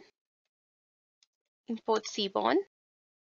Sorry for the spelling mistake, guys. This is import Seaborn. Import Seaborn as SNS, and I'll just execute this. Like I've already told you all before, you can load any dataset present on the GitHub and make use of it with Seaborn. Seaborn also allows you to load any dataset from Git using the load dataset function. So let me just load the flights dataset. So I'll just say sns.load_dataset, and I'll specify the name, which is flights. Okay, so now let me just go to the GitHub website and open the flights dataset over here. As you can see, there are a number of data sets that are available which you can use along with Seaborn. So let me just open the flights data set and scroll down. So as you can see over here, there are 3 columns for the year, month, and the number of passengers. So I'll just come back to my Jupyter notebook and I'll use sns.relplot. And I'll specify what I want my x-axis to be. So I'll just give x-axis as the number of passengers. And to the y-axis, I'll give month as the parameter. And for the data, I'll use a, which is the variable wherein I'm loading the data set. And I'll execute this. Okay, so I hope you're clear with this. So as you can see over here, the y-axis has month and the x-axis has the number of passengers. These points are plotted in 2 dimensions. To add another dimension, you can add the hue semantic. So I'll just copy this, Ctrl+C, and I'll paste it over here. And I'll give another parameter over here, which is hue, and I'll say that is year to be the hue semantic, and I'll hit run. So I hope you see the difference over here. The year has been marked as the hue semantic, month, which is in the y-axis, and the number of passengers, which is on the x-axis. So as you can see on the screen, this is nothing but the scatter plot. So in case you want a line plot, all you have to do is specify the kind parameter of rel plot with the keyword line. So let me just load another data set over here. So I'll say b is equal to sns.load underscore dataset, and I'll load the tips dataset this time. After this, I'll use sns.relplot. I'll specify the x-axis to be the time and y-axis to be the tip. Data is nothing but b and kind is line. Now let me hit run. Okay, so I hope you're clear with this. If you have any doubts, please do let me know in the chat box and my team is here to help you. Now let's get back to our presentation and see how you can plot categorical data in Seaborn. This approach basically comes into picture when our main variable is divided into discrete groups. To achieve this, we'll be using the catplot function available in Seaborn. Like relplot, catplot is also a figure level function characterized by 3 families of axis level functions, which are scatterplots, distribution plots, or estimate plots. Okay. Now let me jump onto my Jupyter notebook and show you all a few examples regarding this. Okay, so here I'll use the same tips dataset, and since I've already stored it in the variable b, I'll just use sns.catplot, and I'll specify the x-axis to be the day, y-axis as the total bill, and data is b. Now let me hit run. Okay, as you can see over here, this is the scatter plot that we've got using the catplot function. Scatterplot is basically the default type of catplot. However, you can change the kind of plot you want by specifying the kind parameter like we've done previously. You can choose between any options, which is strip plot, swarm plot, box plot, violin plot, etc. Let me just show you what happens when I change the kind parameter of this catplot. So I'll just copy this and I'll paste it over here, and I'll specify kind to be as violin plot. So I'll specify the keyword violin and I'll hit run. Okay, so I hope you see the difference. This is our scatter plot and this is our violin plot. So if I change the kind parameter, our plot will change correspondingly. Let me just give the type as boxin now. Okay, so I hope you're seeing the difference, guys. So now let's get back to our presentation and see how to visualize the distribution of a dataset. Visualizing dataset basically deals with understanding datasets with context to being univariate or bivariate. Okay, so now let's get back to our Jupyter notebook and see how you can actually plot univariate and bivariate distributions. So before doing this, I'll just import stats from the SciPy library. So from SciPy, import stats. And I'll hit run. Okay, so first let us plot univariate distributions. To plot univariate distributions, you can use the distplot function. So let me just take an example. C is equal to np dot random. I'll just use random.normal functions to draw random samples from a normal distribution. So I'll just give the corresponding parameters to it. You can give any parameters of your choice. I'll say size equal to 100 and scale. I'll specify the scale to be as 2 and I'll hit run. I did not specify the distplot function, so I'll use sns.distplot and I'll pass the data to it as C. Okay, so this is how the distplot function works. So this is an example of a univariate distribution. So now let's move on and see how a bivariate graph is going to look. To plot bivariate distributions, you can make use of the joint plot function. I already have a small example typed over here, so I'll just copy paste that and I'll show you all how it actually looks. Okay, so this is basically a bivariate distribution. So I hope you see the difference. This was our univariate distribution and this is our bivariate distribution. Okay, if you have any doubts, please do let me know in the chat box and my team is here to help you. Moving on, Python Seaborn also allows you to plot multiple grids side by side. These are basically plots or graphs that are plotted using the same scale and axis to aid comparison between them. This in turn helps the programmer to differentiate between the plots and obtain large amounts of information. To plot multiple graphs, you can either use the facet grid function or the pair grid function of Seaborn. Let me jump onto my Jupyter notebook and show you all an example of each of these. So first I'll be using the facet plot function. Okay, so here I load another data set. So I'll just say A is equal to SNS dot load dataset. And this time I'll load the iris dataset. And I'll say B is equal to SNS dot facet grid, which is the name of our function. And I'll specify A wherein our data is present. And I'll specify the column to be the species. I'll specify the column as the species of flowers. And then I'll just use the map function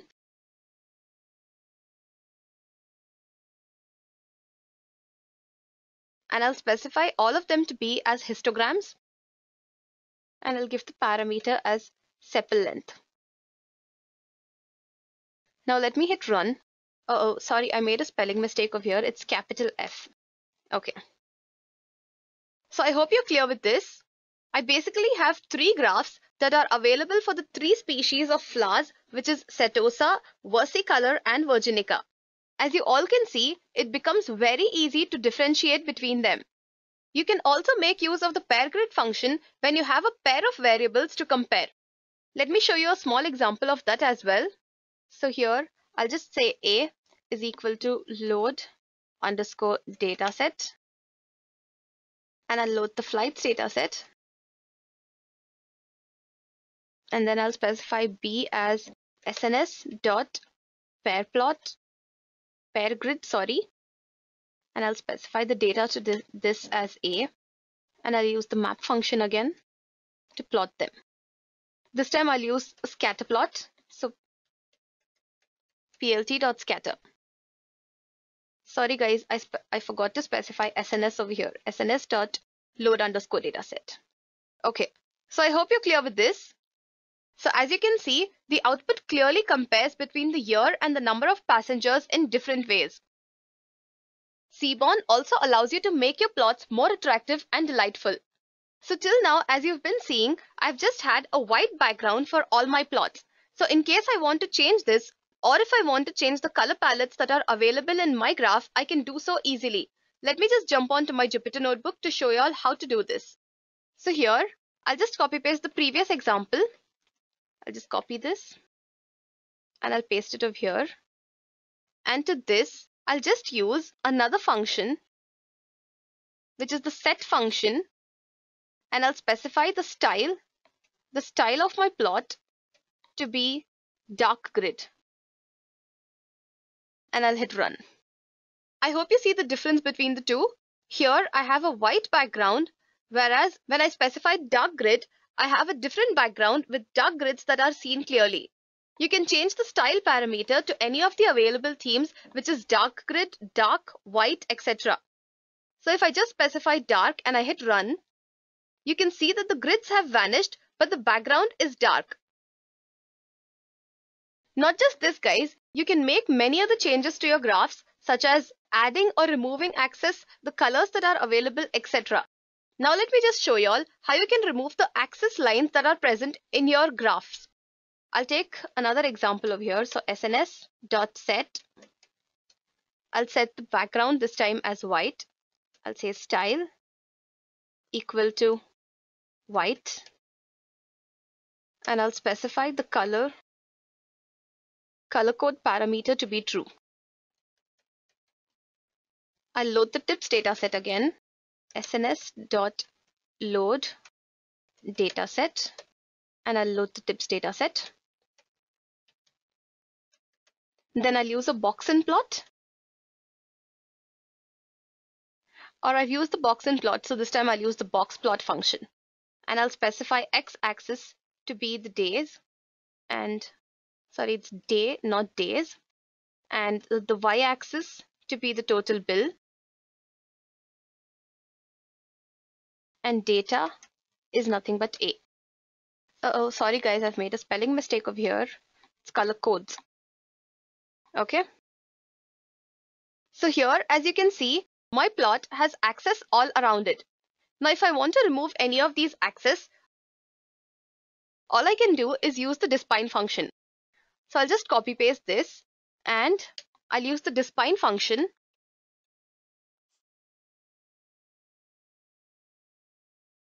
I'll specify the offset parameter to be 10 and I'll specify trim parameter as true and I'll hit run. Okay, so I hope you see the difference. So as you can see over here, I've specified the offset to be 10. I do not have the axes that are present before that. Seaborn also provides a number of color palettes, and to check the color palettes that are available in Seaborn, you can just use the color palette function. So I'll just use C is equal to SNS dot color palette. And this time I'll use the palplot function. And the data is C. Okay, so as you can see, these are the color palettes that are currently available in Seaborn. For deeper variations, you can use other functions such as the HLS palette, HUSL palette, etc.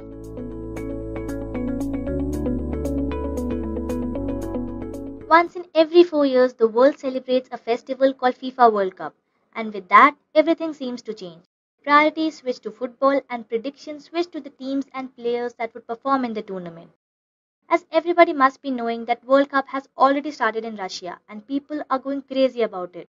So keeping that in mind, I have come up with a use case wherein I'll be analyzing the world's best playing 11 in FIFA 2018. So for all the football lovers out there, I hope that excites you. So let's make this fun and let us see our problem statement first. But guys, let me make it very clear that this list is based on my opinion only and you are entitled to have a completely different opinion. So if you do have a different opinion, let me know about your list in the comment section below. Now, as I told you that I'll be predicting the world's best and strongest 11 players taking part in this FIFA World Cup. And I would be using Python for the analytical implementation. So I'll start this analysis by first analyzing the world's best goalkeeper, then 4 best defenders, 3 best midfielders and 3 best attackers. So if you notice over here, I am following a 4-3-3 lineup. Well, it's often said that 4-3-3 is the best lineup, but obviously it is not fixed. So based on my players availability, I have choose this lineup as 4-3-3. So guys, it's totally up to you. You can choose any position you want. Now, as I've said guys, that I'll be using a 4-3-3 position. So here I have 4 defenders, red marked as 3 midfielders, blue marked as 3 attackers, and mustard orange for a goalkeeper. So I hope you guys are clear with this 4-3-3 position. So if you notice over here, I have a question mark on all these positions. Now why? Because this exactly my problem statement is. That is, I need to find out the players who will play the best in these respective positions. So this sounds pretty interesting, right? So let's begin an analysis. So here I'll be following 5 steps wherein I'll first load my dataset and then import the required libraries. Now I'll be using FIFA dataset from Kaggle. So don't worry about the dataset guys, I'll be mentioning the link of Kaggle website in the description below. So once you have loaded the dataset and imported all the required libraries, we'll then analyze it, explore the dataset, and then we'll figure out the best goalkeeper, the best defender, best midfielders, and best attackers. So let us go through all these steps one by one. Now my very first step is to collect, or you can say load the dataset and then analyze it. So if you notice over here, I have a screenshot which displays the dataset. So over here I have the name of the player, I have the nationality, that is the country he belongs to. Then I have the national position in which the player plays at the national level. Then we have the national kit, we have club position, club kit, and we have so many others like that. So this is a dataset which is provided by Kaggle. So I'll just mention this in my description box and you can just download the dataset from there. Now I'll be using different libraries as well. So over here I'll be using pandas for data analysis, manipulation, cleaning, and all those stuff. Then I'll be using NumPy for the scientific computation part and matplotlib and seaborn for visualizing plots. So in this step I'll be just loading my dataset and then importing the required libraries. So let me just go to my Jupyter notebook and let us implement all these steps one by one. So guys, this is my Jupyter notebook. Now, as you can see, we need to figure out the world's best playing 11. So over here, I have first imported all my libraries, that is import pandas as PD, then seaborn as SNS, numpy as NP, and then I've imported matplotlib. And then I've just written percentage matplotlib inline, that is to visualize the plots in the Jupyter notebook itself. Then what I've done, I've just read my dataset. So the name of my dataset is full data. Now using pandas, I have read the CSV and then displayed the top 7 rows. So over here I have already discussed that the dataset contains the columns such as names, nationality, national positions, and we have so many like that. So here I have just printed 7 rows, and if you notice that we have 53 columns over here. So you can just go through it, explore, do experiment with them and gain insights out of them. So here if you see, you have characteristics of all the players and their score. So you can just go ahead, download this dataset and explore as much as you can. Now, analyzing this huge dataset is a tedious task as it involves quite a few pre-processing steps as well. Now, there might be a lot of redundant and unwanted columns which you may want to remove. Therefore, you can delete certain columns if needed. So, let me show you that as well. So, here what I have done, I have deleted one column, that is national kit. So, I don't require the column as national kit. So, what I'll do, I'll say delete. So, I'll just write DEL. DF is the name where I have stored my dataset, and then I have just mentioned the column name. Over here, I don't want the national kit column, so I've just write this and then I've just printed the head of it. So once I run this, you'll see that the national kit column no longer exists. And if you notice, I just have 5 rows and 52 columns, whereas in totality, we were having 53 columns. Similarly, you can delete as many columns as you want. You can actually do a lot of transformation. You can remove the null values, that is nothing but the cleaning of data. So you can do the analysis on your dataset as well. So I'll just leave this part on you. So you can just go ahead and analyze as much as you can. Now once you have simplified this data, you can then start with the analysis part. So to explore, or you can say analyze your data, the best thing you can do is to visualize the data in the form of plots. So what happens with that is you can easily read out your conclusions. You don't have to calculate a lot of things. You don't have to play with numbers in fact. You can simply see that, okay, this has the highest peak, means this is the most likely outcome to be happen. So that is how you can visualize everything using Matplotlib and Seaborn libraries. So here what I have done, I have plotted a simple count plot which basically gives me the number of players representing a particular country. So over here I have count plot, and on the y-axis I have the nationality, and on the x-axis I have the count, that is the players count. So as you can see here from the graph, you can easily conclude that most of the players are from England, then from Argentina, Spain, France, Brazil, and the list goes on. Now these graphs are best used to gain statistical insights. So you can just go ahead, plot with different columns and analyze your data set. Now in this case, the graph won't add a lot of value because we would be picking the best 11 and the results may vary accordingly. So these graphs are just for analysis part. So over here, the results that we got is purely dependent on your data set. So right now I'm getting the maximum count from England and then from the Argentina. So guys, don't take it personally. It's just displaying what my data set contains. Now moving ahead with the analysis, you can try out different visualization. Let's say with the player's age, with the preferred position he plays, then the rating of it, then the club he is, and you have a lot more columns like that. So let me show you one more visualization and then we'll switch to an analysis of fetching the best playing 11 for the World Cup. So here I have again plotted a count plot wherein I have the player's age on the x-axis and the count on the y-axis. So here it is quite evident that the majority of players are between the age 20 to 29, and it has the largest peak at 25 years. So that is how you can conclude a lot of other things by just going through your dataset and taking up different columns and plotting different graphs with them. So now is the time we try and find answer to the question we put forth in the problem statement. That is, who will be the world's best playing 11? So let us begin our analysis.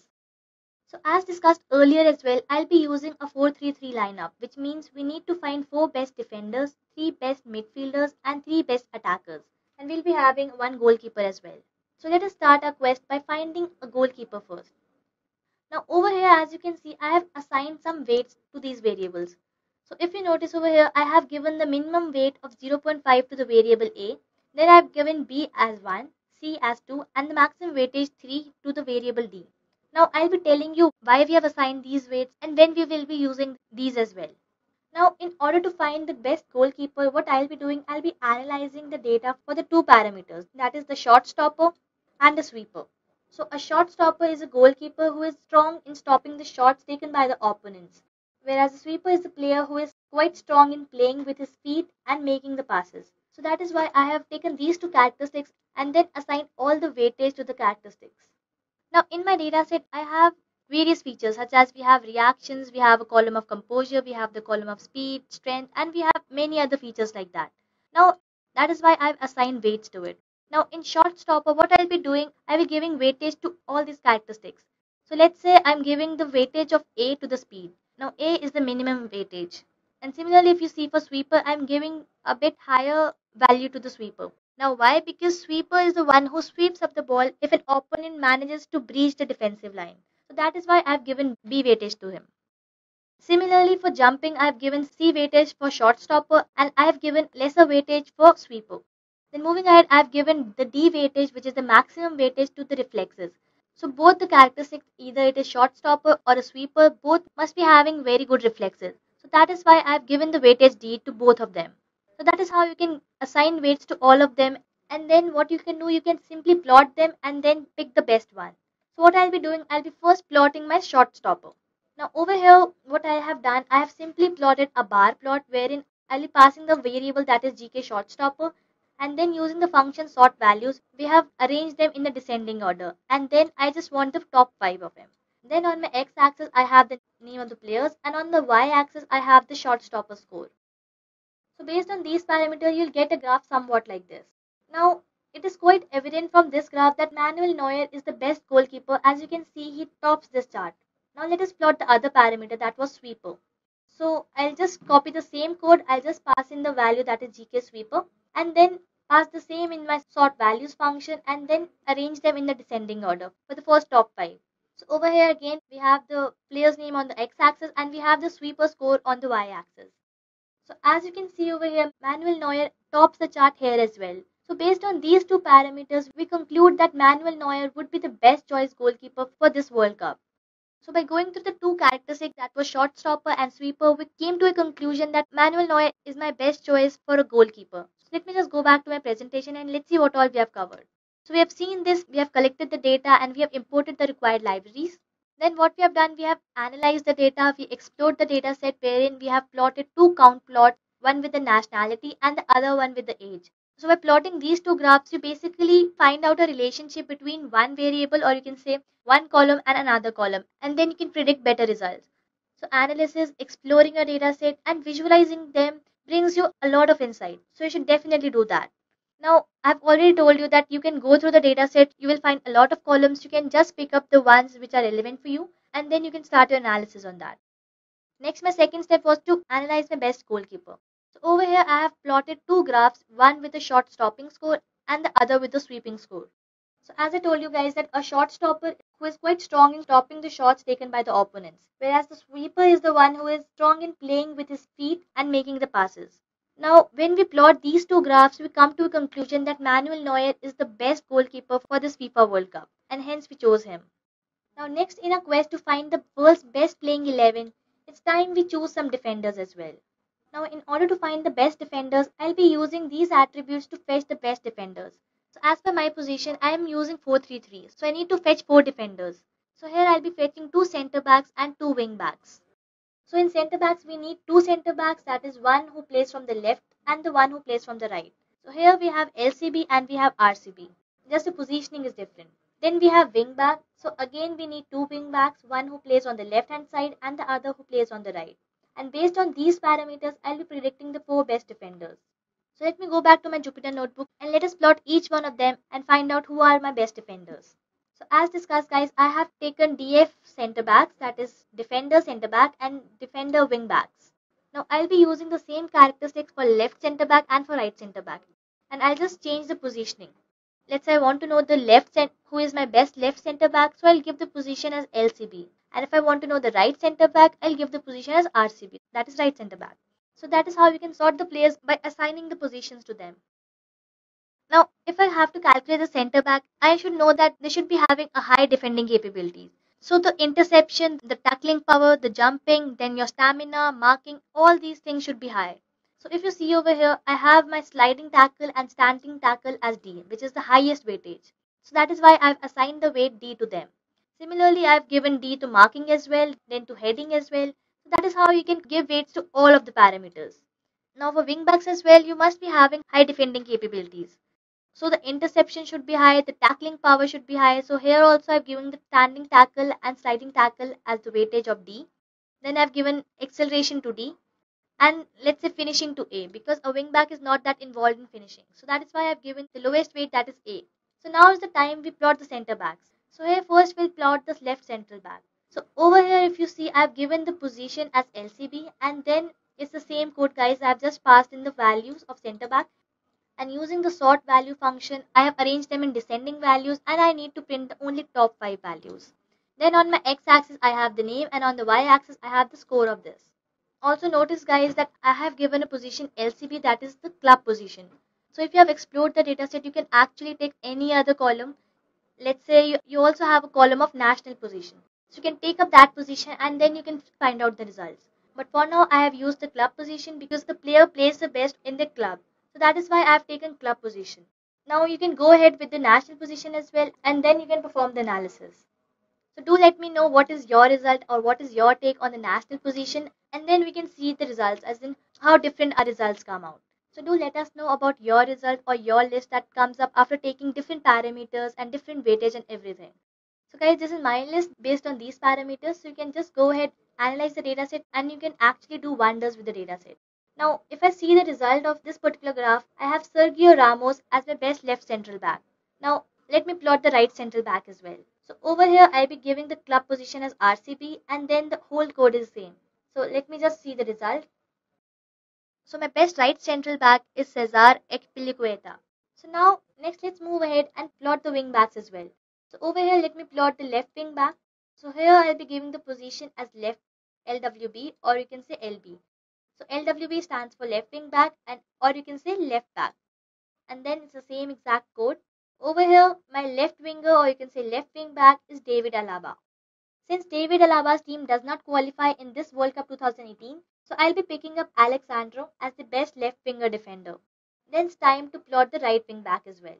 So over here I have given the position as RWB or you can say right back. So as per this analysis, it is evident that Kyle Walker is the best right wing back for the World Cup. So that is how we have calculated the 4 best defenders, that is 2 central backs and 2 wing backs. Having said that, I got a list of my 4 best defenders. So let me just go back to my presentation and show you them as well. So over here, I got the result as left wing back as Alexandro. Then we have central back as Sergio Ramos. Then we have right central back as Cesar Espilicueta. And we have the right wing back as Kyle Walker. So moving ahead with the world's best playing 11, it's time we choose some midfielders as well. So as per the game formation that was 4-3-3, I have to choose 3 midfielders. Now in order to find these, I'll be analyzing the data for these parameters. So over here I have a controller, a playmaker and a beast. Let me explain you these terms.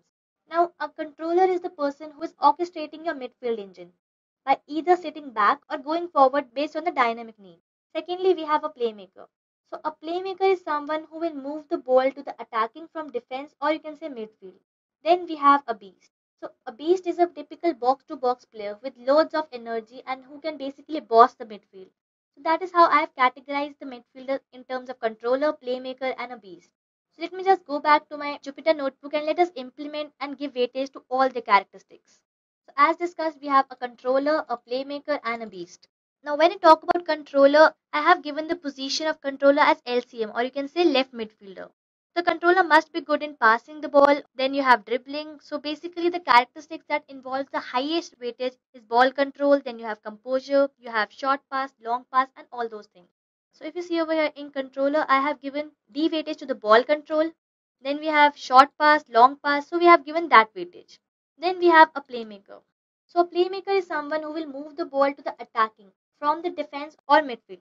So a playmaker must be having good dribbling, the agility should be very high, then the ball control, then you can say short pass and long pass, everything should be high. So over here I've given D weightage to the ball control, then D for the dribbling, then for the short pass, long pass, and similarly you can assign weightage to all the relevant characteristics. Then we have a beast. So a beast is basically a box to box player with lots of energy and basically who can boss the midfield. So he is the one who will be playing from the position that is RCM, or you can say RM. So he'll be becoming a right central midfielder. Now, in order to find the best beast, what should be his plus point? So, I want that beast to be strong in defending as well as physical. So, in defending, you have interception, strength, tackling power. Then, in physical, you have the speed, stamina, agility, and all those characteristics. So, I have given here D weightage to the agility. Then, it must be having good stamina. So, I have given D weightage again. And similarly, I have assigned the weightage for the relevant characteristics. So over here, I have just assigned the weightage of all these three, and now is the time you need to plot them. So the very first plot is to plot a controller. Now when I talk about controller, I told you that I'll be giving the position of LCM, that is the left control midfielder, or you can say LM. So over here, I have just added one column that is club position, LCM or LM, and then I have just sorted the values. So as per this analysis, I'm getting the best controller or the best left controller midfielder is Iniesta. Next, what I'll do, I'll be plotting playmaker as well. So in playmaker, I want the position as CAM, that is center attacking midfield, or LAM, that is left attacking midfield. So over here, let us see the results. So the best playmaker, or you can say the best center attacking midfielder is Mesut Ozil. So we have already come to two best midfielders. That was Iniesta and Ozil. Next, we need to plot the beast. So over here, I've given the position as RCM or RM, and then we have just plotted it. So let me just see the results. So over here, as per the analysis, I'm getting Kante as the best beast, or you can say the right central midfielder. So here we have completed a hunt of finding the best three midfielders. So let me just go back to the presentation and let me show you them as well. So here I have the controller, or you can say the left midfielder as Iniesta. Then I have the playmaker as Ozil, and we have the beast, or you can say the right central midfielder as Kante. So now we are done with the best goalkeeper, we are done with the best defenders, and we are done with the best midfielders. So now is the time we find some attackers as well. Now in order to find the best attacker, I'll be plotting the three graphs, which is for left wing attacker, then for right wing attacker, and one for the striker. So a left wing attacker is a player who attacks from the left flank, then a right wing is the player who attacks from the right flank, and a striker is the one who attacks from the center. So let me just go to my Jupyter notebook and let us assign weightage and then let's see the results. So over here I have three positions, that is left wing, right wing, and a striker. So in order to have a best left wing, he must be having strong pace. Then he should also be good in shooting, or you can say passing. So basically the attributes that contributes him is acceleration, speed, then the finishing of it, then crossing. So all these things are characteristics. So here I have given the acceleration D. Then I've also given the finishing as D because attackers must be having high finishing and also the shooting capabilities. Now I have allocated both these characteristics as same because a left wing and a right wing both have the same capabilities. It's just the positioning difference. So over here if you notice I have given the same weightage to each one of them. And then when I'll be going to plot, I'll be just specifying the position to left wing and to right wing. Then comes my striker. So a striker is the one who should be good in dribbling, he should be good in ball control, reactions, then the finishing also should be high, the balance should be high. So all these things are the characteristics of a striker. So here we have ball control, then we have the balance. So here we have given the weightage D. Then we have high finishing, so again the weightage D. For heading also we have given D. And we have similarly assigned weightage to all the other characteristics. So now let us go ahead and plot each one of them. So here we have the very first graph which basically plots the left wing. So here I have given the position as LW, LM or LS. So on the x-axis I have the player's name and on the y I have the score.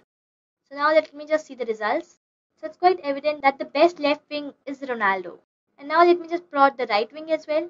So over here I've given the position as RW, RM and RS. So I'll go to the results.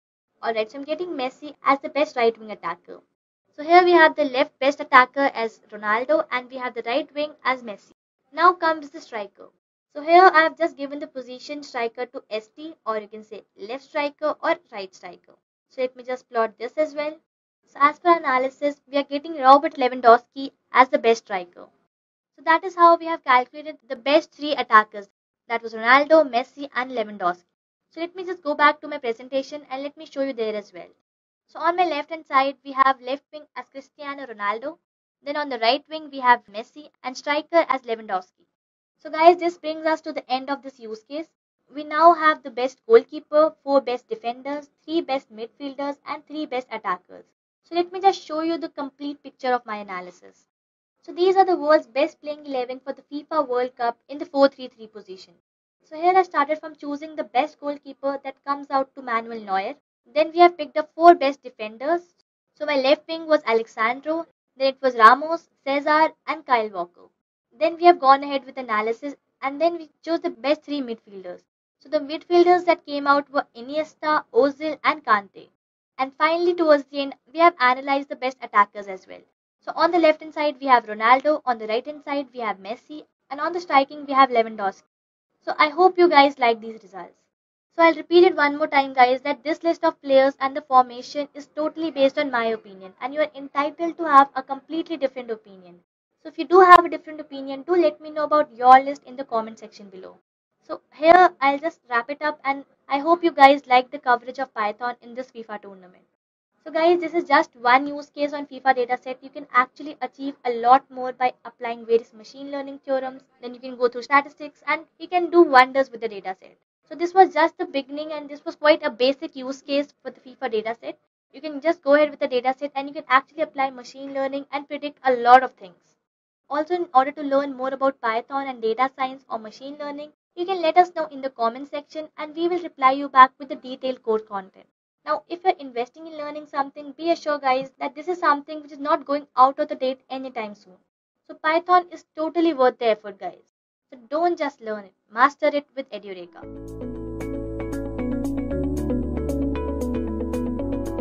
Today's session is all about computer vision using OpenCV in Python. For now, let us move forward and have a look at the agenda for today. So guys, this is what we'll be discussing today. We'll begin by understanding what exactly is the meaning of computer vision and how a computer reads an image. Then I'll tell you what is OpenCV and how it works. After that, we'll see how to create an image detector as well as a motion detector using OpenCV. So I hope you guys are clear with the agenda. Let us move forward and we will understand what exactly is the meaning of computer vision. So before I explain you anything guys, I believe all of you are on Facebook, and the moment you upload any picture on Facebook, there's a feature called auto tag, right? So Facebook will give you suggestions to tag people who are there in the image, right?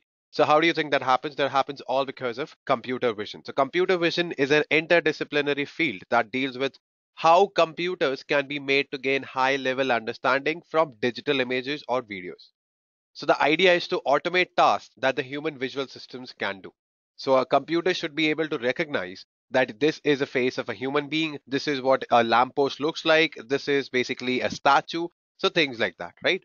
So I hope I'm clear what is the meaning of computer vision. And I don't think so I need to explain to you what are the applications of computer vision, right? So let's move forward guys and we're going to see how a computer reads an image. Now this is very interesting. So notice the image that is there in front of your screen, right? So a normal human can easily tell that there is a New York skyline in this image. But can computers really see this? Well, the answer is no. Computers see a matrix of numbers between 0 to 25, 0 to 255, right? So for a colored image, there will be firstly 3 channels, red, green, and blue. And there will be a matrix associated with each of these channels, right? And each element of this matrix represents the intensity of brightness of that pixel. All of these channels will have their separate matrices, and these will be stacked onto each other to create a 3-dimensional matrix. So a computer will interpret a colored image as a 3D matrix. I hope I'm clear. So when I say that the size of an image is 700 cross 700 and it is a colored image, that means there are 700 rows, 700 columns, and there are 3 channels because it's a colored image.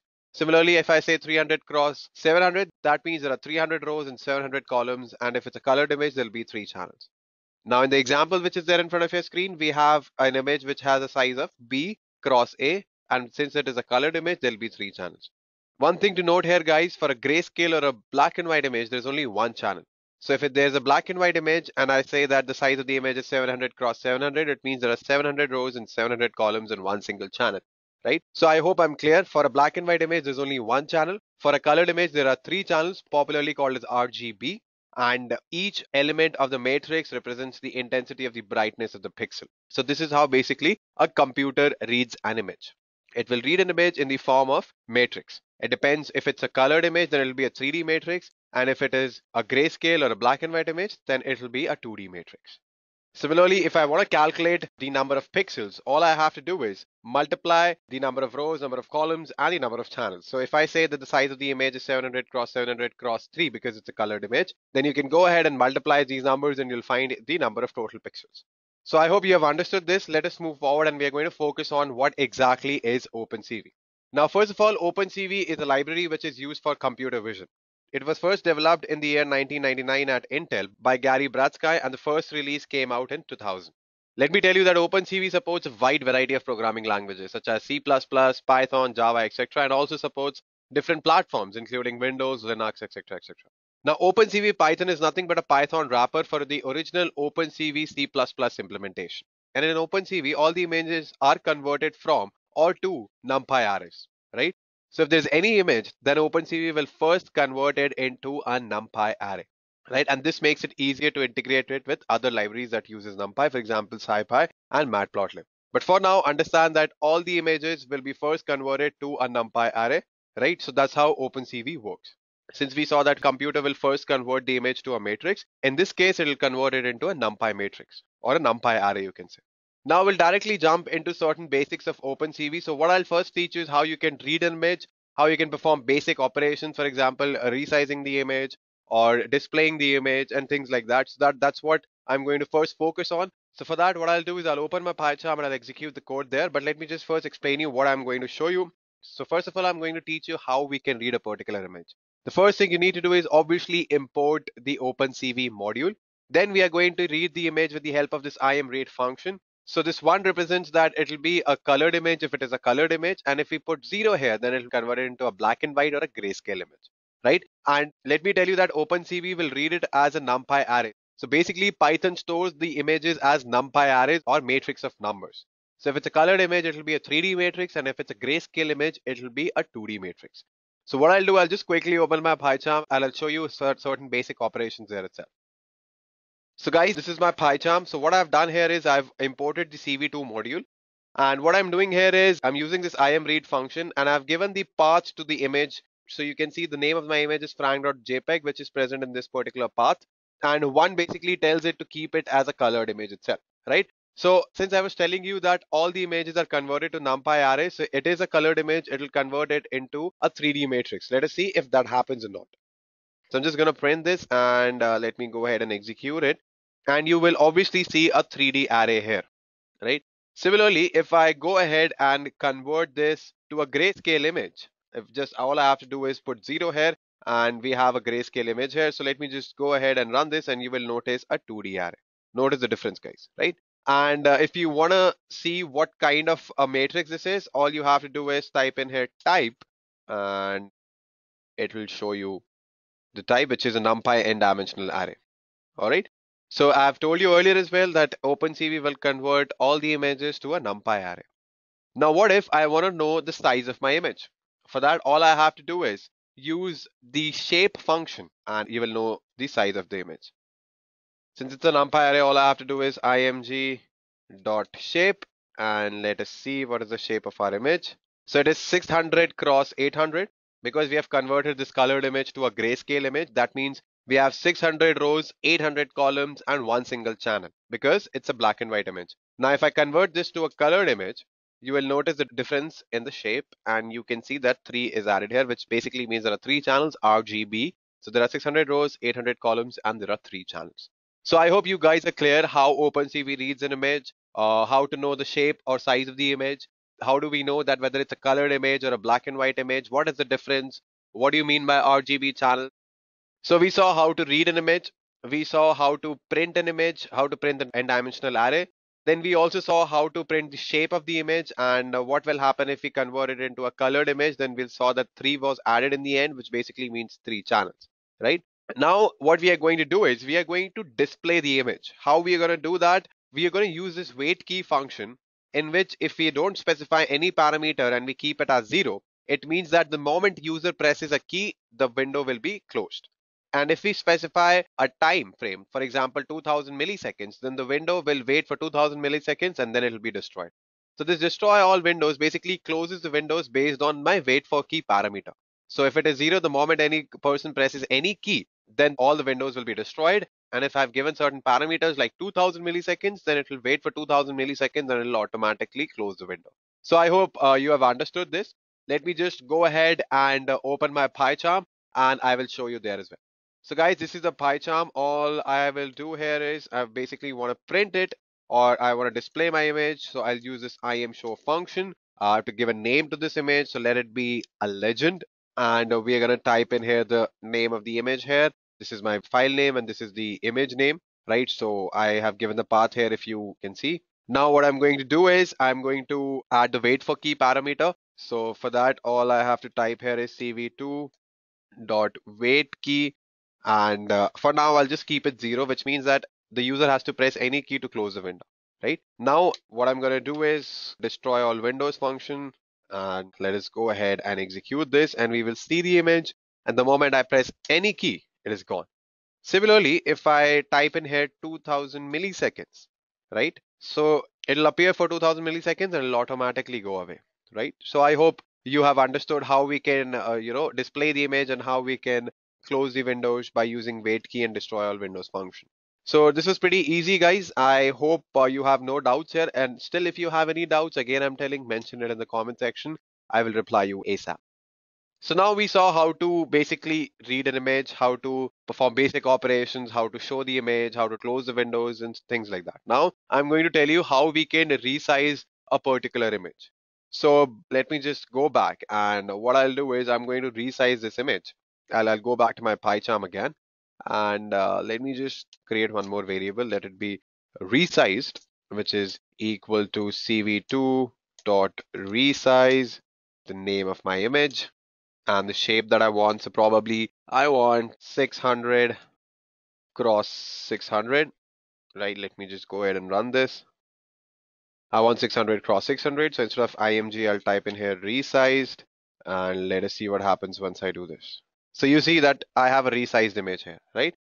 Now, obviously that is not symmetrical, right? So what can I do to make it symmetrical? I can just go ahead and divide it by 2 or 3 the way I want to reduce the size. So for now, I'm just going to divide it by 2 and let us see what happens. So basically, if you see the code here as well, what I'm doing here, I'm reducing it by 2, right? So image shape divide by 2 and I'm converting it into an integer because even if it turns out to be a float value, I will convert it into an integer. So new image shape is equals to old image shape by 2. That's what I'm doing basically, right? So again, I'm going to use the resize function. For that, I'll open my PyCharm.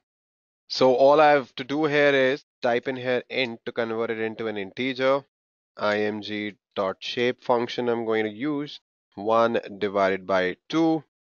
And I'm going to close the parenthesis. Similarly here as well, int, open the parenthesis, img.shape 0 divided by 2 and close the parenthesis. And I think we are good to go. So the size of the new image will become half of the old image. Let us go ahead and run this. So yes, we can see that we have reduced the size. Let me just keep it as 0 so that if I press any key, then only the window will be closed. Now, similarly, I can increase the size as well. So let me just go ahead and multiply it by 2 and increase the size. So my new image will be twice the size of the old image. Let us see if that happens or not. We'll run this and yep, it's a pretty huge image. Let me just close it for now. Alrighty then. Fine. So we have learned how to basically resize an image. Let me go back to my slides and we are going to focus on what we are going to discuss next. So we saw how to resize the image. Next up, we are going to see how we can detect a face in a particular image. So it's pretty easy, guys. What you need is an image, obviously.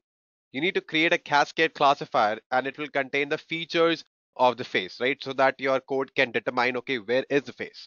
Then we'll use OpenCV that will read the image and the feature file, and it will convert the image into NumPy arrays. So it will search for the row and column values of the face, right? So NumPy n-dimensional array, the face coordinates, and it will display the image with the rectangular face box. Let me repeat it again for you guys. What we need for face detection, we need an image. Then what we are going to do is we have a cascade classifier which contains the features of the face. Then we will use OpenCV that will read the images and the features. So it will convert that image into a NumPy array, and it will search for the row and column values of the faces of the face NumPy n-dimensional array, basically the face rectangle coordinates. And then what we'll do is basically we'll display the image with the rectangular face box, right?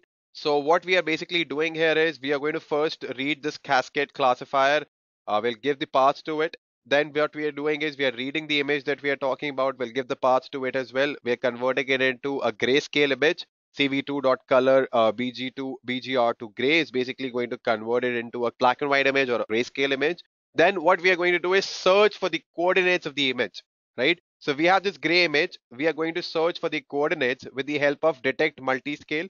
This is basically to figure out where is the face, right? Let me just drill it down a bit. So this will create a cascade classifier object, right? And this is the path to the XML file which contains the face features. Then we are converting the colored image to the grayscale image. After that, what we are doing, we are using a method to search for the face rectangle coordinates.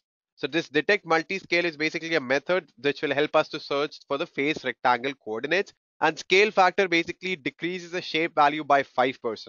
And until the face is found. So smaller this value, the greater is accuracy. So scale factor is something I don't want you to focus too much right now. This decreases the shape value by 5% until the face is found. It keeps on decreasing it, right? The smaller this value, the greater is your accuracy, right? And after that, we are just printing the type and the face. And how we are going to add the rectangular face box. For that, we are going to use a for loop and a method to create the face rectangle. This is nothing but a method to create that rectangle. This is our image object, right? And this is nothing but the RGB value of the rectangle outline. So I've given it as some color. You can give it whatever color that you want. Now this is the width of the rectangular face box, and these are nothing but the coordinates x comma y. Then we have x plus width and y plus h. So this is nothing but x plus w plus comma y plus h, right? So I hope you guys are clear with it. And let me just quickly open my PyCharm and I will execute the code there. I've already written the code, so let me just take you through it. It's very easy, guys. I have a cascade a classifier object here that I've created, which will contain the face features. Then I'm reading the image which I want to create a rectangular face box around or detect the face. I'm converting it into a grayscale image. Then what I'm going to do is I'm going to determine the coordinates of the face. For that, I'm going to use this detect multiscale method. Then I'm going to add a rectangular face box around it. For that, I'm going to use this for loop. And this rectangle is nothing but a method to create that rectangular face box. After that, I'm resizing my image and that's all I'm doing. So what I can do is I can divide it by 2 so that it becomes easier for you to see. But I don't think so I need to resize this image. What I'll do is I'll just keep it the way it is and we're going to see that particular image itself. I don't think so I need to resize it. So I'll just type in here img and we have our code ready that will detect the face in the image. Yep, it successfully did that. So I hope you guys have understood how we can detect faces in a particular image using OpenCV. So guys, this is nothing but the type, right? So we have a NumPy n-dimensional array. So this is nothing but the coordinates of the face. Now, if I go back to my slides, you can see here, these are nothing but the coordinates which I have displayed here, right? It's that easy, guys. Now let me go back to my slides again and we are going to see how we can capture videos using OpenCV. Interesting, right? Let's see how to use OpenCV to capture video with computer webcam. Now, before I move forward, guys, let me just tell you a few things. So what we'll be doing, we'll be using OpenCV for reading frames or images one by one. So what basically a video is? Video is nothing but multiple images or multiple frames which are displayed very quickly so that it looks like a video. So what we'll be doing, we'll be using loops to build a window where images will appear really fast so that you can see it as a video. Something like this guy. He's basically smoking a cigarette. It is nothing but 2 images, but since I'm doing it pretty fast, you can see it as a video, like he's smoking. Although I don't want you guys to smoke. Now, let us see how we can capture video using OpenCV. The first thing we need to do is import OpenCV, obviously. Then what we are going to do is create a video capture object. and this number basically tells the computer to use our built-in camera, right? If I want to use an external camera, for example, I have an external cam and I can put one to use that. Similarly, if I have two external cameras and I want to use the third cam, I can put two here. Apart from that, even if I have a video file, I can give the path to that video file as well. Then this will basically release the camera in some milliseconds, right? So let me just quickly execute this and you will see what happens there, right? I'll quickly open my PyCharm. Let me just go to the basics of py file and I'll just type in here video equal to cv2 dot video capture, and I'm typing in here 0 to use my built-in camera, and after that I'm going to release this, so I'm just going to type in here video dot release. That's all I have to do. Go ahead and execute this, run it again. Notice that the camera light will be on for split seconds. Again and again execute it. It'll be on for split seconds, right? So let me go back to my slides and I'll explain you there what I'm talking about. So basically when you execute the code, you will notice that your cam light switches on for a split seconds and then it turns off. So what we need to do is we need to add a time delay, and for that what we need is a time module, right? So what I'm going to do is I'm just going to type in here time.sleep3, which will stop the script for 3 seconds. For 3 seconds, your camera will be on, right? So when you execute the code, the webcam will be on for 3 seconds. Let us see if that happens or not. I'm going to execute this now. So for that, I'll open my PyCharm again. So this is my PyCharm again, guys. I need to first add time module here. And now I'll add that time delay. Time.sleep for 3 seconds. Keep my webcam on. And here we go. So we have successfully added the time delay. It was that easy, guys. Now let's add a window that shows the video. Till now, we didn't see the video. We didn't see what's happening, right? So how can I add that window? So it's very, very easy, guys. I hope you guys know this. This is basically a video capture object. Now this check is a bool data type that returns true if Python is able to read the video capture object. This is just basically a true and false kind of a variable that will return true if Python is able to read the video capture object. Otherwise, it will return false. Frame is a NumPy array. It represents the first image that video captures, right? Since we saw that video is nothing but multiple images which appears really fast and it looks like a video, right? So the first image or the first frame is basically what we will store in this particular frame, the NumPy array of that particular image. So it is a NumPy array. It represents the first image that video captures. We are going to print both check and frame, and we're going to add a time delay as well. So let us just quickly open the PyCharm and we're going to execute this code there. Let me just open it for now. What we are doing here is check comma frame equal to video dot read. Let me just print check, and I will also print frame, and let us go ahead and execute this. We'll see what happens. All right. So what happened here, Python was able to read the video capture object. That's why we have got the output as true. Basically, our check has returned true because Python was able to read that particular video capture object. Apart from that, this is nothing but the NumPy array for my frame, right? Which is pretty visible. I don't think so I need to explain you why it is a NumPy array, why it is three-dimensional. I think we have discussed quite a lot about NumPy arrays in the previous slide. So for now, I think you have understood this, what check and frame is. Check is basically a bool data type. It will return true if Python is able to read the video capture object, and frame is nothing but the n-dimensional array. So guys, now we'll see how we can actually create a window, right? So what we need to do is we need to create a frame object which will read the images of the video capture object. And we will recessively show each frame of the video being captured. So all I'm doing here is using this ImShow function again, right? And I'm going to give a name to it. And I'm going to show all the frames which are going to come till I close the window. All right. So it's pretty easy, guys. For 3 seconds, you're going to see a video being displayed on a window. And for that, I'm just quickly going to open my PyCharm. And I just need to add this ImShow function there. And let us go ahead and do that. cv2.imshow. I'm going to give a name, say, let us call it as capture. And I'm going to type in here frame. Now we need to use this wait for key function. Wait key. Let us keep it as 0. So that whenever I press any button, it'll close the window. And finally, I'm going to type in here cv2, destroy all windows. So now let us go ahead and execute it. So we'll see a window that will capture our first frame. And let us see if that happens or not. Here we go.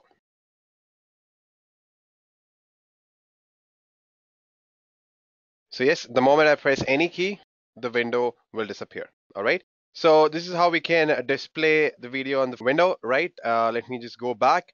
Now, how to capture the video instead of the first frame, right? For till now, what we did, we just captured the first frame that appeared in front of the camera, right? Because that is basically what video is basically what it is nothing but multiple frames which appear really quickly and that comes out as a video. So what we need is now we need to capture the entire video. So for that, what we'll do, we'll use a loop because I've told you earlier as well, that is what we're going to use. In order to capture the video, we will be using a while loop, right? And the condition will be such that unless check is true, Python will display the frame. Because what is check? Check will basically return true if Python is able to read the video capture object. And if it is not able to read it, then it becomes false. So our condition will be such that if check is equals to true, then Python will display the frames, right? It will display the frame on a window. So let me just take you through the code that I've written here. Video is equals to cv2.video capture equal to 0, which is basically a video capture object. I'm not going to repeat that. I have a variable a which is equal to 1. While true, while Python is able to read the video capture object, it'll enter the loop. A is equal to a plus 1, which will keep on increasing. Check comma frame. So it'll print the frame, basically the numpy array object. And what I'm doing here is converting the frame, the image, into a grayscale image. Then I'm going to show that grayscale image, and I've given it a time frame that is 1 millisecond. So it will be this will generate a new frame after every 1 millisecond. So this will basically generate a new frame after every 1 millisecond, right? So it is nothing but a wait key, and after every millisecond the frame will change. All right, guys. And the moment I press Q, this break statement will come out of the loop and the window will close, right? Print A, this will print the number of frames that we have captured, right? And video.release, destroy all windows, right? So let me just take you through the code again. We are importing CV2 and time module.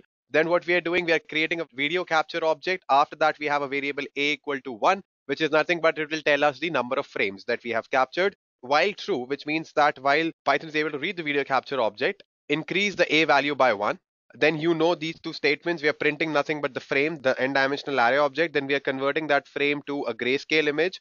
Then we are showing it, and after that we are generating a new frame after every 1 millisecond. That's what it is doing here. Then once we press Q, we are out of the loop and console will print the number of frames and all those things, right? So let me just quickly open my PyCharm and I will execute it there. All right. So for that, let me just remove these things for now, right? So after this, I have a video capture object that you can see. Below this, I have a variable a equal to 1. Now I'm going to use while loop, while true, enter the loop, a equals a plus 1. Now over here, I'm just going to print the frame. And now I'm going to convert this to a grayscale image. Gray is equals to cv2 dot cvt color frame, comma. Now I'm going to type in here cv2 dot bgr underscore cv2 dot color underscore bgr to gray. All right. Next up, we are going to use this imShow function. Let me just show you what I'm going to do here. I'll just type in here cv2 dot imShow. Let it be capture again, and I'm going to show you the grayscale image. And then finally, I want a new frame after every 1 millisecond. So for that, I'll type in here cv2 dot wait key, and after every 1 millisecond. And over here, I'm just going to use a conditional statement which says that if key is equal to ord q, and then a colon, break the loop, right? And now I'm going to type in here print a, which is basically the number of frames. Now video dot release, and then finally cv2 dot destroy all windows, right? So I hope you guys have understood the code. I'll just quickly take you through it. Import couple of modules, cv2 and time. Then we are creating a video capture object. We are defining a variable a equals to 1, and while the condition is true, that is my Python is able to read the video capture object, we are going to create two variables, check and frame, where check is a bool type variable, frame is nothing but an n-dimensional array which will read the video, right? After that, we are printing the n-dimensional object, converting it into a grayscale image. We are showing it. We are also mentioning that after every 1 millisecond, the new frame should appear. And then once a user press Q, then the window will disappear and the control will come out of the loop, right? And then we are printing this number of frames, video.release, we know what is destroy all windows. So let us see what will happen once we execute this. And here we go. Oops, so there is an error. So all I have to do is define this variable key, and here we go. So let me go ahead and execute this. So yep, you can see the frame that is behind me, and you can see my hand as well. So let me just quickly press Q, and you'll see that window will disappear. All right, so I hope guys you have understood that how we can actually capture the video and how we can display it on the window and then things like that. So I hope it was clear to you all guys. So let me go back to my slides again. And now we're going to talk about a motion detector, right? So this is our use case, guys, and I know all of you must be waiting for it, right? So let me just take you through the problem statement, why we are executing this use case, right? Everything exists for a reason. So let us understand what are the problems that this motion detector will help us to solve. So you have been approached by an organization that is studying human behavior. Now your task is to give them a camera that can detect any motion in front of it. And it should return a graph which should contain for how long the object or the human was in front of the camera. So this is how the graph should look like. This should be the starting time, right? The moment object appeared in front of the camera, for how long it stayed in front of the camera, then it went off. Then again it appeared at this particular time, then again it went off. So this is how it should look. Time at which object appears in front of the camera, and the time at which the object moves away from the camera. So how we are going to execute it? So this is the flow diagram for that, guys. And first of all, we need to save the initial frame. So what will happen, since I've told you earlier as well, video is nothing but fast moving images. All right. So what we'll do, the moment we switch on the camera, the first frame, the first image that will appear, we will save it, right? Then we'll convert that image to a Gaussian blur image. You don't need to worry about it. I'll explain you what is Gaussian blur image. Then we'll take the frames with the object and convert it into Gaussian blur image. So basically this is done to give us the accurate results, right? So Gaussian blur image is something like that. You don't have to go into too much detail here to execute it, but just understand it. Just to increase the efficiency, we are converting our images to Gaussian blur. So we are converting our first image also to Gaussian blur, and the subsequent frames as well that will appear will also be converted to Gaussian blur image. Then what we'll do, we'll calculate the difference between the first frame and the frames that will appear after the first frame. Since the first frame is stored already, we are going to subtract that with the frames that will appear after that, right? Then what we need is, now because of this, we'll know, okay, there's a change in the frame. The initial image looked like this, but now since there's some movement or some motion, we can see that there's a difference in the subsequent frames, right? So we know that there is some motion or there is some object, but that object might be too small that we don't want to capture that. For that, what we do, we define a threshold that will remove the shadows and then too small objects or other noises. So basically we will define a threshold or the size of the pixel that should appear as and it will be considered as an object, right? I don't want a flying housefly to be considered as an object there. Just an example. Now define the borders of the object, right? So we need to give a border or a box there, right? And basically a rectangular box around the object. And then we are going to calculate the time when object appears and exits the frame. I hope you guys are clear. Again, guys, I'm repeating the logic. What happens? You first save the initial image in a frame. What happens the moment you switch on the camera? The first image that will appear, that will be saved. That will be converted to a Gaussian blur image. Similarly, whatever frames that appear after that initial image will also be converted to Gaussian blur image. Now, the difference between the first frame and the subsequent frames will be calculated. Now, that difference will tell us whether there is an object in front of the camera or not. Because if there's a change from first frame, then there is definitely some object. But that object might be too small and I might not want it. For that, we will define a threshold. Alright, so this should be the size of the object in order to consider it as an object or an emotion in front of the camera. Then we are going to define the borders around that object. We'll add a rectangular box. And then finally, we are going to calculate the time when object appears and exits the frame. Right? We'll save that in a data frame. And after that, we are going to visualize the data frame. That's it. We are going to create a pandas data frame for that. Now, the question is how I'm going to execute it, right? So guys, this is pretty much from what we did last time as well.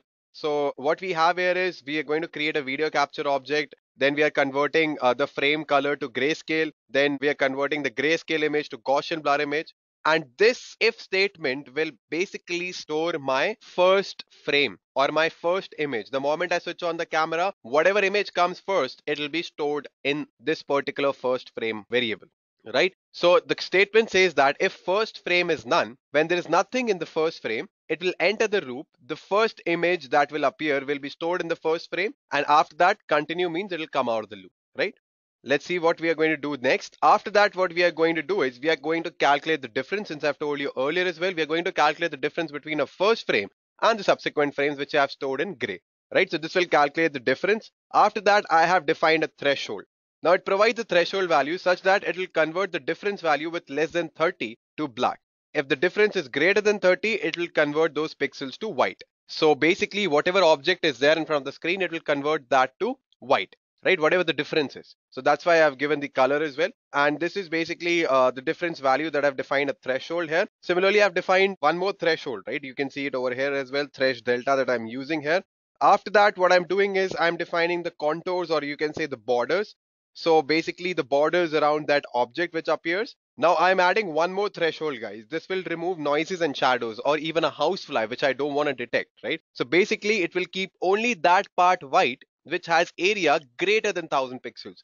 So if my object has area smaller than 1000 pixels, it won't be detected because I don't want to detect it, right? So you can change it the way you want. You can keep it 5000, you can keep it 10,000, you can keep it 200. That totally depends on you, right? And this is basically to create a rectangular box around the object in the frame. So I hope you guys are clear with it. And finally, we are just displaying all the things. And yeah, you can see it over here as well. And you know what it is. Basically, frame will change after every 1 millisecond. This will basically close the window, and this will close all the windows. Now what we need to do is we need to calculate the time for which the object was in front of the camera. For that, we will create a pandas data frame, right? So pandas.data frame is what we are going to use here. It will have two columns, start and end, basically when object appears in front of the camera and when it went off. And we are going to tweak a couple of things. We are going to define this variable called status. Status at the beginning of the recording is 0, and as the object is not visible, right? So if there is no movement, then it will be 0 because there is no object that is there in front of the screen, right? But it will change the status when the object is being detected. The status will become 1, right? Similarly, we were going to append the status, list of status for every frame. For every frame, we are going to append it. So this basically tells us the second last status list value, all right? These two conditional statements will basically record date time in a list when change occurs. Let me tell you how. So if my status underscore list, the last value of this list is actually equal to 1, which means there is an object. But my second last value says that there was no object before in the previous frame. That means there is an object which has appeared, right? So that basically the time at which the object has appeared will be stored here. Again, which will be stored here. After that, if you notice the second conditional statement, which says that my last frame does not have anything. I mean, there's no object in front of it, in front of the camera, but in my second last frame, there was an object. That means the object went off, right? So it will note that time as well when the object was not there in front of the screen. That simple, guys. So this will basically create a pandas data frame that will have two columns, start and end, which will tell us when the object appeared in front of the camera and when the object went off from the camera, right? So this is how it is. And then what we are going to do is we are going to use this for loop in which we are storing the time values in a data frame, right? I think you guys are aware of pandas. If you aren't aware of pandas, I'll leave a link in the description box below, which is nothing but a detailed tutorial about pandas and data analysis using it. So go through it if you are not aware of pandas. It's a very important library. I think every Pythonist should know about it. And then we are going to store it in a times.csv file. So it will be a CSV file, right? So time I end time is equals to I plus 1. Ignore index. So basically, we don't have any index values here, right? We don't want to display the index, so there is no index value here. This for loop is pretty self-explanatory. So let me just go ahead and execute this first, and then I'll tell you how we have visualized it. So here is our motion detector, guys. I've explained you the code in detail. And if you want the code, you can go ahead and mention your email ID and we will reply you back. We'll basically provide you with the code. So if you're looking to execute it on your own, go ahead and mention that, right? So what I'll do is I'll first, won't come in front of the camera. I'll go away because it has to first capture the first frame. Then only it can identify the difference between the subsequent frames, right? So guys, I'll execute it now. And what will happen, it will first capture the first image which is there in front of the camera, and any movement that will happen, it will capture that, right? So the first frame will be stored. Then the difference between the first frame and the subsequent frame will be calculated in order to determine if there is a object in front of the camera or not. Let me go ahead and execute this. So guys, you see a plain background, there's nothing, right? So this will be saved, the first frame. And then let us see what will happen if I bring in my hand. So there's a rectangular box around my hand, you can see, right? So it is basically capturing the motion around the camera, and all of these things are saved in my pandas data frame, right? So you can notice my hand is coming in and then it is going off. So all of the time at which the hand appears in front of the camera and the time at which it went off will be stored in my pandas data frame, because I have two columns, start and end, right? So if I just minimize this, let me show you the Gaussian blur image as well, right? So yeah, in that Gaussian blur image, I have defined that to keep the object white if it is greater than 1000 pixels, right? So this is what comes up, right? Yes, this is Gaussian blur image. This is Gaussian blur, yeah. And this is a gray frame, which you can see over here. Let me press Q, it'll close all the windows. Now let me show you this times.csv file. So yep, this is how it looks. Now let me go back to my slides again. Now basically what we are doing is we are going to plot it on the browser using the bouquet library. Now guys, to explain bouquet, it'll take a lot of time, right? I've just written the code here to show you how the graph will look like. I'll be coming up with a separate tutorial on bouquet if you guys want. So if you really want a tutorial on bouquet, which is nothing but a library that helps us to visualize the data on the browser, you can go ahead and mention that in the comment section that we want a tutorial on bouquet as well, right? For now, I'll just go and open my PyCharm and I'll execute the code there.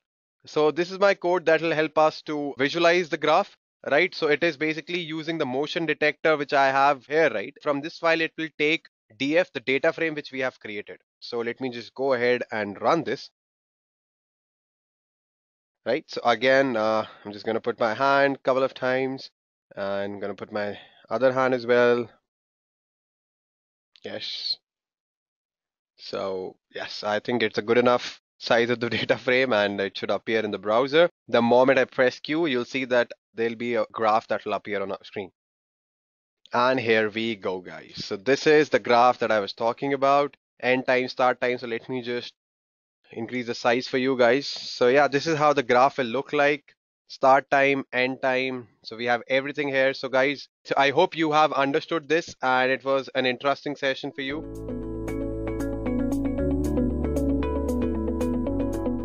Top 5 frameworks in Python. So without wasting any more time, let's look at the agenda for this session. So first of all, I'll be starting with what exactly are frameworks in Python. Moving further, we will discuss why we are using frameworks, and then I will list out the top 5 frameworks that we have in Python, namely Django, Web2Py, Flask, Bottle, and CherryPy. I hope you guys are clear with the agenda. So let's quickly try to understand what are frameworks in Python. Python is a general purpose programming language. It is one of the most popular programming language nowadays. We can use it for so many applications, including web development. Now, a framework is a collection of modules or packages which helps in writing web applications, or it helps in web development. Now, we don't have to worry about the low-level details such as protocol, sockets, or thread management when we are working with a framework. Frameworks make the developer's life easier by giving them a structure for app development. They automate the implementation of common solutions, which gives the flexibility to the developer to focus only on the application logic instead of the routine processes. They provide common patterns for faster, reliable, scalable, and easily maintainable web applications. Now let's take a look at a few operations that are used to run web applications using frameworks. So I have listed down all the operations here. So first of all, we will talk about URL routing. So URL routing is the mechanism of mapping the URL directly to the code that creates the web page. The next one is the input form handling and validation. Coming on to the next operation is output formats with templating engine. Now you must be wondering what a templating engine is. A template engine allows developers to generate a desired content types, for example HTML, XML, or JSON. We also have the data connection configuration and persistent data manipulation through an ORM. ORM is also known as Object Relational Mapper. Now you must be wondering what is the function of an ORM. An Object Relational Mapper or an ORM is a code library that automates the transfer of data stored in a relational database table into the objects that are most commonly used in an application code. We also have the web security against cross-site request forgery, also known as CSRF, SQL injection, cross-site scripting, and other common malicious attacks as well. The last but not the least is the session storage and retrieval. So these are only a few operations we can perform using the frameworks in Python. Now let's try to look at a few advantages of Python frameworks. First of all, Python frameworks are open source, which means you don't have to spend any money while working on a Python framework. The next one is it has a very good documentation. All the frameworks in Python have a very good documentation, which means you can learn easily the functionalities and the key features of any framework using the good documentation that it has. The next one is the security, where it provides security against the malicious attacks, and then there is integration and efficiency as well. So these are the advantages of using a Python framework for web development. Also, there are a few limitations when we are working on a Python framework, which is it is open source, so the code is going to be public. So that is one issue here. Also, there are a few limitations when we are using a framework, because the difference between a library and a framework is it adds to a few rules and regulations when it comes to a framework. Now let's try to understand why we are using a framework. Now we know that frameworks make it easier to reuse the code for common HTTP operations and to structure projects so other developers with the knowledge of the framework can easily build and quickly maintain the application. So these are the advantages, which is why we are using a Python framework. That is easier implementation, we have the maintenance, and the readability is pretty good, and then there is code reusability as well. So these are the reasons why we are using Python framework instead of a library, right? So now that we have understood what are frameworks and why we are using them in Python, and also we have discussed the key features and advantages of Python frameworks, now let's try to look at the top 5 frameworks that we have in Python. So first of all, let me talk about Django, guys. Django is a free, open source and a full stack Python framework which includes all the necessary features by default. It follows the DRY principle, which says don't repeat yourselves. Also, Django uses ORM to map objects to the database tables. Some of the exemplary features of Django are authentication, URL routing, template engine, and the ORM. Also, there is database schema migrations as well. Now, the main databases that Django works with are PostgreSQL, MySQL, SQLite, and Oracle. Also, it follows the MVC-MVT architecture. So let's try to understand what is an MVC-MVT architecture. The model view template, or MVT, is slightly different from MVC, which is the model view controller. In fact, the main difference between the two is that Django takes care of the controller part itself. The controller part is basically the software code that controls the interactions between the model and the view, leaving us with the template. Now, the template is a HTML file mixed with the Django template language. Now, looking at the diagram, we can understand that the developer provides the model, the view, and the template, and then just maps it to a URL, and Django does the magic to serve it to the user. So this is the MVC-MVT architecture, guys, and this is all about Django. Now let's try to understand the next framework that we have, which is actually Web2Py. Web2Py is a scalable, open source, and a full stack Python framework. However, you should know that it does not support Python 3. Now, what is so great about Web2Py, right? It comes with its own web-based IDE, and among other things includes a separate code editor, a debugger, and one-click deployment as well. Now, looking at the other valuable Web2Py features, it includes no requirement for installation and configuration. It has the ability to run on different platforms. It has the ability to read multiple protocols. It also provides us with data security that prevents such vulnerabilities like cross-site scripting, injection flaws, and malicious file execution. It also has an error tracking system through error logging and ticketing systems. Also, it has the ability for role-based access control. And last but not the least, it has a backward compatibility that ensures user-oriented advancement without the need to lose the ties with earlier versions. So this is all about Web2Py, guys. These are all the features that we have in Web2Py framework. Now let's talk about the next framework that we have, which is Flask framework. So talking about Flask, Flask is a micro framework, guys. Now the difference between the full stack framework and a micro framework is the full stack framework does the heavy lifting for the application that we are making, but the micro framework is small and very easy to use. Also, when we are using the micro framework, the URL routing is going to be RESTful for many of the occasions. So this is the basic difference between a full stack and a micro framework, guys. Now let's try to look at the features of the Flask framework. So I've already told you it is a micro framework. It is lightweight and it has a modular design which makes it easily adaptable to developers' needs. It also includes a number of useful out-of-the-box features, which include a built-in development server and a fast debugger. It also has an integrated support for unit testing and the RESTful request dispatching. One more thing guys, Flask supports the Jinja 2 templating. Now you must be wondering what is a Jinja 2 templating, right? So Jinja 2 templating is nothing but a modern day templating language made after the Django's template language. Coming on to the next features, we have a Flask. It has secure cookie support, that is the client-side sessions. Then we have WSGI compliance as well, which is the web server gateway interface. Now you must be wondering what is WSGI guys. It actually implements the web server side of the WSGI interface for running the Python applications that we are making. Now Flask is also Unicode based and also has the ability to plug in any ORM. Last but not the least, we have the HTTP request handling as well. So these are all the key features of Flask framework guys. Now that we are done with Flask, now let's move on to the next framework that we have, which is Bottle.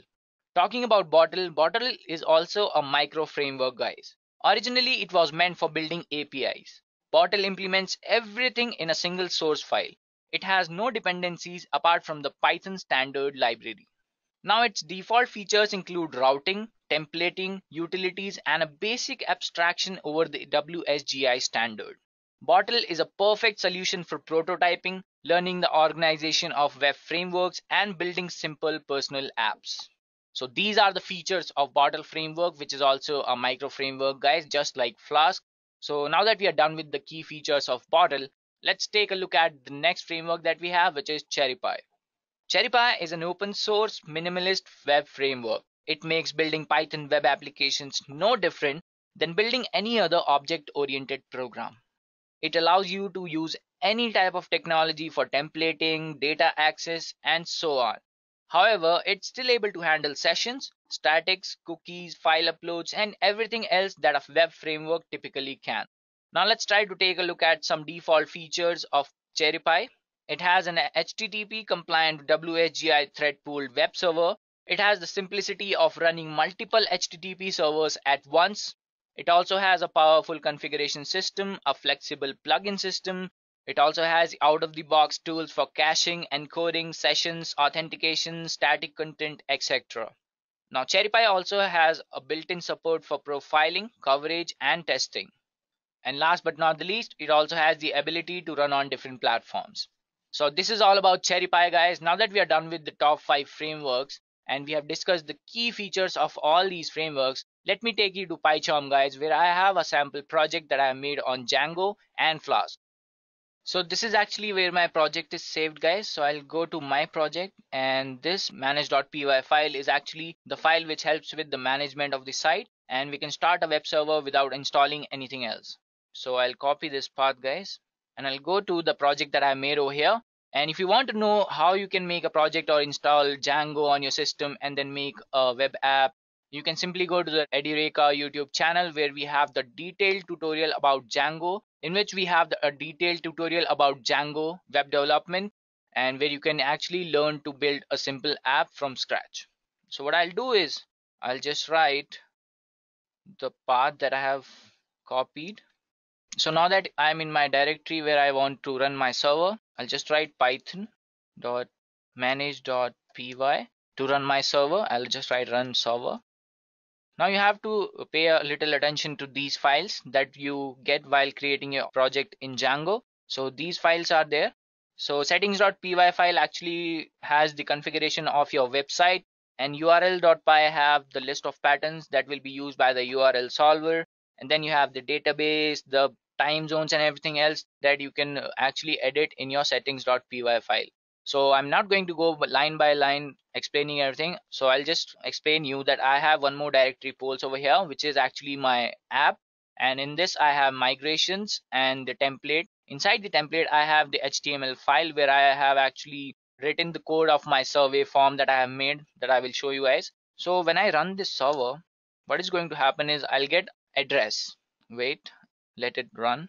So I'm getting this address guys. So when I go on this address and write polls, that is the name of my app, I will get this survey form that I have made and stored inside the template that I had made. So this is actually a very basic survey form that you can make from using the Django app. So let me show you guys what the same thing you can do using Flask. So I have also made a project using Flask as well. So in this we have the main file, main.py. When you install Flask, you can simply import it, and there is no, I'll show you guys in the project interpreter. So inside in project interpreter, you can just add Flask over here. If you don't have installed it in your system, you will find it over here. You can install the package and you are good to go. So now that I have told you about the main.py, then we have a render template in which we are going to store the HTML file, the template that we have. Inside this, I have also written the same code for the survey form. And to run this server, we are just going to run this main file, and you will get an address, see over here. And when you go over here and type the name of your app, that is profile, you'll get the same survey form that I had got. So this is a sample project, guys, that you can make for practice. Although it is a very basic thing that you can do, you can connect it to your database, and there are so many things that you can do while using these projects. So this is only a very basic project that I have done using this.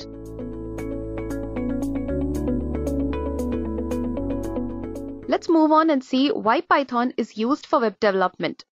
Guys, Python allows you to build web applications dynamically. It's a very stable language. It also grants you ease to build multi-protocol network applications. The fact of Python being flexible, easy to use, and its quick processing are just a few reasons to mention for its worth in web development.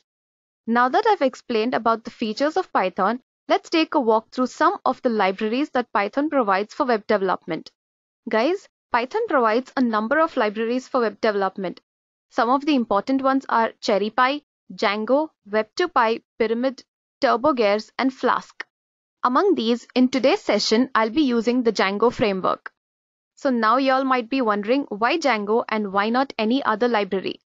Django is truly the best Python library for web development. It's written purely in Python and it's fast. You can create websites within a matter of few hours. It's fully loaded with all the required tools to create websites, and it's very secure. Be it YouTube, your Dropbox, Google, or Instagram. All these internet giants rely on Django. So with this, I think I've given you enough for why I've chosen Django over the other libraries. So as you can see over here, web project has been created within the current directory. So after this, I'll just open up the terminal. And over here, I'll use the command pip install Django.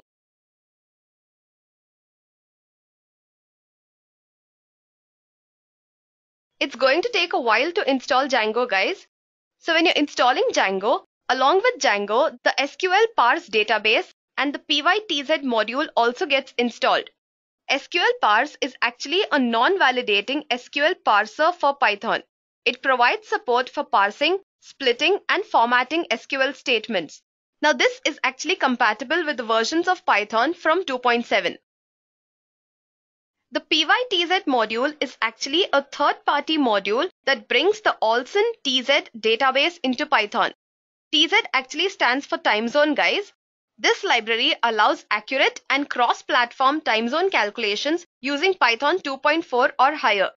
It also solves the issue of ambiguous times. Okay, so once Django has been installed, it will throw a message saying successfully installed Django with its version and the version of the pytz module and the SQL parse. Now to cross-check the installation of Django, go to your command prompt and use the command python -m Django -- version. Now when you use this command, it should return the version of Django that's been installed. So I hope everyone's getting the same. Okay, so now let's close this. I hope everyone's clear with this. For any doubts, guys, please do let me know in the chat box because my team is always here to help you. So now to create a Django project, within this project, I'll use the command Django -admin, start project, and I'll give a name to my project. Let me give the name as demo project. Okay, so now a demo project has been created within the web project directory. Let me open this directory and here it shows the web project that's been created. Let me just go to the presentation mode and show you all. I'll go to view and I'll select the files that I want and the terminal. As you can see over here, within the demo project directory, there's another directory with the same name as my project, and there is a file created by Django called as the manage.py file. The manage.py file is actually a command line utility that lets you interact with the Django project. Don't worry guys, we'll be using this many a times, so you'll get familiar with this. Now let me just open this directory and see what's present within it. The first file that's created within this directory is the init.py. Now the init.py is actually an empty directory which is considered to be a package. After that, there is something called as the settings.py. This actually consists of all the settings that are necessary for the current project. After that, it's urls.py. urls.py consists of all the URL declarations for this project. And finally, the wsgi.py file, where WSGI stands for Web Server Gateway Interface. Now this is actually a calling convention, guys, for web servers to forward requests to web applications or other servers. So I hope everyone's clear until here. If you have any doubts, do let me know in the chat box. Okay, so now to check if I'm able to connect from my project to the web server, I'll just get into my project using the cd command. And after this, I'll use python manage.py run server. Like I told you, the manage.py file will help me connect to the server. So this will return an IP address. So when you click on that address, you will see a screen with a rocket which is ready to take off. So congratulations guys, your rocket is ready to move on, which means you're all set to create your own websites. So I know that after this, everyone would be excited to create their own websites. To do so, I'll just get back to my PyCharm and show you guys what exactly you must do to create your own websites.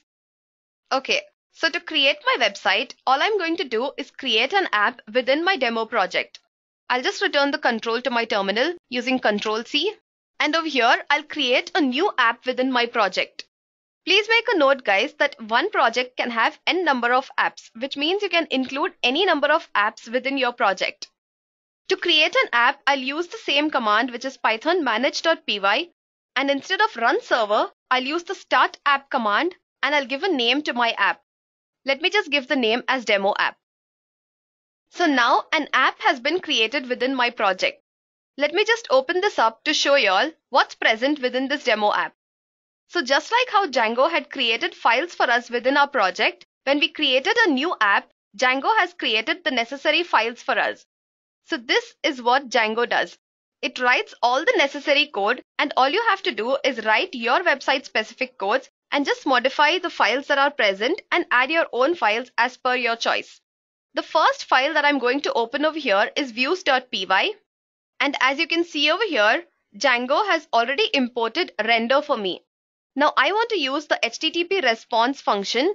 So I'll use from django.http import HTTP response. Please be careful with your spellings, guys. Now within this file, I'll create a new function using the def keyword, and I'll give the name of the function as hi. To this function, I'll pass one parameter which is request. Within this function, I'll just write one return statement using the HTTP response function. I actually want this function to return a message saying that this is the homepage of my website. I'll just put it as a string and I'll use the h1 tag for this.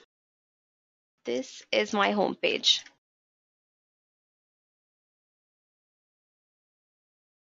And I'll close the h1 tag /h1. So as you can see over here, PyCharm has highlighted this line because I'm using the HTTP response function. The first line of my code is not highlighted because I'm not using the render function anywhere. As of now, I'll not be using the render function. However, I'll be showing you all how to use this later on. Okay, now I've created views for my project. but I will not be able to connect this file to the urls.py which is present in the demo app. To connect views.py to this urls.py, I'll have to create another urls.py within the demo app directory and connect that urls.py to the urls.py which is present in the demo project. Don't get confused, guys. I'll be doing it over here and the video will be available after this. In case you have any doubts, you can go through it again.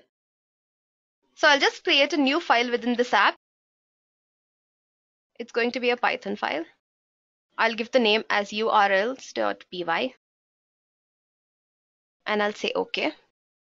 This urls.py is actually very similar to the urls.py which is present in the demo project.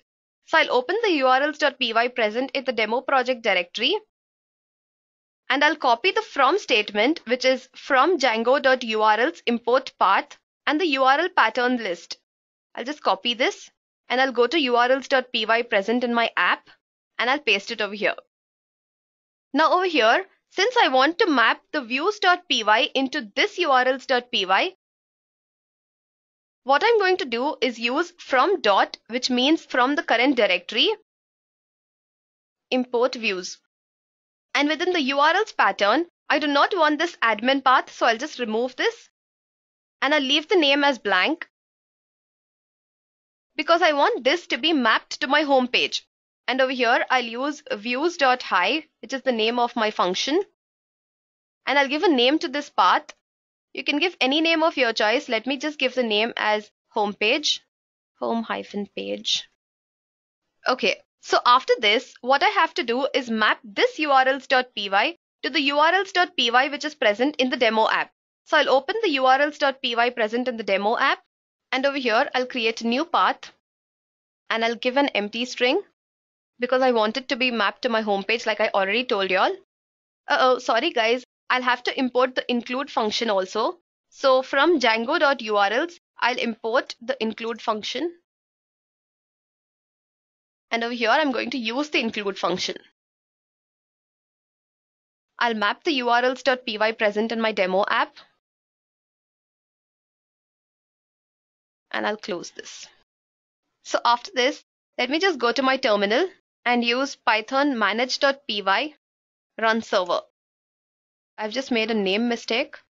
This is demo app. Okay, so as you can see over here, it has returned the IP address again. I'll click on this IP address. Congratulations guys. Instead of that rocket which we were seeing previously, which was the default page, my website is displaying whatever I want it to display. So this was the message I wanted to display on my home page, and it shows that this is my home page. So now I'll get back to my PyCharm and I'll see how I can modify this page to create a website. I'll return the control back to my terminal using Ctrl+C. So to write HTML code within this project, all you have to do is create a new directory within your app directory. And that will be the templates directory. Now these will be the templates that are specific to this project. And instead of looking elsewhere, Django will look into this directory for the necessary templates. Within the templates directory, I'll create a new directory with the same name as my app. Don't get confused with this guys. This is actually the Django convention which helps you write project specific code. So within this demo app, I want to write the HTML code. So I'll create a new HTML file to write all the HTML code that I want. I'll just give the name as hi.html and I'll say OK. So as you can see over here, Django has already written the minimum HTML code for me. I'll just change the title to edureka guys. You can give any title of your choice. And within the body, I'll just write hi. And after this, I'll open the apps.py file. I'll copy the name of this class. And then go to settings.py present in my demo project. And over here, I'll look for installed apps. Remember that whenever you create new apps, you'll have to add it over here. Then within a string, give the name of the app, which is demo app. Please be very careful with the spellings because if you make any mistakes, it's going to throw a lot of errors and you'll not be able to understand why it's throwing such errors. And for beginners, it sometimes gets very confusing to debug these errors. So just be careful over there. So let me get back to this. Name of my app, which is demo app, dot apps, dot the name of the class that we've copied from there. I'll just paste it over here. And I'll specify a comma after this. Now from here, I'll go back to my views.py file. And instead of this HTTP response, I'll be using the render function. So I'll just remove this. I'll return render. And I'll specify the request function. And then within a string, I'll specify the HTML file which is present in the demo app. So demo app slash hi.html, which is the name of my file. Guys, please write the same name which you have given to your file. I'll run my server again after this. So python manage.py run server. Let's go back to our server and see what happens. So as you can see over here, guys, the title has changed from the default address to edureka. And my homepage now shows a message saying hi. So I hope everyone's clear with everything until now. Now all I'm going to do is go back to my HTML file and do some modifications to create my own website. So now to create my own website, I'm just going to modify this HTML page. Guys, if you're done till here, you've been successful in creating a website. Now all you have to do after this is specify your project specific HTML code. Let me just show you a few basic things that you can do using HTML over here. So I hope everyone knows some basics of HTML. Let me just change the message from hi to welcome to edureka.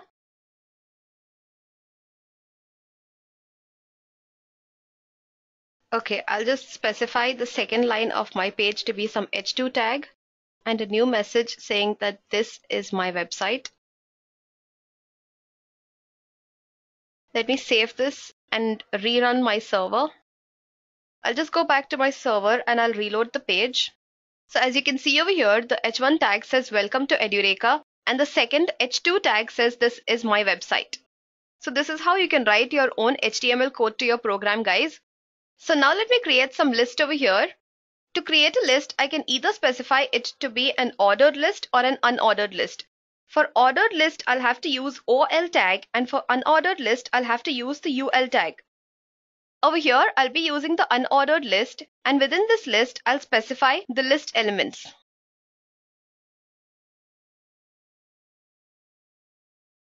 First element is Python, and the second element I'll give as Java or something. Okay, let me save this, go back to my server and reload this page. So as you can see over here, guys, it has created an unordered list over here. So now let me show you all how to create a table over here. So to create a table for your website, you can use the table tag and specify whatever style you want for your table. In my case, I'll just give the width to be 30% and I'll close this. So within the table, you can have the TR, the TH and the TD tags. The TR tag is actually for the table rows, TH is for table headings and TD is for the table columns. I'll just write a TR tag over here and within this TR tag, I'll specify the TH tags. Let me just give the heading as Python and I'll give another heading as Java. So after this, I'll create another row using the TR tag. And within this, I'll specify the columns. So for that, I'll use the TD tag. And I'll just specify which IDE you can use for Python and Java. So for Python, you can use PyCharm.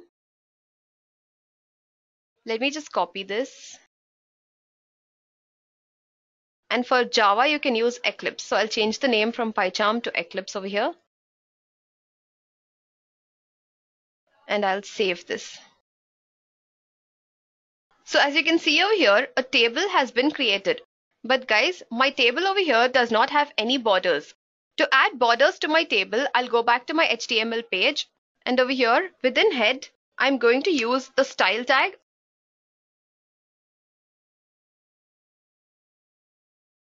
And within this tag, I'll specify what border I want for my table.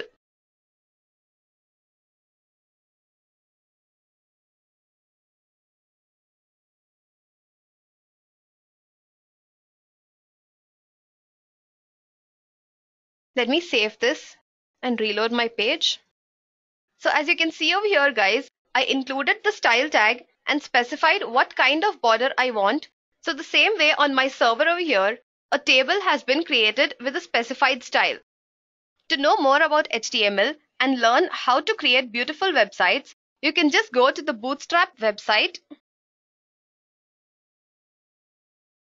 And from here, you can take any code that you want for your website. So I'll just show you what happens when you use this. So let me just use the style from the Bootstrap, and it should be present within the head. So I'll just paste it over here. Let me save this. I'll go back to my server and I'll reload this page.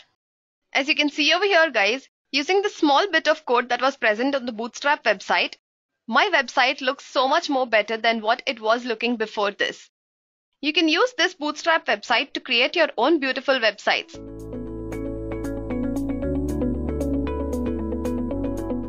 Web scraping using Python. Now without wasting any more time, let me quickly tell you what all we are going to cover in this session. So these are topics that I'll be covering in this session. So I'll start the session by first discussing the need. What is the need of web scraping, or why do people actually scrape a website? And then we'll understand what exactly is web scraping. Now once we get an idea of scraping, we'll then understand the different libraries which are used to scrape a website, and towards the end we'll be doing a demo where I'll be scraping a website from the scratch. So in this demo, I'll be fetching some details from Flipkart. So I hope you guys are clear with the agenda.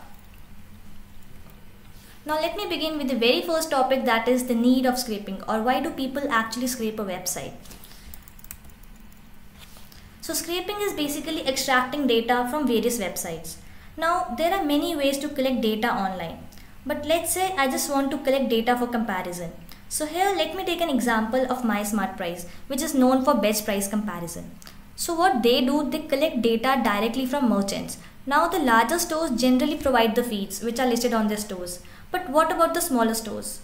Now one way of doing it is to either copy the prices from different websites and then paste it to your local system, which will in turn be a very tedious job and it will consume a lot of time as well. So what you can do, you can simply scrape the prices from different websites. Now apart from these, there are many use cases, or you can say real life examples where people do scraping. So here first is your e-commerce portals. Now here what you can do, you can build your own website and then scrape products from retailer, or you can say manufacturing websites. So basically you can scrape prices, ratings, images, or any other specifications as well. Then you have market research. So here scraping can help you in providing important information to identify, to analyze the market, to analyze the need, its size, and the competition of market as well. Now it can be any kind of industry. It can be your travel areas where you can scrape reviews, or you can scrape products, or any places, hotels, restaurants, or it can be anything. Then you have social media. So here people scrape business profiles from social networks and track their online presence and reputation, and hence the list goes on. So people generally use web scraping to build the best marketing strategies, monitor them, and hence upgrade their business. So in a way, web scraping provides them a way to get information, whether it can be a website prices, it can be images, it can be data, for any analyzing purpose as well. So also you do scraping because many websites do not provide an API, unlike Facebook, Twitter and all. But in many cases you will find that web scraping is the only alternative to get data out of them. So we have discussed the various real life use cases which uses web scraping. But here the question is it actually legal? Well, maybe. Scraping is fine till you are not causing any considerable damage to the target website and you are doing it responsibly. So website is legal as long as there is no attempt to change the article or blog or anything. You should not try to override the restricted access of the website or play around with the security mechanism. Now let me tell you the companies who have faced problems while web scraping. So you all must have heard about LinkedIn. So in 2014, there was a case where they sued a group of dependents in California. Now this case was based on Digital Millennium Copyright Act, where they used a series of bots and fake profiles to scrape the data from other member profiles. So that is why you should always know the difference and respect the fine line between collecting information versus stealing it. So now let's understand what exactly is web scraping. Now, as I've already explained you the need, it will be very easy for you to understand this concept. So web scraping is a method where you pull data from different web pages, extract the useful information, and then store the same data to your local storage. Now this local storage can be in any form. It can be in XML form, it can be CSV, or it can be any database as well. So web scraping is a technique where you automate the procedure within a fraction of seconds instead of manually copying the data from websites. Now we know scraping is when you extract any information. Now if you want to extract through a browser or a website or a web page, so that process is known as a web scraping. So let us see the basic steps which are involved while scraping. So the very first step is document load.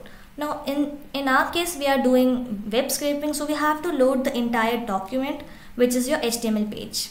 Next is your parsing. So parsing is basically where you interpret your document to make your searching possible. So in HTML there is your DOM by which you interpret all the HTML code. Next is your extraction. So here you simply extract anything like the name, like the price, or any specification of the product. And the last is your transformation. So here it basically converts the data into useful formats. Like for example, you can change the type here. Now if you have a date string and you want the output as date, so you can transform it in any form. So these are the steps which are involved to do simple scraping. Now let us see what are the different packages that are used for web scraping. Although I would recommend Python because a lot of people use it for web scraping. Well, the good part about Python is that it has libraries for everything. Now this is why it is the go-to language for many developers. Now as you can see here, there are a lot of libraries which are used for web scraping, such as Pattern, Scrapy, Mechanize, Beautiful Soup, and Request.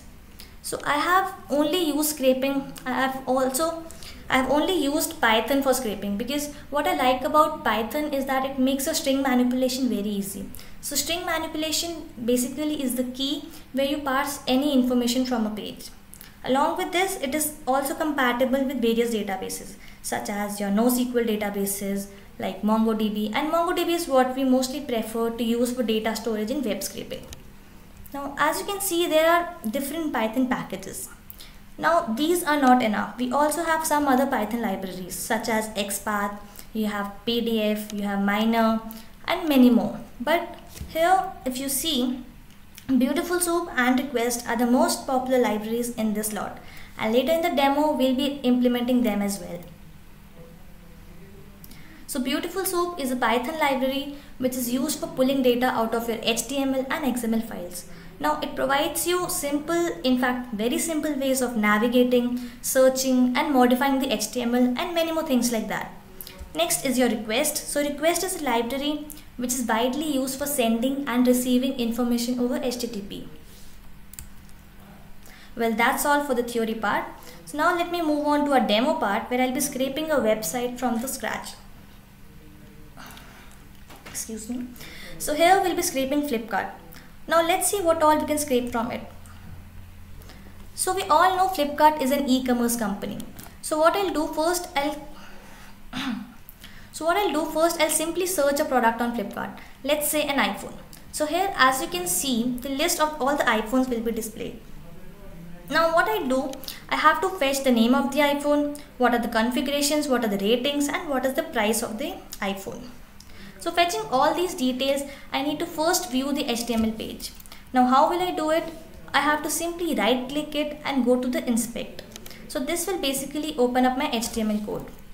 Now this is my HTML code. So to understand this HTML, let me open my PyCharm and let's understand each component one by one. So this is my PyCharm community, guys, and as you can see, this is the code for scraping Flipkart. Well, it is not that big code because Python makes it very easy. It has small syntaxes and it is very much similar to your English language as well. So what I have done in the beginning, I have simply imported two libraries which are Beautiful Soup and Request. So these libraries I have already discussed. So how you can import them? You can simply go to File, then go to your Settings, open your project interpreter, and here all your packages will be present. Now here, as you can see, we have beautiful soup 4. So we just click on that and just click OK. So these packages will be imported automatically. Now I have named my beautiful soup as soup and request as you request, because I don't want to use beautiful soup and request again and again. Next, also I have used URL lib, which is a package. Now if you're using Python 2, you have a different package. You will be having URL lib 2. Since I am using Python 3, so this will work for me. And then I have a function which is URL open. So this function will basically import all the dependencies. Next, what I've done, I've simply specified the URL which I have to scrape. So let me just copy this URL and let me show you what does this display. Or in fact, if you don't want to copy it, just simply type in flipkart.com. You can search the product. Now in my case, it's iPhone. So as you can see, there is a list of iPhones that are displayed. So here we have all the necessary details of it. We have the title, we have the ratings, we have the reviews, we have the price as well. So this is all the Flipkart page. Now let me go back to PyCharm and let's understand the code. So here what I have done, I have my uRequest, which will basically opens up the connection. And this will grab the web page or the Flipkart page in our case, and then it will directly load it. And then what I have done, I have simply saved it to a variable which is uClient. After that, what I have done, I have passed the same variable to the read function. So this read function will dump all your data which is gathered and then store the same in the variable which is page_html. And then I have closed the connection. Then what next I have to do? I have to parse my HTML because it's a large HTML file. So let me show you the HTML. Now to see HTML, you just have to right click, go on inspect. So here on the right hand side you see your HTML code. Now if you move your cursor, you will see the left side, the pointer will be changing. So here if you want to see which part it is showing, you have this title, then if you go down you have the reviews and the ratings, and then if you'll go down, you have the content, or you can say the description, and after that you have the price. So what I have to do, I have to first search for the main class in which all these features are present. So if I go up, so this is my main class, or you can say the main div class, which covers all the element. It has title also, it has price also, it has ratings, reviews and everything. So I'll just copy this class. I'll go back to my PyCharm. So here I have written this, pasted this, the same div class which is over here. So here I have page soup, which will help me to pass my HTML, and then I've used the function which is find all. So here it will find all the div tag which is a class. Now in some cases it may be ID also. So here we have div tag, which is a class, and the name of the div tag, and then I have stored it into containers. So next what I'll be doing, I'll be printing the length of these containers, which will basically tell me how many products that I have on this web page. So I'll comment the whole code for now.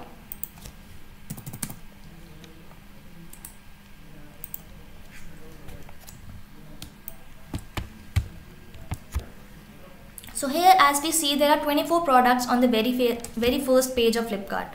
So let me show you again. So here as you can see, there are many products. Now using this length function, I have calculated that there are 24 products which are displayed on the very first page of Flipkart site.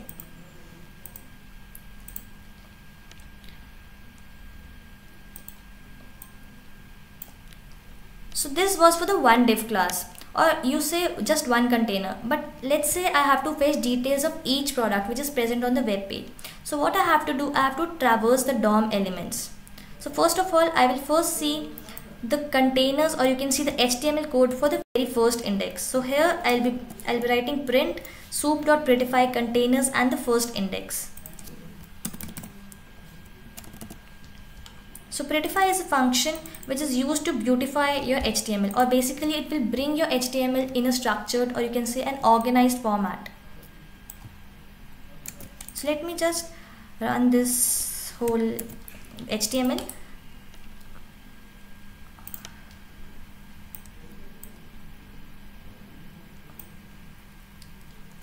So here my HTML, so this is my basically HTML. Now what I'll do, I'll copy the whole HTML and I'll place it somewhere else. Let's say I'll place it in my notepad,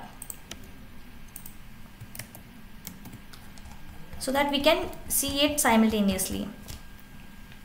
Now let us try to read this HTML a bit. Now here first we'll figure out what things we need to scrape from here. So here the first thing that it is visible that we need a title of this. We need the title of the phone, which is Apple iPhone SE space gray, and it is 32 GB. Now this title is present inside a div tag, inside another div class, and then it has an image tag. Then let's see what else we can scrape from here. So here we have 4.5 rating, so this is the rating, so we can scrape this as well. And then moving on, we have the price as well. So these are 3 things that we can scrape. We have many more things, but for now we'll just be scraping these 3 things. So let me go back to my pie chart and let's see what is the first thing that we'll be going to scrape.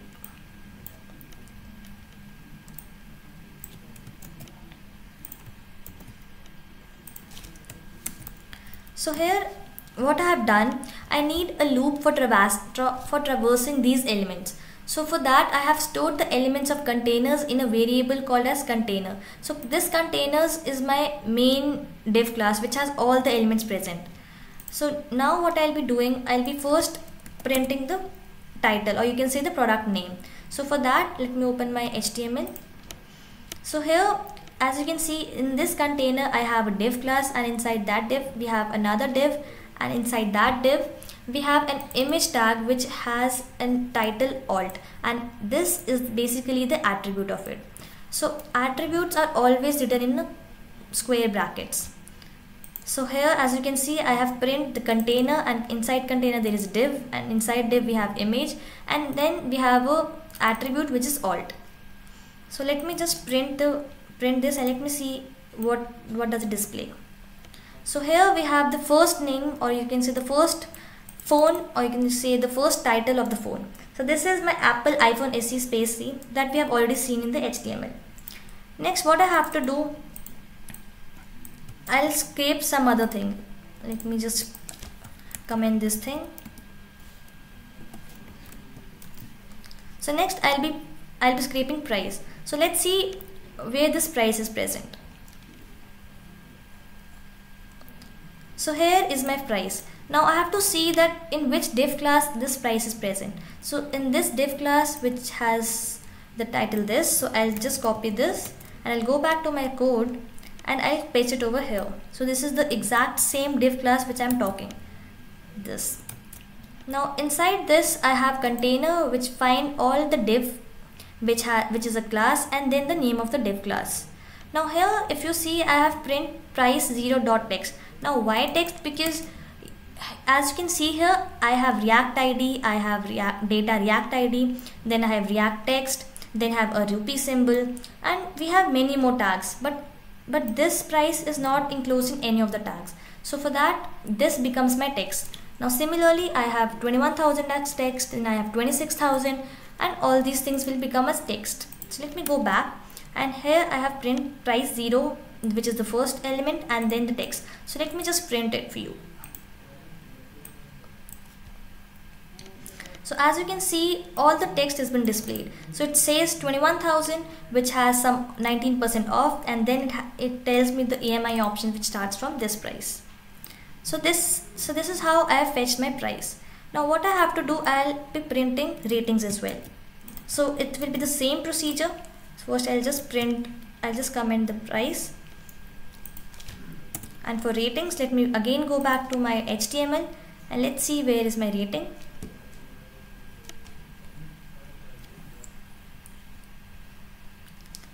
So this is my rating. Now again I have to see which class it is present in. So this is present in this class. So I'll again copy this class. I'll go to my PyCharm, I'll paste this, and then I'll say rate container which find all the div class, div tag which is a class, and then the name of the class. Here also I have done the text, because if you go ahead and see HTML, you will see a lot of things. You have 4.5, then you have stars and all these things. So it will be very easy if you write text. So if I go ahead and run this program, so as you can see 4.5 star 3, this rating and this reviews have been printed.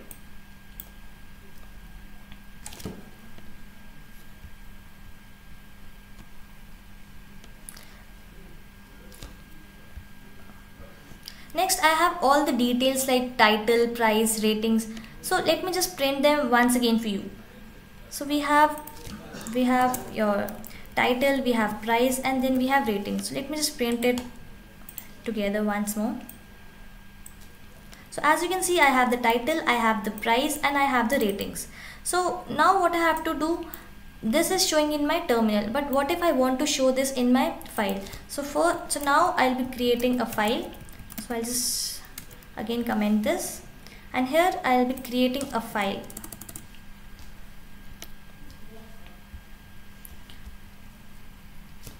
So here I have created a file which is named as products.csv, and then using the open function I have instantiated a mode that is write, and then stored the same in F. So this F is a normal convention of F writer. Then what I have done, I have created some headers to it. So because CSV do have headers, so I have added manually headings to it. So I have written product name, or you can say title, then the pricing, and then the ratings, and then I have simply write it. So I have these three things for one containers. Now I have to do the same for all the containers, or you can say all the div classes which is present on the web page. So for that I need a for loop. So what I'll do next, I'll create a loop. Now here it will say for container in containers. So containers is the main class where all your element is present, or your features are present. So here I want the same things. I need the product name, I need the price, and I need the rating. So here I'll just simply copy the same things which I have already showed you. So here for printing the title, I have written container.div.image and alt. So I have copied it here, and then I have saved it into a variable which is product name. Similarly for price, I'll be copying this thing and this, and I'll be saving it to a variable which is price, and similarly for rating. So here if you see, I have added one more function, that is strip. So strip basically eliminates all your unnecessary commas or unnecessary spaces which are present on the website, because every time the spacing is not present. So in this case your extra spacing was there, so I have written this strip function. So let me now print all of these, and let's see whether my loops work or not.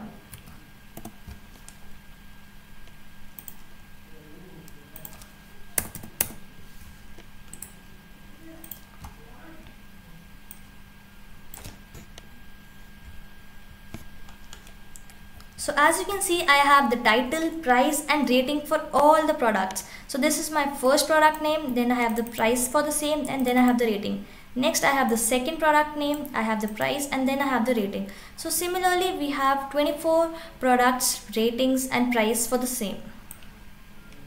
Next, what you can do, let's say I don't want the entire price, or I don't just need the discount or EMI options that it provides. So what I can do, I can simply pass my string. So let me just again show you. So if you see here, I just don't need the whole price. I just need 44,999, but I don't need how much discount it has, how much EMI exchange it has, and everything like that. So for that you need to pass your string. So here if you see I have passed my string. I'll just remove the comments.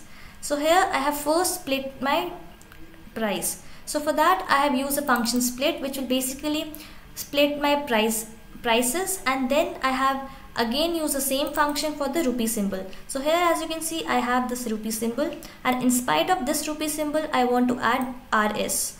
So here I have added rupees RS, and then I have added the same variable. Next I have again split it with the E.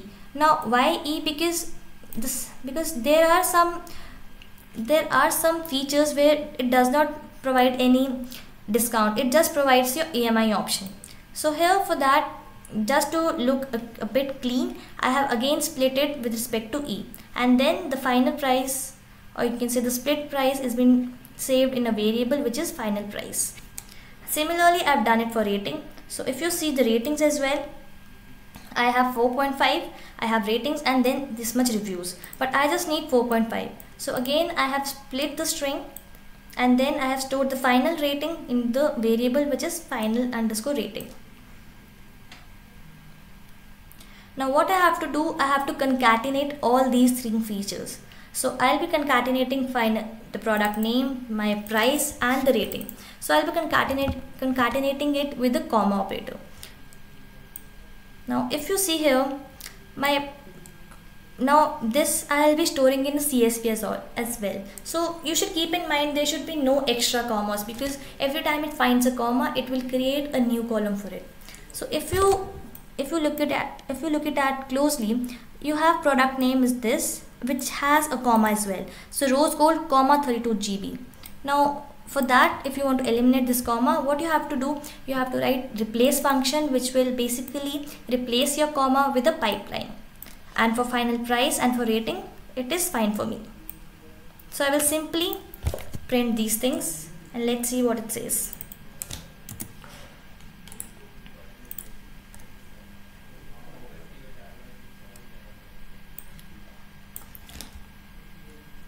So this is my concatenated string. Since I have not removed the previous one, so let me just remove the previous one so that it will not confuse you. So let me just comment these, and I just want to show the final version, which is the concatenated string.